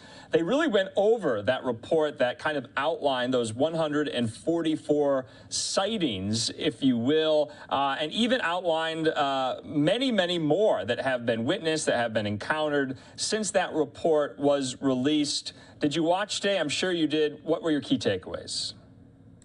Yes, I was watching, and what a historic day. I mean, I think the most important thing about today was not any single thing that was said, but that the hearing was held in the first place. This is finally Congress waking up and saying, yes, there is something going on in our airspace. We are not going to be kind of fobbed off with all the usual platitudes about little green men and things. This is a defense and national security issue, and we now want some hard answers from the DoD. You know, there seems to be this kind of partnership underway, or at least this relationship that is getting better between the intelligence community and the Pentagon, kind of teaming up to bring more of this out into fuller view rather than, you know, shroud it in secrecy. That was really what I thought was the main takeaway today, was that they want to get rid of the stigma of secrecy around this particular topic, get it more out into the open. But then again, we were hearing from some of the officials who were testifying, members of Congress asked them questions, and they said maybe that's better for a classified setting. So there was still a lot of that today. Yes, and I understand that that is obviously going to start a whole bunch of conspiracy theories, but I think you're right. I think one of the key takeaways from today was this sense that we need a more integrated response across government from this. And I was encouraged, actually, when I heard the Undersecretary of Defense for Intelligence and Security say, look, it's not just DoD. There are other players here. There's NASA. There's the Space Force, there's the scientific community, and the idea that we will get, hopefully, particularly if Congress keeps pushing for accountability here, we'll get this more joined up response. I think that was encouraging. You know, Nick, other than some of the new video and photos that were unclassified today, declassified rather, did you learn anything that you didn't know today from the testimony? Frankly, I'll be honest with you, no. I think those of us who've been following this closely, this was all things that we'd seen before. But I think we weren't the audience. Those of us who've looked at this from within government, we weren't the audience. The audience today was other parts of Congress, was the media, and was the American people who are asking and demanding, rightly, answers on this. And I think they're closer than before to getting them. You know, other than the kind of sci-fi element that everyone associates unidentified aerial phenomena with, there's also a national security element that goes alongside this. What are these unidentified flying objects? Could they be from, you know, a foreign actor, an enemy that the U.S. just doesn't know about this technology that could be out there? So there's that element too. Which do you think was mostly centered on at the hearing today? Was it one or the other or both? Well, it seemed to flip-flop between the two. I think we started off with a sort of almost theoretical discussion about the possibilities of the existence of extraterrestrial life. Then some of the other representatives brought it back to, you know, could this be adversary drones from China? And we don't know. We don't know where we are with this. But I think that's the great thing. Whatever one believes, whether you're a skeptic, whether you're a believer, you know, we have Mulders and Scullys out there, both in the general public but within the government too. And I think we saw some of that today. Okay, so Nick, now this hearing has happened. It was the first of its kind in 50 years. The fact that they just had a hearing, a huge move. What happens next? What will you be looking for next in this debate, in this discussion? Well, today is not the end. Today is the beginning. In the National Defense Authorization Act for fiscal year 2022 were multiple provisions on UFOs. Congress is saying in the Senate and the House, in the intelligence committees, the armed services committees, we want regular briefings on this. And as and when you know more, we want to hold you to account for this. So there are going to be more briefings. Some of them will be public, some of them will be private, classified ones. But this is, I think we've gotten beyond the stigma. We've gotten beyond the sort of rolling of the eyes and this is all just science fiction and conspiracy theories. And now, rightly, we are treating this as the defense and national security issue that it is. Nick Pope, as always, we appreciate your insight into this. We know you follow this so closely, and we'll speak to you again. Thank you. Really interesting, fascinating discussion there. We'll be playing out some of the hearing a little bit later on tonight. Of course, primary elections are underway in 5 key battleground states from across the country. Results are pouring in. This right here out of Kathy Barnett's watch party in Pennsylvania as she works, hopefully, in her view, to become the candidate on the Republican side for Senate. They were just doing the Macarena there. But we do have a live event. We do have a speaker on the Democratic side. We know Lieutenant Governor John Fetterman has won, has clinched the nomination on the Democratic side in the primary for Senate. His wife now speaking. Remember, he could not be there because of that stroke he incurred earlier this week. Let's listen in. Him and Brad, of course, fell madly in love with me.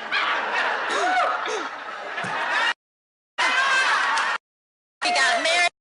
We've been working ever since to make sure that no one is behind. But really, though, I immigrated to this my mom, who is my mom.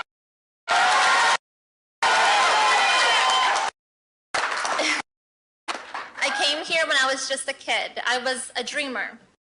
And when our son August heard me, Mommy, about. And I dreamt about him, and that was true. Also, I dreamt about all of this. Like, I found him and made him here in Western Pennsylvania. I found a wonderful family and a place I am proud to raise my children. John is sure that every Pennsylvania can find the American dream here too.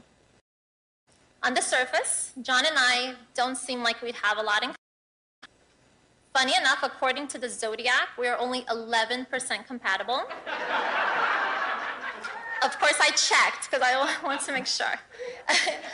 But what connected us then and what connects us now is a shared conviction. No one should be left behind and no community should be forgotten. John has always stood out. My grandmother, BB, who we recently lost, used to say he had to be made that tall because it was the only way to fit his whole heart. But it's not just his height or his goatee, his refusal to wear long pants. Even when I beg him, I'm different. It's not just that John looks nothing like a politician and is deliriously handsome. It's because John doesn't act like one. At heart, he's still that hardworking, scrappy, small-town mayor. He wants to know the people he's serving. He feels a responsibility to each and every one of them. And he fights for people, for a neighbor, like he does for family.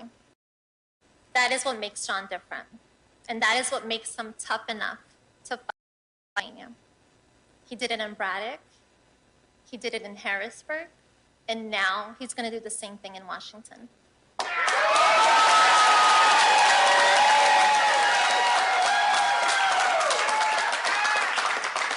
Now, I'm going to be honest with you. Politics is mean, and I am not. But the truth is, too many people in this Commonwealth and in this country are hurting. Too many people feel abandoned, feel ignored. Too many people think their best days are behind them. And nothing is more cruel than the feeling of hopelessness. But John has a plan and a purpose to make sure Pennsylvania's best days are ahead of us. He's going to fight for abortion rights. He's going to fight to raise the minimum wage and protect the union way of life. He's going to fight to protect our planet. He's going to fight to eliminate the filibuster. He's going to fight to legalize cannabis.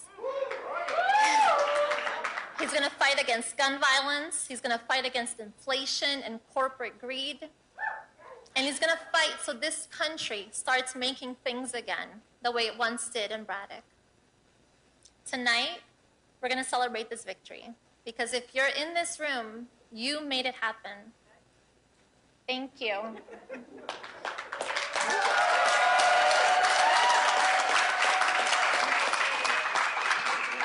If you knocked on a door, if you donated $5, if you sent a text, or if you waited in line today to vote, you made it happen. Thank you to all of you who put this event together. Thank you so much. And to our amazing campaign staff who have worked so hard since last January. Again, from the bottom of our hearts, John and I want to thank you for everything. Welcome. Of course, the general is just 6 months away, and because Pennsylvania has a chance to pick up the Democratic seat in the Senate, this race will likely be the biggest, most competitive, and most watched race in the country. It might also be the nastiest. Now that John's the official Democratic nominee, I'm going to say that one more time.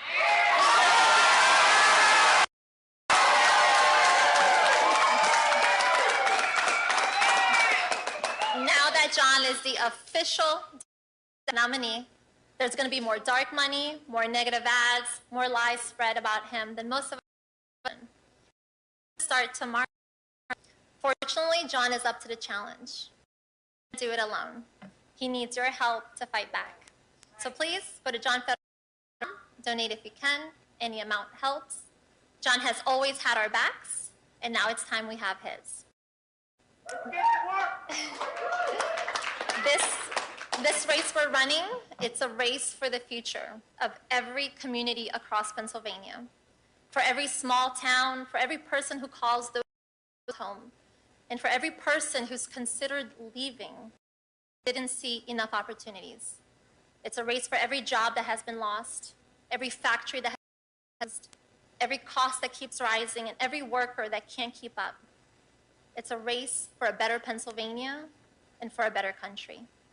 And it's a race that together, we will win in November.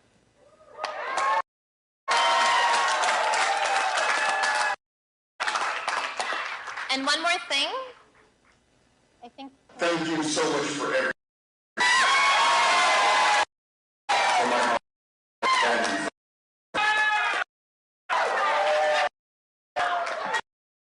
How is he?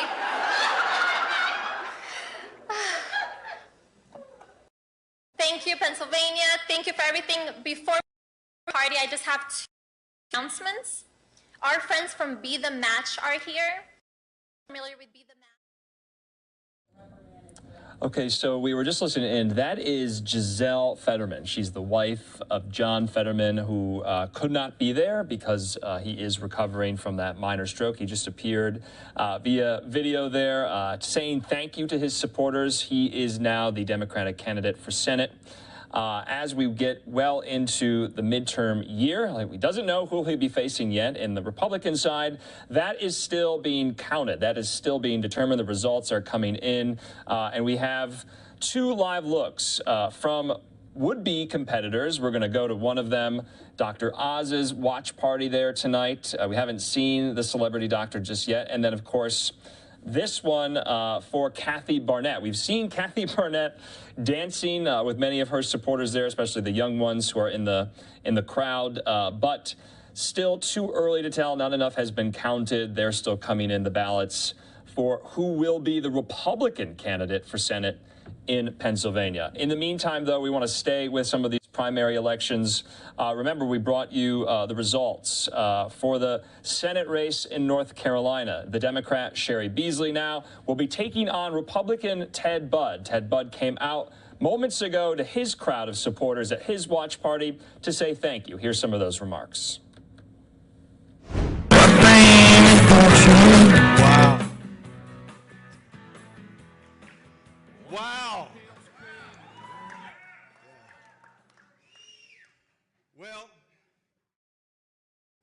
Dan, I was listening to you, and we do like to go to bed early in Davie County. Look, I just want to thank my friend Dan Bishop. You know, Dan, you were my first endorsement, and I'm still honored to have your support. Lieutenant Governor Mark Robinson, you are a dear friend, and your support is humbling. I can't wait to watch you achieve even more in this great state of North Carolina.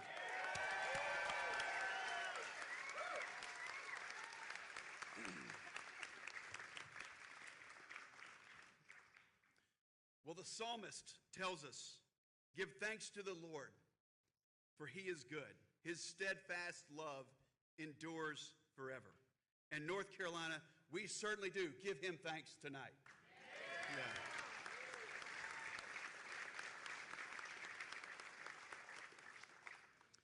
So I want to begin by thanking my wonderful wife, Amy Kate, for her love.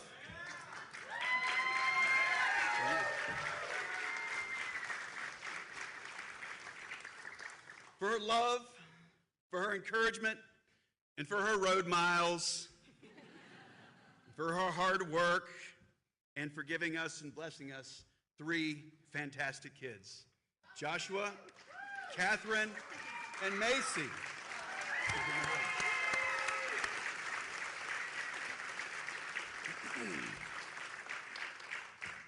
Well, you all have kept this primary fun, and you've kept me grounded, because when I get home, I get reminded that there are still dishes to do and trash to take out. So I'm eternally thankful that God has blessed me with such an amazing family. And that includes you, Mom and Dad. That includes my brothers and their wives, and my nephews and nieces and cousins and extended family. Many are here tonight. And I want to thank my friends and my neighbors, especially those who have known me for a long time. It's a joy to look around this room and to see so many familiar faces here tonight. We've always stood by each other, and I want you to know I treasure our friendships. I want to thank my campaign team and all the work of our volunteers and Bud crew chiefs in all 100 counties.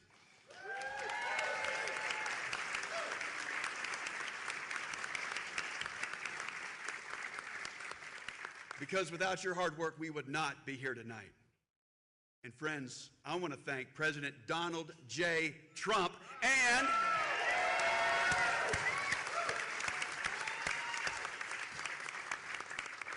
and his entire family, including Laura Trump, who is a native North Carolinian with a powerful voice of her own.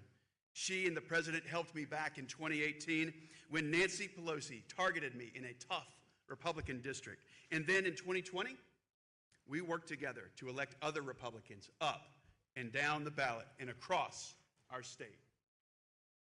So when President Trump endorsed me last June, he said this. He said, Ted, I'm endorsing you because you never wavered on America First policies. That America First agenda, it led to historic job growth, wage growth, and prosperity for all Americans. And I pledge to my fellow North Carolinians, I will never waver when it comes to fighting for the forgotten men and women in this state and in this country.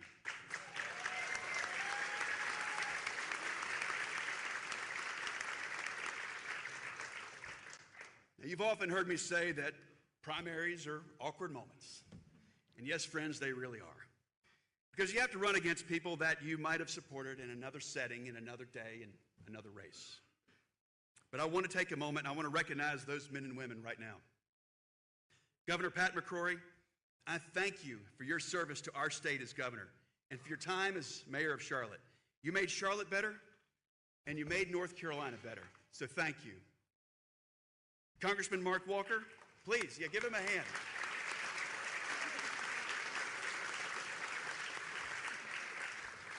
Congressman Mark Walker, you and Kelly were the first ones that Amy Kate and I reached out to in 2016 before I was ever sworn into office. The four of us had dinner not too far from here, and so I want to thank you for your early help. Your loyal supporters will be critical to helping us take back the U.S. Senate, and I want to humbly ask for their prayers, for their support, and for their vote this fall. To Marjorie Eastman, I thank you and your husband for your service to our country. Your commitment to citizen service, it is a model for us all. You know, there were 14 Republican ballots that put their name forward in this primary, and I'm absolutely honored to be the Republican nominee.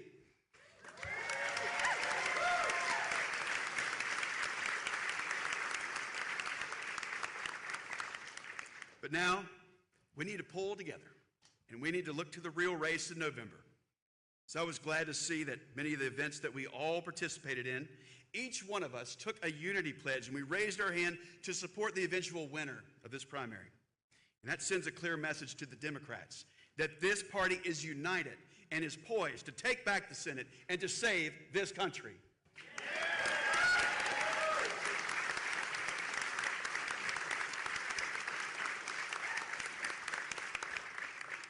Early on in this campaign, I told my team that I wanted to visit each and every one of our state's 100 counties, not just the ones with the highest populations or with the big TV markets. Friends, I've just got a view of politics that a candidate needs to look voters in the eye and ask them for their vote. So that's what we did. Now, we got a little criticism, but our 100 county tour, it made me a better candidate and helped me fall deeper in love with the old North State. In every county I visited, I heard stories of high grocery costs, skyrocketing fuel prices, shortages of basic necessities like infant formula. I heard stories of families that have been ripped apart by deadly drugs like fentanyl. We know that fentanyl and other drugs came across a chaotic and open southern border. I heard about crime waves that turned safe neighborhoods into deadly battlefields. My friends, I'm sure all that chaos is completely unacceptable to you, and I want you to know that it is completely unacceptable to me.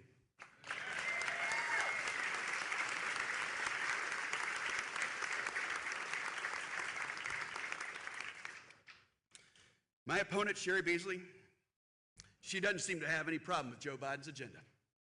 So let's be clear. Sherry Beasley is the most radical liberal candidate to ever run for U.S. Senate here in North Carolina. So if we send her to Washington, she would enable every element of Joe Biden's agenda. And if we think it's bad now, it's only going to get worse with Sherry Beasley in the U.S. Senate. Now, $5,200 may not sound like a lot of money to Chuck Schumer. It may not sound like a lot of money to Joe Biden or to Sherry Beasley, but that's a lot of money to most folks here in North Carolina. And $5,200 is how much extra the working families in our state have to pay this year to the Biden-Beasley inflation. And that's what voters are going to be thinking about when they go to vote in November. Voters here in North Carolina, they're going to be thinking about the chaos at our southern border. And some folks will say, well, you're not a border state, so why do you even care? Friends, sheriffs, law enforcement from all across this great state have told me that every single county here in North Carolina is a border county because of the Biden-Beasley lawless open border agenda. Yeah.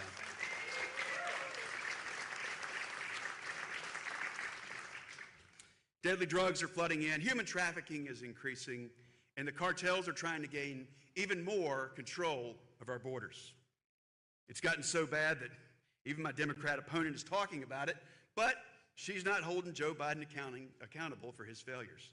And she won't hold him accountable in the U.S. Senate either. That's why working families are going to send a conservative fighter to hold Joe Biden accountable in November.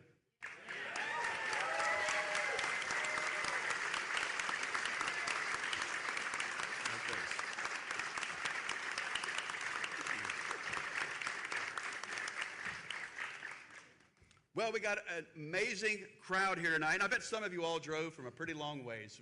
This is a big state, isn't it? Anybody fill up their gas tanks today or this week? Oh, I hear you. So let's talk about gas prices. One of the first things Joe Biden did as president was to shut down domestic energy. And now we pay some of the highest fuel prices in history. Because of the Biden-Beasley agenda, farmers are facing skyrocketing input prices, and that raises prices for everyone trying to put food on the dining room table. Ladies and gentlemen, under Joe Biden, America is woke and broke.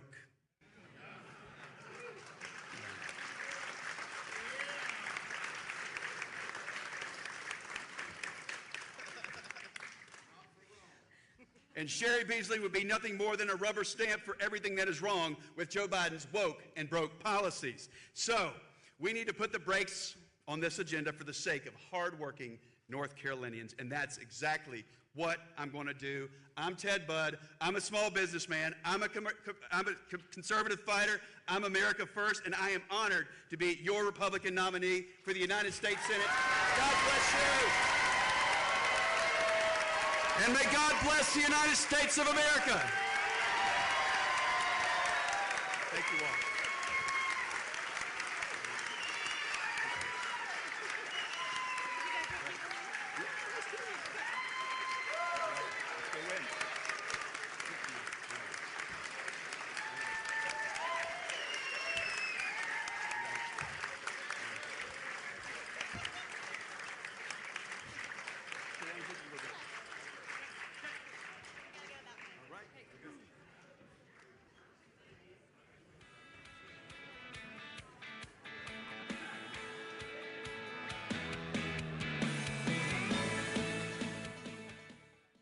Okay, so there you have it. Once again, Ted Budd winning the Republican nomination for U.S. Senate in North Carolina. As that kind of wraps up there, we want to head out to some of these other watch parties that are underway around Pennsylvania. The top right-hand corner in Elizabethtown, that is Kathy Barnett's watch party, and then right below her opponent, Dr. Oz, his watch party also underway.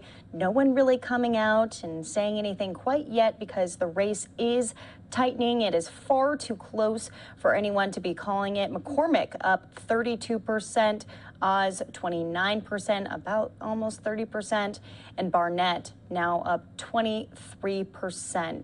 Too tight to call right now for this Senate primary in Pennsylvania. Feels like definitely the major focus of the evening here as we are capturing all of the latest news when it comes to these Democratic primaries across the country, North Carolina and Pennsylvania. We're going to take a quick break. We'll be right back here on Live Now from Fox. More of the top stories. You don't want to miss it.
Welcome back here to Live Now from Fox. I'm Daytona Everett. Want to take you out to a couple of these watch parties that we are keeping our eyes close on here. This one for Kathy Barnett.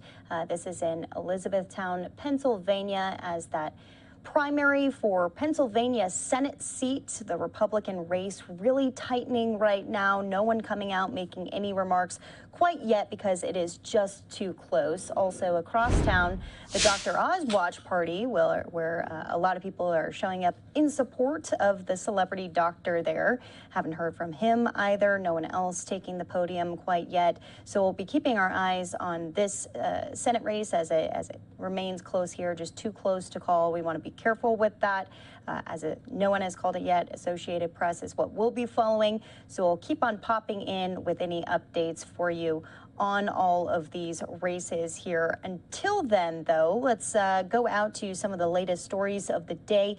At the top of the hour, we'll be giving you some highlights on the defamation trial that has the whole country on edge here. Johnny Depp versus Amber Heard. Amber Heard stepping off the stand, answering her last question. She went through an intense couple of days of cross-examination from Johnny Depp's legal team. We're going to play out just a couple of these most watched moments from today. This one, Johnny Depp's lawyer calling out Amber Heard for rolling her eyes in the middle of questioning. Take a look at this. You struck Mr. Depp multiple times during your relationship, didn't you, Ms. Heard? There were many times I had to use my body to defend myself, and that included swinging wherever I could. If it meant I could get away, absolutely. If it meant a difference between a sore face and a broken nose, you bet I would. That's your testimony under oath that you never struck Mr. Depp as the initial aggressor? Well, he was holding me against the wall by my neck. You know, I might be the first person to have been the first one to slap, which happened in Australia, you know, when he was choking me, but I wouldn't say I was the initial aggressor in that situation.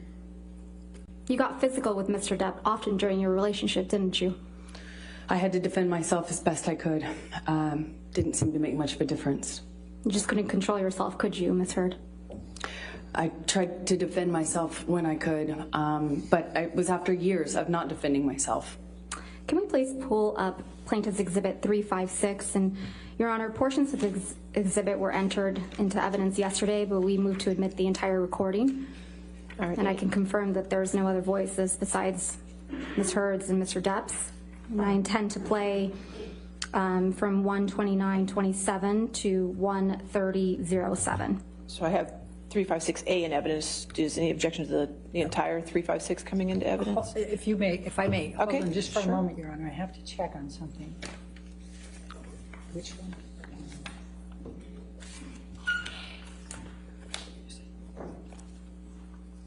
Which one is the one that has?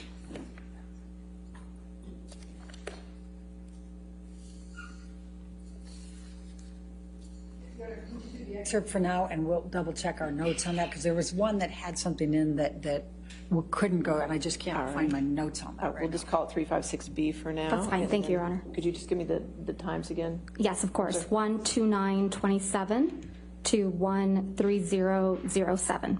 All right, and I'm told that we already have a B, so you have to do 356C. Okay. Thank you. Thank you, Your Honor.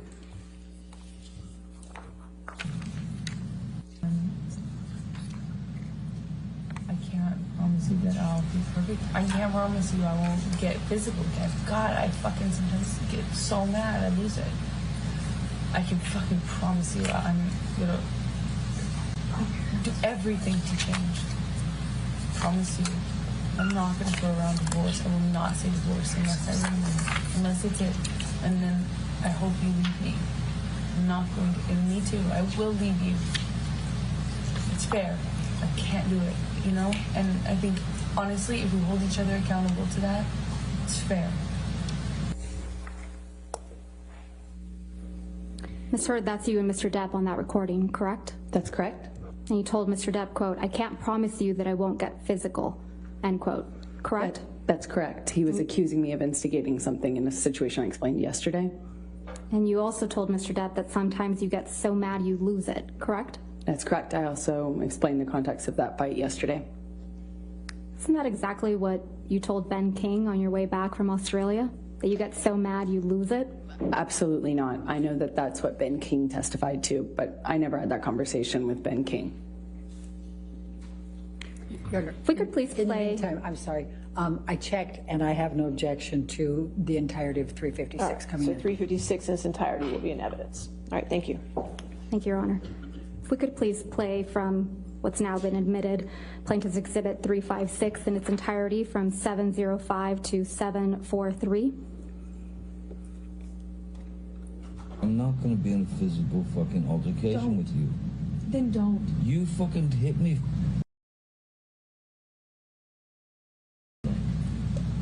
Come on, you cannot act like that. It's about that. It's Well, not. we're on a plane, I can't split. No, and you hit.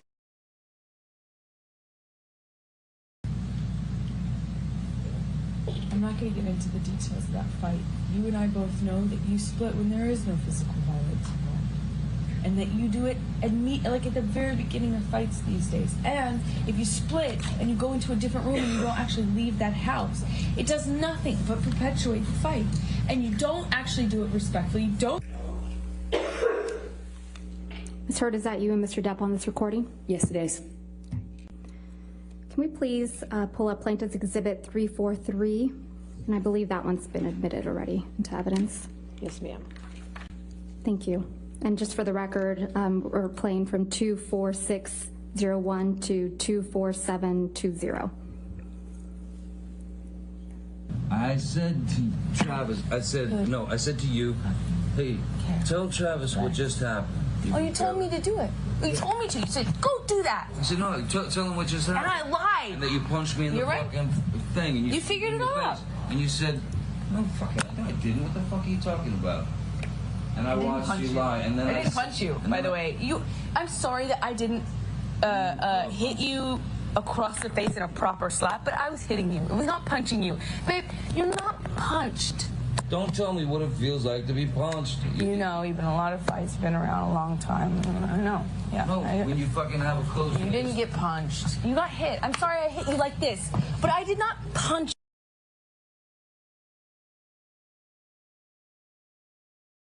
Motion of my actual hand was, but you're fine. I did not hurt you. I did not punch you. I was hitting you. How are you? What am I supposed to do? Do this? I'm not sitting here bitching about it, am I? You are. That's the difference. You are such a baby. Grow the fuck up, Did you Johnny. start physical fights? I did start a physical fight. Yeah, you did, so I had to get the fuck out of there. Yes, you did. So you did the right thing, the big thing. You know what? You are admirable. That's you and Mr. Depp on that recording, right, Ms. Hurd? That's correct. And you said you hit Mr. Depp, right? Yeah, I had to hit his body to get Ms. him out Hurd, of the door. my question was, you said on that recording that you hit Mr. Depp, right? Yes, I did. Okay. And you accused him of being a baby for not wanting to be in a physical fight with you, right? Incorrect. I accused him of being a baby for complaining about me hitting him when he was trying to get through the door. I was trying to barricade. Right. Can we please pull up Plaintiff's Exhibit 368? And again, Your Honor, this is a recording of just Mr. Depp and Ms. Hurd. I'm going to move for the entire exhibit to be moved into evidence. All right, any objection to 368? I don't think so, no, Your Honor. All right, no objection. 368 in evidence in its entirety. It's a shitty law. Anyway, I opened the bathroom door when you were knocking on it. After a few times I opened, and you know, you just kept going. You just kept going. I tried to close the door 3 times. You know, please, just don't, you know. And then wait, and then I accidentally, I swear, when I was trying to close the door, I guess it scraped your toes. I didn't mean to do that. And I bent down, and you either pushed or you kicked. I think you kicked the door open. I mean, the door, yeah, more open. so that it would hit me. And it hit No, me. I didn't mean to. I didn't know it that. hit me in the fucking head. But I did not mean to do that. I don't know what you're I talking was about. bent down behind the door. I did not do anything to her. I did not kick a door or push a door so that it would hit you. I did not. I swear that I don't even. That did not. That was not my intention. I think I remember when the door scraped my toes. I reacted, but this whole the door thing. I remember. I never did that. That wasn't on purpose. I might have done it on accident. Okay. But so let's say that was an accident. I then stood up. I don't even know if I said. I mean, I might have said like, "What the fuck?" What, you know, whatever. Because I just been hit in the head with the fucking corner of a door. I'm so sorry. I did not. I'm sorry. And then I stood up. And then you fucking clocked me. I remember hitting you as a response to the door thing.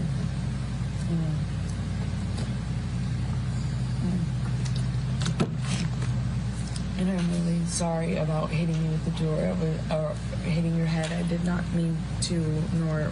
You didn't mean to hit me in the head with the door, but you meant to punch me in the jaw. I meant to hit you, and I did not do this thing with the door. I do remember, I did mean to hit you. So that you didn't mean? The door? No, God, no, I didn't. But punching me in the jaw. I didn't. Okay, I'm sorry I hit you. I did mean to hit you, but it was in response. I just reacted in response to my foot. I just reacted, and I'm sorry. It's below me. Your foot? That was why you punched me? Yeah. But I'm sorry. I'm sorry if I. Again, that's you and Mr. Depp on that recording, right? That's correct. And Mr. Depp was hiding from you in the bathroom. Isn't that right, Ms. Heard? Incorrect. Well, Mr. Depp said on that recording, I opened the bathroom door when you were knocking on it. Doesn't he? I don't know if he said that, and I didn't hear that. And Mr. Depp said, when I was trying to close the door, I guess it scraped your toes. He says that, doesn't he? Correct. And then you kicked the bathroom door into his head, didn't you? No, I didn't. And then you punched him in the defended jaw. myself in that audio. You can hear it for yourself. Right. And then you punched him in the jaw. I also did not do that. I tried to make that clear on the audio tape, too, in futility. So Mr. Depp said, you meant to punch me in the jaw, right? Are you asking me what he said on the recording? Yes, he said that. And then you respond, I meant to hit you, didn't you? As I explained yesterday, I was trying to get him off the door. And you said, I remember, I did mean to hit you. Meaning the door. The door was on my feet. Well, we've been listening in to cross-examination of Amber Heard inside of that Virginia courtroom a little bit earlier today, as things are definitely intensifying in this defamation case. Fox's Ashley DeBorkin bringing us the latest from New York City.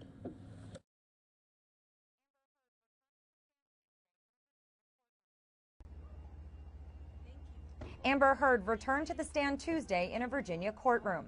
She was grilled by Johnny Depp's lawyers as her cross-examination enters its second day. Heard explained her decision to release the 2018 op-ed in the Washington Post, in which she called herself a victim of domestic abuse.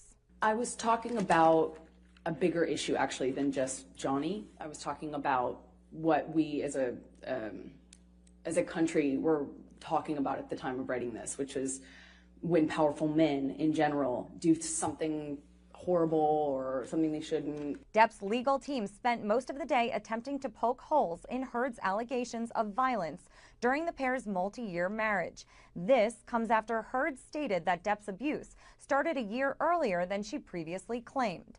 Depp's lawyers are accusing Heard of lying about the night she said Depp hurled a phone, resulting in injuries to her face.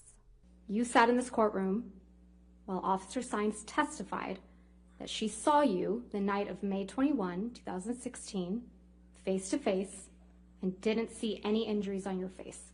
Isn't that correct, Ms. Heard? I believe she was testifying about these photographs, and she said that I was not injured in them. The Aquaman actress says the current case has taken a toll on her mental health. The most intimate, embarrassing, deeply humiliating, and personal things that I've survived are used against me every day. Depp is suing Heard for $50 million. He claims the Washington Post op-ed defamed his character and negatively impacted his career as an actor. In New York, Ashley Dvorkin, Fox News. But does Johnny Depp actually have a case in this? Of course, Dvorkin diving a little bit deeper into how Johnny Depp's legal team was really trying to erode a lot of the claims that Amber Heard has made, not only on the stand today, but throughout this entire trial, to break down all of today's proceedings inside of that Virginia courtroom. Want to bring in legal analyst Ken Belkin. Ken, thanks for being with us here on the show. Thanks for having me, Daytona. So with I guess the showing up of Johnny Depp's legal team today, what are your biggest takeaways? How do you think they're doing right now? It's their priority to go ahead and attack all of the claims that Amber Heard has made. How do you think they're doing at this point?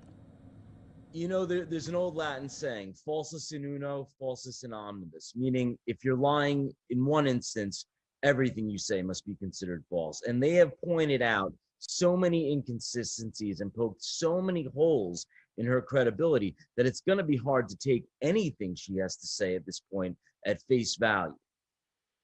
So what exactly do you think they can do to make changes in the trial right now? Is it too late? Is the case too far gone? We've seen Amber Heard's attorney step up there and try to counteract a lot of the claims, object to a lot of the claims. Is this just kind of a stalling technique, or is she trying to do something with that?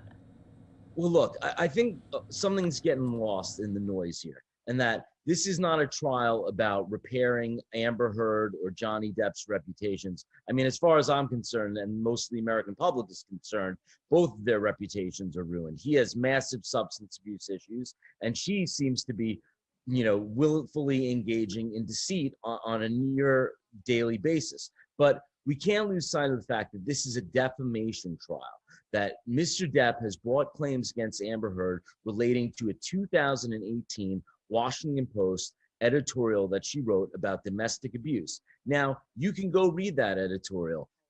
Johnny Depp's name is not mentioned once in that editorial. No mention of her husband, but she does point to the fact that she is a domestic abuse survivor, and she does reference a quote-unquote powerful man in the article. Now, does that constitute defamation that cost Mr. Depp $50 million? That's the real question here. And with that being said, from the evidence that they have presented and the claims that they have counteracted, do you think that's enough to convince this jury that he has been defamed, and he has been defamed enough in multi-millions of dollars? Well, look, here's the thing. She wrote that editorial in the aftermath of a very, very public divorce where there were allegations of domestic violence flying back and forth.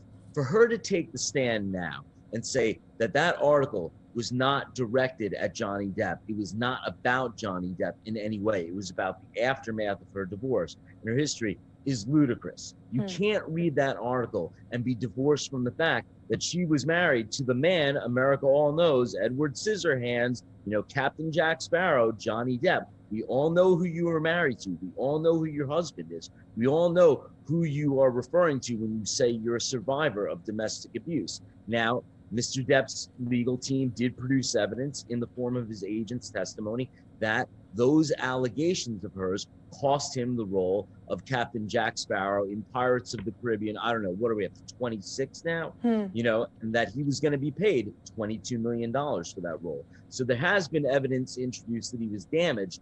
I don't know that they can tie it so neatly to that editorial, though. What do you mean by that? Expand on that.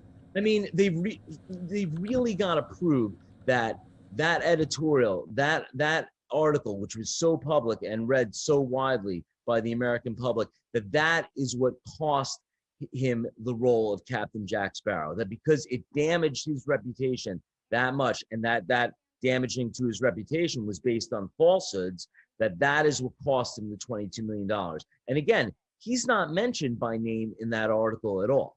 Now, I think something her team maybe could have done differently, and I hate to, you know, Monday morning quarterback another lawyer, is that, you know, why say that the article is not about Johnny Depp in any way? Why not just say, yeah, it is partly about him, and everything I said about him is the truth? Because the truth is an absolute defense in a defamation case.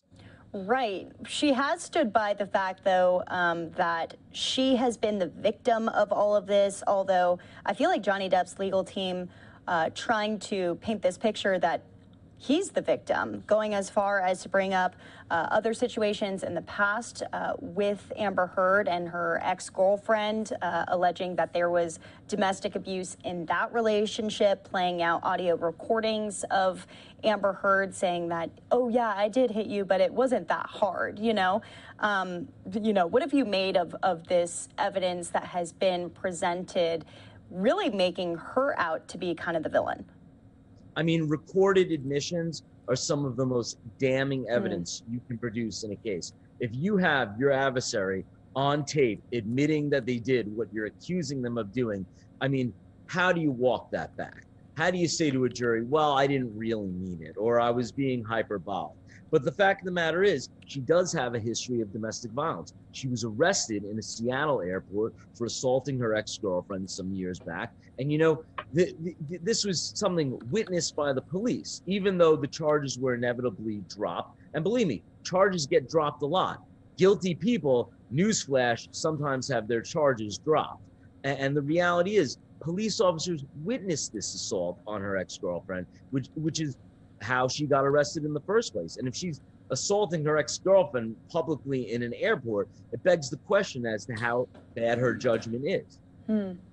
So with all of this being said, cross-examination is over. Amber Heard is off the stand. She's probably ecstatic to not be in the limelight anymore. What else can we be expecting through the rest of the trial?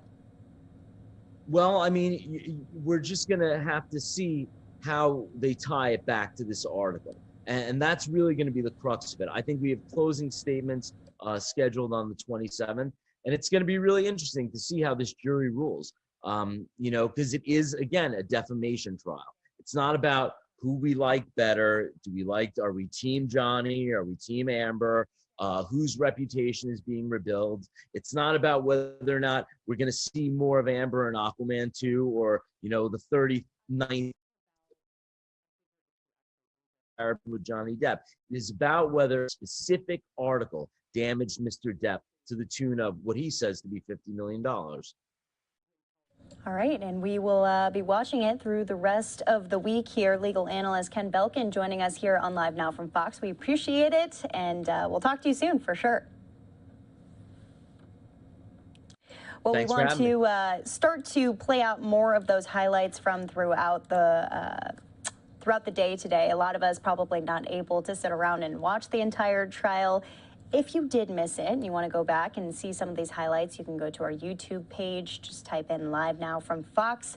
You can see those first clips pop up of the Johnny Depp trial. We've been taking everyone through it nonstop. You can watch the full feed there. We're also watching these watch parties across the country here, specifically in Pennsylvania. Kathy Barnett, there is a watch party underway as they are awaiting results. It's just too tight right now for this Pennsylvania Senate race. This is the Republican primary. Dr. Oz on the other side of town also having a watch party, and we'll be taking one of these live as someone steps forward here. But there's also other races that are ongoing at this point. This one for Chuck Edwards, who I believe is the victor in his race. Let's listen in. I received a call from Congressman Cawthorn just a few minutes ago.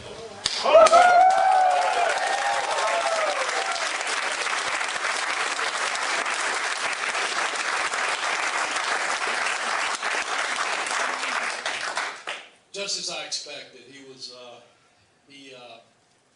presented himself in a very classy and humble way and offered his support to our campaign in absolutely any way that we could use him. And I'm extremely, extremely pleased that we were able to enter in this contest on that note.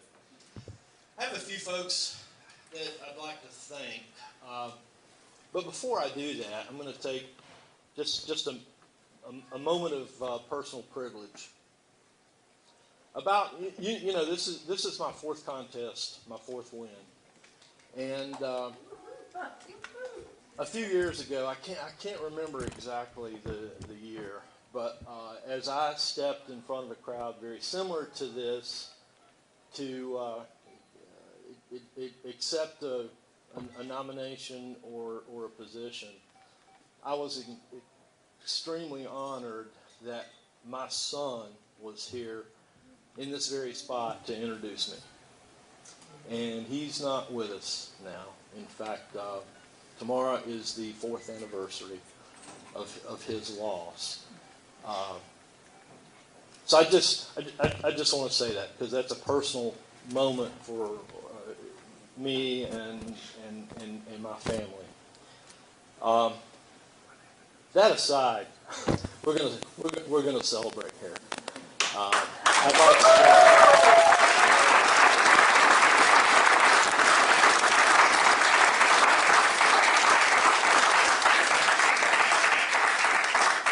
I sincerely thank God for the opportunity to be here, for granting me so many privileges, for keeping me from making mistakes that might have prevented me from being here in one way or another. I'd like to thank our founding fathers and all those men and women that have fought for this country, that give us the chance to go out on a day like today and select the people that represent us, and that provides us a country with such tremendous opportunities. I mean, who would have ever thought that a kid that started behind the counter at McDonald's right down the street here might get a chance to stand in front of a distinguished crowd like this and accept a nomination to run for Congress. Just what an incredible, incredible land that this is.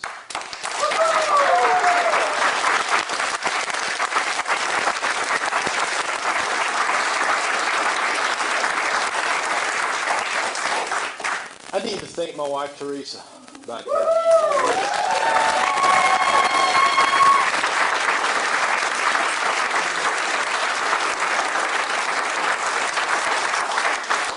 She is a true rock of Gibraltar. I tell you, she is the one that ultimately convinced me to run for state senate, and she's been there for me all the way through thick and thin, good times and bad times.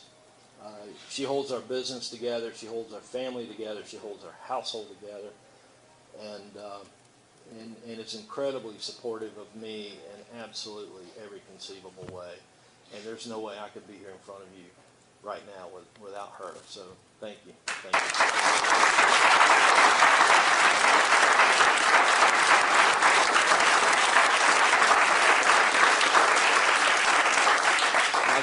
And I have the kindest, sweetest, most lovely daughter right over here too. That's part of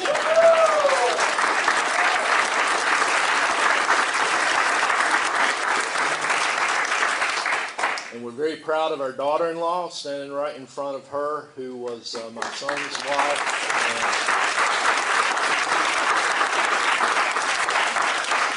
And the mother of our incredible, incredible granddaughter. I'm going to run through another list of names real quick, because these folks have worked so incredibly hard. First of all, there's just been a core group of folks that have worked with me in my campaigns. Four of them that have been with me all along the way through each of the 4 campaigns. Chris Burns, Tom Davis, Brenda Bradshaw, Larry Mims. You've been there from the very beginning and through this one too, and I'm just so incredibly proud that you've been with us. When I first filed to run for Congress and went and hired a consultant and said, okay, now what do I do? How do you handle a race on this level? The advice I got was that you go find a campaign manager that's willing to work harder than you are. And I thought, well, that's just not going to happen. Nobody's going to outwork me, period.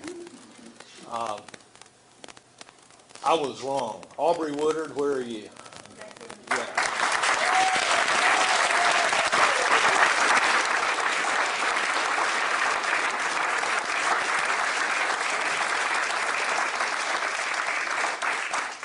One of the key responsibilities of a campaign manager, if you were working my campaign, is you got to be a shoulder to cry on, or somebody to yell at every now and then. And Aubrey, not only has he been an incredible friend and allowed me to do that, I've been able to call him at 11 o'clock at night and he was working. I call him at 5:30 in the morning and he was working. And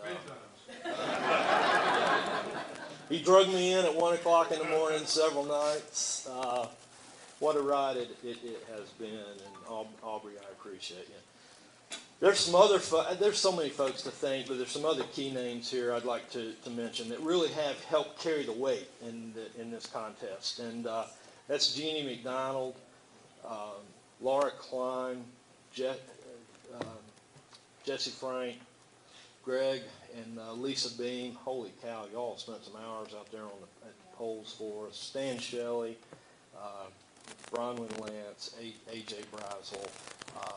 This is the core group that's helped hold us together and keep us coordinated. Jane Bolello and the Nashville Tea Party has really been out there working hard for us too. I'm going to run through a list of folks real quick that also had the courage to endorse this campaign. You know, primaries are tough, and they're often awkward, and there's a lot of folks that really had the courage to stand up in a primary and say, Chuck, I support you, and I will publicly tell people that I support you. And I recognize the risk that those folks took and the courage that it took to do that. And just real quick, Senator Kevin Corbin, Senator Jim Davis, Senator Ralph Heiss, Representative Carl Gillespie, Representative Mark Pless, Representative Mike Clampett, Representative Jake Johnson, Transylvania County Sheriff David Mahoney, Transylvania Commissioner Jason Chappell, Transylvania Commissioner Larry Chapman, Transylvania Commissioner Jake Dalton, Henderson County Commissioner Rebecca McCall, and then some distinguished former representatives, Chuck McGrady, Representative Michelle Presnell, and Representative Chris Whitmire, all had the courage to stand up and say, Chuck and team, I'm for you. I want you to be there. I want to say just a few words about my fellow candidates. I've formed some new friendships in spite of a fierce competition, and I certainly will cherish those. It has been a spirited contest in so many different ways. Like I said, primaries are tough. And I appreciate the chance that so many people were willing to step forward in this race to offer the voters such a wide array of choices. When this contest took place 2 years ago, we were very limited in the number of people that could get into that race because of the way all the announcements were made and whatnot. And I'm really pleased that all of these candidates stepped forward, had the courage to put their name in the hat and put themselves through what's necessary to run a good, solid contest and give the voters of District 11 a wide array of choices, a wide array of ideologies and backgrounds. I'd like to thank, there's no way I can name them all, but there's so many volunteers out there, folks that have worked so hard for us to work the polls, to make phone calls, to put out signs, to help out with social media. I mean, there's just a lot of work required in pulling off a contest like this. And then I'd like to thank all the voters out there in this district. We had record turnout in a primary. And how great is it that we have become so energized that folks are willing to get out in a primary and select someone to represent the party and potentially go to Washington, D.C. I think that is a true testament to the country that we live in and the belief that we have in our system. In spite of the problems that we have, it's a sign that we have not given up and we're more determined than ever to take control of our own destiny and send somebody to Washington, D.C. that's one of us, and reject the real establishment in D.C. and the career politicians that have really just lost track of people like us. So we're going to take a few minutes. I'm going to certainly take a few minutes with my family and with you, and we're going to take a deep breath. We're going to celebrate, and tomorrow when we get up, we're changing our focus. Tomorrow when we get up, we are going to be 100% focused on Jasmine Beach Ferrara.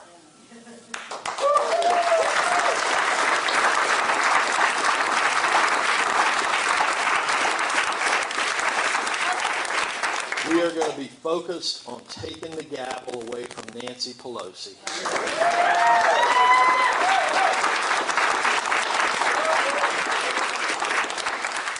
And we're going to be focused on removing the teleprompter from in front of Joe Biden.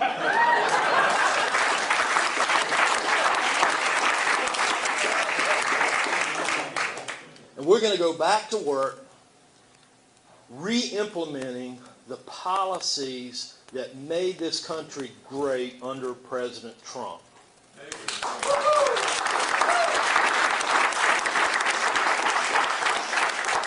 We are not going to be controlled by Washington, D.C. politicians.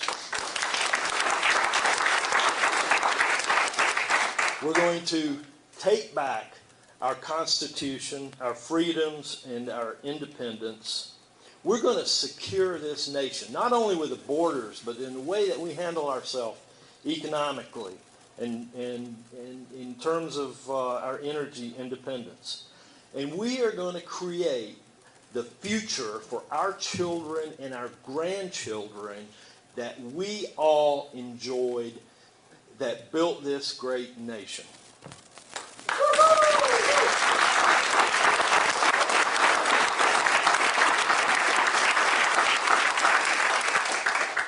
I am so humbled, so honored, so thrilled to have... Okay, so we were just listening in to Chuck Edwards, the Republican out of North Carolina, who just defeated, or I guess Madison Cawthorn calling in conceding to him. But we want to listen in to Kathy Barnett, as she has since taken the stage, as this race is quite tight. She might be conceding too. Let's listen in. Where's my team? Come up here, team. Come up here, team. Move quickly, team.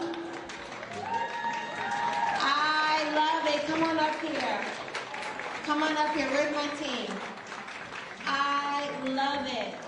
Yes, Albie. Come on, Bella. Here's my mama.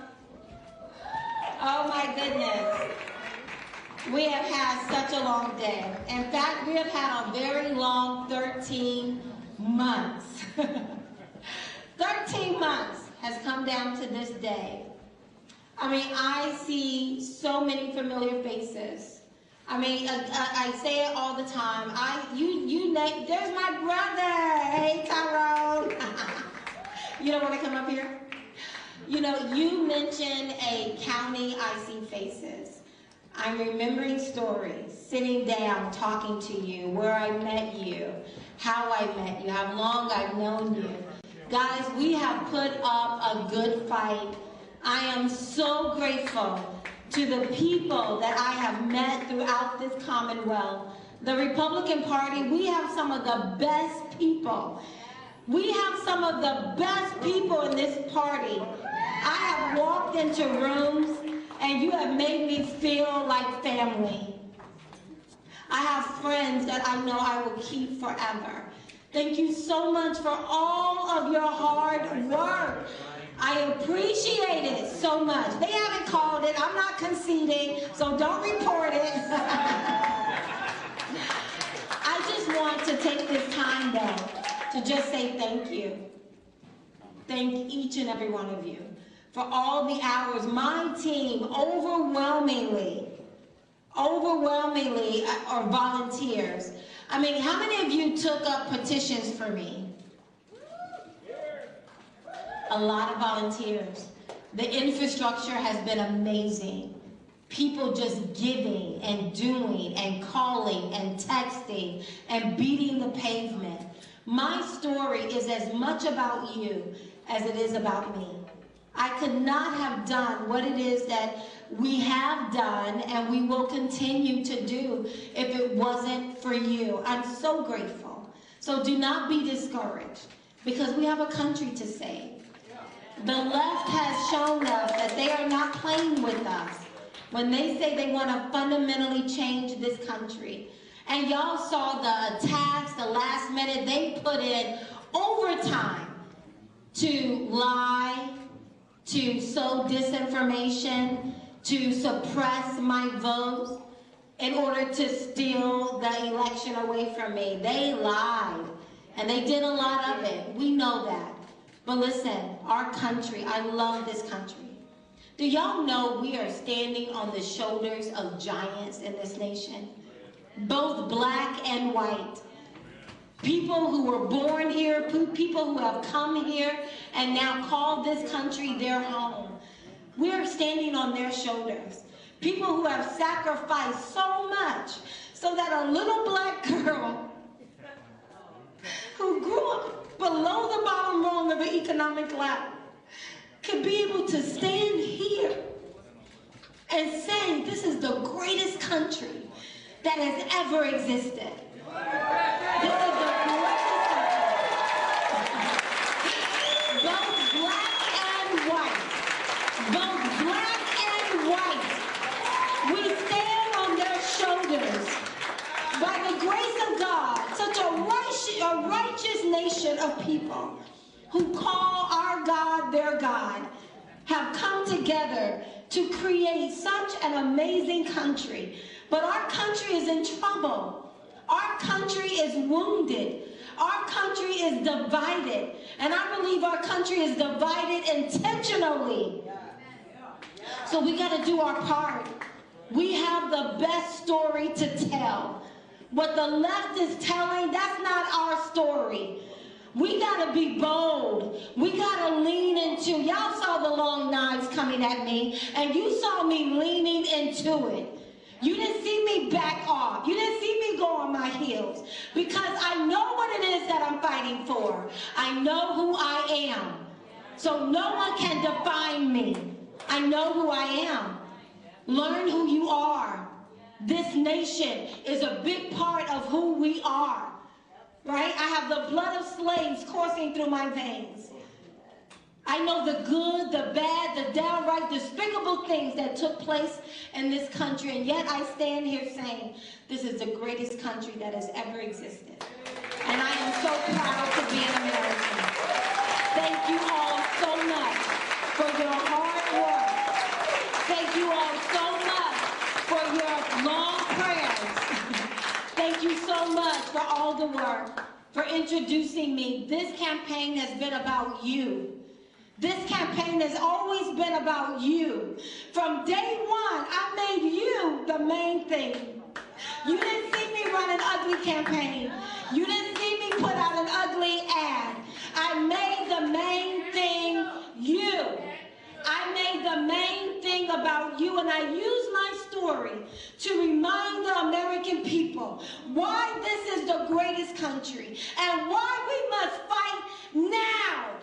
It is now that we must fight for this country. Not tomorrow, not next year, but now. Right now.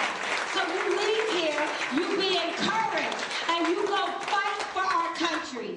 Now. Now. Do you understand? Say it. Now. Say it again. Now. When is it? Now. Right now, not tomorrow. We're going to continue this forward. I thank you. I love all of you. Thank you so much. Jack Moore, I called you Mr. Clutch. Thank you. Blessings, everyone. Thank you, guys.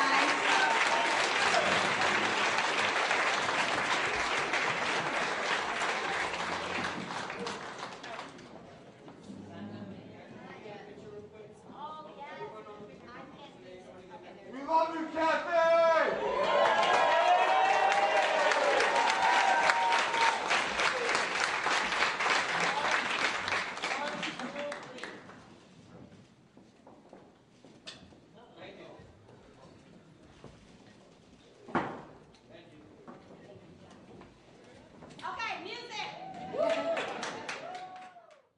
Kathy Barnett saying she is not conceding quite yet, although she is falling a little bit behind in this Pennsylvania Senate primary here. All eyes now on the Dr. Oz watch party as we have a live look from there. The race still too close to call at this point. Fox 29 in Philadelphia with reporters there down on the ground. We're going to listen into some of the latest that they have.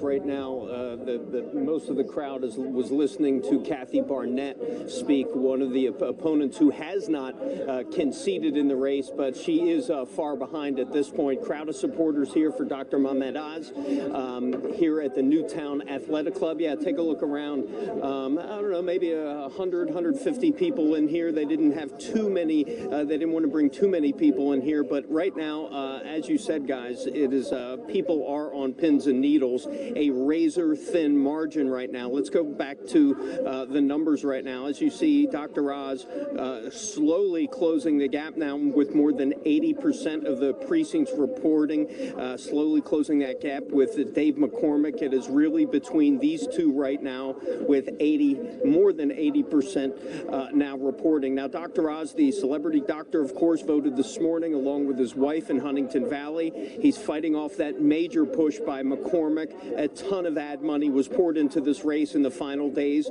Of course, Oz was endorsed by former President Donald Trump. Trump sending out a robocall on behalf of Oz yesterday. So whoever wins this race will immediately start preparing for the general election. Let's bring you back out here live. We're seeing, again, a lot of people just glued to the TV. We do know that whoever wins this race will be going up against Lieutenant Governor John Fetterman, now declared the Democratic nominee. We can tell you we haven't seen Dr. Oz yet, but we do anticipate him coming into this hall and addressing the crowd, whether it be a concession or a victory speech, or who knows, this race could be and may expect it to go well into the night, guys. Yeah, I don't think we're going to be hearing any concession speeches from either of the two, McCormick or Oz, so put the champagne on ice and get the coffee going here late tonight. All right, Chris, we'll check in with you in just a little bit. The results are running at the bottom of your screen. You can track the latest results on our website, fox29.com, and you'll see a link on the homepage. All right, and as they move into some of the other top stories of the day, we still have a live look at the Dr. Oz watch party as the race is tightening. We're just within 1%, I believe. This is in Newtown, Pennsylvania. Hopefully, we'll be hearing from one of these representatives here soon. Unlikely that it will be in the next couple of minutes here, but we've got our eyes glued to this along with everyone else. We also have had reporters down on the ground with Fox News. We have Kathy Barnett, who just spoke minutes ago here. Now she is back up and dancing, and that seems to be what her vibe has been all night. She's been dancing. There's been prayer circles. Fox's Alexandria Hoff gives us more as she has been watching this all happen throughout the evening. Here's her reporting. Kathy Barnett and her supporters engaged in a prayer circle right now behind me. And a short time ago, the crowd and the candidate, they were engaged in dancing the Macarena. So it's been a night full of hope, especially here at the Barnett camp, because unexpected things have happened in this race, namely Barnett's rise in popularity. That happened just earlier this month, and really that came from the Supreme Court draft opinion leak of Roe v. Wade, as Barnett really poised herself to be the pro-life candidate. So she saw a lot of momentum there. The question still now, did that lead to turnout at the polls? And that remains to be seen. But as I mentioned, still a lot of hope in this room right now from Elizabethtown. And still a lot of hope in the room as we go back out live. As Alexandria said, Barnett has been dancing the Macarena. She has been praying, hoping that these results will turn up in her favor tonight. Also, someone who is hopeful, Dr. Oz. We have not heard from him quite yet. Maybe we'll hear from him soon, but we've had Fox's Brian Yennis, who's been down on the ground there. Here's some of his reporting from just minutes ago. came into tonight with momentum. The campaign believed that they did have the momentum on their side, especially after President Trump's endorsement in April. The big question now is whether or not enough voters showed up to the precincts and to the polls today for the day of vote to support Dr. Oz. That endorsement from President Trump was sought after by pretty much everybody here in the state, including the top 3 candidates who were trying to attach themselves to President Trump and the MAGA movement. But at the end of the day here, it's all going to be about whether or not Dr. Oz was able to get that kind of momentum. Remember, he has been at the bad end of Dave McCormick's relentless ad attacks, $35 million plus worth of negative advertisement that have called him a Hollywood liberal and a complete and total fraud. But they believe, the campaign believes anyway, that Trump endorsement made all the difference. And now it's just about really turnout at this moment. They looked at the northeastern portions of this state, looking at bigger counties as well, like Montgomery and Berks, and they're looking at these counties and hoping and waiting to see that they can kind of counteract what has been Dave McCormick's strength in western Pennsylvania. So 900,000 mail-in ballots in this state. A lot of people made their decision before that endorsement, so we'll see how it all shakes out tonight. But right now, everyone here just kind of holding tight, waiting to see if that turn happens and that lead change happens within the hour. And that was Fox's Brian Yennis reporting there, back out live to the Dr. Oz watch party. We'll be butting in whenever we do hear from him. We'll also be bringing you out to, hopefully, an interview coming up here one-on-one with Chuck Edwards, the Republican out of North Carolina, the state senator, just defeating Madison Cawthorn. Madison Cawthorn reportedly calling him and conceding in this race here. Big news on that front, and big news to come here on Live Now from Fox with all of the top stories across the country. We'll have full analysis on this and all of the other trending situations. We'll have an update on Russia and Ukraine, but really the primary focus, the primaries in Pennsylvania. We'll be right back.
Welcome back here to Live Now from Fox. I'm Daytona Everett. We are in full primary coverage tonight as we have several watch parties that are up and running here. We just heard from Kathy Barnett as that Pennsylvania race too close to call, although she is falling behind in the race at this point in time. She says she is not planning on conceding anytime soon, though.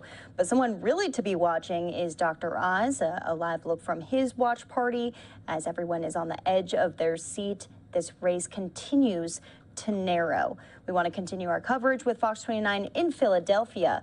Let's listen in. Primary night, votes are being counted in a number of highly competitive races. Here's a look at the Republican race for governor, which is no longer highly competitive. The race has been called by the Associated Press for Doug Mastriano. Still some precincts reporting, but it has been called. And meanwhile, here's where we stand in the Democratic race for Senate. Not a lot of fireworks here as well. Earlier today, candidate Malcolm Kenyatta spoke about his historic run.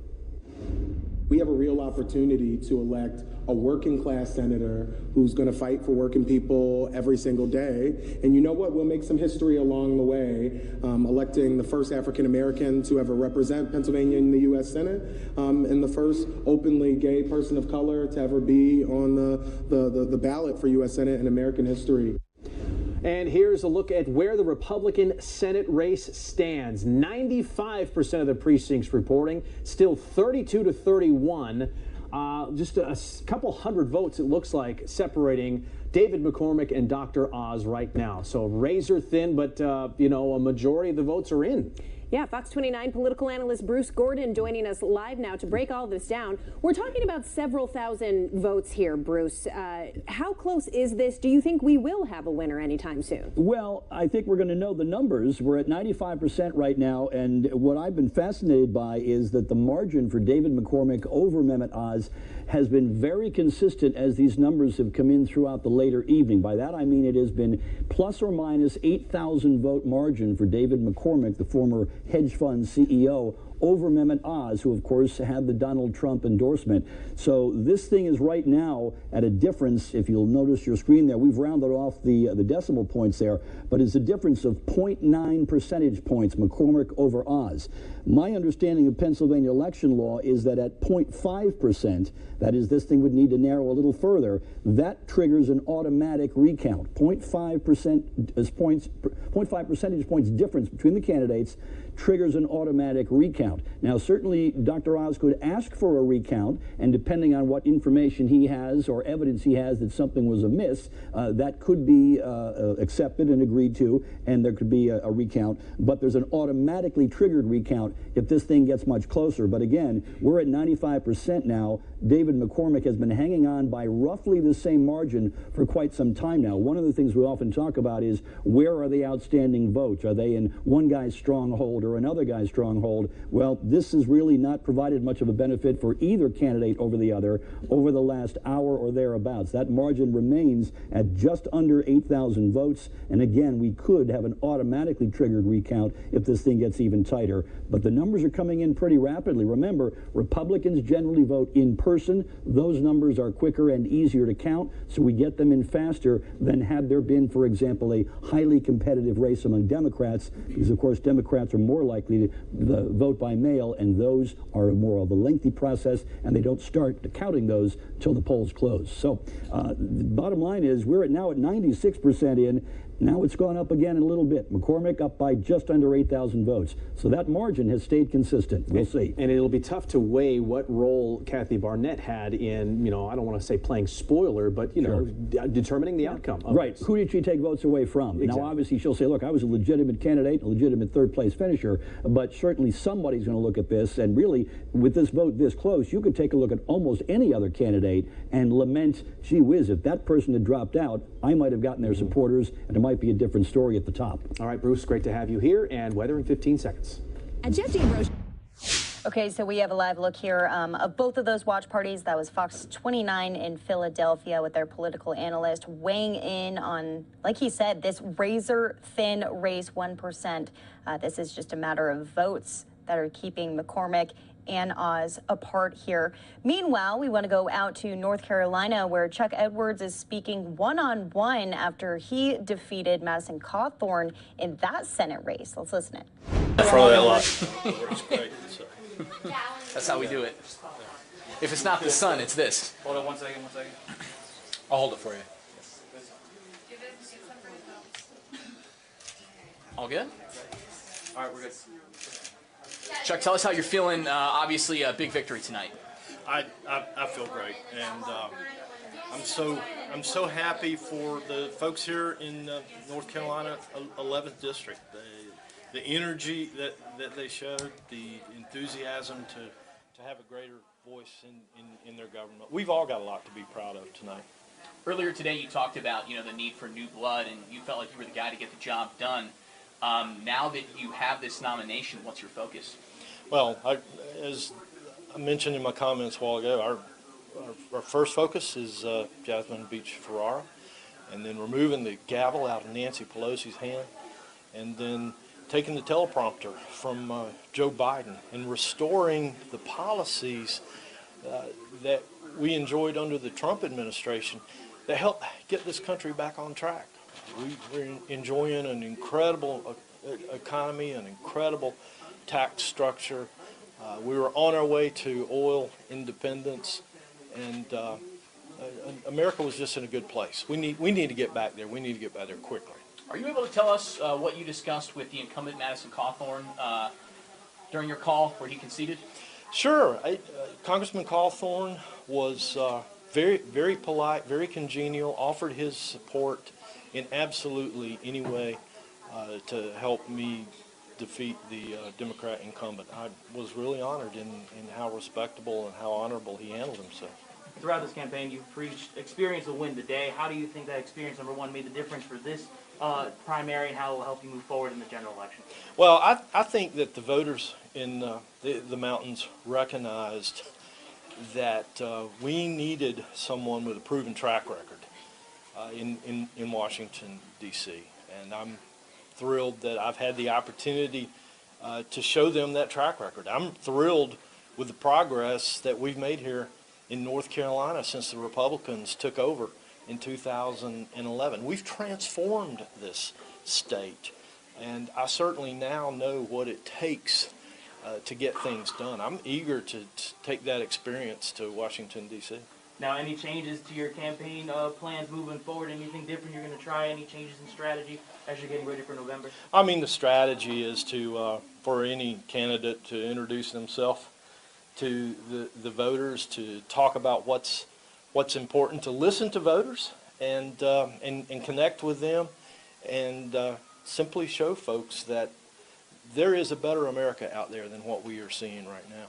Now, you mentioned taking the gavel out of Nancy Pelosi's hands. I think those are your words, and kind of stifling the Biden agenda. Again, paraphrasing. But are there specific issues? I know we've got inflation that you've spoken of right now. Any specific issues that you're looking to tackle should you be elected to Congress? There's so many issues for us to tackle. Yes, we will take back the majority in the House and most likely the Senate. I'm really eager about that. So with that comes the gavel. And we've got to close the border. We've got to restore funding to the wall. We've got so many illegal drugs, gangs, terrorists coming into this country, putting our national security at risk. We've got to change the curve on the national debt, which is adding to the horrible inflation that we see out there. The inflation now is painful for every single American, no matter what economic scale that they live in. And it's really difficult on businesses as well. It's causing hardships for business, not only with supply chain, but with commodity costs, with availability of labor. Those are all top of the line key issues. And then we're also seeing our liberties snatched from us before our eyes under guises such as pandemics. So we need to take back our liberties. Last question. I guess just, you said you're celebrating tonight. You mentioned, that you felt your son was there with you. What are your personal feelings right now after this win? Well, I'm extremely honored that's it in a nutshell. That someone could graduate high school right over here at West Henderson High School, go to the community college right here in this community, start behind the counter at McDonald's, have the opportunity to own a business, live the American dream, and then be selected by the people of the mountains to go to Washington, D.C. and represent them. Just how humbling that is. Thank you. Thank you all. Appreciate it. Okay, once again, Chuck Edwards speaking one-on-one with some of our reporters there down on the ground, defeating Madison Cawthorn in this GOP primary out of North Carolina for a House seat there. But now our focus really turning to Pennsylvania as we have reporters down on the ground at the watch parties for Kathy Barnett and for Dr. Oz here. But the main race between McCormick and Oz as it is just razor thin here. Fox 29 in Philadelphia with more. So this is easier. Just kidding, don't do that. We're getting you ready for your day, and give us the next 10 minutes. We'll give you everything you need.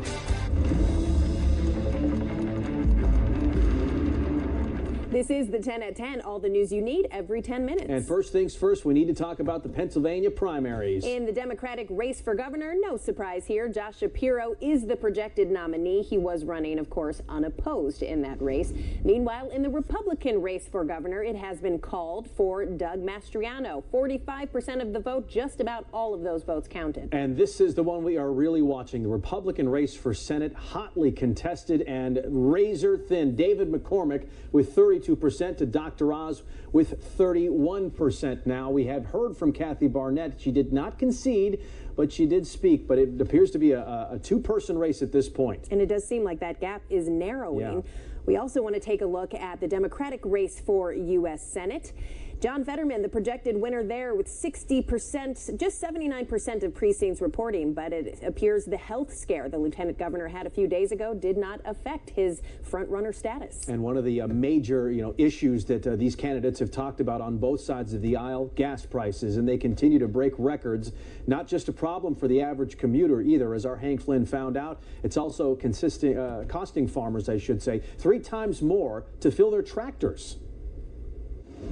Diesel prices are nearly $2 per gallon higher than unleaded. That's the fuel that powers farm equipment and trucks that bring your food to market. South Jersey farmers subject to those costs are vexed. The field of corn that Grant Harris planted this morning to feed his livestock at Cowtown Farmers Market is going to cost a lot to harvest. We don't know what the all-in costs are going to be until we harvest it. And even the harvesting, because it's based on very expensive farm equipment and diesel fuel, where it's been running about $5,000 to chop 1,000 tons of corn around here the last couple of years. I won't be surprised if it's not pushing 10,000. And some South Jersey farmers have given in to developers with big checkbooks who want to build warehouses, but warehouse trucks use diesel too. Average price for a gallon today in New Jersey, $6.34 a gallon. In Piles Grove, Hank Flynn, Fox 29 News. Kathy, it was a gorgeous day, and there's more. So Fox 29 in Philadelphia coverage there. As they said, a lot of these candidates, a lot of these representatives highlighting gas prices, highlighting the southern border and inflation, so much more. And we'll be hearing more about that from some of our GOP representatives up on Capitol Hill here. But we did just get a shot in. Happy that we were able to bring this to you of McCormick's watch party, which really this race is narrowing between McCormick and Dr. Oz here. So we'll be watching this, and we'll be watching our reporters who are giving us the latest from down on the ground, a report from Fox's Brian Yennis after the break.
Welcome back here to Live Now from Fox. We are in full primary coverage here, specifically out in Pennsylvania, taking you out to David McCormick's watch party here as we just got this live look. Our reporters there keeping a close eye as things can always change at any moment. The race just razor thin right now. Fox's Brian Yennis has been at the Dr. Oz watch party all night. Here's his reporting. When Bill was at the billboard here, it was a hushed silence in the room watching Bill give the latest numbers. I know he mentioned the recount. An automatic recount in Pennsylvania does kick in if the difference is half a percentage point or less, so perhaps looking at that here.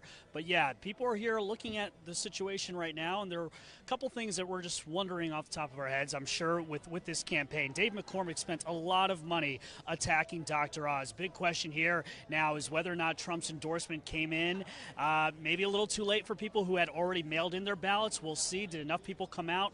That's one of those big questions. But also the reality is you're dealing with a situation here with Dr. Oz has, he has this reputation that was attacked by Dave McCormick as being essentially a liberal, somebody he was even attacked for having dual Turkish citizenship. So that obviously those attacks take a toll as time goes on. And so the reality now is whether or not he was able to change enough minds. And the other thing you're looking at right now is Kathy Barnett. She hasn't dropped out of the race yet, but you're looking at her vote tally, and you got to wonder how many votes that would have gone to Dr. Oz went to Kathy Barnett instead. That's one of those questions I know that this community will talk about tomorrow, and depending on the result of this race. But Kathy Barnett coming in as a third candidate. We spoke to a lot of voters who were kind of stuck between both Oz and Barnett. How many votes did he potentially lose there, if any? And then you're also talking about obviously whether or not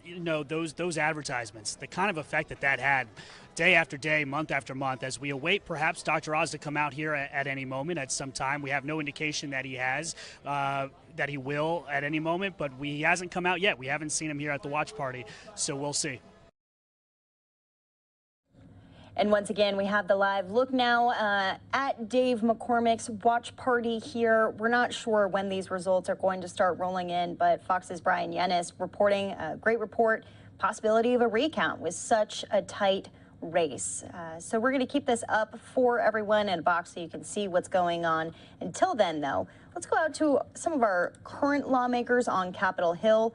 Senate Republicans speaking out today. We'll start off first with Senator Mitch McConnell.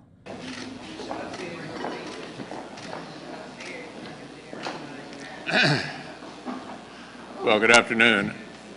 Obviously, the biggest issue in the world right now and the most important issue on the floor of the Senate this week is assistance for Ukraine. As I think you know, I, along with Senator Brasso, Collins, and Cornyn, had an opportunity to visit this past weekend with President Zelensky in Kyiv. I think I can report what you've already recorded over and over again, the determination of the Ukrainian people to defeat the Russians, to push them out of Ukrainian territory. All they're asking from all of us is help, and we're providing significant help this week. We're not in this alone. This is not a charitable operation.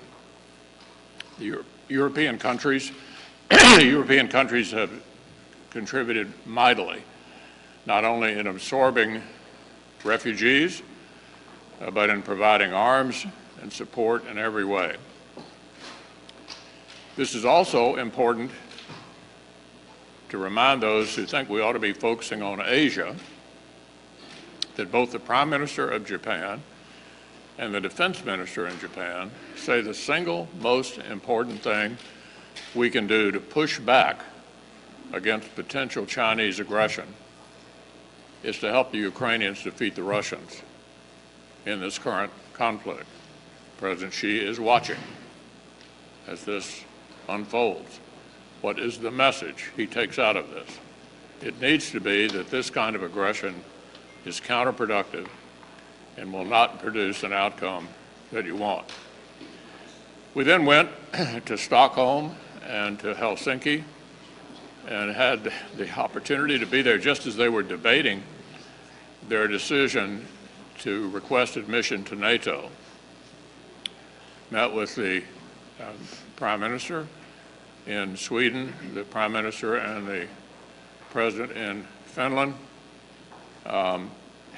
Enjoyed witnessing their enthusiasm for this big step. To show you what a big step it is in Sweden, they've not been a part of any alliance in 200 years. So this is a big step for the Swedes to go in this direction. As you know, Finland also has declared a kind of neutral position in between Russia and NATO. They're enthusiastically anxious to be a part of NATO now. Another outcome produced by Vladimir Putin's aggression. Both of these countries, however, being wary about the Russians over the years, are extremely well prepared to become part of NATO now. Finland already spends 2% of GDP. Sweden is rapidly approaching 2% of GDP. They both have highly successful militaries, much more successful militaries than some of the current members of NATO. So they are value added to the NATO alliance. What they're curious about is how long will it take us to ratify their admission, and I told them that our goal on an overwhelming bipartisan basis would be to get that done as rapidly as possible. Some procedural hoops through which we have to jump may prevent us from being first, but I'd love to be first, and we're going to do everything we can on a bipartisan basis to push admission to NATO as rapidly as possible.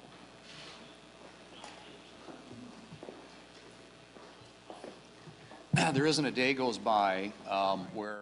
Okay, so we've been listening in to Senate Republicans, mostly just Senator McConnell, talking about Finland's moves alongside with Sweden's moves to join NATO here. We'll have a full Russia-Ukraine update coming up here within the hour, but we want to stick on our primary coverage here as we have Dave McCormick's watch party live for you in that box.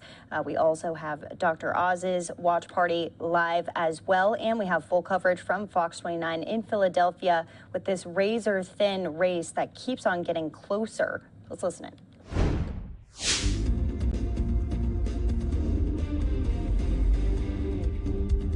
It's the Pennsylvania primary night. The eyes of the nation are on the Commonwealth right now with races that could have national implications, and the results have been coming in fast over the past few hours. I'm Jason Martinez. I'm Shayna Humphreys. Several races have already been called. And there is one that has not been called. It's this hotly contested GOP Senate race that seems to be getting closer by the minute. This is where we stand. I would give you the percentage, but you see it. All tied up at 31%. David McCormick still has the lead, though, if you tally up the votes and count them right there, with 99% of the precincts reporting. It is McCormick with a slim lead, with I believe it's fewer under than less 3,000. Under less than 1%, maybe 0.5% at this point. So we're going to keep watching what happens there. Chris O'Connell in a very tense camp with Dr. Mehmet Oz there in Huntington Valley. What's the mood there? Good evening, guys. If you like close election races, you've come to the right one, as not only the area looks on, but as the nation looks at this race that has national implications. A anxious and a bit nervous crowd here at the headquarters of Dr. Mehmet Oz here at the Newtown Athletic Club. Take a look behind me where supporters have been gathering here throughout the night.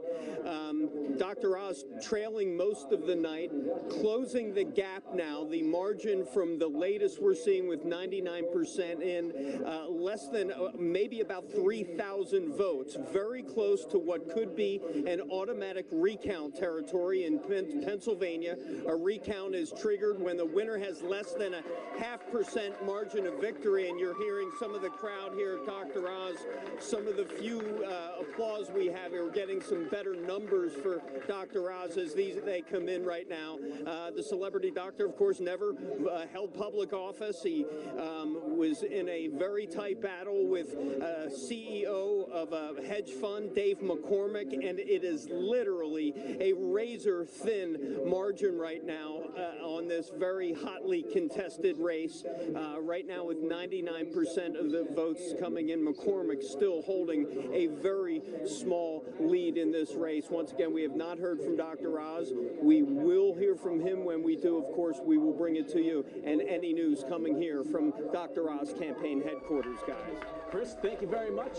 As for the Democrats, Lieutenant Governor John Fetterman has been projected the winner right there. Connor Lamb, his next closest challenger, but John Fetterman winning from a hospital room with 59% of the vote. And today, hours after casting his vote, on an emergency absentee ballot from the hospital, John Fetterman received a pacemaker after suffering that stroke over the weekend. I believe it was last Friday when it happened. Fetterman says the procedure will help with his atrial fibrillation and the suspected underlying cause of his stroke. As for the GOP primary for governor, the race has been called for. Doug Mastriano will take on Josh Shapiro in the fall. We're going to bring in Fox 29 political analyst Bruce Gordon now to break all of this down. Of course, the story of the night, that GOP race for Senate, it is so close, Bruce. Talk about what happens with these few votes separating the two. Yeah, what's interesting, Shana, is that for a good hour or so as this evening went on, we saw the Dave McCormick margin of around 8,000 votes remain very steady, which is to say that all the votes coming in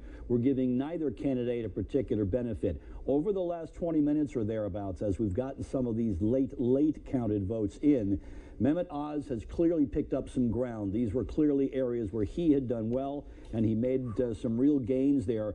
We are now, by my count, at 2,298 vote margin for David McCormick. He's at 31.4%. Mehmet Oz, 31.2%. You heard Chris O'Connell talk about this just a moment ago, and we described it earlier. In Pennsylvania, if the margin between two candidates is within 0.5 percentage points of each other, and this certainly is, it would trigger an automatic recount. And so this looks like it's in recount territory. Even if Mehmet Oz were to actually pass Dave McCormick, we would likely be, almost certainly, frankly, be in recount territory. But as it now stands, the margin for Dave McCormick is about 2,600 votes right now. And this has been just a fascinating contest all night long. What this says, among other things, is that almost any of the candidates who trailed badly in this race, you look at a Kathy Barnett, for example, on our screen, or a Carla Sands, both of those, either of those candidates, for example, garnered enough support that had they not been in the race, either Oz or McCormick could have said, gee whiz, if they weren't there, I would have gotten their supporters and I'd be the winner tonight. As it stands in these multi-candidate races, this is the kind of thing that can happen. And so we've got this incredible tight margin that does not look like it's going to end tonight because, again, a recount seems almost guaranteed at this point. And Bruce, if you can tell us, as we're talking about recounts, a recount itself, not that rare, but a recount overturning the result, how rare is that? It's pretty unusual. The fact of the matter is that the technology that's used in these races is better than people give it credit for being. And so this idea that you're suddenly going to come up with hundreds and hundreds of votes that weren't found earlier, that were mistakenly counted or something, certainly it happens. It's not all that usual. And so the question here will be, how many votes does, for example, Mehmet Oz have to come up with? How many switches does he have to get? Well, gee, we counted this for McCormick, but it should have been for Oz. Right now, it looks like the margin's about 2,500 votes or so. And so you'll have to find some halfway significant number of mistakes for this to actually flip the result. Remember, the automatic recount may be triggered, but at the end of the day, a candidate merely has to win by one vote, and that's all that matters. So again, McCormick leading this race right now. Mehmet Oz has been narrowing the gap. Clearly, the late counted votes have been in areas that Oz has done very well in. Does he have enough votes left to be counted to actually flip the script here and take the lead? We will see. Again, the numbers just updated again here. Now the margin for McCormick's up to 2,700 votes. That's 0.3 percentage points different. So again, still within the area for an automatic recount, but the margin for McCormick just grew ever so slightly. Yeah, this is unbelievable. When we show those results on the air, the people are seeing the updates as soon as we are. They are being updated live. So we'll continue to show those results here throughout the next 30 minutes. We'll talk to you soon, Bruce. Thank you. And developing right now, a tragic story on a New Jersey beach. An 18-year-old was killed after being buried in sand. His sister was rescued. There are still a lot of questions, though, about exactly what happened. Here's Eddie Kadam. Emergency responders from all over the area, including the Seaside Heights Fire Department, responded to the scene. The family, we're told, was visiting on vacation and was spending the day at the beach. This is video from Sky Fox when first responders were working to rescue the siblings. This happened right around 4 this afternoon. Police say a 17-year-old girl and her 18-year-old brother were reportedly digging a large hole when it collapsed around them, trapping them both. The girl was rescued and treated at the scene, but sadly her brother, who has been identified as Levi Caberly of Maine, died in the collapse. I talked with Jim Ebrian with Absecon Emergency Management, who says it's too early to tell exactly what happened, but he says shifting sands from recent storms usually are a factor when something like this happens. What's so unique about the beach is it shifts. The sand shifts. You can have these weak points in the sand itself that you can't see. You'll have a covering of sand. And if you remember, on Mother's Day, we had that 3 or 4 day northeasterly wind, undermining the sand, scouring out the sand and causing a lot of beach erosion. Hopefully you're never in this situation, but if you are, Jim says actually trying to get in there and help somebody can make it worse. It can make the sand collapse around them quicker and even yourself. So wait for first responders, lifeguards. They're trained to deal with these types of things and help people out. In Seaside Heights, Eddie Kadam, Fox 29 News. All right, the weather's about to take a turn to summer, Scott. We could hit. Okay, so we were just listening in to Fox 29 in Philadelphia as they were recounting this Pennsylvania GOP Senate race that is now too close to call. We do have LiveNOW looks there at the McCormick watch party. We also have LiveNOW looks at the Dr. Oz watch party. Once these candidates come up to the podiums and address their supporters, we'll take this live, but right now it is too close to call. And then unfortunately we got an update on that really tragic situation that happened on that beach in New Jersey, where that 18-year-old young male was found dead after just a ton of sand there presumably collapsed on him, according to emergency authorities. So we got an update on that story. We had been on that as well, but the focus of the night right now is on the Senate GOP primary in the Keystone State. Kathy Barnett, we're getting some information in from our reporters and producers on the ground at her watch party. She spoke for just under 10 minutes. She thanked her family, team, and supporters for all their hard work, though she did not concede. According to a campaign contact, Barnett is ending the night and gets what's going on, but no one has officially conceded. She is in now a distant third. And so we're going to take a quick commercial break. We're going to be still monitoring all this. There's a lot more stories left to get to on this Tuesday night, including what is happening with the Elon Musk Twitter deal. Elon Musk seems to be hedging quite a bit on whether or not this deal is going to go through. We'll be talking about that in 2 minutes.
here on the show. Always great to have you on.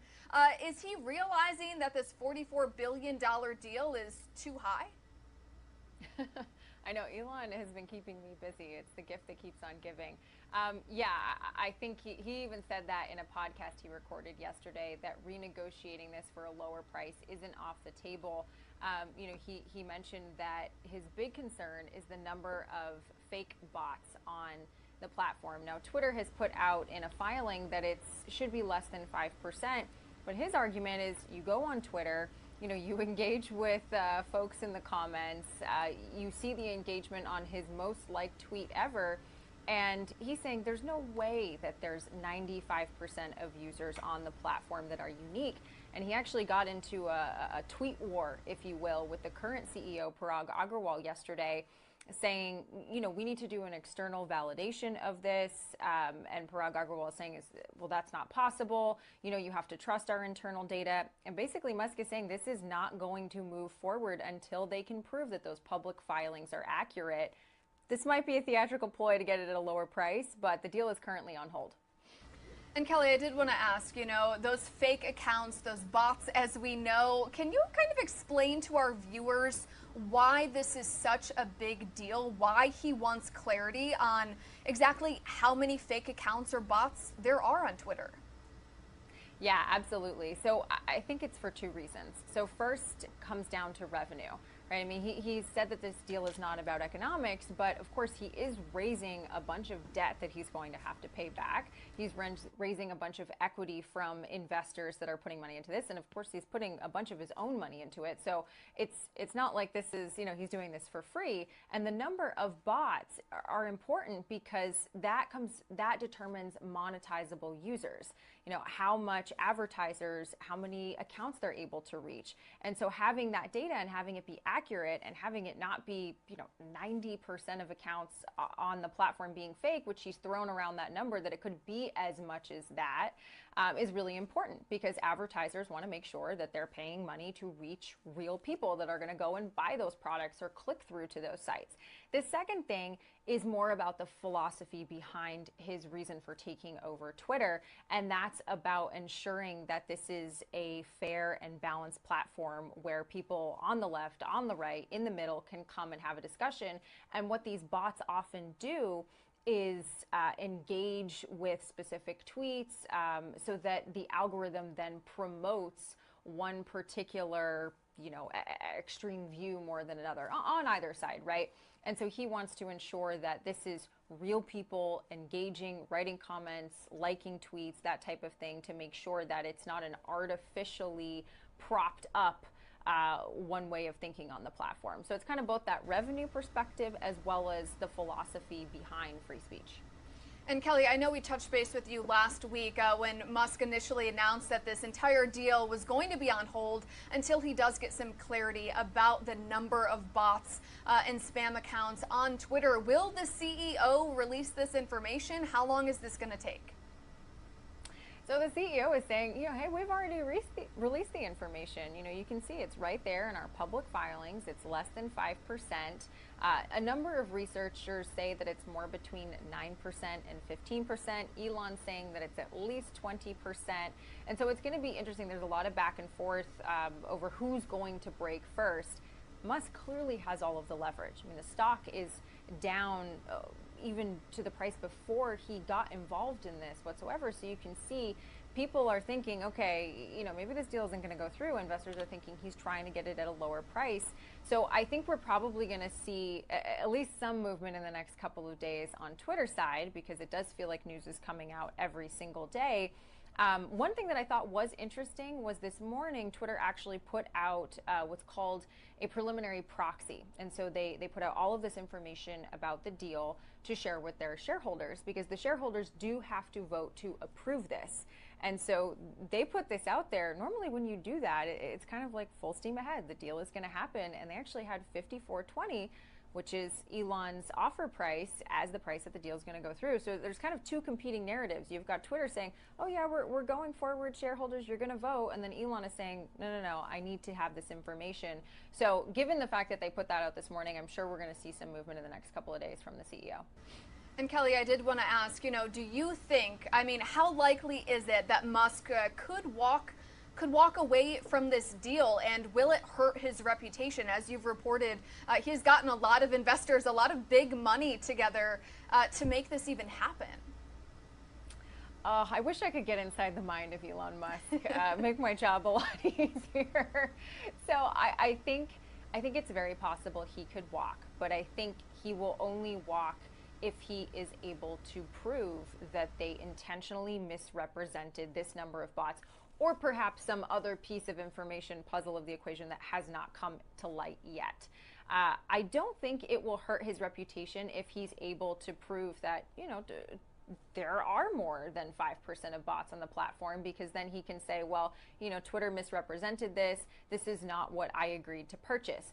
The one snag is that he did waive the right to dig into the company's financials when he was purchasing this in order to get the deal to go through faster. So I do think you're going to get a lot of pushback and saying, I don't know why, it's like, oh, the dog ate my homework excuse, right? I don't know why you're pushing back on this now when you did have the opportunity to do this before. That's why a lot of people are thinking, well, all these tech stocks are falling. Musk is looking to utilize this to get a lower price. But I have to say, we've seen Elon Musk, like over the past decade, say some ridiculous things, do some really impressive things, and it doesn't seem to have hurt his reputation yet. In fact, I mean, he's the richest man in the world and a celebrity, so I'd be hard-pressed to see how this would end up hurting his reputation. All right, some good insight as always. Fox Business Network's Kelly O'Grady. Kelly, always great to have you on. So again, thank you so much. And as soon as we see another tweet or an update from Elon Musk, I'm sure we'll be reaching out to your team for another update. So again, thank you. Thanks for having me on. All right, everybody, again, a big thanks to our Fox Business Network's Kelly O'Grady for that update on billionaire Elon Musk. Okay, and we do thank Kelly O'Grady there from Fox Business. That was my colleague with LiveNOW, Mackenzie Stasko. We're going to continue this discussion even further. Joining the conversation right now is Andrew Tchaikovsky, legal expert, friend of the program, as always. Andrew, good to see you. Thanks for bearing with us tonight. It's been a busy night, but a lot of people are talking about this. My question is, though, for you, does Elon Musk really care about how many bots are on Twitter? Well, isn't it interesting that we're talking about Twitter tonight on an election night? Because 2 years from now, in 2024, I really think it's going to be fascinating how Twitter comes into play. And really the question whether Elon Musk ultimately buys Twitter or not will have such a dramatic impact on that. What's going on right now is a very interesting issue, because Elon Musk is doing his due diligence, and this is what happens in really any mergers and acquisitions case. So if you buy an auto dealership with 1,000 cars on the lot, you want to make sure that at least most of those cars are in really good order, and I think that's exactly what he's doing right now. Andrew, though, is it due diligence, or is he angling to get a cheaper stock price? Well, we see the stock is at about $38 today, which indicates that the market is betting against this deal going through. People would be buying up this stock with the presumption that in a few months from now, when Elon Musk buys it out, they would be cashing in at $54. And that's almost a 30% gain if they went in at $38. So certainly the market seems to be guessing against it right now. And that could very much give him leverage. Anybody who's done mergers and acquisitions, really, if you're even cutting a deal and buying a house, if you have an angle to complain about the quality of something, or it's not as good as it appeared to be, that's really an opportunity to slash at the price. Elon Musk hasn't said he's going to do that outright, but this certainly seems like the sort of argument that somebody would put forward in order to get a lower price. So, Andrew, the deal is on hold for now. Experts, though, say Musk cannot unilaterally place a hold on the deal, and there would be somewhat of a punitive fee or fine if the deal does, in fact, not go through. He could be on the hook for $1 billion breakup fee. What's a breakup fee? Well, you know, the idea that this is on hold may be more of just people using that word without being legally specific. So the lawyers could be in the background, still doing their due diligence, keeping this deal moving along from a paperwork perspective, but the term on hold being more of a negotiating tool. The breakup fee means that if Elon Musk violates his essential offer that was put into writing and was amounted to a contract, he'd have to forfeit that amount of money. Now, I think that there's a lot of wiggle room in those sorts of clauses, especially when you've got major discrepancies while doing due diligence. But if he waived that form of due diligence, then he absolutely could be on the hook for the $1 billion. That all would be a matter of long litigation with lots of attorneys, though. So, Andrew, you're saying that this happens more times than we think, about an intended buyer for an intended sale, and then there are holdups underway. This one, just because it has been so highly anticipated, everyone is talking about this, and you and I probably had thought this was going to be signed, sealed, and delivered, days ago. It is not the case. So you're saying that between, public companies, no less, this happens pretty frequently? Oh, this happens all the time in any sort of merger and acquisition. It is like I keep saying it's the due diligence of it. It's really coming back to the table to determine if the initial offering price was accurate under the conditions, whether things were assumed at the time that turned out not to be true. That's the nature of any sort of business merger and acquisition, and there's always this sort of delay. Now, I would have seen this happening at some point. The idea that it could have already been done, I would have been skeptical of it. It has been moving extremely fast. So I think a deal of this size is likely to take a matter of months to get to the finish line at best. And it could take even longer than that. But I really do think we're going to see more of these kind of hiccups along the way before we get a final answer as to whether the deal's off entirely or whether they're continuing to negotiate. But Elon Musk has been very active on Twitter in the last, 10, 12 days, tweeting more really than he ever has been. He's acting as if he owns the company already. That's just my opinion. Do you agree? And do you think this is kind of responsible for behavior for a would-be owner of a company like this? I think Elon Musk is playing chess. I think he does all the time. I mean, that's the nature of the phenomenal risks that he takes with these unbelievable ideas that he has about reshaping the future. So when he's making these moves, whether they're posts on Twitter or claiming that the deal is on hold, having new concerns about the number of bots that are out there, however he's playing that, I think is a very, very carefully crafted approach to this deal. And I don't think that there's anybody who should underestimate the sophistication that he brings to the negotiating table. So if you were a betting man, Andrew, would you bet on the fact that maybe this deal isn't going to happen, or are you confident?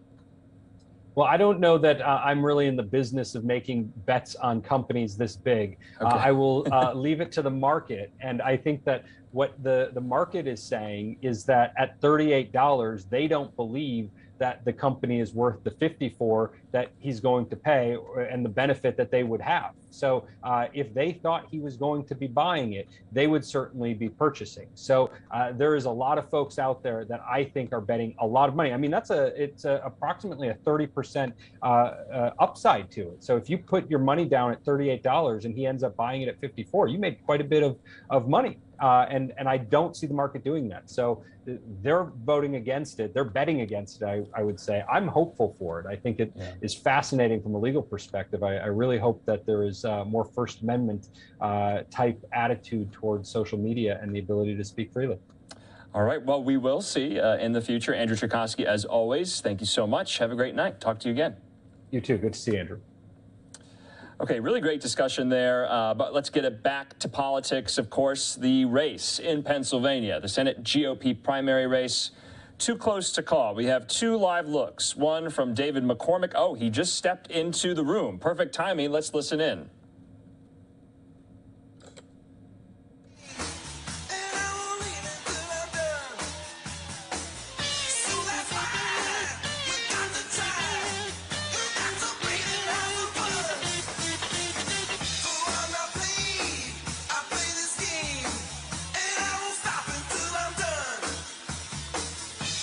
But what I really want to know is, I used to go my way, and I got to know.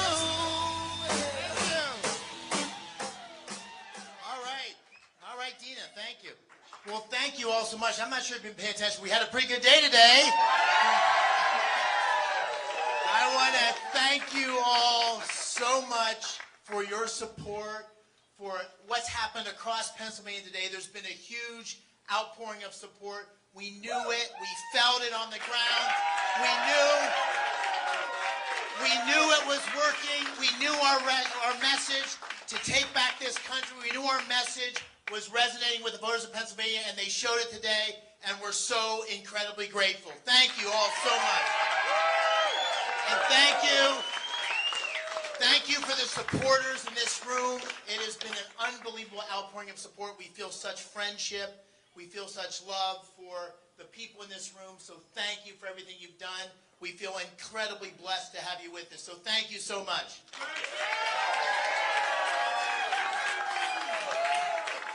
Now we're gonna win this campaign. We're gonna win this campaign. And tomorrow, right now, we have tens of thousands of mail-in ballots that have not been counted, that are going to need to be counted beginning tomorrow. And so that, unfortunately, we're not going to have resolution tonight, but we can see the path ahead. We can see victory ahead, and it's all because of you. So thank you, Pennsylvania. Thank you for our great friends and supporters in this audience. We love you. We're going to take back this state. We're going to take back this country, and it's because of you. God bless you. God bless Pennsylvania, and God bless America. Thank you so much.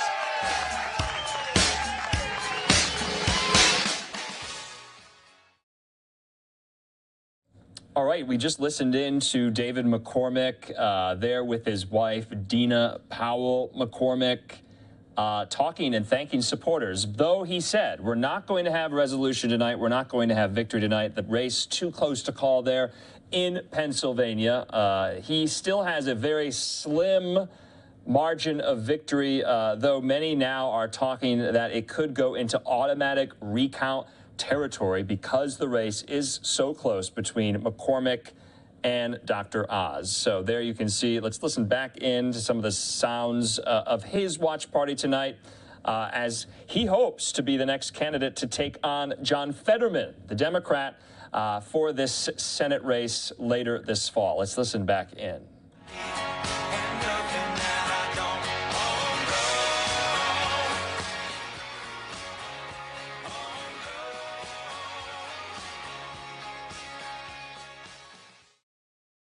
Okay, and just to give our viewers a sense of how close this is, Fox News has this right now. McCormick at 31.3%, Dr. Oz at 31.1%. So only 0.2 of a percentage point separate the two right now. Of course, we are getting into automatic recount territory, and so we're hoping to hear from Dr. Oz and his family and his supporters tonight as well. But we just heard from David McCormick saying we're not going to have resolution tonight because this race is too close. Now, remember, former President Trump endorsed Oz against McCormick, even though many in McCormick's orbit, including his wife, worked in the Trump administration. The Club for Growth endorsed McCormick.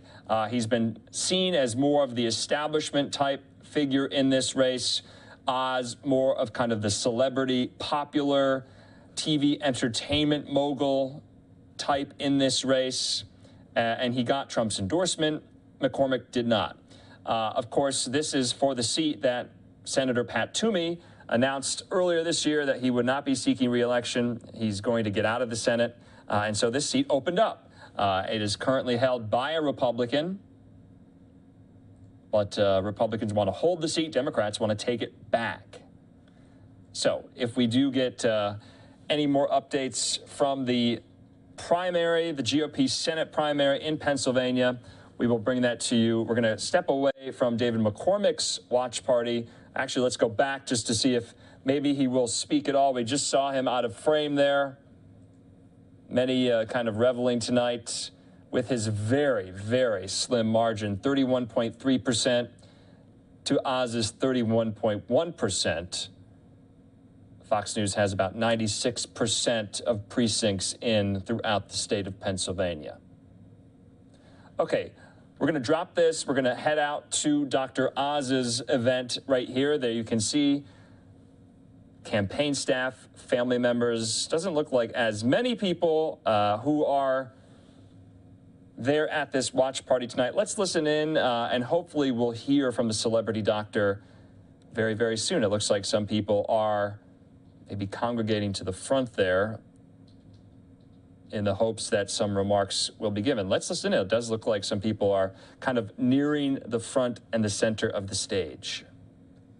You could have a split where McCormick picks up some, maybe Oz picks up 1,000, and the significant part of this is the early vote for the state of Florida.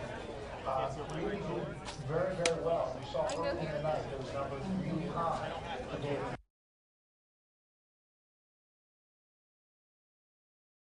Going to be very, very strong. The Trump people felt really good about it.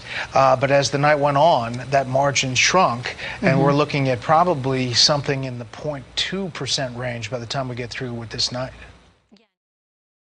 Okay, so you heard there from Fox's special report anchor Brett Baer speaking with Shannon Bream. Fox News is on, of course, in the watch party.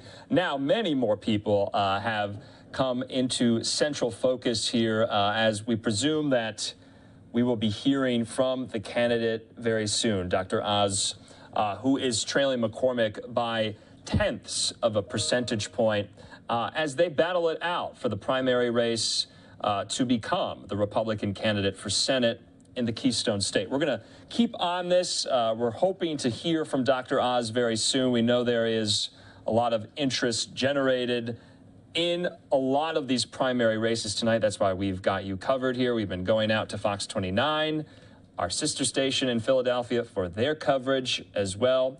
And it does look like maybe the photographer is getting the camera in focus, ready for Dr. Oz, for some of his family and campaign surrogates to step up to the podium. This is really the last candidate we're waiting to hear from tonight. We just heard from David McCormick. We heard from Kathy Barnett about an hour and a half ago.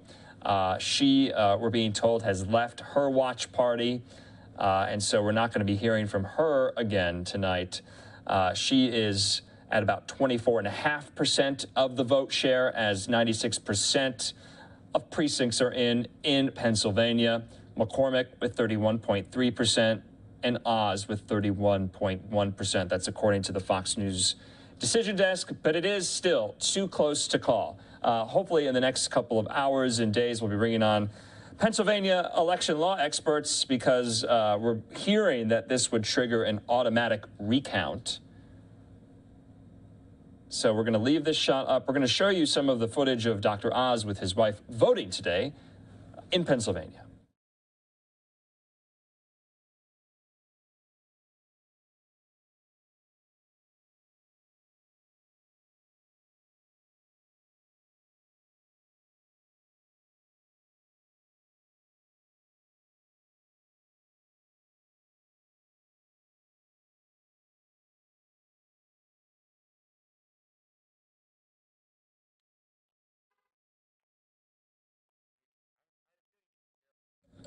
Okay, so there you can see Dr. Oz with his wife today voting, casting his ballot. We just wanted to make sure, showed you some of this video from earlier in case you might have seen it. All the candidates make this kind of a focal press op for people as they go and cast their ballots on primary day. In the meantime, though, we want to show you yet again the watch party in your upper left-hand corner there as we await Dr. Oz's remarks. So we're going to take a quick commercial break, though. When we come back, hopefully we'll have some more movement in the room as the night is dwindling down there. It's almost midnight on the East Coast in Pennsylvania. We'll be back here on Live Now from Fox in 2 minutes with more primary election night coverage.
Welcome back here to Live Now from Fox on this Tuesday night, election night in 5 separate states around the country for these primaries that we are following. We're waiting for one last speaker as the Pennsylvania Senate GOP primary contest too close to call between 1, David McCormick, and 2, Dr. Mehmet Oz. Of course, the celebrity doctor we all know. We are waiting for him to step up to the podium to speak to his supporters as the race has not been called yet, and so we'll bring you those remarks here on Live Now.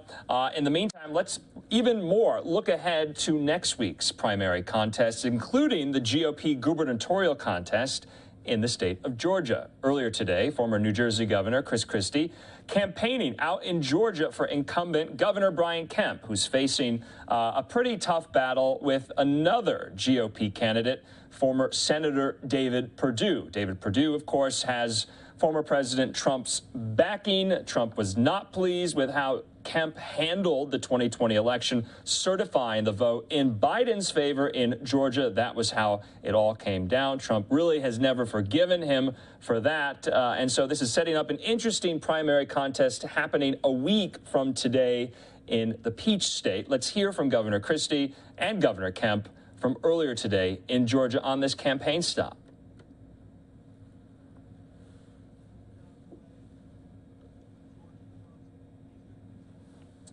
Okay, we're going to come back to that. It looks like Dr. Oz has just stepped up to the stage here. Let's listen in.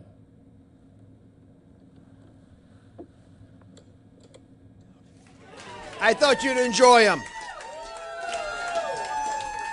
So I thought we'd start off thanking the people who have been so dear to me throughout this process. Lisa has been the rock of Gibraltar for me. If any of you are thinking of running for anything, make sure you've got a rock of Gibraltar for you. My kids are all lined up behind me. God bless you all. Showed up at every point, filled in the gaps, made things happen that were otherwise seemingly impossible. So we're not going to have a result tonight. When all the votes are tallied, I am confident we will win.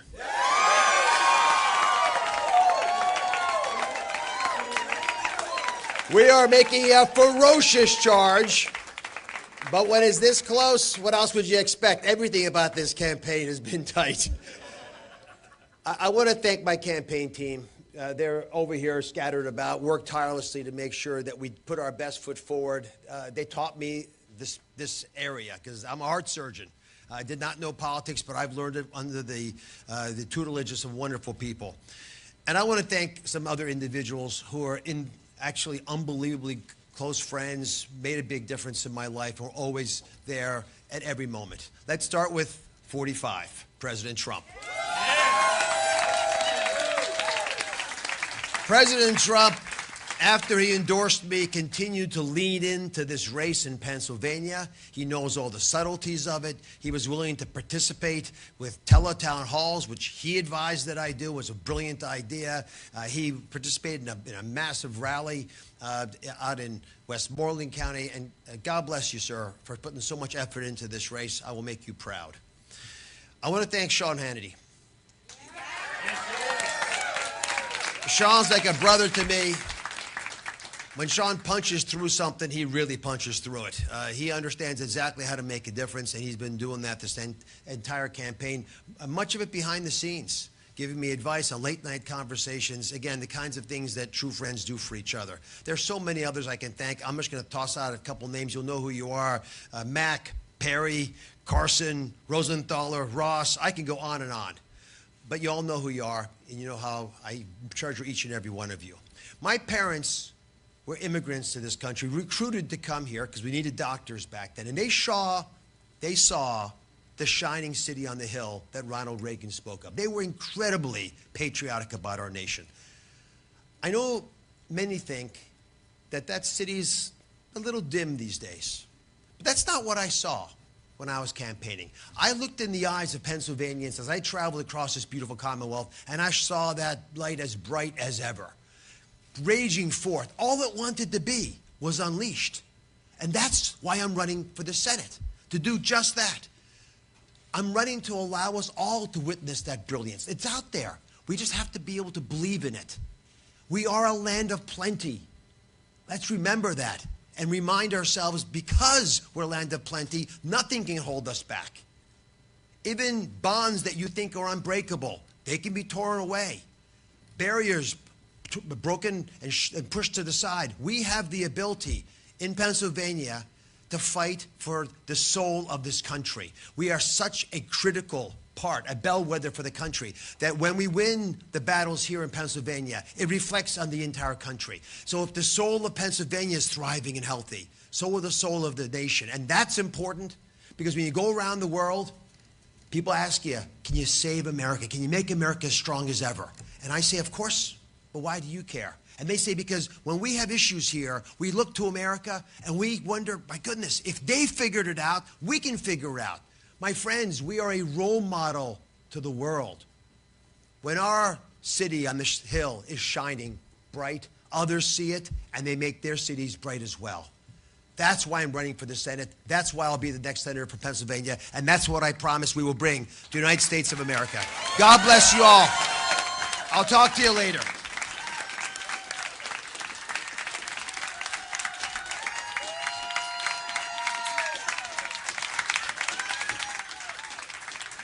God bless you. Get some rest. We got a lot of work to do. Let me come down to you guys.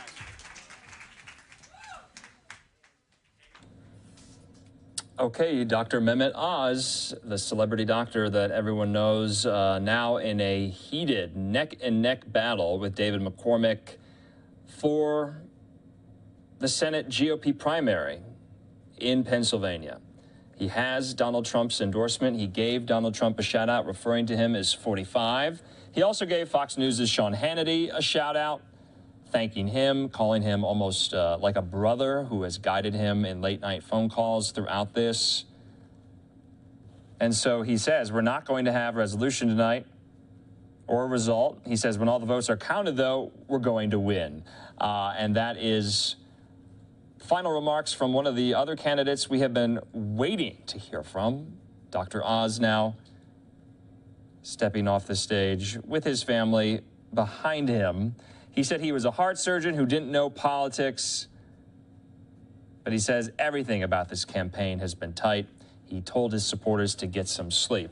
And that is a good note to end some of our primary coverage on tonight. We wanted to get in these last remarks, and it looks like we're going to have to take it into tomorrow morning to see if there will be a recount in this specific race and who's coming out on top. Right now, McCormick is ahead by about 0.2 of a percentage point, and that is too close to call, of course. So we're going to be moving on. We're going to take a quick commercial break. Like I said, when we were going out to other primary races that we'll be following next week, including out in Georgia, we had to dip out of that very quickly because Dr. Oz took the stage. We're going to go into some of those remarks from Chris Christie, stumping on behalf of his friend Brian Kemp in Georgia. More on that in 2 minutes.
Welcome back here to Live Now from Fox on this Tuesday night. I'm Andrew Kraft. In continuing midterm primary election night coverage, we're going to be focusing now on some races that are happening a week from today, including in Georgia. Governor Brian Kemp is facing a candidate in opposition on the Republican side, former Senator David Perdue, who has Trump's endorsement. Well, earlier today, former New Jersey Governor Chris Christie out there on the stump campaigning with his friend Brian Kemp. Let's hear from some of that from earlier. Out of the way and put the people of Georgia first. He's going to continue to do that. That's why I'm proud that he's my friend. That's why I'm proud to call him a fellow governor. And that's why I'm proud to be in Georgia today to say I support him, and I hope you do too. Let me introduce the current governor and the next governor of the state of Georgia, Governor Brian Kemp. Well, thank you, Governor Christie. It's great to have you back in the great state of Georgia. Listen, y'all, Chris Christie is no stranger to our state. I was just thinking back in 2010 when we were on the statewide bus tour, and I know Jan Jones, Speaker Pro Tem, who's helped us with this event, she was doing a lot of bus tour events with Governor Deal and the whole ticket 2010. Chris Christie was engaged through the Republican Governors Association, helping Governor Deal then, but also supporting just great people that were running to keep our state moving in the right direction. And he's back here doing that again today, so thanks for all your help and support. You also, you clap for that. Great. The other thing is, a lot of people don't realize, I mean, I know the whole country was following the Virginia's governor's race. And the Republican Governors Association played a critical role in helping Glenn Youngkin beat Terry McAuliffe in that race. And one of the people that was helping raise the money with Governor Ducey, who was here with us just a few days ago, and Governor Ricketts, who will be here this Saturday, was Chris Christie. So like, he is still in the trenches, giving back from when RGA helped him back in the day, win a race that nobody thought he could win. And he continues to give back. You're our friend, and we just appreciate all you've done for our state, Governor. I just want to thank a few folks, Tim and RT Evans, who helped us with the event. What a beautiful setting here today. It's incredible. I was obviously in charge of the weather, but not the margaritas. I want to thank Councilman Dan Merkel, who's been a friend of mine for a long time, even before Dan got involved in politics. But I appreciate your help today, Dan, with the event. I know the mayor's been very helpful as well. Mayor, thank you, and the great team that you got. Somebody that I served with as well in the General Assembly, along with Jan Jones, Representative Chuck Martin, who's just done an incredible job for you all up here. We did some amazing stuff in higher education this year, and Chuck Martin and Jan Jones were big parts of making sure that we're fully funding our university system. We got the chair of the Board of Regents, Harold Reynolds, with us today, who's been in the trenches on that as well.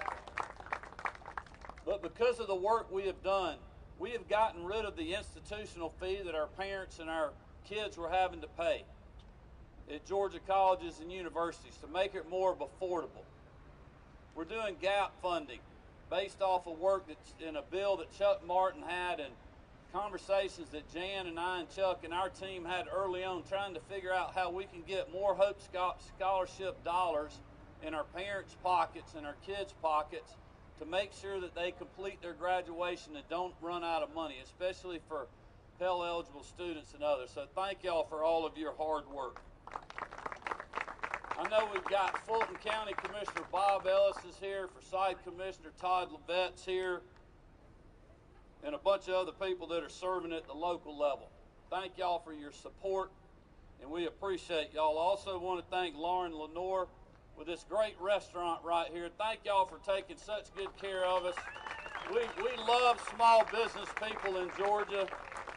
It was so great. Governor Christie and I were talking to her and Marty when we came in, and I said, how are you doing? You know, how's your staff? And she goes like, we're doing incredible. We got such a loyal staff. We got great customers. Look, y'all, there are people around this country that they were not allowed to do that during the pandemic. They lost everything that they have. That is why we are in a fight for the soul of our state. It's why Marty and Lucy and Amy Porter, two of our daughters, are with us today. And Jarrett, it's why we're getting up every day, working as hard as we can to make sure that Stacey Abrams is not going to be our governor or your next president. We are in a fight for the soul of our state. And if you think back to those times of when that was happening, when I reopened the economy, when I just simply gave Lauren the opportunity to live to fight another day. I've had so many small business people have said, you saved our business. And I'll tell them, no, I did not. You saved your business. I just didn't prevent you from doing that. I gave you the opportunity to do that. We didn't make anybody open back up. We didn't force anybody to go back to work. We didn't force anybody to come by and get a margarita to go. I mean, seriously, when you didn't know, people were doing that. They were doing it because they needed a margarita to go. But they also wanted to support people that were struggling during the pandemic. That's what Georgians do. And that's what we gave people the ability to do. And even when the national media, people in important places, and the health experts that were locked in their basement getting paid to criticize everybody that was making decisions like that, we didn't listen to them. We didn't listen to Stacey Abrams when she was criticizing us, saying we were doing it too soon or we should have waited. I was listening to people like Lauren that were saying, I can't last another week. I can't last another day.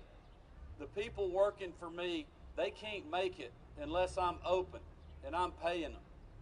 And Marty and I know how that feels. We've been small business owners for over 35 years. We have been there on Friday night wondering, how are we going to get through this? Barely paid the people working for us, couldn't pay all our suppliers. And you have two choices. You can give up and lock it up and throw the keys to the bank, or you can get up and open up the next day and try to grind it and make it to the next Friday and the next one after that. Well, Marty and I did that month after month after month, more than once. And that's all we were trying to do. Generational businesses were lost across this country, not because of a virus, not because anything they did, but because of the government. Because the government wouldn't give them the ability to try to live to fight another day. A salon owner in South Georgia told a buddy of mine a story, and he came back. He said she was crying when she said this. She said, when the governor allowed us to open back up, if I opened up, I had a 5% chance of getting COVID. If I didn't open up, I had a 95% chance of losing everything that I have ever worked for. It was a simple choice for me, but I got to make it. That's why we live in the greatest state in the country to live, work, and raise our families. That is what this fight is all about. But you know, the other side, they did the same thing when we started working with our educators at the local level and the parents and saying, hey, the data in the Trump administration, and now we're seeing the data in the Biden administration, it's the same data. It says our kids should be in the classroom. And that's what we work to do. But we made it the choice of you all, of the local community, your school board members. But we worked hand in hand to support people, get them supplies, and get our kids back in the classroom. We're a better state because we did that. Dr. Toomey and I both knew we had to protect lives, but also livelihoods. And that's what we focused on. And those same people criticized us again, including Stacey Abrams. But we never wavered. We never wavered, and we're never going to waver. I didn't waver when we passed the heartbeat legislation. I didn't waver when we reopened the economy, and I didn't waver when we passed the strongest Elections Integrity Act in the country. Now, I understand you may not agree with everything that I've done, but you can't say I haven't done what I promised I would do. And that is all you can ask for out of elected officials. That's what I was so frustrated with when I ran. I was tired of people saying one thing and doing another. So I have fulfilled my promises. And even when we were getting canceled when I passed the heartbeat bill by Hollywood, even when we had the national media and a lot of other people coming after me when we reopened the economy, and even when big corporate CEOs and some that didn't even live here in Major League Baseball were pressuring us because the Elections Integrity Act, it makes it easy to vote and hard to cheat. We didn't waver. Even when they moved the All-Star game, we didn't waver. We continued to tell people what the truth was. And the truth is happening right now. Record turnout in both primaries, Republican and Democrat. The whole lie is about voter suppression, and they're telling it. They're telling it. And the good thing about all of that is the truth came out, but also the Braves got us poetic justice when they won the World Series. But that's why we're in a fight for the soul of our state. It's why the legislators that are here worked with me this session to send $1 billion of your tax dollars back. It's coming right now. I cannot think. Okay, Governor Brian Kemp there on the stump in Georgia, being joined by his friend who introduced him. They went on a bus tour today. Former New Jersey Governor Chris Christie. And so this will be an interesting race to watch next Tuesday at this very time as Kemp faces off against former Senator David Perdue in we're going to be moving on from some of this politics news. We have a lot more headlines left to get to, including recapping President Biden's visit to Buffalo, New York today to meet with victims of the mass shooting there over the weekend that killed 10 people. Also, we'll be touching on the baby formula shortage, what's happening on that front, and so much more. More on that in 2 minutes.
Live now look at the White House. It's 10 after 9 o'clock here on the West Coast, a little bit after midnight there on the East Coast. Of course, President Biden visiting Buffalo with his wife, First Lady Jill Biden today, and many other officials paying their respects, meeting with victims' families.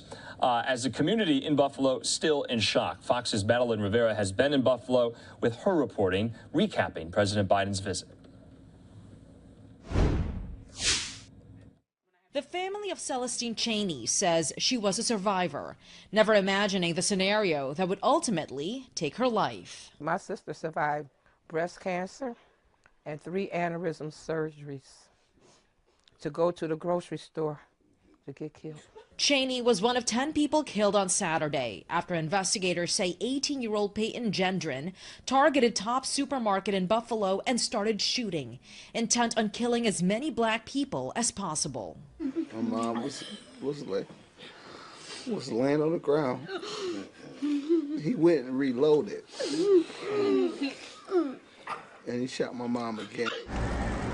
President Biden and the First Lady traveled to Buffalo Tuesday morning to meet with the victims' families and first responders. The president denouncing the massacre as terrorism motivated by hateful ideology.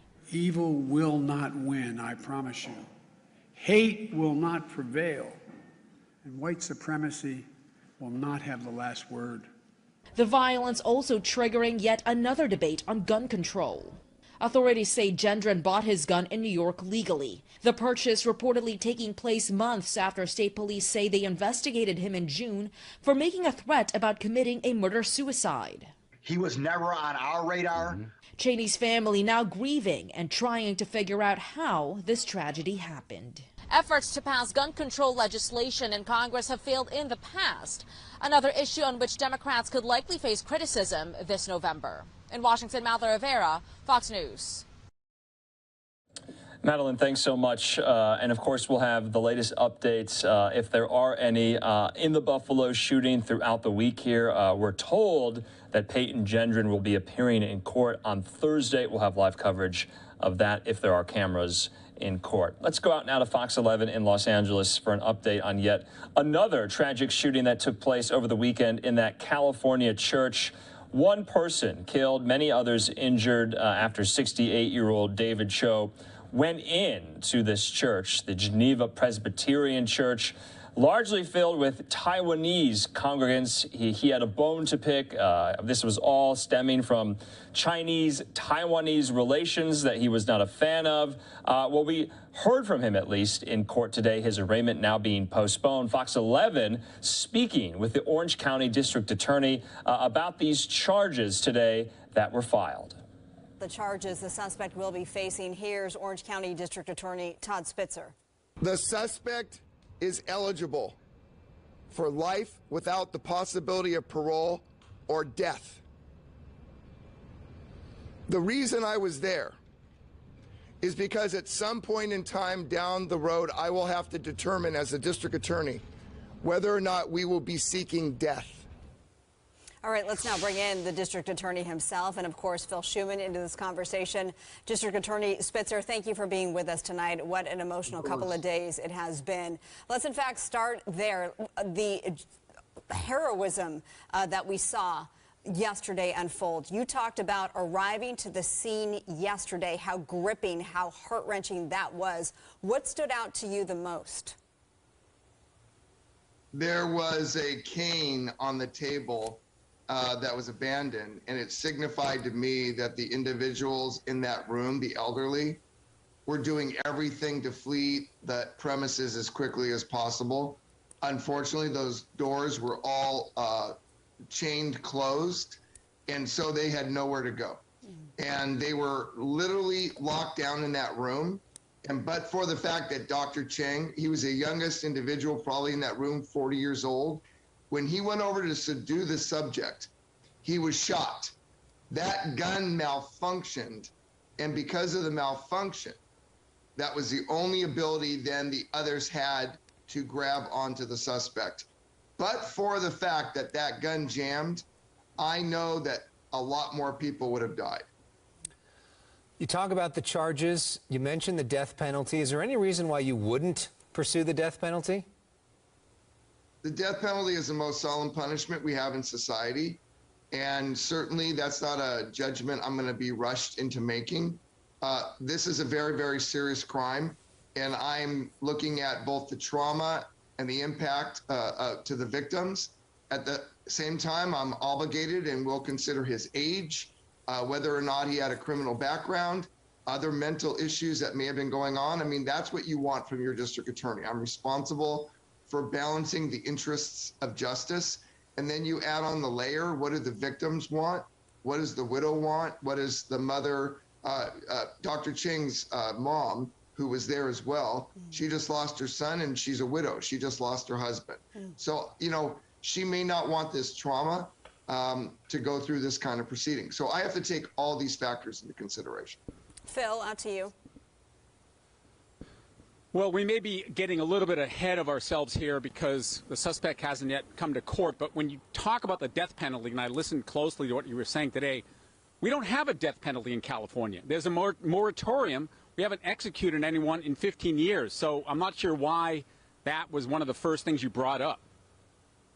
Because I wanted people to understand, Phil, that he's eligible. Tomorrow we will be charging him. He will be arraigned. I mean, we're going to charge him with 1 count of murder with the use of a gun, 4 counts of attempted murder on the, 5 counts of attempted murder on the other individuals.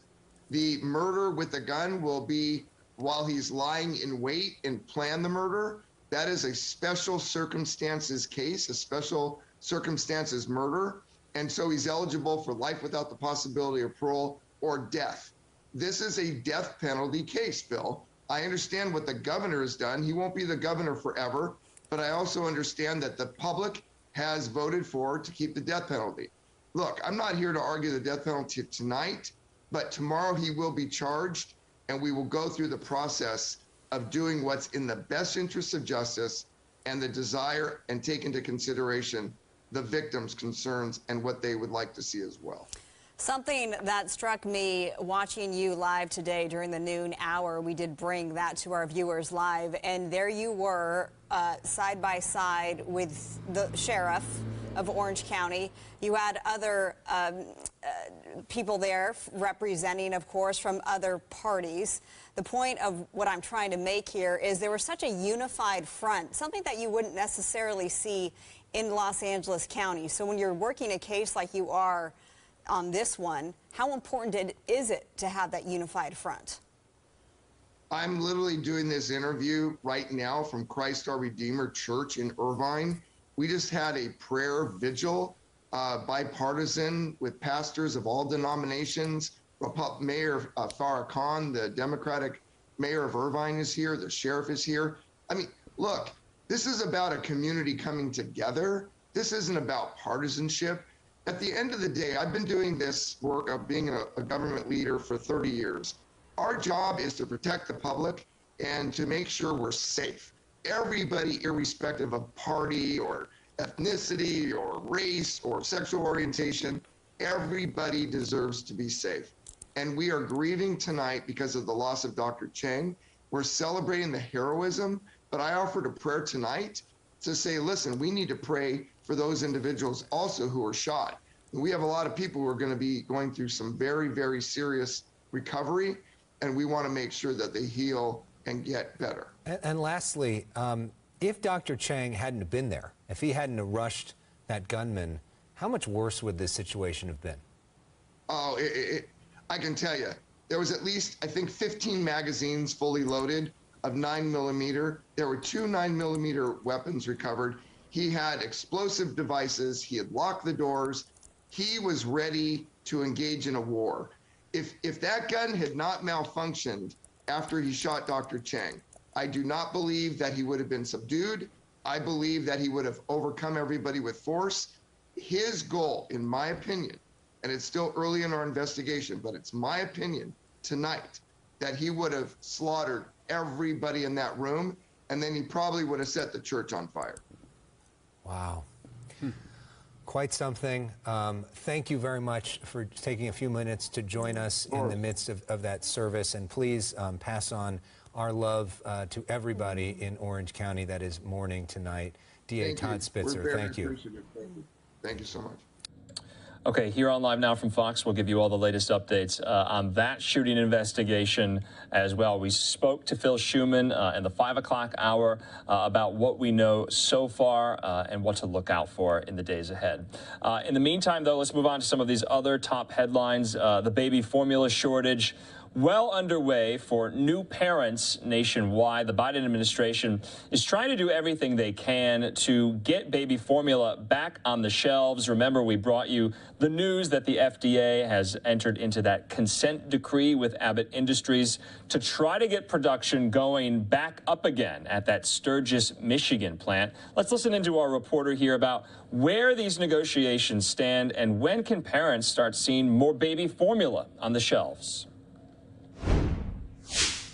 This company is an example of opportunity meets preparation. It's called By Heart, and it launched its baby formula in March. Now, during this national baby formula shortage, we've learned about the fragility of the baby formula supply chain, where only 4 manufacturers make up nearly all of the market. Abbott Nutrition's market share for baby formula exceeds 40%. Why is that? Well, it's very expensive and difficult to enter the market. The processing conditions must meet very strict sanitation and nutrition standards. But even in the face of these hurdles, ByHeart's founders pursued development for 5 years. They acquired their own manufacturing facility in Pennsylvania and completed clinical trials, and they are now the first formula maker in 15 years to be registered with the FDA.